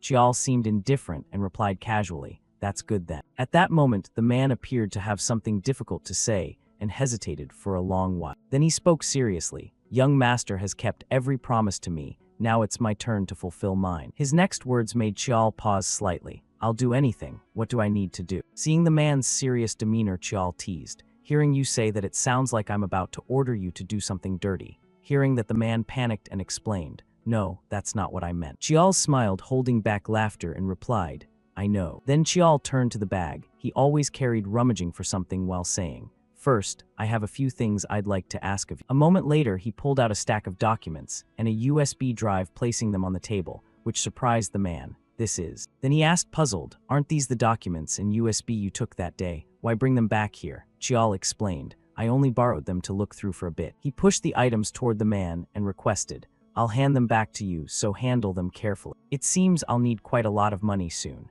Hearing those words, the man looked stunned, as if unable to believe his eye. The hand resting on his thigh clenched slightly, and he asked, what do you trust in me to hand this over to me? His voice carried gravity as he questioned, this money now has no owner. Aren't you afraid I might take it and run? In contrast, Chial calmly asked, why planning to flee? The man anxiously explained, no, that's not it. Then Chial spoke seriously, of course I don't trust you, because you haven't shown me anything yet to earn that trust. His eyes carried a profound depth as he continued, but I trust the circumstances surrounding you right now. In his mind he pondered, there are two things Jiang Jinsu is entangled in. Thanks to the man's daughter, Chial felt as if he were listing them. First, the continuous mana treatment for his daughter. Next, he considered the man's relationships. Second, the connection to Beakgul faction. Thanks to the deal with seventh brother, he gained freedom, but if that person changes his mind, I can drag up his past to bind him anytime. Then, as if confirming, Chial said, I think that's enough of an answer. The man slightly bowed his head in response. Yes. Unexpectedly, Chial added words that startled the man. But for now, I still can't fully trust you. Never mind. Chial extended his hand forward, with a face full of goodwill, as if stating his own judgment. I hope that one day I can truly trust you. Those words seemed to touch the man's reason and soul. It would be truly good if we could trust each other, without needing to think about deals or complicated circumstances. The man looked down at the outstretched hand, pondering in bewilderment. What exactly does he trust in me to be so sincere? Thinking of the contrast between Chial and his old boss, the man analyzed further. I thought he would be like Beak Chial Su, grasping others' weaknesses to exploit. Even though young Master Li Chial always draws a clear line with the word transaction, the relationship between us is ultimately a debt I carry. After a long while, he finally found his own answer. Yet now the way he treats me makes me feel like he truly sees me as an equal relationship. Immediately he grasped Chial's hand and spoke. Understood, I will prove it one by one. It won't take too long. Chial replied, satisfied. I truly look forward to that. Chial also observed the other and commented inwardly. Now I no longer see him as the man who lost his light under Beak Chial Su, but rather the shadow of Xiao Jium overlapping him. Seeing Chial pick up the bag, the man asked, Where are you going now? Chial replied meaningfully, South. After leaving the restaurant, Chial was walking down the street when suddenly a child's voice rang out. Mom, look. That big brother must be a warrior so handsome. The mother quickly pulled her son away, saying, What are you saying? No, you can't come here. Chial, standing nearby, heard it and froze in place, whispering worriedly, I thought I'd hidden it well, but some trace still leaked out. But without wasting time, Chial continued walking. On the bustling street, Chial stood amid the crowd, observing everything around. Elsewhere, in a simple-style cafe, with wisps of smoke drifting everywhere from unknown sources, a woman with brown hair was smoking a cigarette. When the staff brought her coffee, she suddenly let out a sound of surprise, as if astonished by something. Then she looked out the clear window and spoke. What is this now? Caught something interesting, huh? With the cigarette still burning, she commented excitedly. Stats like this, it's the first time I've seen them. So the woman stood up and walked outside with the words, Let's see who that is. At that moment, a face appeared. With mesmerizing eyes full of unresolved mysteries, the woman said excitedly, With these very eyes. Chial sat cross-legged in the luxury train car, holding something in his hand. Propping his chin, he muttered, Deposit around 100 million huh.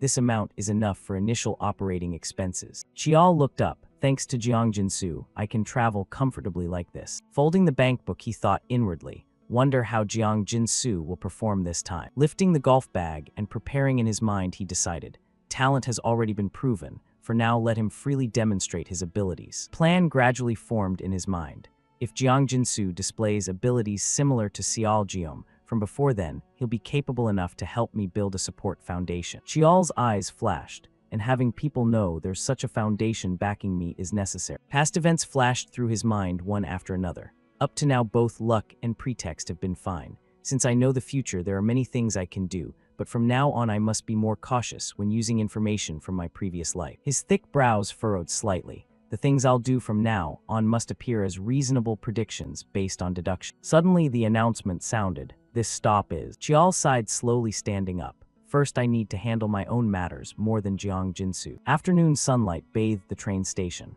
The black-haired young man's footsteps stretched out leisurely. Standing amid the crowd, Chial glanced at the people around him when he finally arrived in Jeonju, Gyeongsangbuk-do. A sudden sharp pain struck, making Chial react too late. Clutching his head tiredly, he thought, Since the training at Qinggui Mountain, I've never lost control once. Jeonju has countless relics and ruins, so this place is where ancient and modern coexist. Objects carrying long history contain power, and within that power lies mysteries that modern times cannot explain. An artificial sacred land achieving miraculous balance, Jeonju. He thought of the item he carried. This place hides traces of that person. The ancestor of the Sungmu Li clan, Li Hailhyun. Stories passed down mostly orally, to the point that academia once rumored he was fictional. At Sungmu Mountain, there's only a memorial tablet in the ancestral shrine.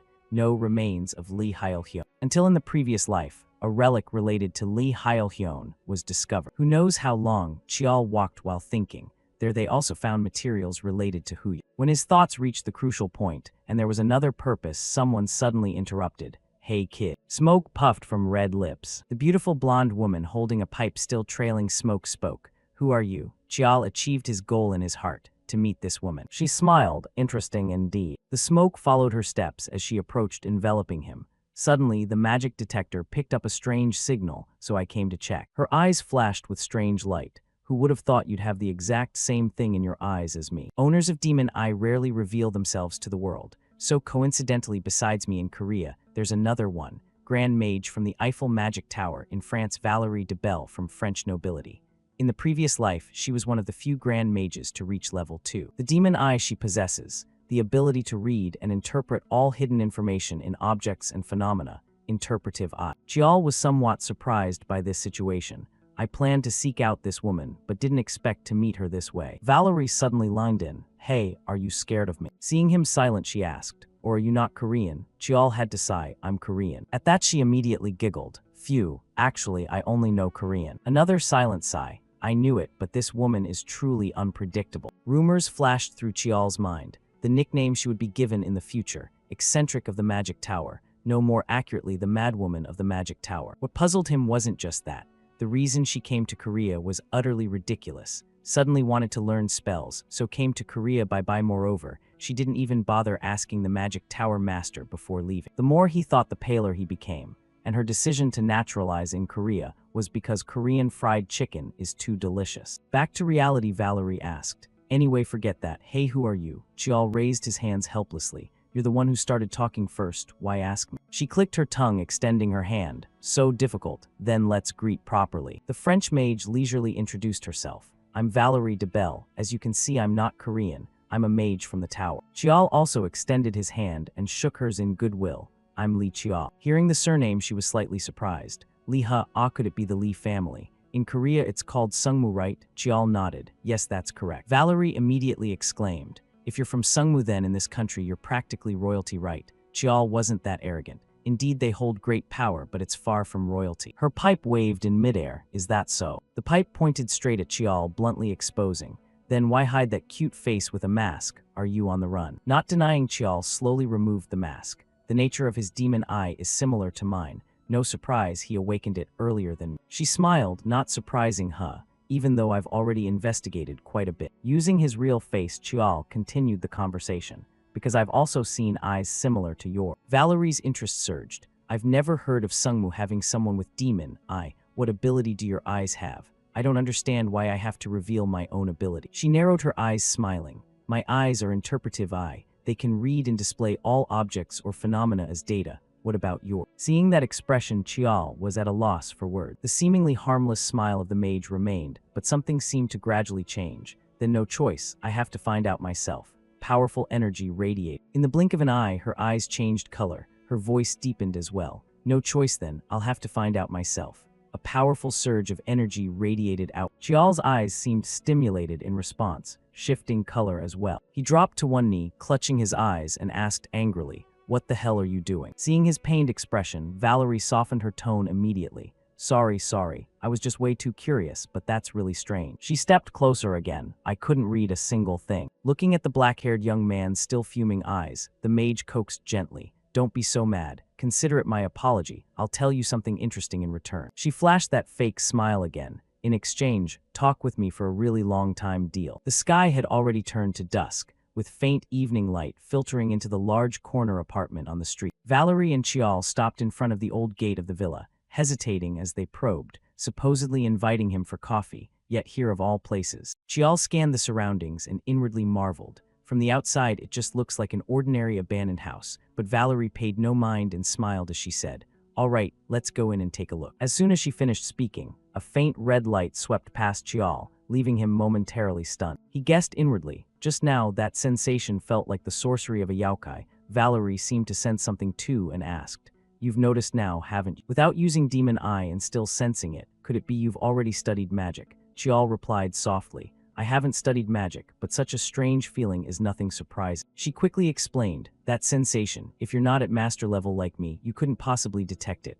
Chial furrowed his brows in thought. Master. Do you mean the master of the Eiffel Magic Tower, Michael Garrett? If one hasn't reached that level, it's impossible to sense. Has she really achieved that? Chial exhaled to steady himself. I've experienced something similar before. Valerie rubbed her chin and murmured, no, it's different. Even if you've experienced something similar, normally you still couldn't sense it. Her eyes suddenly flashed with a dangerous glint. Unless you've trained magic to its absolute limit. Chial broke into a cold sweat and swallowed hard. From the start, I've had this strangely familiar feeling. His face paled as he recalled Jiowa. She looks just like my aunt. The image of Jiowa appeared, smiling and waving cheerfully. Little one, come on, time for some fun training. Chial steadied himself and asked, so this is instant teleportation? Valerie gently pushed the door open and explained calmly, no, I do have quite a bit of money, but not quite to that extent. She stepped inside smugly and proudly declared, more accurately, I've used mana and internal energy to connect a tunnel. The house was covered in dust everywhere. Valerie cheerfully invited, come in. Chial immediately stepped inside. In stark contrast to the dilapidated exterior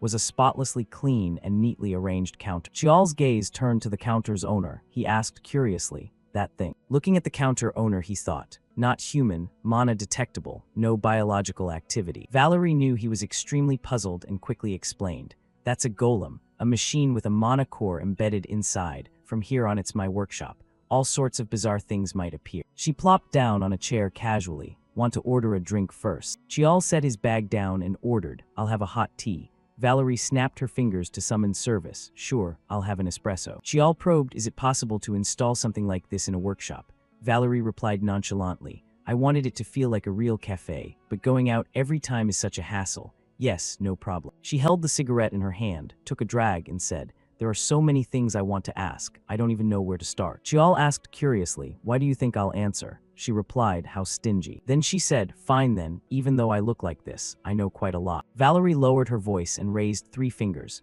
3 questions. Each person gets 3 questions and answers one by one in turn. How about it? The 3 questions and answers ceremony. An ancient magic unique to Valerie. Famous for when she couldn't satisfy her curiosity, she would propose this game of exchanging 3 questions and 3 answers.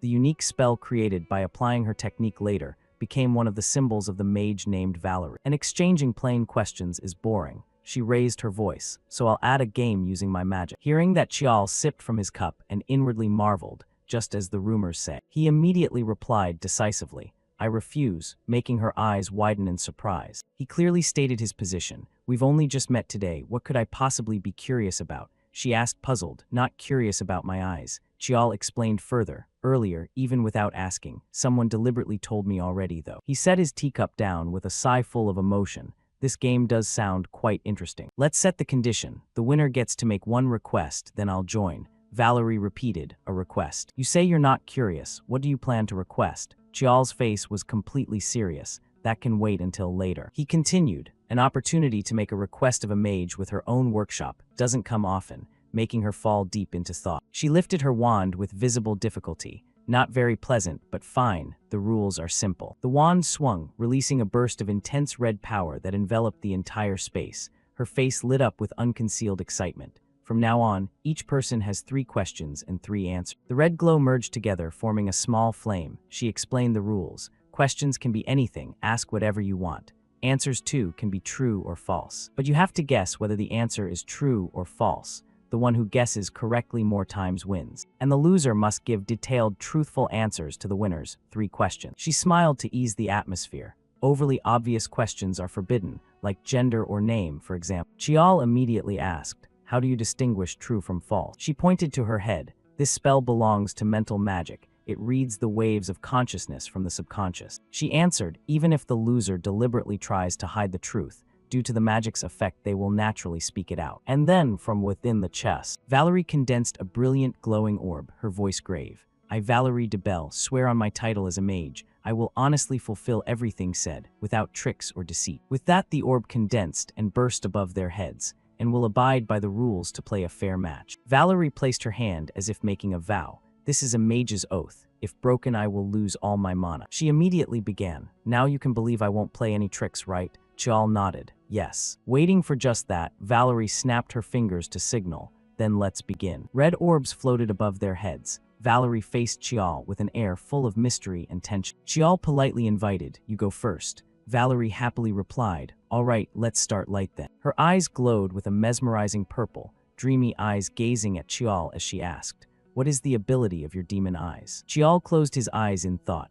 Right from the first question, she's asked exactly what I most want to know, then quickly answered, "I possess a power similar to yours." As soon as the answer ended, one flame above Chial's head abruptly extinguished. Valerie jumped up in shock. What does that mean? Can I count that as the second question?" She sighed and explained, "Fine then, now it's your turn to ask." Without wasting a moment, Chial asked, "Why are you curious about my demon eye?" She pondered deeply. In an instant, she answered decisively, "Because of my thirst for knowledge, simply curiosity as a mage." Immediately after, one flame extinguished. Chial inwardly marveled. Such a vague answer. Anyway, in this game, the content of the answer doesn't matter. Facing each other, Chial calmly speculated, "What's important is asking the questions I want to know, and seeing through whether the opponent's answer is true or false. If I win the game, I'll get detailed answers to my question, and I don't need to be too picky about question content." Chial smiled in satisfaction. "What I'm aiming for is victory in the game, because afterward I'll have the right to make one request of." Right after, Valerie calmly spoke, "All right, second question." Time slowly passed. Once again it was her turn. "Now my final question." Valerie's eyes sharpened piercingly. "You've already known about me." She stared straight into Chial's eyes and asked directly, "Exactly how much do you know about me?" Chial answered seriously, "From birth until now, I've never once seen or heard anything related to you." Suddenly, Valerie covered her mouth and smiled smugly. "I win." She observed every expression of Chial joyfully. Though young, he keeps a pretty good poker face, but his facial muscles twitched just a little. Now it was Chial's turn to investigate. "My turn for the final question, right?" Valerie said leisurely, "Ask away." Hearing that, Chial suddenly smiled. Then, propping his chin, he posed the issue. "In your opinion, have I won yet? Do you think you'll lose?" Valerie sighed in evaluation, asking that for the last question, "Is that allowed?" Chial didn't comment, just urged, "Just answer." She took out a compact mirror while replying, "Fine, sure." Following that, she confidently declared, "You've lost because I've won." But suddenly, the flame orb beside Valerie exploded, startling her. Valerie looked around, puzzled, muttering, "Did I get it wrong?" But clearly. Chial leisurely spoke, "Want me to explain the reason?" Then he calmly explained, "First question, being curious about my demon eye because of thirst for knowledge. That was true. But the next one," he pointed out directly. "Second question, you lied." Those words made Valerie's eyes widen in shock, while Chial calmly watched her, thinking inwardly, "The 3 questions and answers ceremony belongs to mental magic after all." He leisurely lifted his teacup and added, "And the final one." Chial concluded firmly, "That one also became a lie, because the winner is me." Hearing that, Valerie dejectedly accepted the result. "I lost. According to the agreement, I'll answer your questions first." Then she calmly recounted, "First question, I'm also someone who possesses demon eye, so I've always researched it. But not only is research material scarce, finding collaborators is hardly easy either." Reaching the next issue, Valerie hesitated awkwardly before speaking.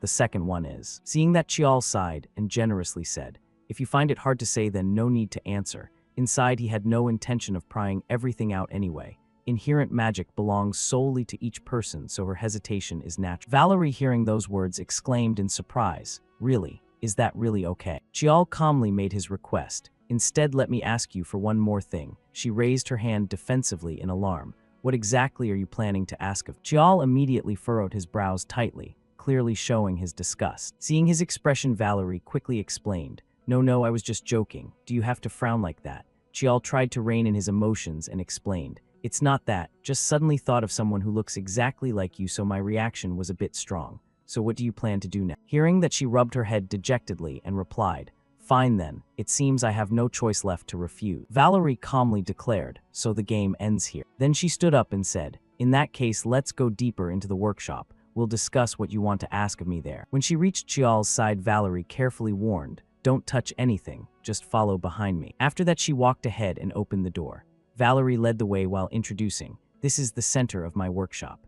After Chial observed the surroundings, he inwardly marveled in surprise. Completely different from the cafe, this place truly feels like where a mage lives and works. Then he turned curiously and asked, "I've heard mages normally don't let outsiders enter their workshops." Valerie proudly boasted, "That's right, just accidentally touching a barrier or magic array and something big happens right away, doesn't it?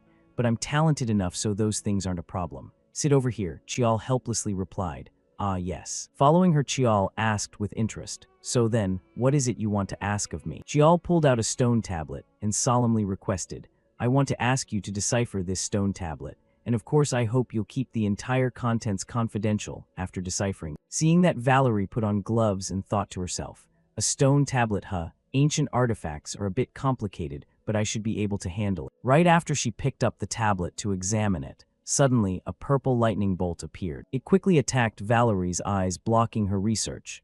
Valerie got hit and had to cover her eyes before painfully uttering word by word, "This is an ancient relic from the distant past, at least from the 3rd or 4th century or earlier." Chial admired and sighed. "You recognized it immediately, huh?" Meanwhile, she tightly gripped the tablet, inwardly crying out in horror, "Insane, a relic this ancient. I almost died just now." The previous image of him and his words suddenly flashed in Valerie's mind. "Earlier you were so confident, huh? But it seems the spells in your workshop are shoddier than I thought.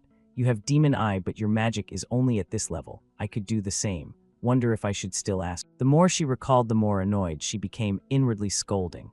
"With an artifact like this, he should have at least warned me beforehand." Valerie shot Chial an irritated glare, inwardly criticizing nonstop. "This thing dates back millennia. I almost had to redraw all the spells in the workshop from scratch, and he was still bragging about being talented." A few seconds later, she returned to normal and said, "Let me look again." Once more, Valerie's eyes shifted to purple. She examined while pondering. "It doesn't resemble anything from nearly 2,000 years ago at all." Valerie focused intently on analyzing the tablet. "This is all I can read." After a while, she propped her chin in thought. "I can grasp the movements of the moon, sun, and the operation of the stars, but only up to that point." Valerie inwardly sighed helplessly. If it were ancient script or simple code, I'd have deciphered it right away. Then she turned to look at Chial and asked, "It seems to record Eastern astronomy dates and some simple scripts. What exactly is this thing?" Chial calmly answered, "It's a map, and at the same time a key." Hearing that, Valerie revealed, "This will probably take me some time to decipher." Seeing that, Chial hesitated and spoke. Then, while waiting, "Can I state my second request?" She agreed without hesitation, "Sure." Outside, the sky had turned to evening. The last rays of sunlight pierced through the window into the house. After hearing Chial's request, Valerie repeated in shock, "Your second request is to have me explain demon eyes to you." Chial confirmed and added, "If it can benefit both sides, that would be even better." Then he calmly asked, "By the way, does your workshop have a training room?" Instantly, Valerie's face became extremely confident and boastful. "Of course, a mage needs a place to train right. Naturally, every workshop has a training area, though mine is just a little bigger than usual." Chial was speechless and didn't respond, inwardly thinking, "Showing off, huh? If a mage's workshop is this spacious, then both strength and finances are top tier. It reminds me of someone." Then he calmly asked, "Seems you're quite wealthy, huh?" Valerie replied, puzzled, "You didn't know. I'm from an old noble family." Following that, she proudly boasted, "Anyway, my second request is that one, no backing out now, one word, 9 tripods." Chial helplessly corrected the grammar. "Good grief, it's a man's word is as good as gold, 4 horses can't chase it, I understand." Valerie didn't care. She channeled her power and said, "Then let's start right away. Try opening your demon eye and let me see." Chial obediently closed his eyes and activated demon eye. Right after Chial opened his eyes wide, a flash of light suddenly burst from them. After opening his eyes, Chial saw illusory circles behind Valerie's back. Chial seemed startled and let out a cry, his face showing pain. He clutched his face and dropped to one knee on the ground. Valerie saw and quickly asked, "What's wrong?" Chial explained, "No, nothing. Just too many spells in this room, so I felt a bit dizzy." She pondered again, "Just seeing a few spells and your eyes already hurt." Then Valerie suddenly realized, "Wait, don't tell me you can see all the magic arrays and spells in this place." Chial admitted and slowly stood up. "Yes, my eyes can read the flow of power as well as things normally invisible, though it's a bit hard to control." Valerie wanted to confirm. "First, can you deactivate demon eye?" She suggested, "Explain more about your demon eye. It gives YOU Chinese letter ability or seeing mana." Chial clearly stated, "I see a NT Chinese letter, but I can deduce, like opponents' movements or hidden auras, for example." Valerie felt very doubtful. "Do you know how strange what you just said is?" She pointed at him and told Chial, "If all that's true, then your eyes aren't an ordinary demon eye. There's no demon eye in the world that can see that many things. Seems this story will be long. First, let's go back to the research room." In the research room, a hot cup of tea sat on the table. Valerie reminded Chial beforehand. "Before explaining, there's one thing you must know. Demon eye and mind's eye are two completely different concepts." Chial confirmed, "I know that." Then she spoke at length, "And moreover, demon eye seems like just enhanced vision, but in reality it's completely different. Even if you manifest what demon eye sees with magic, ultimately it's still just images humans can receive. Chial, hearing that, scratched his head embarrassedly and requested, "Sorry, could you explain a bit simpler? Korean is really hard." Valerie tapped her hand. "What I mean is this." After that, she had to speak a lot nonstop, waving her arms and legs to explain clearly for him to understand. Valerie held a cigarette with an annoyed expression as she recalled. "And precisely because of that, demon eye is more special than any other ability. I once took an fMRI while activating demon eye. The moment demon eye activated, blood flow to my brain surged, and my nerves became overstimulated." Chial understood. "No wonder when I can't control demon eye I feel pain," she emphasized. "Exactly, because you're processing sensations humans aren't supposed to have, so it overload." Valerie spoke as if pondering. "Demon eye is a power dangerous to that degree. Up to now, no demon eye has possessed complex abilities. Yet your demon eye right now can do how many things?" Chial, hearing her, felt somewhat surprised. Valerie stared at Chial with sharp eyes. "You said those eyes were awakened through Sungmu's ritual. Normally, people who awaken demon eye start seeing abnormal things from around before or after age 5. So, before undergoing that ritual, had you ever seen anything strange?" Chial lowered his head, recalling. Chial couldn't help but admit from deep inside, "Indeed, there were signs before, even though back then I was only 11. She probed. "In Sungmu, is there anyone else who has awakened demon eye like you?" Chial denied. "No." Valerie continued investigating. "Do you know why I'm making a serious face?" Chial just replied, "Yes." She suddenly expressed, "What a pity. If you get into combat situations, I'm afraid you won't be able to control it." Chial paid attention to Valerie's words. Chial glanced slightly as if considering something. Finally, he decided to tell the truth. "Actually, in battles, I've used demon eye countless times already." She thought she misheard. "What?" Valerie excitedly stood up. "How is that possible? Just 2 or 3 functions in demon eye, and the brain already suffers terrifying overload.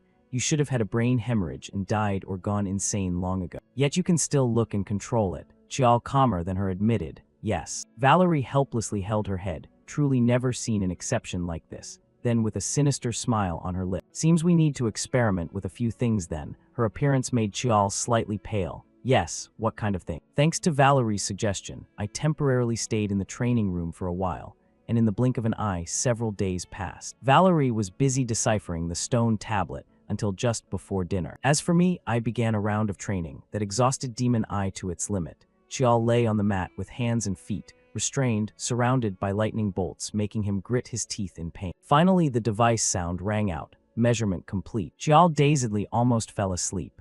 Clearly, at first, I could still endure, but the difficulty kept increasing. He recalled what she did to him. To test how much direct stimulation I could withstand, she shoved tangled mana masses right in front of my face. Her smile at that moment was truly terrifying. "Come on, just a little more, just a little more," while Chial could only scream, "Demon." Right then, Valerie also entered the room to check. "How is it? Are you okay?" Chial inwardly thought. Looking at her, she's no different from a science maniac. Chial glanced at the opened restraints. "You clearly said using demon eye overloads the brain." She smiled reassuringly. "Don't worry. The measurement machine will automatically stop right when you hit the overload threshold." Chial glared at Valerie, who was pretending to be innocent. "This woman is truly crazy. I even have to apologize for once comparing her to Aunt." She searched for reasons, but thanks to that, we're collecting a lot of good data. The limits and characteristics are gradually becoming clear, and the more you use demon eye, the more it develops. Chial couldn't deny, "That's not wrong, but..." Yet she didn't listen anymore, turned and walked away humming.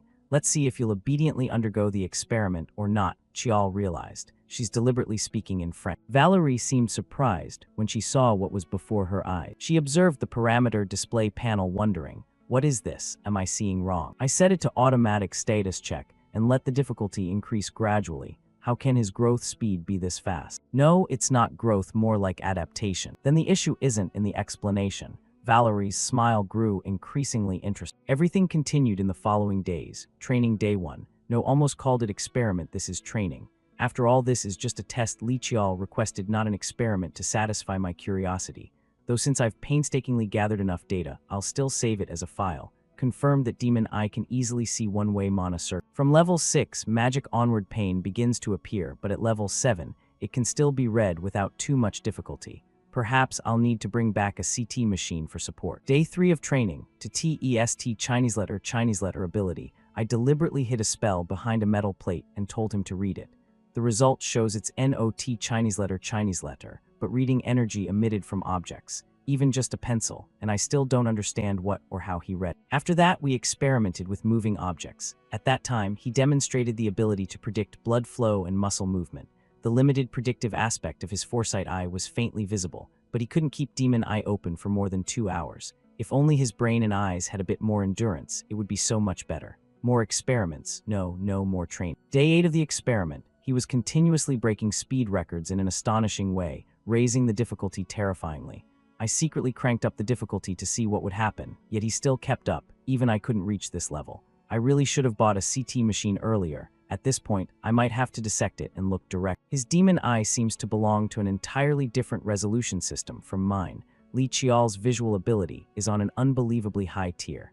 Yeah, if I had to describe it. Valerie heard a noise and quickly turned her head. What's wrong? She wondered to herself, why not just pretend not to know, look at his eyes? Qiao calmly explained, the machine just stopped, so I stepped out. An alarm blared loudly. You didn't hear it. She turned back to her desk incredulously. An alarm. Valerie felt a bit surprised. All the training phases I prepared have already been completed. I thought it would take at least 2 more days. Qiao approached and peered at the computer screen. Looks like I'm completely done. She was shocked. What, you know French? Qiao looked at Valerie and explained. Direct descendants of Sungmu are required to learn languages of key countries, so I can handle everyday conversation. Her face suddenly flushed red. Then does that mean? Qiao smiled brightly as if completely unconcerned. Those things you muttered, cursing to yourself, you don't need to worry too much about it. It can happen. I understand everything. I'm different from certain someone. Valerie shouted in embarrassment. You damn brat. Qiao walked closer from afar. Did you call me for something? Valerie held her pipe, turned to look at him.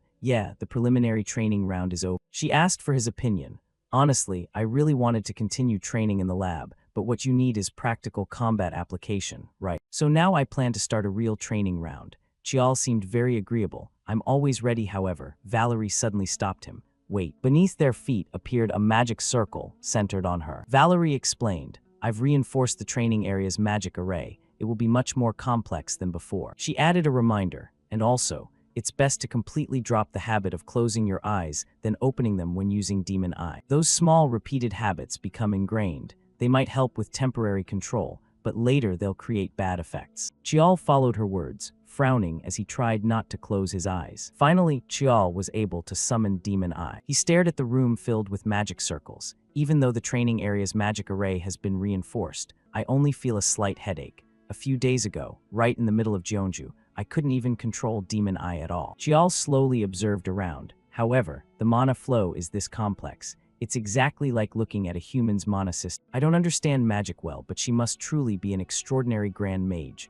Valerie saw him not moving and asked, what is it? But Qiao only replied casually, nothing. She handed him a round headband and requested, now I'll train you on controlling Demon Eye in real situations. Put this on your head to clearly sense mana flow. Qiao took it, put it on and asked, how will the training be? Valerie smiled, well, we're training Demon Eye right. Then the method is very clear. Behind Valerie's back, a flame burst forth. She sent it flying while reminding loud, dodge properly. Qiao summoned his sword and cursed softly, damn it. Valerie shouted again, hey, only allowed to use Demon Eye. He had to quickly dodge that fireball. Qiao couldn't help complaining. Shouldn't you say things like that beforehand? Truly a mad scientist. He glanced back slightly, dodged it. If this was when I first entered the training room, I probably couldn't have dodged at all. Valerie kindly reminded, not done yet. The fireball hasn't stopped. It's changing direction towards you. Qiao's eyes widened in shock. The fireball suddenly exploded. She clearly had no intention of holding back. Dodge while listening.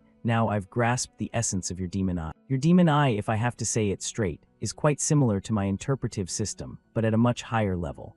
Qiao, after the recent explosion, was covered in soot. She calmly lit her pipe. Your Demon Eye isn't about reading many things. Like other demon eyes, it reads only one single thing. The entire room was surrounded by red flames, objects before your eyes, living and non-living things, mana or just energy, countless supernatural forces, and the complete present state of each piece of information. If I had to name it, perhaps call it Present Eye, the eyes that read every phenomenon existing in this moment.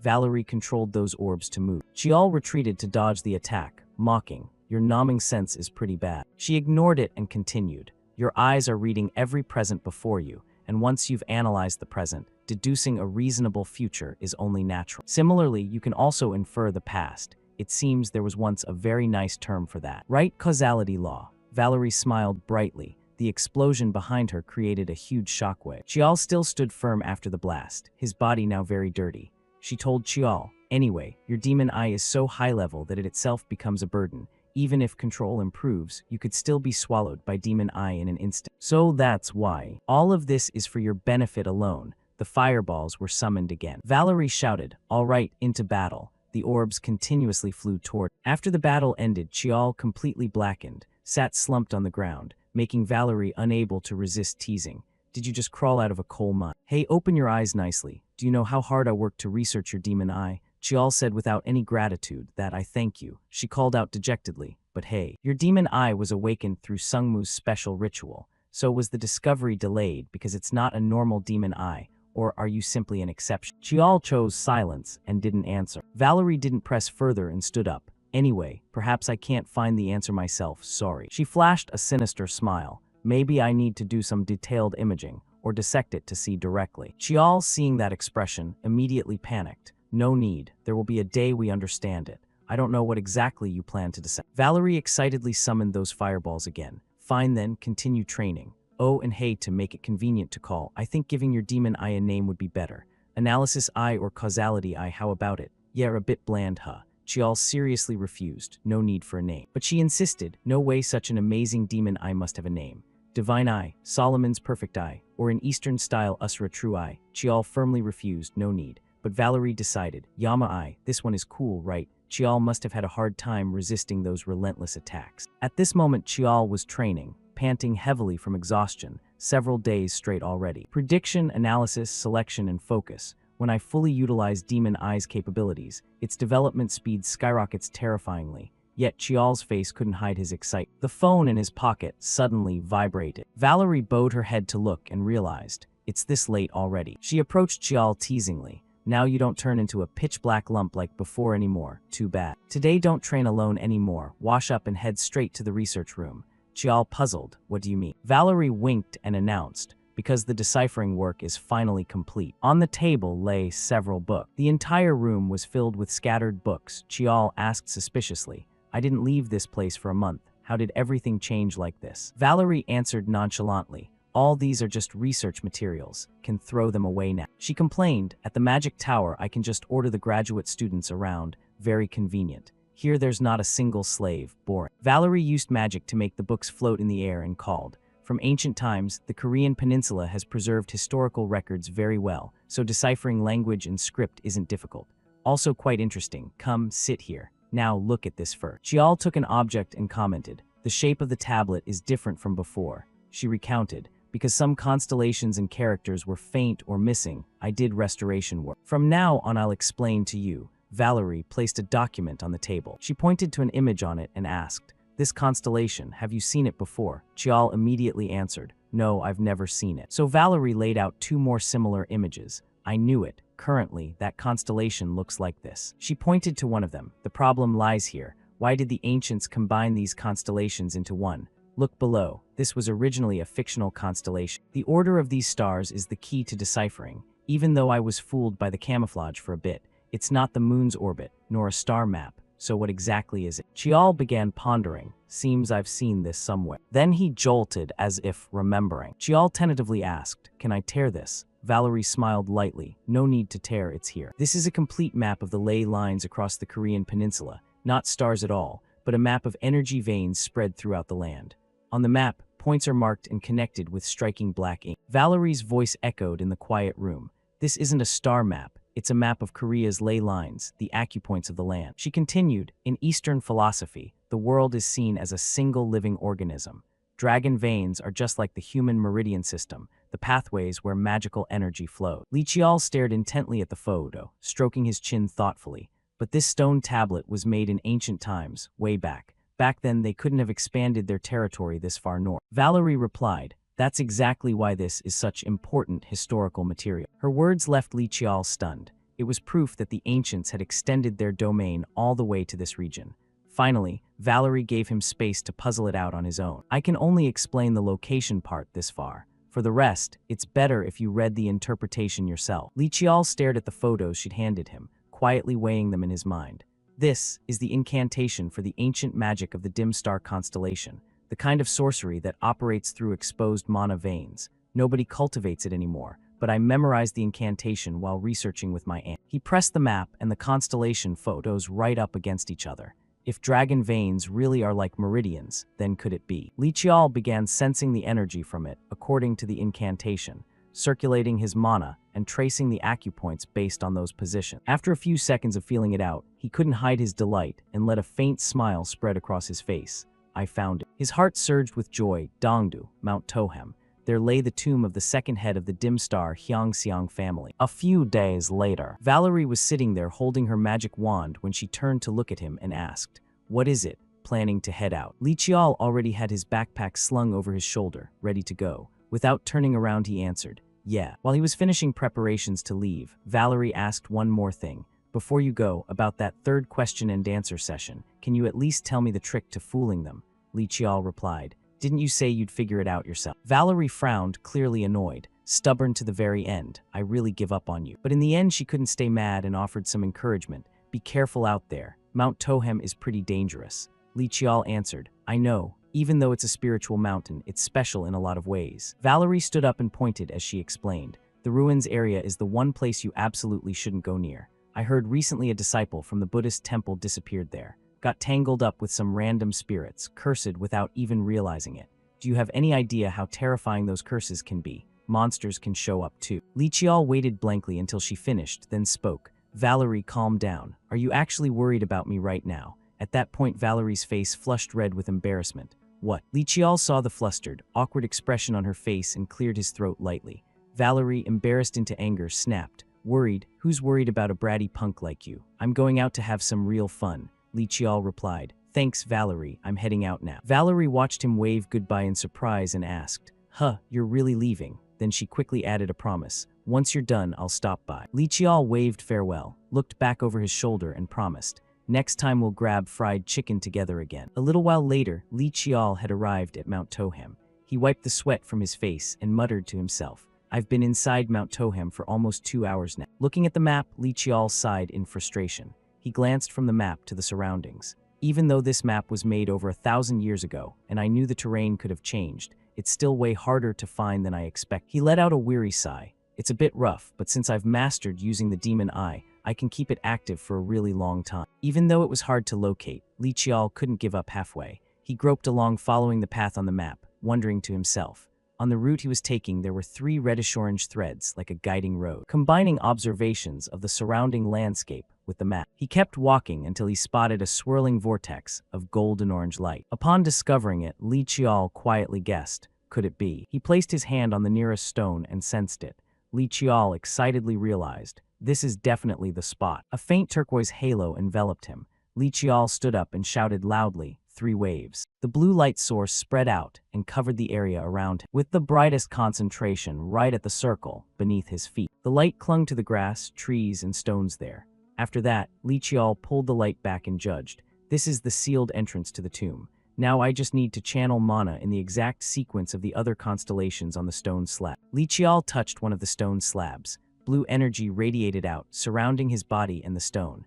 He began the door-opening ritual, starting from the north and rotating clockwise. But not long after, he realized too late. This thing drains mana like crazy. Li Qiao pulled his hand away. Discouraged, not easy at all. A moment later, when the sky had already started to darken, Li Qiao steeled himself and placed his hand on the stone slab one last time. He told himself, "This is the final part." Right after that, the earth and sky seemed to shake, making it hard for Li Qiao to stay on his feet. The internal energy from the stone caused the world to spin wildly as blinding turquoise light burst out. Li Qiao raised his hand to shield his eyes, puzzled. What the hell is happening all of a sudden? He clutched his backpack to his chest, thinking to himself, how can there be this terrifying level of mana? Could it be that Mount Tohem's mana has been accumulating for an incredibly long time and got triggered by my own mana? The internal energy exploded outward, knocking Li Qiao to the ground. He hugged his backpack, stood up, brushed the dust off himself in the bed, and let out a relieved breath. I thought I was dead for a second there. Everything around him was pitch black. He couldn't even see his own hand in front of his face. Li Qiao looked around and muttered, "Can't see a thing." His mana was completely drained to the limit, so even the demon eye was unusable. He rummaged in his backpack, pulled out a flashlight, turned it on and said, Good thing I don't sense any aura or movement. Shining the flashlight around to observe the area, Li Qiao suddenly lit up a bronze statue with an incredibly ferocious soldier's face. It looked like it had been sculpted with very high artistry. He jumped in fright, almost thinking he was under attack. Li Qiao assessed the area. A place this scale definitely can't be considered an ordinary ancient tomb. He moved the light to a stone stele and read it. This one said the land had been purchased from the earth god for burial purposes. If any mages saw this, they'd probably foam at the mouth from shock. Shifting the light to another stele, this one looked like Chinese running script. The bold, flowing strokes gave off a unique artistic feeling. What about this one? Li Qiao read the content of the stele. King Mu Li Xiangxian of the Li clan lived to 122 years old and rests here. From that, he was surprised when he noticed the line. All living and dead who wish to enter this place turn back now. Li Qiao felt a mix of confusion and unease as he thought to himself, this is a warning. He read on, beyond this is only darkness. And then he couldn't help wondering in his heart, is there really something in there? Seeing that the energy seemed relatively stable, Li Qiao told himself, my mana has recovered a little bit. Let's try the demon eye. No sooner thought than done. He activated the demon eye to scan around, and of course he picked up nothing. He clutched his face, can't see anything at all. It's like slamming into a giant wall, only sharp pain. Nothing like this has ever happened before. Continuing to think, he recalled, in my previous life, Big Brother said he hid the location of this place. All records were kept completely secret, except for Black Knight. Li Qiao wondered, why go that far? Guilt over disturbing an ancestor's eternal rest. Then he rejected it himself. No, if that were the case, he should have hidden the excavation too. Li Qiao pondered his own thoughts. Unlike Big Brother's style, the information was leaked in a suspicious way. If I think it was deliberately set as a trap then. Suddenly a sound caught his attention. Li Qiao turned toward where the noise came from. There countless flames drifted out from nowhere. Two statues with ferocious faces were advancing straight toward him. Li Qiao realized in shock, the guardian statues are moving. The two statues roared angrily. Human, leave this place at once. Li Qiao gripped his sword tightly and thought silently, I've never heard of guardian spirits here. Plus, these aren't high-level monsters or sacred beasts, so how are they emitting telepathic waves? He was baffled. Even the demon eye couldn't see anything. Are they moving without using any power at all? Right away, Li Qiao dismissed the idea. No way that's possible. Something else drew his attention. A cluster of light made of sparkling dots linked together like pearls. He followed it with his eyes, wondering. But before he could think it over, the statue charged in to attack. Li Qiao reacted quickly and dodged just in time. He retreated a few steps, thinking to himself, damn it, if only I had a little more time. He braced his toes against the ground to steady himself and calculated fast. A prolonged fight was impossible. If he wanted to win with the tiny bit of mana he had left, he had to charge straight in. Li Qiao rushed toward the two statues. They warned again, leave immediately. But before they could advance to attack once more, some force held them back. Li Qiao was certain of his judgment. Just as I thought, their movements are crude and simple. He swung his sword up, using the technique no mind single strike. When he brought it down, it was demon slaying. The two statues let out miserable cries. Li Qiao calculated, if I keep distance then, I'll be the one at a disadvantage. Understanding this, he tried to shorten the battle to the absolute minimum time possible. The statue attacked. He couldn't block in time and dodged hurriedly. When the second statue struck, he used his sword to parry. Looking at the difference in strength, it was clear Li Qiao was struggling badly against that physical blow. He activated Steel Chi technique, Yama. Red threads instantly bound the two bronze statues tight. Right in the middle of the fierce fight between Li Qiao and the two statues, he prepared to swing his sword down for the finishing blow, when suddenly both statues collapsed with a crash. Li Qiao thought to himself, mana ran out. Hard to keep going. Looking at what lay on the ground, he rotated his wrist and sighed in relief. Still breathing means there's air circulation. The guardian statues are completely fine. Right after that, the two statues automatically shouted, leave this place. Under Li Qiao's astonished gaze, he felt annoyed inside. This is troublesome. My mana is recovering, but not enough to keep fighting. He used the demon eye to check. Still, he had to concentrate carefully. Moreover, inside their chests were clusters of light connected together. Exactly the same thing he had seen earlier. A guess immediately formed in his mind. Could it be? Li Qiao drew another sword, thinking to himself, if it's really them, I have to use Black Knight to pierce straight through in one single strike. When they saw him pull out the pitch black sword, the two statues started talking to each other. The first statue asked, what is it? The second statue answered, it's the pitch black sword. a jet-black blade. Both statues shouted in unison, "That's our friend." Then they frantically apologized. "Sorry, sorry." Thanks to his demon eye, Li Qiao could see straight into their true nature. He silently assessed them, playful beings that enjoy messing with animals or kids, always pulling pranks, part of the mysterious fairy race. He drew his sword, pointed it up, and asked, "We're in the middle of a fight and you suddenly pull this stunt." The two statues replied, "That thing is a terrifying sword, sorry." They continued, "Instead, we'll heal you." Right away, they shot beams of light into his body. Li Qiao felt his body recovering at an incredible speed. Li Qiao asked, "So why are you guys here?" They answered, "Don't know and we're not telling." He started threatening, "I suddenly feel like swinging this thing just to test it.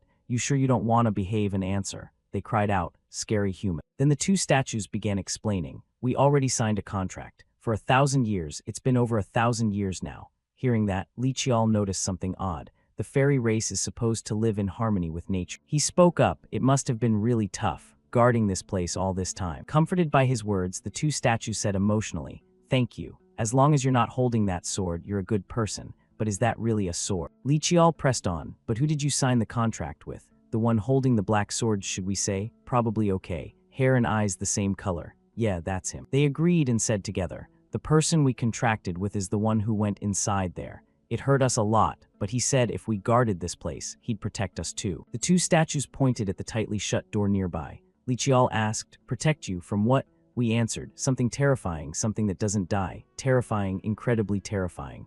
Li Qiao suddenly realized, "So you attacked me because you thought I was one of..." He recalled that the mountain caretaker had said something similar. Li Qiao steeled his resolve. "In the end, the only way is to go inside." The two statues said, "If you want to enter, you must prove it with blood. Only those permitted can go in." Li Qiao followed their instructions, using black night to slice a cut across his palm. Blood seeped out. He pressed his hand to the center of the two doors, right where the sunken patterns were. The blood soaked in, and the patterns immediately glowed brighter than ever. The doors opened easily. Inside, there wasn't a single ray of light, just pitch-black depths stretching endlessly. Li Qiao stepped in, whispering, "All right, let's go." Back at the lab, Valerie slumped over her desk, letting out a long sigh. So much research left, and this is how it goes. She grumbled in frustration. "Today's a wash. Guess I'll order fried chicken and call it a night." As she opened her phone to place the order, a beep-beep alert sounded from the computer screen. Valerie turned to look. The detector. Looking at the map on the screen, a red dot suddenly appeared right in the center of Jeonju City. She stared hard and wondered. Red means killed. There's no way hatred would appear in Jeonju. Glitch in the machine. But then her expression gradually turned grave. Valerie stared at the screen in shock and exclaimed, "No way, all 5 gates opening at the same time." She shot to her feet, typing furiously. Could it be because of that kid? But when she checked the other areas, everything looked completely normal, which eased her mind somewhat. No, on the contrary, the mountain's mana was exactly the same as before. She immediately started packing her things and got ready to leave. This wasn't the time to stay calm. Even if Jeonju had few civilians around, it was still extremely dangerous. Valerie hurriedly left the room, so she didn't notice the spot she had just checked, which originally showed no abnormal signals at all. Right after that, a red dot appeared. This red dot spread like a virus at a horrifying exponential speed. In the blink of an eye, it had almost completely covered the entire map. Li Qiao walked along while looking around, thinking to himself that this definitely wasn't an ordinary graveyard. After walking a short distance, he spotted an old bookshelf. Li Qiao approached and rummaged through it, finding exactly what he'd come down here for. The book Black Knight Records. Even though he knighted it right now, his instincts told him there was something even better nearby. Li Qiao's heart pounded with excitement as he sensed dark energy fluctuating all around.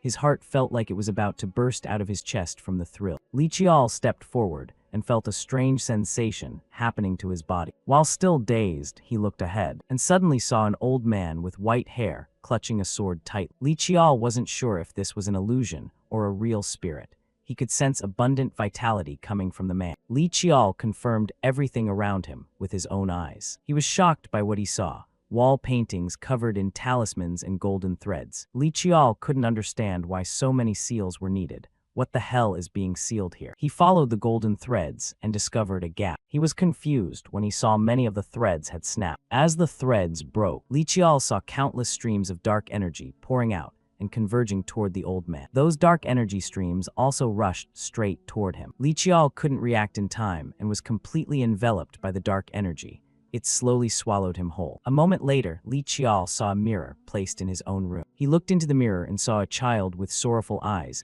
looking completely drained of life. He thought to himself, that's my past life. Li Qiao recalled scenes of being beat and tortured just for existing in that life. Back then he wondered why he had to endure all this and how he could escape. Li Qiao saw the scene of the household maid being fired for embezzling family money. At that time she said, "What will the young master do without me?" A cold voice cut her off. That's none of your concern. Li Qiao thought to himself that nothing fit better than calling her embezzlement, and he never saw her again. At that moment, the white-haired old man looked at Li Qiao and said it was okay, telling him not to collapse so easily.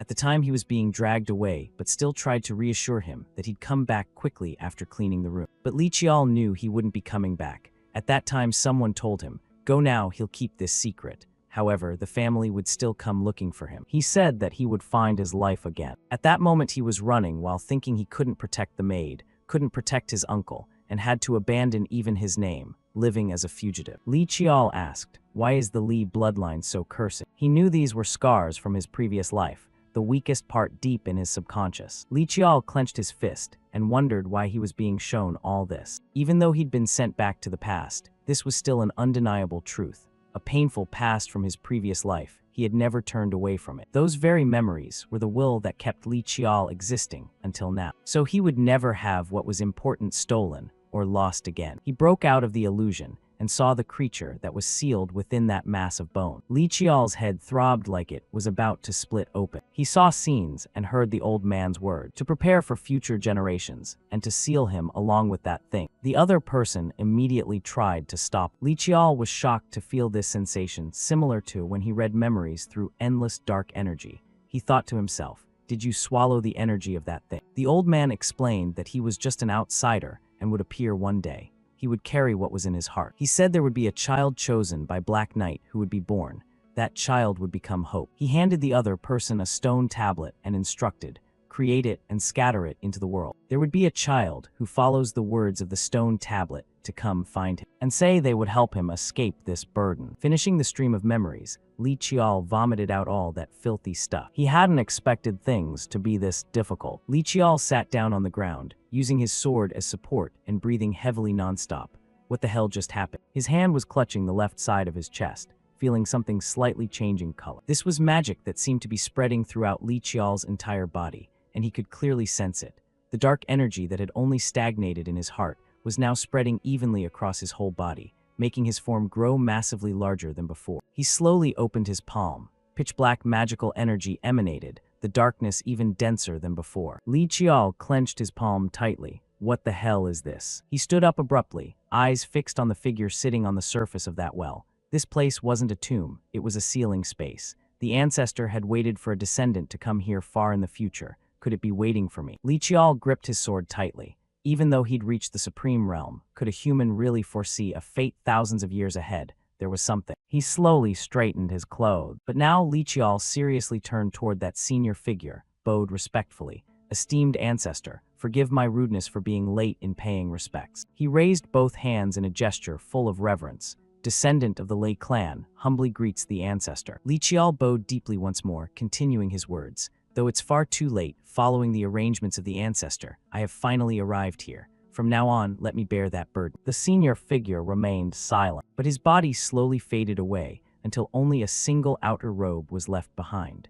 The ancestor of the 9 abysses rests in the 9 spring. That robe floated gently toward where he was kneeling. When Li Qiao received it, he said happily, it's like receiving a gift just like that. All right, I'll accept it. He had no idea how much time had passed, but still in this pitch-black, deserted place, Li Qiao's footsteps moved steadily forward. I'm out, I did it. Awesome, awesome. That voice echoed as his figure walked in. Thanks, old friend. Finally, the promise has been fulfilled. Can we go now? Li Qiao glanced over at those glowing specks and nodded. Yeah, you've all done enough. Thanks for the hard work. Hearing this, the glowing specks immediately darted through the air. Thanks, we're all better now. Thanks to you, buddy. Let's play again later. Watching each speck depart, leaving the space desolate once more, Li Qiao sighed. They leave without even cleaning up after themselves. He gave a helpless chuckle, wondering if it'd be okay when he reported back to the clan later.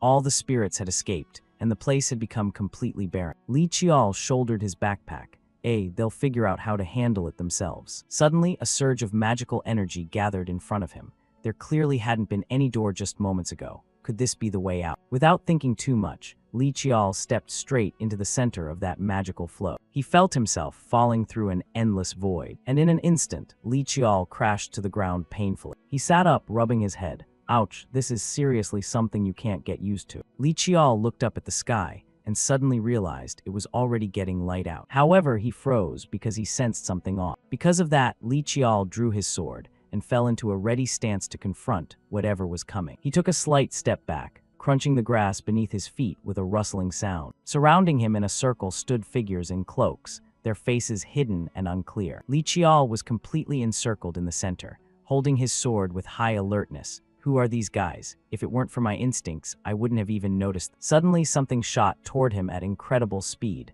making him freeze for a moment. It smashed straight into a nearby rock, shattering it. Li Qiao reacted instantly, leaping aside to dodge the arrow. He raised his guard even higher. Who's there? What are you? They looked like a group out of control, their faces unnaturally pale. Found it, the fragment, piece by piece. We have to tear off the mask, tear it off, tear it off. That chaotic sound left Li Qiao momentarily silent. A bizarre voice, as if many people were speaking at once. What? His eyes widened as he witnessed the scene before him. That aura was clearly the mana of monsters, yet the presence was unmistakably human. Without any hesitation, they leaped forward. The gates open. How can a human be in that place? One of them swung a massive tree trunk straight at him. That thing was the great false face of freedom. Li Qiao gritted his teeth hard and swung his arm in a slash. Damn it. His sword strike cut straight into the tree trunk the enemy was attacking with. Seeing the trunk barely affected, Li Qiao was shocked. How did he just swing that thing? That's not something a human could wield. Only now did he look closely at the guy's face. Dull grayish-green skin, pig-like features and orc. But Li Qiao dismissed the thought as he examined closer. No, not an orca, it's a human wearing orc skin. Why would a human wear orc skin? Meanwhile, the guy let out an irritating screech as he advanced. Behind the tree trunk attack, something else flashed toward him. Li Qiao quickly leaned aside to dodge the incoming strike, while swinging his sword upward at the same time. His reflexes were sharp enough to block the incoming poison dart heading straight for him. The poison dart flew off into the distance, and he spotted exactly who had thrown it. He had no idea what these things were, but this place wasn't suitable for dealing with so many at once. With that thought, Li Qiao poured power into his sword, causing the surrounding space to tremble violently. Steel Chi technique, Tyrant Rakshasa. Taking advantage of the chaos he'd created, he moved out of there at high speed. While running, Li Qiao thought, first things first, gotta change locations. The sky still wasn't fully bright yet, still in the desolate mountain forest. On a tall rocky outcrop stood a figure in a white mask, silently observing. This person spoke in a chilling voice, black hair and golden eyes, descendant of Sung. I rushed here because the tomb gate opened, but what the hell is that thing? Damn it, disgusting. Oh, those who have truly gained freedom, I will help you tear off the very last mask that remains. The forested mountain space trembled at that moment, because of a bizarre sound that rang out. Part of the sky was now faintly bright, cutting through the sparse forest. Li Qiao ran until he was gasping for breath. Around 30 enemies, clearly human, but they're using monster strength. Can't tell if humans turned into monsters or the other way around. Luckily, they weren't moving in any organized way. Their paths kept crossing each other. Even though they were using human weapons, their movements were like raw recruits who only knew how to swarm and attack. The rest of the info, I'll capture one alive and figure it out later. In his hand right now was a shield, one of the rewards he'd gotten from sparring with Sixth Sister, the masterpiece grade Holy Shield Ansel. Though it's a heavenly grade shield with the legend that the Lord granted it to the second king of Rome, Numa Pompilius, but the replica made by divine command is rated as masterpiece level. I managed to absorb it during my time in Valerie's workshop. Though it's a heavenly grade shield with the legend that the Lord granted it to the second king of Rome, Numa Pompilius, but the replica made by divine command is rated as masterpiece level. I managed to absorb it during my time in Valerie's workshop. From the opposite side, that guy charged forward incredibly fast. In a blink, he vanished from sight. He leaped high, letting out a deafening yell as he brought down a killing blow on Li Qiao. Li Qiao prepared quickly and directly used the shield to block the strike. His sword-wielding hand swiftly severed the guy's arm. This follow-up from Li Qiao had been drilled into muscle memory long ago. After chopping off the arm, he kept swinging more slashes, making the guy bleed profusely. Once Li Qiao finished off one, the others rushed in to swarm him. Li Qiao's eyes filled with icy sharpness. Their attack pattern had shifted to coordinated combos. They haven't completely lost their reason yet. His shield suddenly glowed abnormally bright, but that's fine. Li Qiao spun in a circle, whipping out classic beams of light from the shield that sent them flying, while simultaneously swinging his sword in a rotating arc of strike. Naturally, they got wrecked hard, none left unscathed. Drops of blood fell to the ground one after another, under the gaze of the remaining enemies. Li Qiao readied himself for the second wave. If they won't come to me, I'll go to them. He shot forward like a blur, with surging green energy radiating wildly around. A short while later, still in the same forest, Li Qiao easily bound 3 of them. I've already broken their arms and legs, so they definitely won't be causing any more trouble. He fell into deep thought as he observed them more closely. Their eyes were cloudy and dull, and the aura they gave off was pure monster. It didn't seem like contamination, more like some kind of brainwashing or curse. Li Qiao cautiously reached out his hand. Gotta try channeling mana into them to see. Suddenly, a deafening roar echoed from somewhere far away, so loud it hurt his ears, forcing him to clutch both sides of his head in discomfort. What the hell is this sound? That terrifying noise shook the 3 bound figures as well. Their mask portions suddenly melted away, dripping in thick globs onto their clothes. In an instant, they somehow summoned extraordinary strength and broke free, the ropes snapping completely. Li Qiao looked up as a massive shadow loomed over him. Freezing in place for a moment, the 3 seemed to have fused into one, forming an indescribably huge body. What the actual fuck is this? Scene shift, Valerie was hovering high above, eyes scanning below. Why is it so quiet all of a sudden? She kept glancing from one direction to another from her vantage point. After a bit, Valerie descended slowly and walked calmly along the deserted road. She suddenly halted, momentarily stunned by what was in front of her, because ahead was a swirling gate, yet nothing was coming out of it. Then a streak of energy shot past her eyelid. Is this deliberately creating mana imbalance to force the gate open for terrorism? Even madness has its limits. She looked around nervously. But if this was a gate open for terror, the eerie silence made even less sense. Valerie froze again as she sensed something strange. Wait, what is this? This isn't a normal gate. The pathway looks more like a teleportation magic circle. Valerie's face darkened, her brows furrowing in deep thought. But it's only a one-way path leading here. Right then, another surge of energy grazed over her head, making her yelp in sharp pain. Valerie clutched her head, staggering unsteadily. This isn't magic, it's beyond my understanding. I can't fully decode it right now. I need to check other spots too. With that, she carefully flew up and circled the entire street. Passing through one area, Valerie spotted a group of people surrounding a magical gate. The military's already here. She quietly slipped behind a large wall. Should I just charge in and say I'm here to inspect the gate? But she dismissed the idea. No way. My presence in Korea still hasn't been revealed. Master specifically told me not to expose my identity. So what the hell is that thing? She couldn't hesitate long and quickly turned away. First, she needed to head back and do more research. A little later, Valerie sprawled exhausted on the sofa. All that tension, and now that it's over I'm starving, really craving fried chicken. Her eyes suddenly caught the computer screen, so she shot upright. Don't tell me another gate. She rushed back to her desk and stared at the computer. What is this? This is a mana frequency I've never seen before. What are these things? Gates are red, monsters are black, but this is gray. And why does it say unidentified like this? Her fingers flew across the keys. There are a total of 31 unknown mana frequencies. Wait, could it be? Valerie's eyes suddenly lit up. That's it. These are the ones who crossed through the gates or the ones who created them. And that realization made her blurt out. That damn Li Qiao clearly said he was going to Mount To. The golden dot indicating the demon eye owner. After scanning for a while, Valerie finally noticed his figure looking extremely anxious. This is dangerous. Li Qiao was still facing off against that massive monster right now, and it had even transformed into a full-on beast. He observed the creature and silently assessed it in his mind. It looked like a lizardman god, but there were subtle differences. Clearly a monster's body, yet the way its mana flowed was exactly like a human. Its tail suddenly whipped out in a flash, carrying a terrifying strike. Li Qiao immediately pushed back to dodge. Just moments ago, it had seemed like it was trying to mimic monster fighting style, but now it moved naturally, as if it had finally reclaimed its original body. And on top of that, it was fighting just like a human would. Yet something was restraining him deep inside his own body.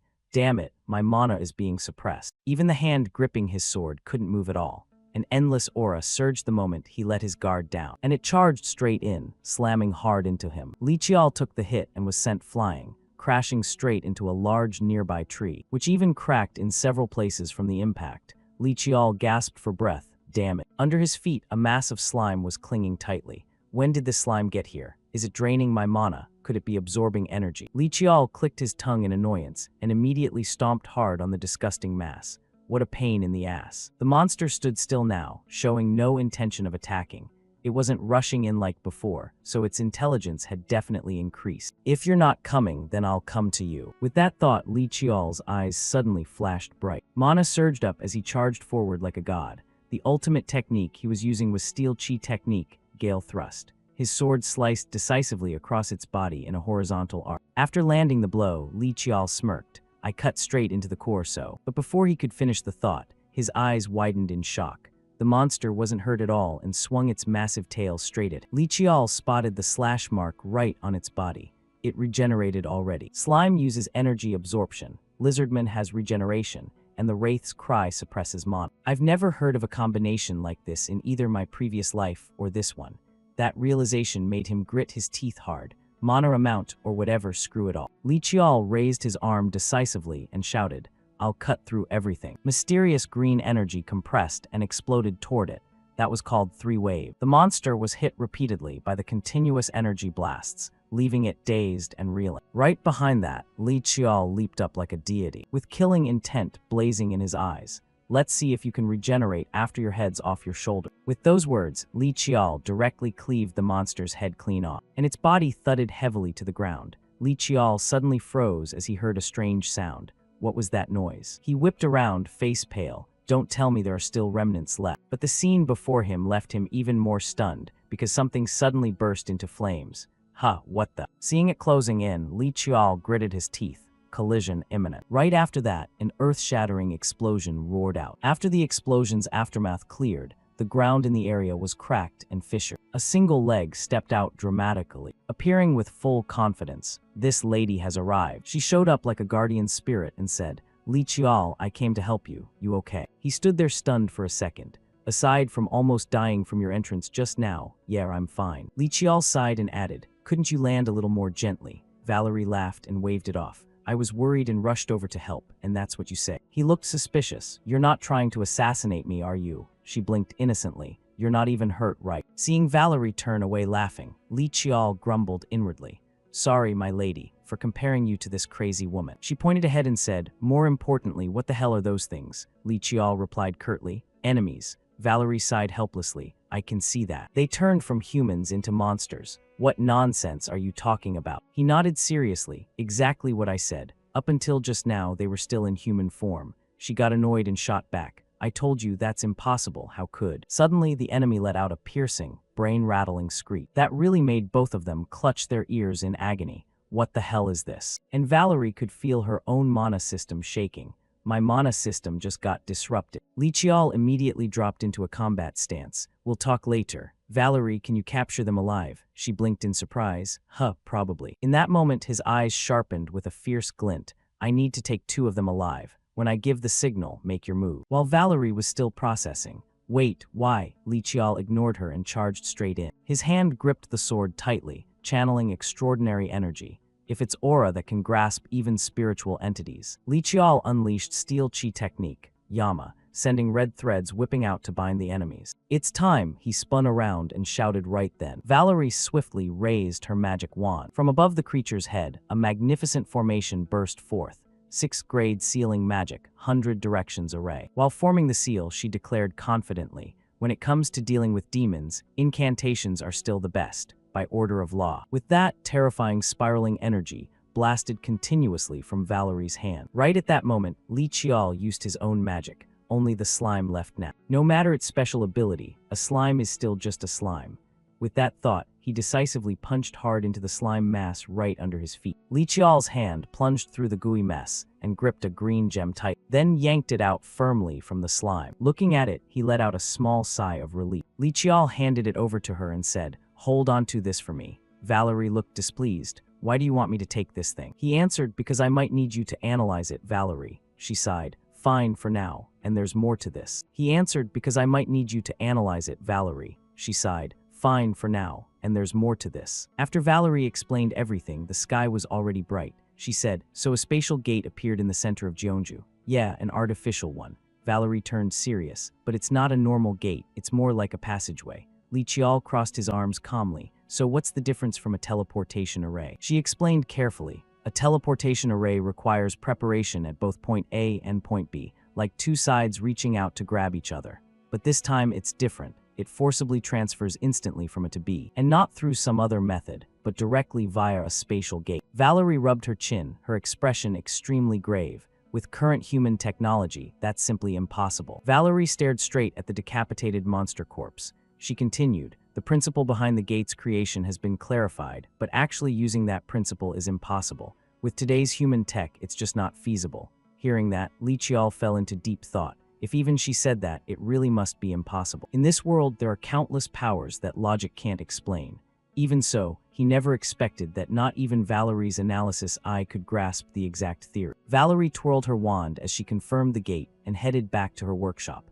The detector had picked up something very strange, which was why she turned around and came straight here. Li Qiao glanced at the monster corpse. Probably the things the detector scanned were these guys. Valerie still wondered, so what exactly are they? He answered cautiously and concisely. Like I said earlier, humans that turned into monsters. Her face grew more serious than ever. Hey, what have you been saying this whole time? If it's some kind of grafting or something similar, I could understand. You're not under some illusion magic, are you? Li Qiao sighed helplessly. You think my eyes can't tell the difference. That's why I want you to see with your own eyes what I just captured. And check out this lizardman corpse too. Valerie sighed. You really got hit by hallucination magic, huh? So she reluctantly agreed. Fine, let me take a look. Valerie's eyes turned bright and hazy, carrying an indescribably sharp perception. After examining with her mana, she said, this is just a monster. Its abilities are pretty unique, but at the end of the day, it's still a monster. There are monsters that take human form, but this one's just a lizardman.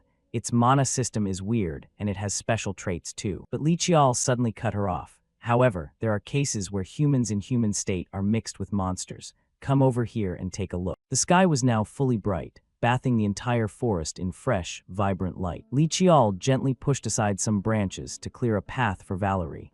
This way. But Li Qiao suddenly halted, startled by something catching his eye. Right in front of him lay the corpse of an ordinary monster, nothing special about it. Hey, this is just a goblin. Even as Valerie crouched down to examine it, Li Qiao remained frozen in place. When I took it down, it was clearly still in human form. While Valerie was using her examination spell, she suddenly noticed something. Looking down at the goblin's feet. Shoes, why are these on a monster's feet? She also spotted the footprints it had left while still human, and even the clothes it was wearing showed clear traces that it had once been a person. Valerie's brows furrowed instantly. Could it really be true? She stood up slowly and said seriously, I need to investigate this more. I've collected enough samples, so I'll look into it on my own. Li Qiao asked again, so now do you believe me? She scratched her head awkwardly. These monsters are all so bizarre and the evidence is right here. For now, the best thing is to burn all the corpses completely. You've already taken care of them all. He lowered his gaze and answered calmly. Yeah, I dealt with all 30 of them. Valerie's eyes widened in shock. Huh, wasn't it 31? My detector showed 31 unidentified mana sources. That made him recall, could that sound earlier have been? Even though he hadn't seen it with his own eyes, it seemed there was still one more person out there. And that person was the one who had used these monster humans. Back at Valerie's workshop, Li Qiao pushed the door open and stepped inside. Valerie, any results yet? Valerie quietly removed her glasses. I didn't find much. It's pretty much the same as what I saw with my magic eye back then. After a moment of silence, he called her name. She replied, What? He continued. You remember how I won that 3 questions game, right? Valerie slammed her hand on the table in surprise. Of course I remember. What about it? Li Qiao crossed his arms calmly. Didn't I say that when you lie, it's really easy to tell? She pouted. You're so rude. Valerie grumbled. If you knew what I was like back in France, you wouldn't argue so much. You'd just turn and walk away. Yeah, I get it. But she stubbornly added, it's true. I was once the famous Rose of the French Arcane University, you know. That made Li Qiao pause. Rose, not the crazy one. So he urged her, I get it. So stop beating around the bush and just say it. Valerie pressed her lips together, her whole body trembling with frustration. Seeing her shake like that, Li Qiao understood. This was about to get messy. So he spoke up to calm her. Someone on Valerie's level not finding anything. Come on, no need to stall. I know exactly how talented you are. Hearing that, she blinked in surprise. Huh. Li Qiao awkwardly continued. You're the master of the analysis eye. You helped me raise my mana technique realm, and you even decoded the secrets of that stone tablet my ancestor hid so carefully. Only Valerie could have read it. He said it all in one breath before realizing, oops, that came out way too long, like I'm reciting a book report. Hope she doesn't get annoyed. Suddenly, Valerie stood up with her hands on the desk. After his praise, she crossed her arms confidently. Of course, that's obvious. There's no way there's something I can't figure out. Seeing that, Li Qiao felt satisfied. That was easy. Valerie stayed serious. Before I say anything, I have one question. Her expression darkened slightly. The monster humans that attacked you this time, they were targeting you from the start, right? Li Qiao thought for a moment. Probably, since I couldn't communicate with them, I couldn't be sure. But noticing his hesitant tone, Valerie grew more curious. Did you discover something at the stone tablet site? Do you know what those people were after? Now he was sitting beside her after she mentioned someone earlier. Li Qiao replied calmly, I gathered a few things, but explaining everything would be difficult. I trust Valerie, but this is a different matter. As you know, that stone tablet belongs to my clan. I can't just reveal it to anyone. That made her fall silent in deep thought for quite a while. He also wondered why she was asking this. Valerie leaned back in her chair. Remember, this is just my speculation. You can treat it like you're listening to a sci-fi novel. During the Great War, there was an organization that fought on a massive scale. The war, often called the World War, began with a large-scale monster invasion. But as the conflict escalated, it stopped being just humans versus beasts. Humans, other races, and monsters, all their gains and losses converged in one place, turning the world into a sea of blood. In that bloodthirsty era, answering the call of the times, countless things that had been dormant beneath the surface emerged. 6 organizations appeared like that. They were bizarre, full of mystery, yet incredibly alluring. Each had different locations, forms, and ways of influencing the world. Because of their shared strangeness, people grouped them together and called them the 6 Knights. Valerie crossed her legs. They're very hard to find in history books. Actually, I only know the name because my master told me. Even though people lumped them together, apparently they didn't see each other as allies. Li Qiao asked, are you saying what I encountered is one of those organizations you mentioned? She pursed her lips. Among them is one called Behemoth. The story I heard from my master matches what you described quite a bit. Their ideology is actually very simple. Escape from rationality. Valerie rubbed her chin. Humans should live by the unconscious or instinct. Li Qiao clicked his tongue. Isn't that the same argument scholars and thinkers back then made? She nodded. If it stopped there, yes. But the human form is ultimately just a mask. And if you remove that mask, you can achieve true freedom. To gain that freedom, apparently they operated in the form of monsters. That made him exclaim in surprise. Huh. Valerie explained further. They believe that monsters acting on pure instinct represent the truest form of life. Li Qiao couldn't help asking, so even back then they were turning humans into monsters. If there's precedent, why did Valerie say it's impossible? To his question, she waved her hand. No, what my master said and what you described are different. She said they wore masks or cloaked themselves in monster-like skin, not that people actually turned into monsters. Valerie took out a cigarette and lit it with a match. Behemoth believes their ideology is absolutely correct. They poured everything into spreading it and created countless followers. It's an incredibly powerful organization that once waged war against entire nations. It was still unclear if that person was from Behemoth, but some organization had targeted him and caused this incident.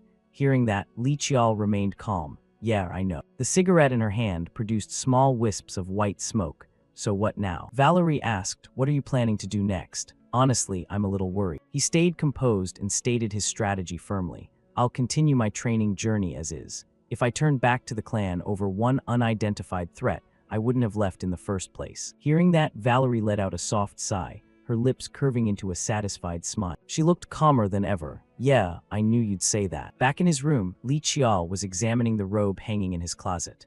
Looking at it again, this outfit didn't resemble normal clothing at all. He gently rubbed the fabric and pondered deeply. Definitely not ordinary cloth from the start. And the moment I put it on, I could feel it. So Li Qiao carefully put on the robe. He slipped his arms into the sleeves neatly. Wearing it, Li Qiao felt incredibly comfortable. As expected, the size adjusted automatically. He stepped in front of the mirror to check. This is pretty good. The stretch is excellent, so movement feels completely free. Right then, the door suddenly burst open. Valerie charged in from outside, waving cheerfully. Tonight we're ordering fried chicken. The moment she said it, she noticed him checking himself in the mirror. She also caught his gaze. The air instantly fell silent. Valerie burst into delighted laughter. Of course, at that age, you're standing in front of the mirror spinning around. Is 15 really like that? She tried to hold it back. Last time I invited you to go clothes shopping, you said no. Valerie suddenly rushed over to Li Qiao, exclaiming in shock, "What are you wearing?" He was confused. "Why are you reacting like that?" Suddenly she grabbed the robe and examined the magic patterns closely.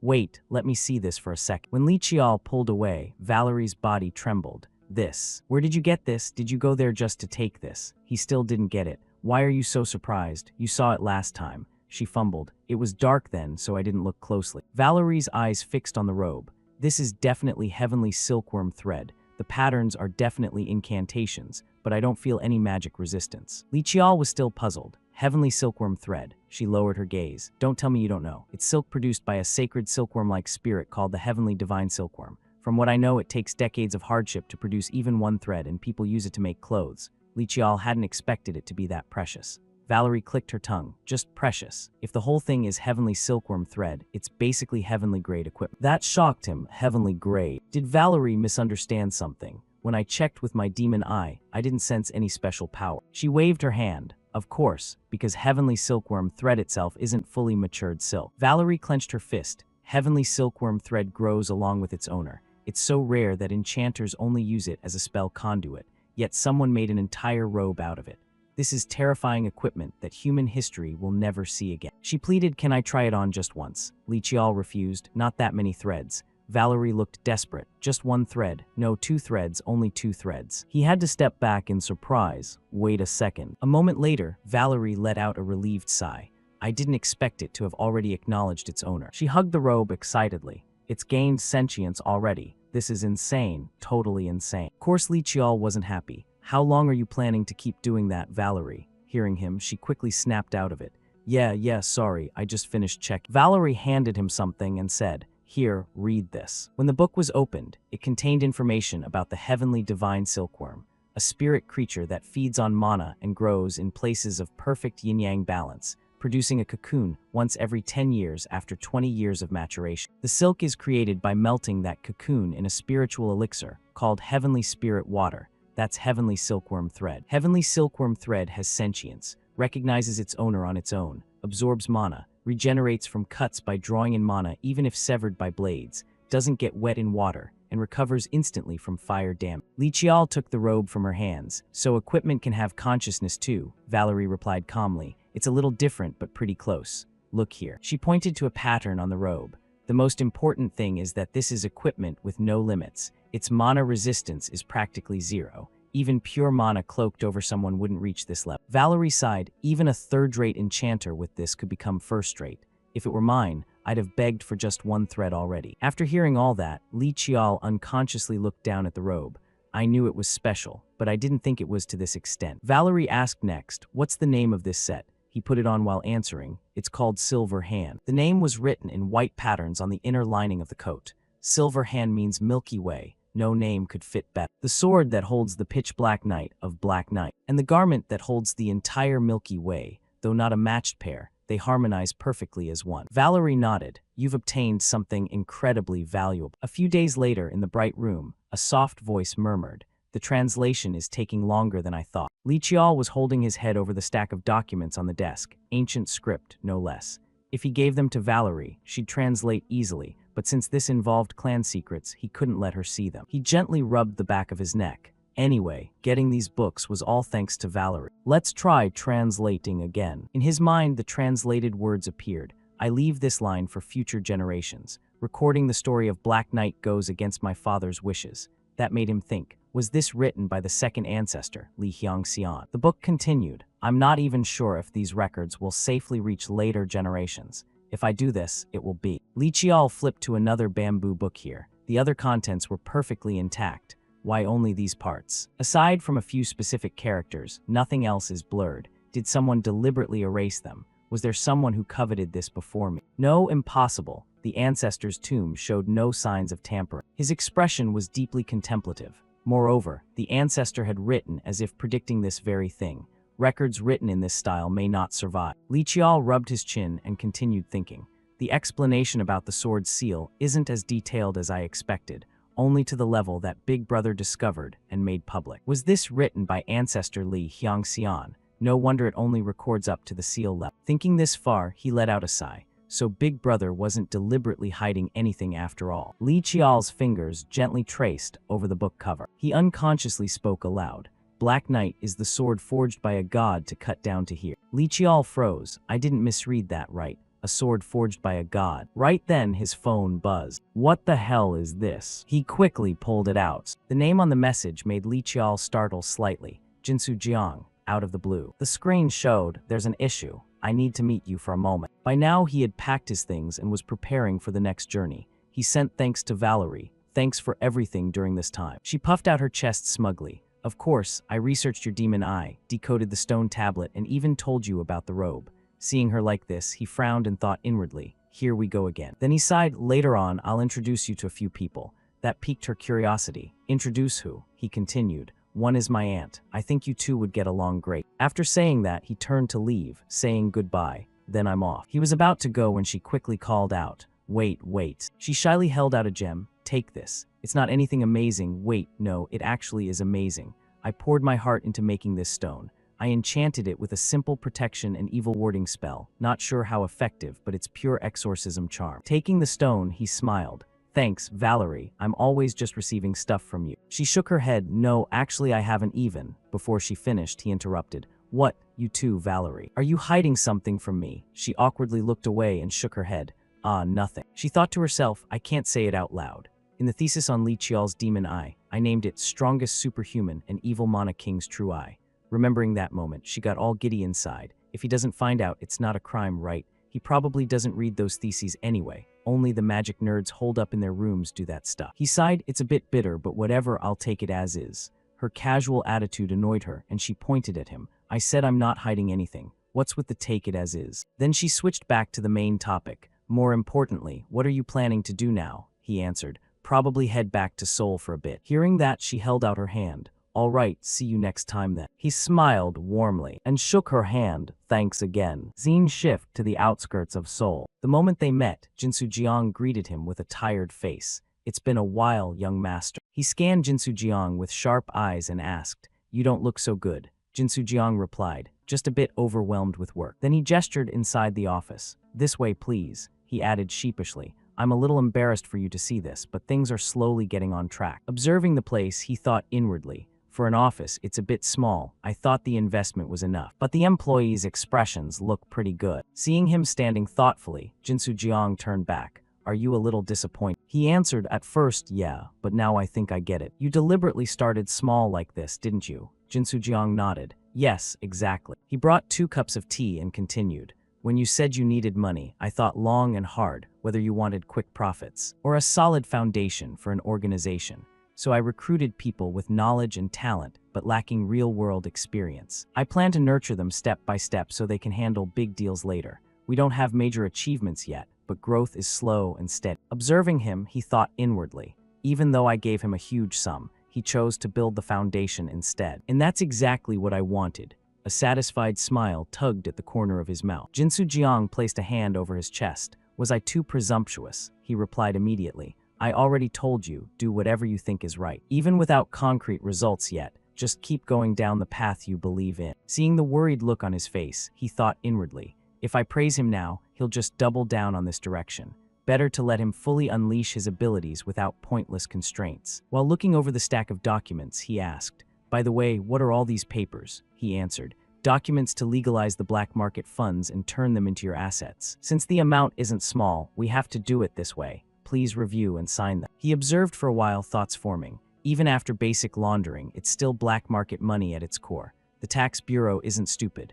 A new company with unclear cash flow will definitely get investigated, but if they know it's from me, they won't dig too deep. He continued, essentially, you want me to be the official representative here, right? Jinsu Jiang nodded. Exactly. I'm just the one managing the capital for you, young master. He smiled, so you're planning to leverage my family background. He replied. You said to do as I see fit, so I'll use every card I have. Hearing those words, he exhaled softly and thought inwardly. He's trying to clearly define the master-servant relationship here. This is the chain binding Jinsu Jiang and his declaration of loyalty. Without hesitation, he signed the papers. All right, go ahead with it. Now to the main issue. You didn't call me here just for this, right? Jinsu Jiang's words startled him slightly. the 9-dragon stronghold has made their move. He asked curiously, suddenly, why the 9-dragon stronghold? Jinsu Jiang explained, during the money laundering, I discovered ties to the 9-dragon stronghold. It seems Beek Chial Su received some backing from them. He stroked his chin thoughtfully. Beek Chial Su connected to the 9-dragon stronghold. That's not entirely unreasonable. The 9-dragon stronghold is a power on par with the Zheng Mu clan, but unlike Sungmu, they're willing to get their hands dirty with illegal activities. Jinsu Jiang continued, once I learned of their involvement, I kept quiet observation, but then I heard you mobilized personnel. Thoughts raced through his mind. They can't act openly. Korea is Zheng Mu territory, so they can't approach publicly. Plus the one handling the case is supposedly the 7th brother. So the target can only be one person. And that's Jinsu Jiang. Scene shift to nighttime, with thunder rumbling outside. The atmosphere turned somewhat eerie. In some hallway, a man was hurrying along. The moment he stopped, a silver-haired man spoke. You're late. The other replied, I was delayed handling orders from the stronghold. The silver-haired man said something that made the young man flinch in fear. I know full well the stronghold never issued any official order. The young man answered, it was a commission from the elders. The man continued, the kid who used to scrape through trash heaps has really grown up. Now he wants to play with swords instead of making a living. He replied clearly, precisely because I scraped through trash, I'm curious what's on top. The man went on, already cozying up to the elders playing politics. Your tongue is sharper than your sword now. He tossed a letter straight at the young man, who caught it and began reading. The man explained, since I'm your master, I should help my disciples' ambitions right. This is a commission from the stronghold. Seems the Council of Elders stirred up something and messed it up. Unfortunately, it involves the Zheng Mu clan, so they want eyes on the situation. The punk in charge needs a blade to wield. Want to go on a trip. He thought for a few seconds, then clasped his hands in respect. This unworthy disciple Jiang Han thanks master for your concern. Looking at the teacup in his hand, the man warned, be careful. If you think the Zheng Mu clan is just some minor nation's power, you'll pay dearly. In any case, they're just a bunch of hypocrites who love pretending to be noble. Receiving the order, the young man showed a face full of determination and turned to leave. The car rolled leisurely through the checkpoint of the safe zone in southern Jilin, China. Inside the car, a young man slowly held out a paper and said, here, the travel permit. The guard inspected it intently, his eyes sharp and full of caution. He peered suspiciously into the vehicle. No matter how he looked at them, they didn't look like laborers at all. Then the guard issued a stern command.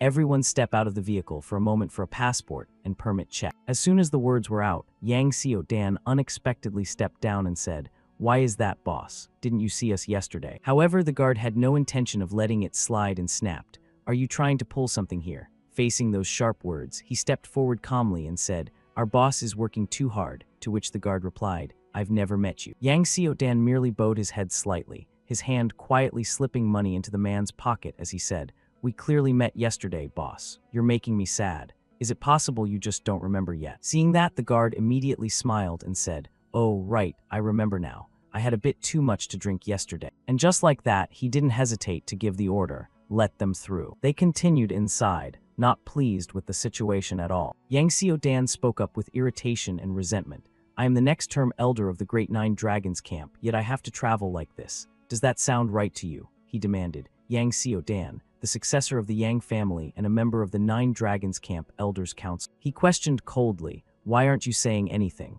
Didn't your family's executioner come along as the captain of the guard? In response to those words, Jiang Han explained slowly, it is to deceive the Sung Mu second family, sir. This mission is not official, so I humbly thought that using a route easily detected by their information network would be unwise. Yang Xiao-dan sighed helplessly and said, do you think I asked because I didn't know that? Deception is one thing, but is it really necessary to travel in such a filthy manner? The young man beside him only glanced at him briefly, thinking he was useless for not knowing how to be a bit more flexible. Jiang Han suddenly bowed his head and sincerely admitted his mistake, saying, as a subordinate, my short-sightedness has caused you inconvenience. Please forgive me, while the other continued, and they even assigned me a hitman from some trashy slum as a guard. Yang Xiao-dan began to ramble further, saying that once this job was done, he would have to re-establish the authority of an elder. Beside him, the young man couldn't help but curse inwardly, that fool from the Yang family actually talking about authority. Then Jiang Han suddenly remembered that, because that pig talked too much about the mission at the tavern yesterday, their information might have been leaked. He grew angry, his hands clenching. It had been difficult enough to get a decent mission, and he couldn't let them be led by the nose and ruin. Jiang Han silently calculated in his head, this is a God-given opportunity. I absolutely cannot miss it. A short while later in a certain place, a sudden laugh rang out. I knew they would be like that. The person wiping the glasses replied, trying to do something that isn't in their destiny. They're just strangling themselves, aren't they? I just hope I don't get caught in the fallout. Park Byung-beek slowly and unsteadily stood up, saying, I'm so drunk, and then asked anxiously, what, they left already? Hearing that, the man turned and replied, we should start heading out. I told you we have to leave at this hour to cross the border. A response that surprised the glass wiper. Why is the number one drunkard of this bird's nest suddenly so hardworking today? Park Byung-beek simply opened the door. Big brother. Actually no, after that guy Beek Cheol-soo died, he hooked up with the brokers. These days, nothing makes money as easily as human trap. However, right beneath his feet, a strange mana circle appeared. Park Byung-beek looked around in confusion. What is this? Before he could process it, a steel fist flew straight toward his face. What the? Caught off guard, Park Byung-beek took the full force of the thunderous punch. Losing his balance, he immediately collapsed to the ground. The person who struck so violently was none other than Jiang Han. Park Byung-beek was a member of the White Bone sect in charge of human trafficking. He turned away and immediately ordered, that's the one. Drag him away. A painful scream echoed throughout the dark warehouse. Jiang Han gripped his sword tightly and said, so you're saying that after the White Bone sect disbanded, everyone scattered out of fear of retaliation from the Sung Mu second family? With a trembling voice, Park Byung-beek explained awkwardly, yes, that's right, sir. Young Master Lee Yi-hak is the seventh person of the Sung Mu second family. However, he cut him off coldly. I've heard enough of that. If you keep trying to buy time, I'll cut off your other arm too. He stammered, each word spoken with desperate sincerity. Yes, I'll tell you everything I know. As soon as he finished, Park Byung-beek cried out in pain. He manages both the slush funds and all the other accounts. Jiang Han showed no mercy, stepping down hard on the man as he asked coldly, who is it? To which he replied, Captain Jiang, it's Captain Jinsu Jiang. Park Byung-beek begged for mercy. I really don't know anything else now. Please spare my life. Hearing that, he suddenly lifted his foot, thinking to himself, that's the third time that name has come up. It's also written in the mission orders. That means once I find this person, the mission is as good as over. Thinking he was being spared, the man stammered as he looked up. Now, spare me. But unexpectedly, Jiang Han decisively finished off Park Byung-beek. Looking at the man's head on the ground, he muttered, killed like a common insect. Just then, Yang Xiao-dan walked up quietly from behind and said, that's the first time I've been satisfied with you, executioner. Let me do it next time. I'm very confident in my torture skill. Jiang Han's next words left him stunned. I've gathered all the necessary information. Korea's security is very tight, so if we want to cross the border, we have to hurry. He casually sheathed his sword and added, if we move fast, we can have dinner at the hotel tonight, leaving Yang Xiao-dan to exclaim in surprise, a hotel. Then he could only give in and say, well, if that's the case, then so be it. I'm going to the car first. You'd better hurry up. Upon receiving the order, Jiang Han immediately replied, understood. On this side, Lee Cheol flipped through the files. As expected, the force Beek Cheol-soo was connected to was the faction within the Elders' Council. Jinsu Jiang, sitting opposite him, handed over another stack of documents and said, yes, it seems they are providing moderate support while observing the situation. Hearing that, he replied, if the support were significant, the family would have noticed from the start. Suddenly, Lee Cheol remembered that the Nine Dragons camp had many shortcomings to be called a unified power. He thought to himself, though it's a massive organization, because it started as an alliance of many martial families and sects, they haven't merged. Instead, they continue to divide, each guarding their own tradition. Every important detail was carefully memorized by Lee Cheol, including the fact that the elders consisted of 5 martial sects and 4 great families, and the Nine Dragons camp leader faction consisted of their directly affiliated forces. With a cold face, he calculated grimly that in terms of overall power, the Elders' Council was ahead, but the balance was maintained thanks to the camp leader's overwhelming force. Then Lee Cheol spoke up to break the atmosphere. By the way, these records are truly something. Everything from personal info on key figures in the Elder and Leader factions to the cooperative relationships and power struggles between them. He asked further, how did you investigate the power structure to this extent? To which Jinsu Jiang honestly replied, I know an information broker at the Bird's Nest. I bought the information there. Lee Cheol calculated silently. To sell information of this level means the merchant belongs to this world, and a merchant holding such high-level info isn't common. Could it be the Black Crow Society? The man smiled slightly and said, you figured it out immediately, didn't you? At those words, he considered it slowly. The Black Crow Society was an organization with influence all over East Asia, recognized as a master information broker for its reliability and intelligence network. If it was information from them, it could be trusted. However, Jinsu Jiang suddenly spoke up. Next is the figure from the Nine Dragons camp in charge of this mission.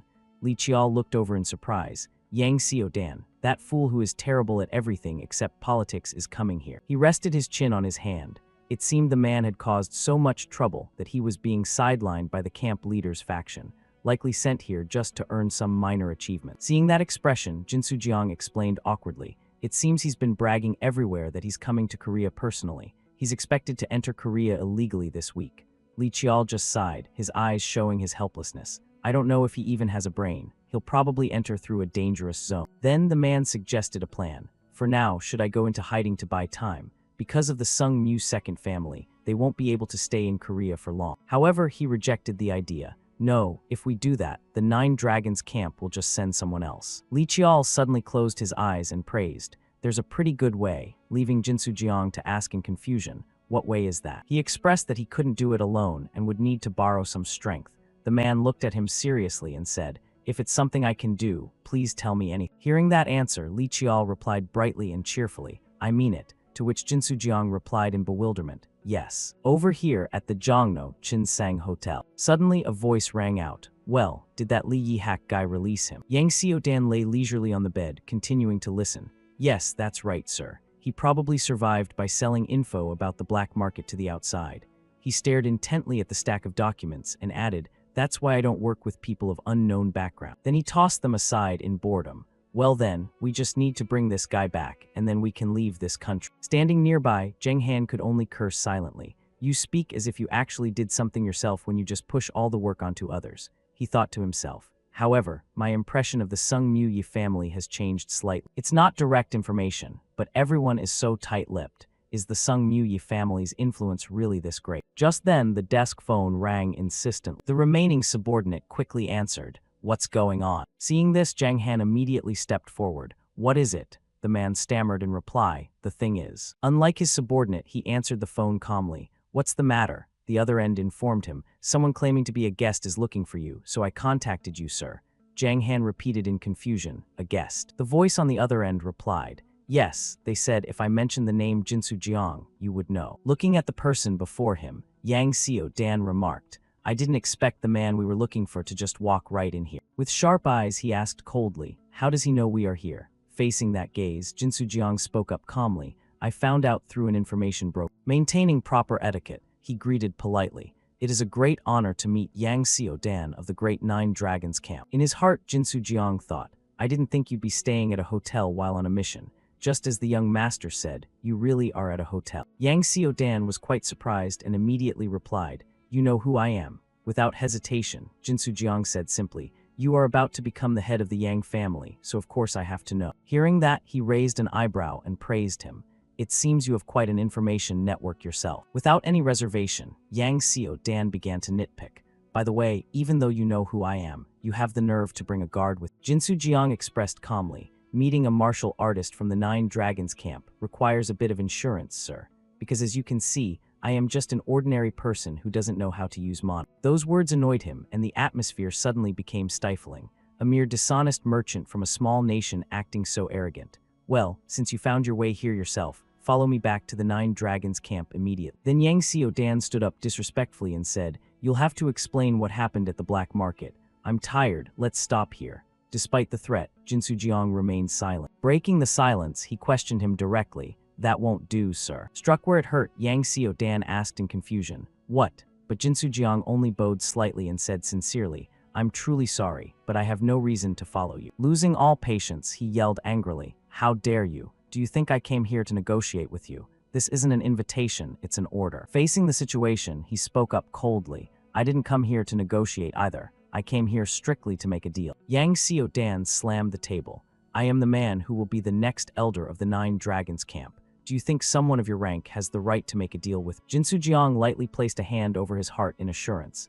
"I know the reason you came to Korea this time. The Nine Dragons camp has no reason to specifically seek me out, so this shouldn't be harmful to you, Mr. Yang Xiaodan." However, he couldn't accept it. "Shut up. If you won't come voluntarily, I'll just drag you back by the neck. With an authoritative tone, Yang Xiaodan immediately spoke up. Hey, you with the sword. From behind, Zhang Han nodded slightly. Yes. He pointed decisively at the person beside Jinsu Jiang. Kill that man first. As soon as he finished, the blade shot forward, tearing through the air. Reacting lightning fast, Li Qiao nimbly parried the attack. Hidden behind his mask, his eyes couldn't hide his surprise.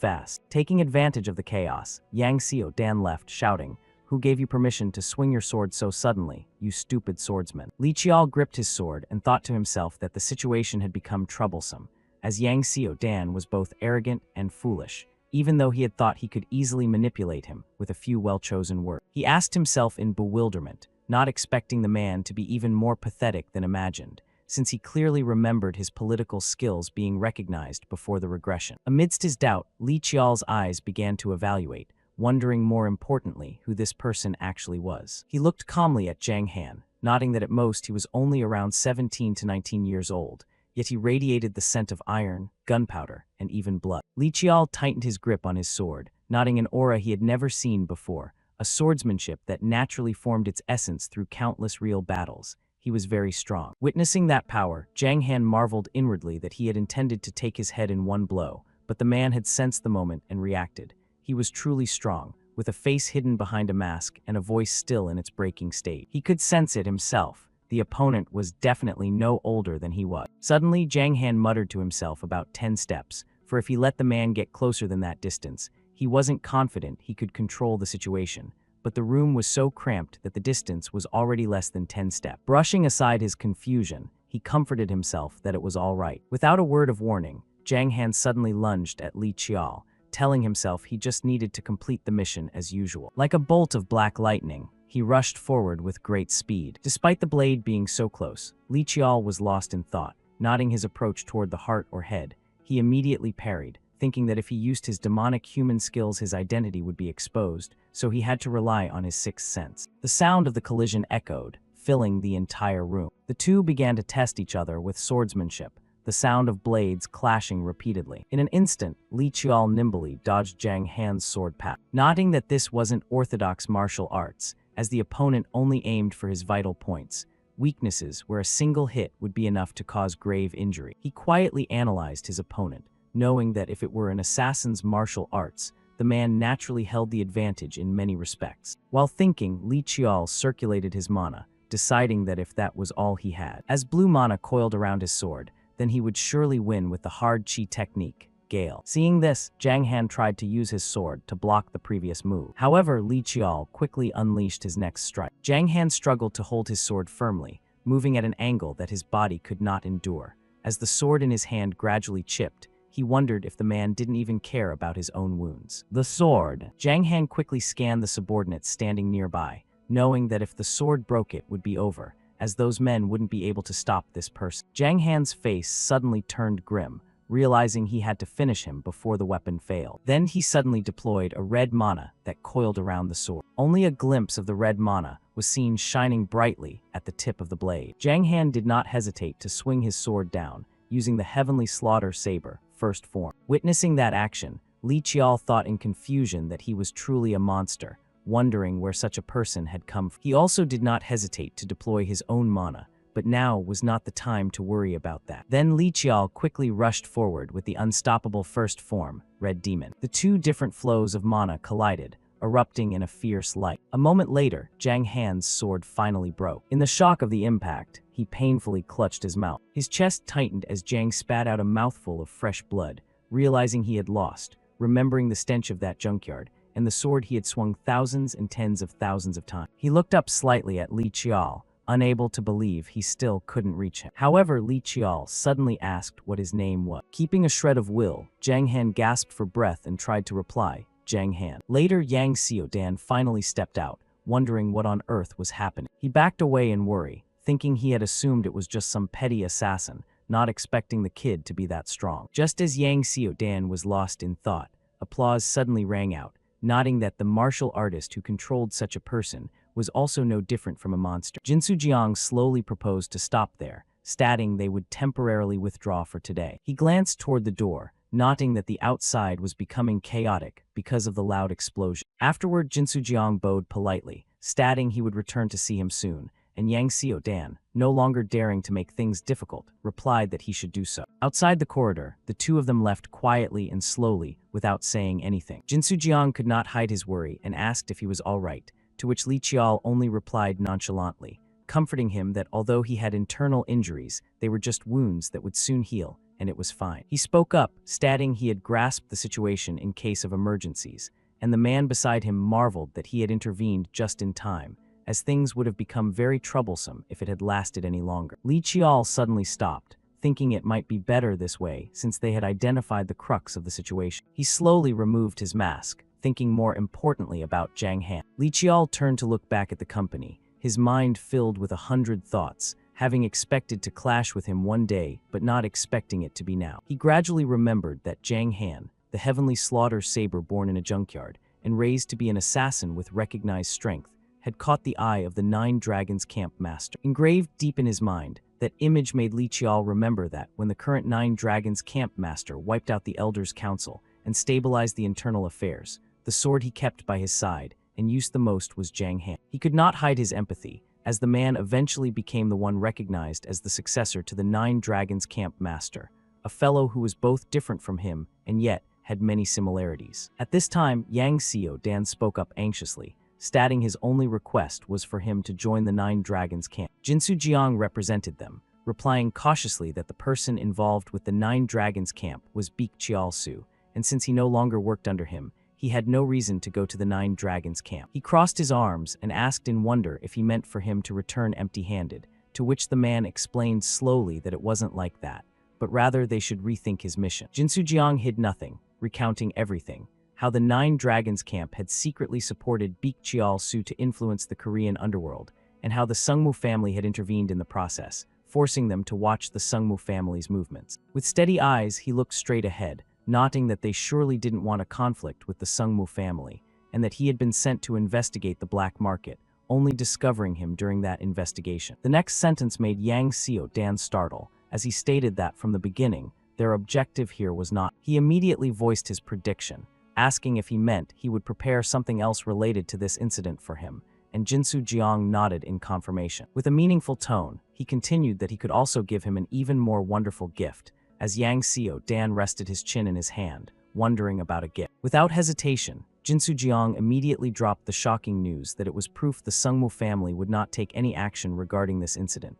but the man didn't care much, asking if that could be considered a gift, to which he replied that it would be a heavy enough gift depending on how he reported it. Jinsu held out his hand, stating that the fact he had documents grasping the Sungmu family's intentions would be enough to prove his ability and become an achievement. At this point, Yang Xiao-dan had begun to sense it and asked what he wanted from him. He only smiled calmly, explaining leisurely that he didn't want much, just to build a good relationship, since he would eventually become an elder of the 9 Dragons camp. Hearing that answer, he immediately laughed loudly, nodding it was impressive that such a character existed in this tiny country. Afterward, Yang Xiao-dan waved his hand to order his subordinates to leave, so they could speak more privately. The sound of the latch rang out, and the door to the room closed. Li Qiao spoke up suspiciously, wondering what was happening. His face changing color, Zhang Han stammered a proposal to speak with him for a moment, and before those persuasive words, he accepted. In another room, he sincerely expressed his desire to know his name,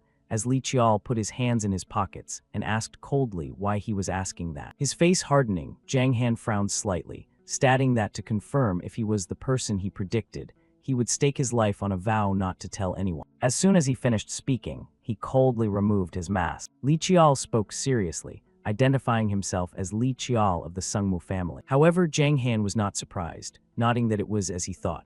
As he calmly held the mask, he asked how he recognized him, and the man analyzed slowly that he had heard rumors of the youngest direct bloodline in the Sungmu family's history entering the path of a martial artist. Facing those words, Li Qiao only remained silent. Before his opponent, Zhang Han frowned, stating that if it weren't for that person, he wouldn't have been able to block his sword, since he was clearly younger than. Suddenly he spoke up, nodding he was strong, and it was his first time meeting such an opponent. In his heart, he recreated every detail of the technique, the slaughter sword, nodding that he followed the path of martial arts specializing in killing opponents. Li Qiao silently noted his excellence, stating that, conversely, he was on a path of refining both variations and the orthodox. Afterward, he spoke slowly, asking what would have happened if it weren't a direct confrontation like before, but an assassination situation. With eyes that did not waver, Jiang Han replied nonchalantly that it would be 90%, that he would succeed in the assassination at a rate of 90%. He spoke his thoughts bluntly,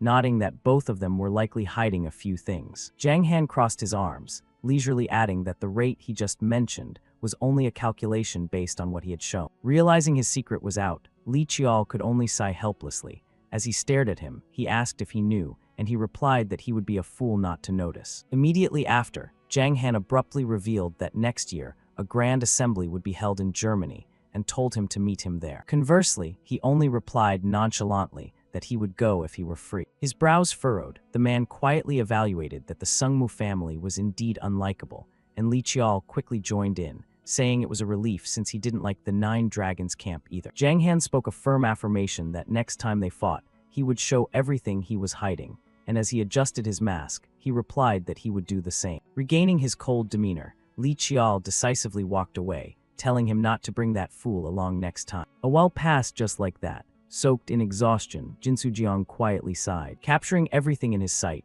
Li Qiao teased him about the close call, nodding that he and Yang Xiaodan got along well, and the man stammered, trying to explain that he wasn't used to dealing with martial artists. He was very curious about the content of the conversation, but more importantly how he had convinced him, as he later treated him like a younger brother. Recalling the scene of Yang Xiaodan placing full trust and even preparing plane tickets, he noted he was quite subtle. Jinsu Jiang's face suddenly brightened, stating it wasn't hard if one had experienced Korean corporate life, and Li Qiao was amazed, nodding that Korean office workers were terrified. He continued excitedly, saying he only did exactly as the young master instructed, and he continued to tease him, saying to stop if he was being humble. Li Qiao suddenly pulled out a stack of documents and told him to take them, and Jinsu Jiang curiously received them, asking what they were. He explained calmly that they were notable businesses or talents he had summarized, so he should refer to them and recruit the marked individuals at all costs, regardless of the expense. Li Qiao's hands gripped his rice bowl, but he told him not to be swept away as he knew that network better than him.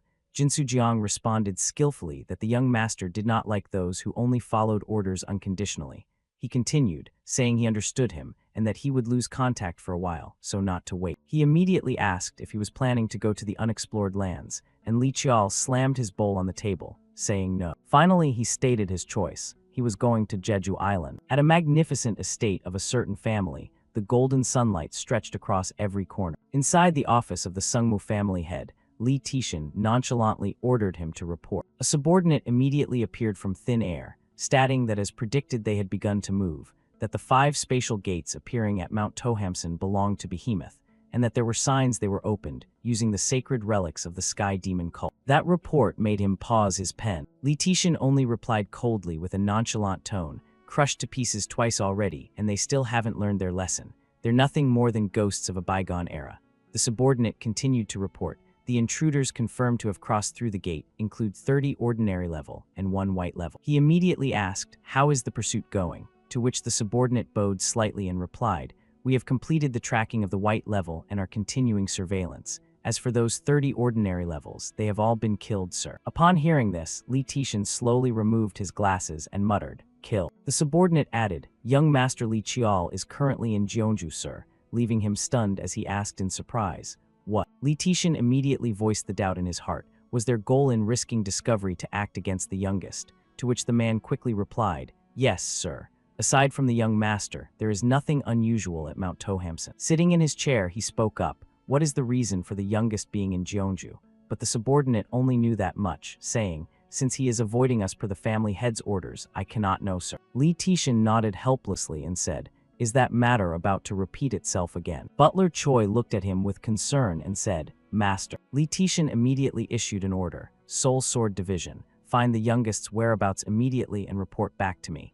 I need to know why the Sky Demon cult is targeting him." He mused, "Those petty small fries. I cannot tolerate anyone who dares to hinder the progress of the Sungmu bloodline." Li Tishan coldly ordered the kill. "If Behemoth wants to set foot on this land, hunt them to the end and kill them all," to which the subordinate quickly vanished after saying, "Understood." He silently praised his son, to think he defeated 30 villains on his own. Meanwhile, at Jeju International Airport, Lee Chiol shielded his eyes and thought, as expected of Jeju Island, it's only early summer but the heat is already on another level. He silently sensed the environment, noting that even though it was just the airport, the air was already overflowing with mana. At that exact moment, a voice suddenly rang out, "Hey there, student." The man greeted him warmly and asked, "Are you on vacation or here for university research? Where are you headed? Get in, I'll give you a cheap rate." However, Lee Chiol didn't say a word, and when the man asked if there was something on his face, he replied coldly with an authoritative voice, "Get lost." He yanked his bag as the only taxi at the airport headed straight toward him. Those words flustered the man,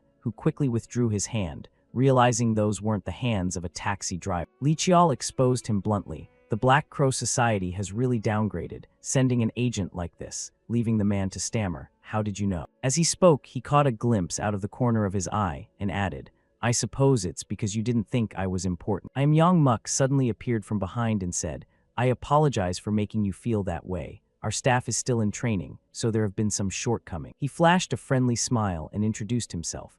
I am Young Muk, the Southern Branch Manager of the Black Crow Society." Lee Chiol only replied coldly, "You don't look much better yourself," to which the man gestured warmly and said, "It only seems that way because you are so outstanding, young master." However, he didn't hesitate to ask directly, "What does the Black Crow Society want with me?" I Am Young Muk quickly opened the car door and said, "This isn't the place to talk. Let's get moving. I'll take you where you need to go." Lee Chiol remained cold, standing silently and watching him. A moment later, he reluctantly agreed, "Fine," to the entrance of Mount Hallasan. In the car, I Am Young Muk rambled on, "I've gone and ruined an important first impression." Lee Chiol glanced at him coldly and said, "Time is money. Tell me the reason you came looking for me first." The man placed a hand over his heart and smiled warmly. "You like being direct, don't you? Very well, we wish to sign an official contract with you, young master." He suddenly remembered the organization's symbol, its scale, its range of influence, and its communication methods.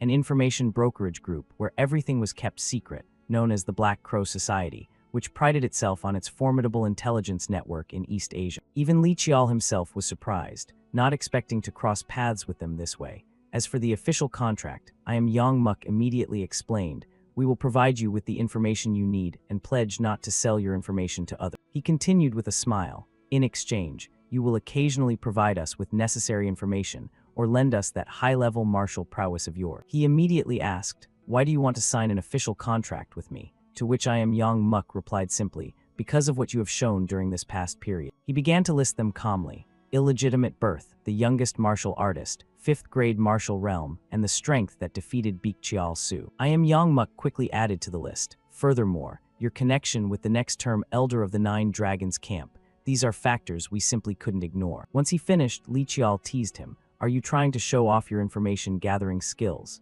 To which the man hurried to wave his hand and said, "I'm just explaining, that's all." In his heart, he thought mockingly that listing information that isn't easily obtained was clearly a hidden threat that they could sell him out at any time. A moment later, I Am Young Muk asked, "Well then, what do you say?" However, Lee Chiol stepped out of the car and said, "I refuse," leaving the man looking flustered as he gasped, "What?" He stood beside the car and tried to persuade him patiently, "If you're aiming for the top of the Sungmu family, it would be best to accept our offer."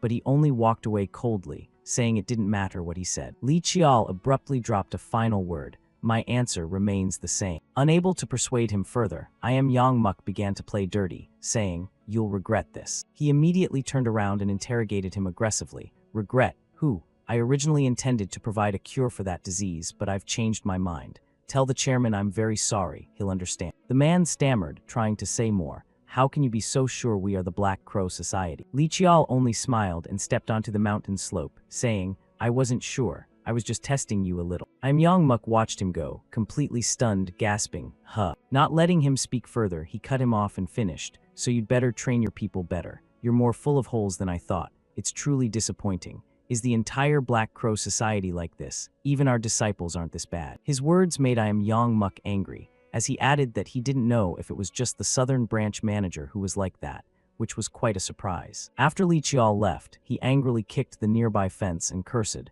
"Damn it." I Am Young Muk gasped for air, his face full of rage. "What an arrogant brat," as the subordinate beside him asked softly, "Are you all right, branch manager?" However, he glared and cursed inwardly that he had only intended to bring back an idle kid for a bit of fun, but because of this fool, his dignity was completely gone. I am Yang Muk hurriedly pulled out his phone, wondering why his superiors made him go sign the contract personally. He slowly presented his report. I'm reporting the situation. He doesn't grasp the situation as well as I thought. The negotiation has failed. The other end of the line was shocked and repeated, is that so? That's it. To which I am Yang Muk immediately added, yes, that's correct. He recounted the entire event. The thing is, he has a message for the chairman, after hearing which, the voice on the other end stammered, is that for real? The other side immediately asked in a flurry, we must chase him down now. No, wait, where is the subject currently? I am Yang Muk gripped the phone and replied, he is currently passing through the north gate of the Mount Hallasan danger zone, sir. The other end quickly issued an order. For now, mobilize all personnel from the southern branch and don't lose track of him.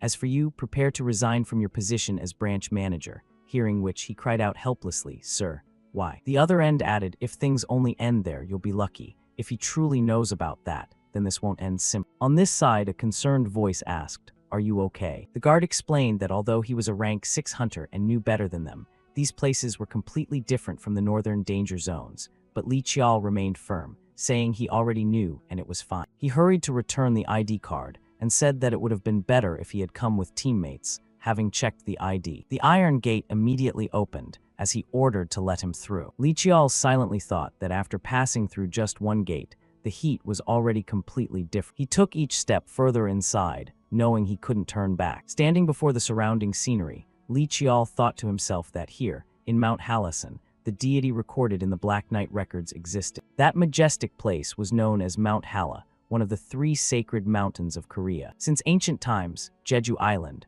overflowing with spiritual energy, has been the only danger zone in the southern part of the Korean peninsula today. Li Qiao broke into a sweat, nodding that the first reason conquest was difficult was the existence of sea monsters, and the second was. He gasped for air, each breath difficult, as the dense forest covered the center of Jeju Island with Mount Halla at its core. Li Qiao walked each step with difficulty, thinking that if it were just a forest issue it would be lucky, but, as he observed his surroundings carefully, he realized he was in. Li Qiao stared deep into the woods, noting the phenomenon known as the Devil's Prank or the Elf's Prank, which could be a spatial teleportation magic circle, where the scenery changed in an instant despite having no gates. He glanced up slightly, nodding it was a pine forest this time. In his heart, Li Qiao silently calculated that until recently, he hadn't known much about Mount Halla until he read the Black Knight records. He suddenly remembered that at the southern end of this land, at Goyulna, Buyulna, and Yangyulna, the Tamna kingdom was established by the 3 deities. Each image appeared in turn,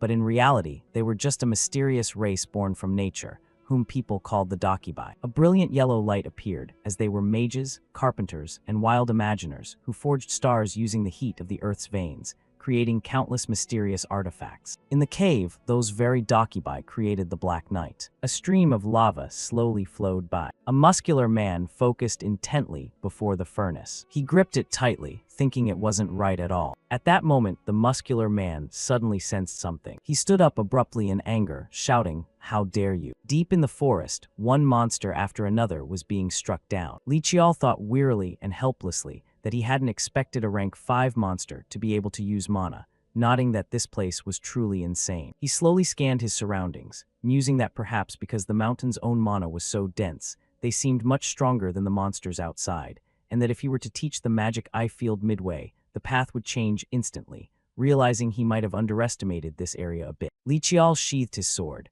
noting that even monsters never before found on the peninsula were appearing, concluding that Mount Halla truly lived up to its reputation as a demonic realm. He suddenly remembered the word, Tamna, he had seen in the mirror at Mount Sungmu, realizing that the 5th non-consumption of the Black Knight existed right here. Then Li Qiao stepped forward, thinking he was almost at the peak, and wondering what would happen if he entered the valley. But at that moment, an angry voice rang out, asking what fool dared to step foot into the demonic realm. He grew flustered and quickly drew his sword, wondering if it was a monster capable of projecting its divine will. The voice suddenly drew close, nodding it was a human again, and Li Qiao immediately turned toward the sound behind him. Both of them immediately lunged forward, clashing swords with one another. Li Qiao stared dazed at the person before him, wondering who it was. Yellow sparks of electricity suddenly flashed across his entire face. Li Qiao clutched his face in pain and slumped downward. He held his face, silently calculating that his mind and vision felt as if they were being scorched, all in a brief moment of just 3 seconds. An answer suddenly flashed through Li Qiao's mind, wondering if the presence before him was so great that it was simply beyond comprehension. He slowly raised his head. It was him. His eyes narrowed slightly, wondering if he was talking about the Black Knight. Realizing for certain that the imaginary god mentioned in the Black Knight records was this very Dakiba. Li Qiao bowed politely and said, Li Qiao, a descendant of the Sungmu family, humbly pays his respects to the Earth God. The elegant man muttered, Sungmu family, and then he gritted his teeth. Without letting him explain, the elegant man immediately deployed his mana, stating he had never permitted humans to enter his domain. That action left Li Qiao standing wide-eyed and stunned, as the man warned that if he continued to cause chaos in this area any further, then he quickly turned to walk away, declaring he would show no mercy. His hands trembled slightly as he reached out, pleading for him to wait. Li Qiao struggled to chase after him, asking him to please wait a moment. However, the elegant man vanished in an instant. He only uttered a cold command to get lost. Li Qiao's entire body was suddenly teleported, leaving him to ask in bewilderment where he was. He stared intently at the entrance to Mount Hala, musing that he had been kicked out before he could even have a proper conversation. This left Li Qiao brooding silently, deciding he would accept it for now, but that he needed to find out the reason first. He gazed quietly toward the forest, thinking that regardless, because of the Black Knight's seal, he would have to go up the mountain again. His face suddenly darkened, as he decided he would just have to try it and see. The sky had now gradually turned dark. On the street, Li Qiao walked while lost in thought, deciding he would prepare thoroughly and try once more. His gaze lowered slightly as he suddenly paused. Li Qiao quietly observed his surroundings, wondering if it was the Black Crow Society, and nodding they moved quite fast. Thinking this, he immediately turned into an alley, deciding he had no intention of meeting them right now. The pursuer following Li Qiao ultimately failed to keep up. The man ran hurriedly, reporting as number 17 that he had lost the target at alley number 19, area A, and would continue to check the surroundings. The alley suddenly fell silent. An invisible footstep quietly departed. That person was none other than Li Qiao using the hard chi technique, Soul Light, thinking he had tried to apply invisibility to his aura technique, but was still a bit unrefined. He held the mask in his hand, thinking that if he went out like this, he would surely be followed again, nodding it was lucky he had used dark chi to absorb the multi-face device beforehand. Li Qiao's entire body was suddenly enveloped in mana, and he thought his face was finished. His face suddenly transformed, and he thought this should be enough, so he decided to go buy the necessary item. Returning to that area, the guard asked in confusion if he was going in again since he had just entered that morning, wondering if his business had gone bankrupt. He stammered and waved his hands, asking if he was carrying too much debt and telling him to think carefully since he was still so young, to which he replied in confusion, huh. Finally, Li Qiao explained warmly that it wasn't like that, as someone seeking death wouldn't carry this much gear, and the guard finally felt less worried, nodding that his luggage was indeed quite heavy. However, he suddenly stated that he planned to stay there for a few days, leaving the guard bewildered and asking what he meant, as Li Qiao determined that he would return later. He thought to himself that this time, he wouldn't back down easily. Li Qiao continued to wander through the forest. He thought with difficulty that it had been 2 days since he entered the mountain, and he still hadn't found a water source. Li Qiao suddenly stopped, deciding to search until the end of today, and that if he didn't find anything, he would have to go into the city to restock supply. He slowly sensed a strange mana rising, thinking that although it was very weak, he sensed a different aura. Without stopping, Li Qiao's steps grew more hurried. Unable to contain his excitement, he spoke up eagerly, nodding he had found it. Li Qiao leaned down gently, thinking the water was a bit warm and that even if the mountain had a lot of yang energy, it shouldn't be to this extent. He stood up abruptly with a determined look, nodding that the sensation of sorcery here was very thin, likely because it was a water source. Having said that, Li Qiao turned away, deciding to rest for a bit. From behind him, a blue mana slowly shifted. Before long, a tent was firmly pitched by Li Qiao, who lay exhausted inside, thinking using the magic eye for so long really tired his body, and that he should close his eyes for a bit. He had just lain down when a scream suddenly echoed. Li Qiao quickly grabbed his sword,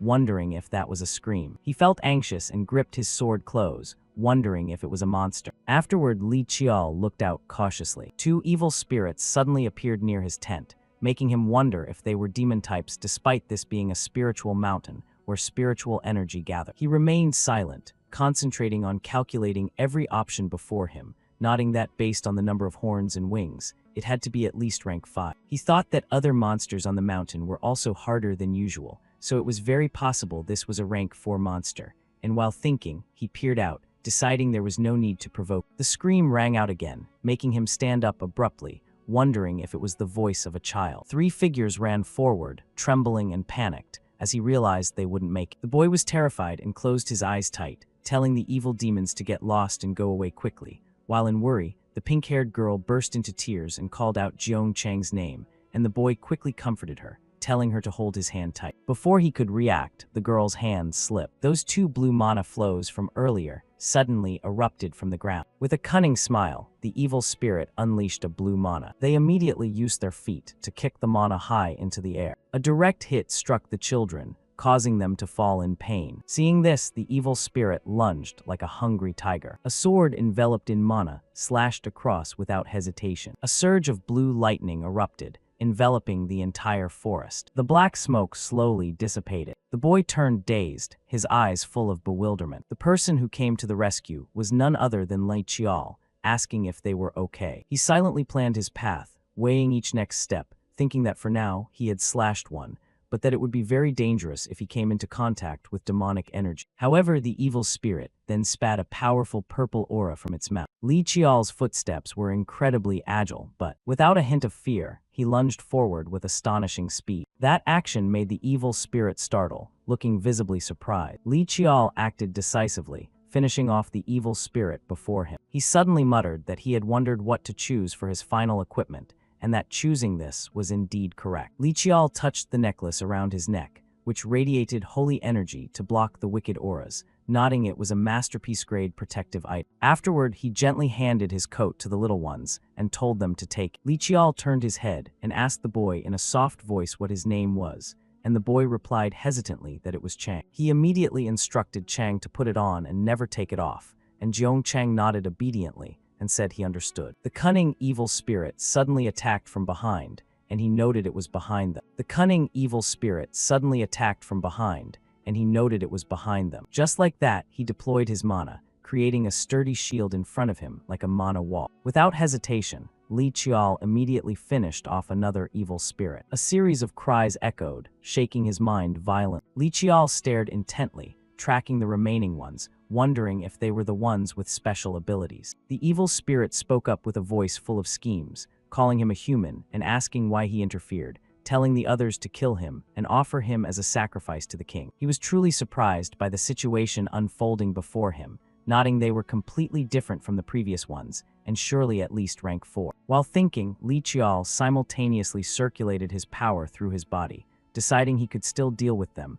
if he could eliminate the special ability. He firmly planted his feet on the ground, deciding this preparation was enough. Next, Li Qiao agilely lunged toward them. A flash of blue lightning suddenly zipped by. That lightning struck down hard, tearing through the silent space. A voice suddenly rang out, saying that because he saw him appear on the mountain, he wondered what was happening, as he looked on dazed with eyes full of confusion, asking what had just brushed past, while a muscular figure with blonde hair unexpectedly appeared, nodding it was likely due to. She immediately expressed clearly that she was grateful, and that the children had survived thanks to him. Seeing this, the pink-haired girl burst into tears and rushed over, calling out to her grandmother. She didn't hold back, giving each child a smack, and asking why she had told them not to run out on their own. The evil spirit's voice rang out quietly, making both of them turn their heads. She was quite surprised by their persistence, nodding they were truly persistent. Immediately, she proposed to leave it to her from now on. In an instant, those hands controlled Qigong, nodding he had told her not to do that, but that she couldn't ignore anyone targeting the children. A brilliant surge of blue lightning erupted in her hands. She gripped it tightly and smiled slightly. Without hesitation, she decisively lunged forward, declaring she wouldn't kill them. The sea blue lightning immediately swung forward, flashing violently. In the blink of an eye, the magical sea blue lightning spread throughout the vast forest.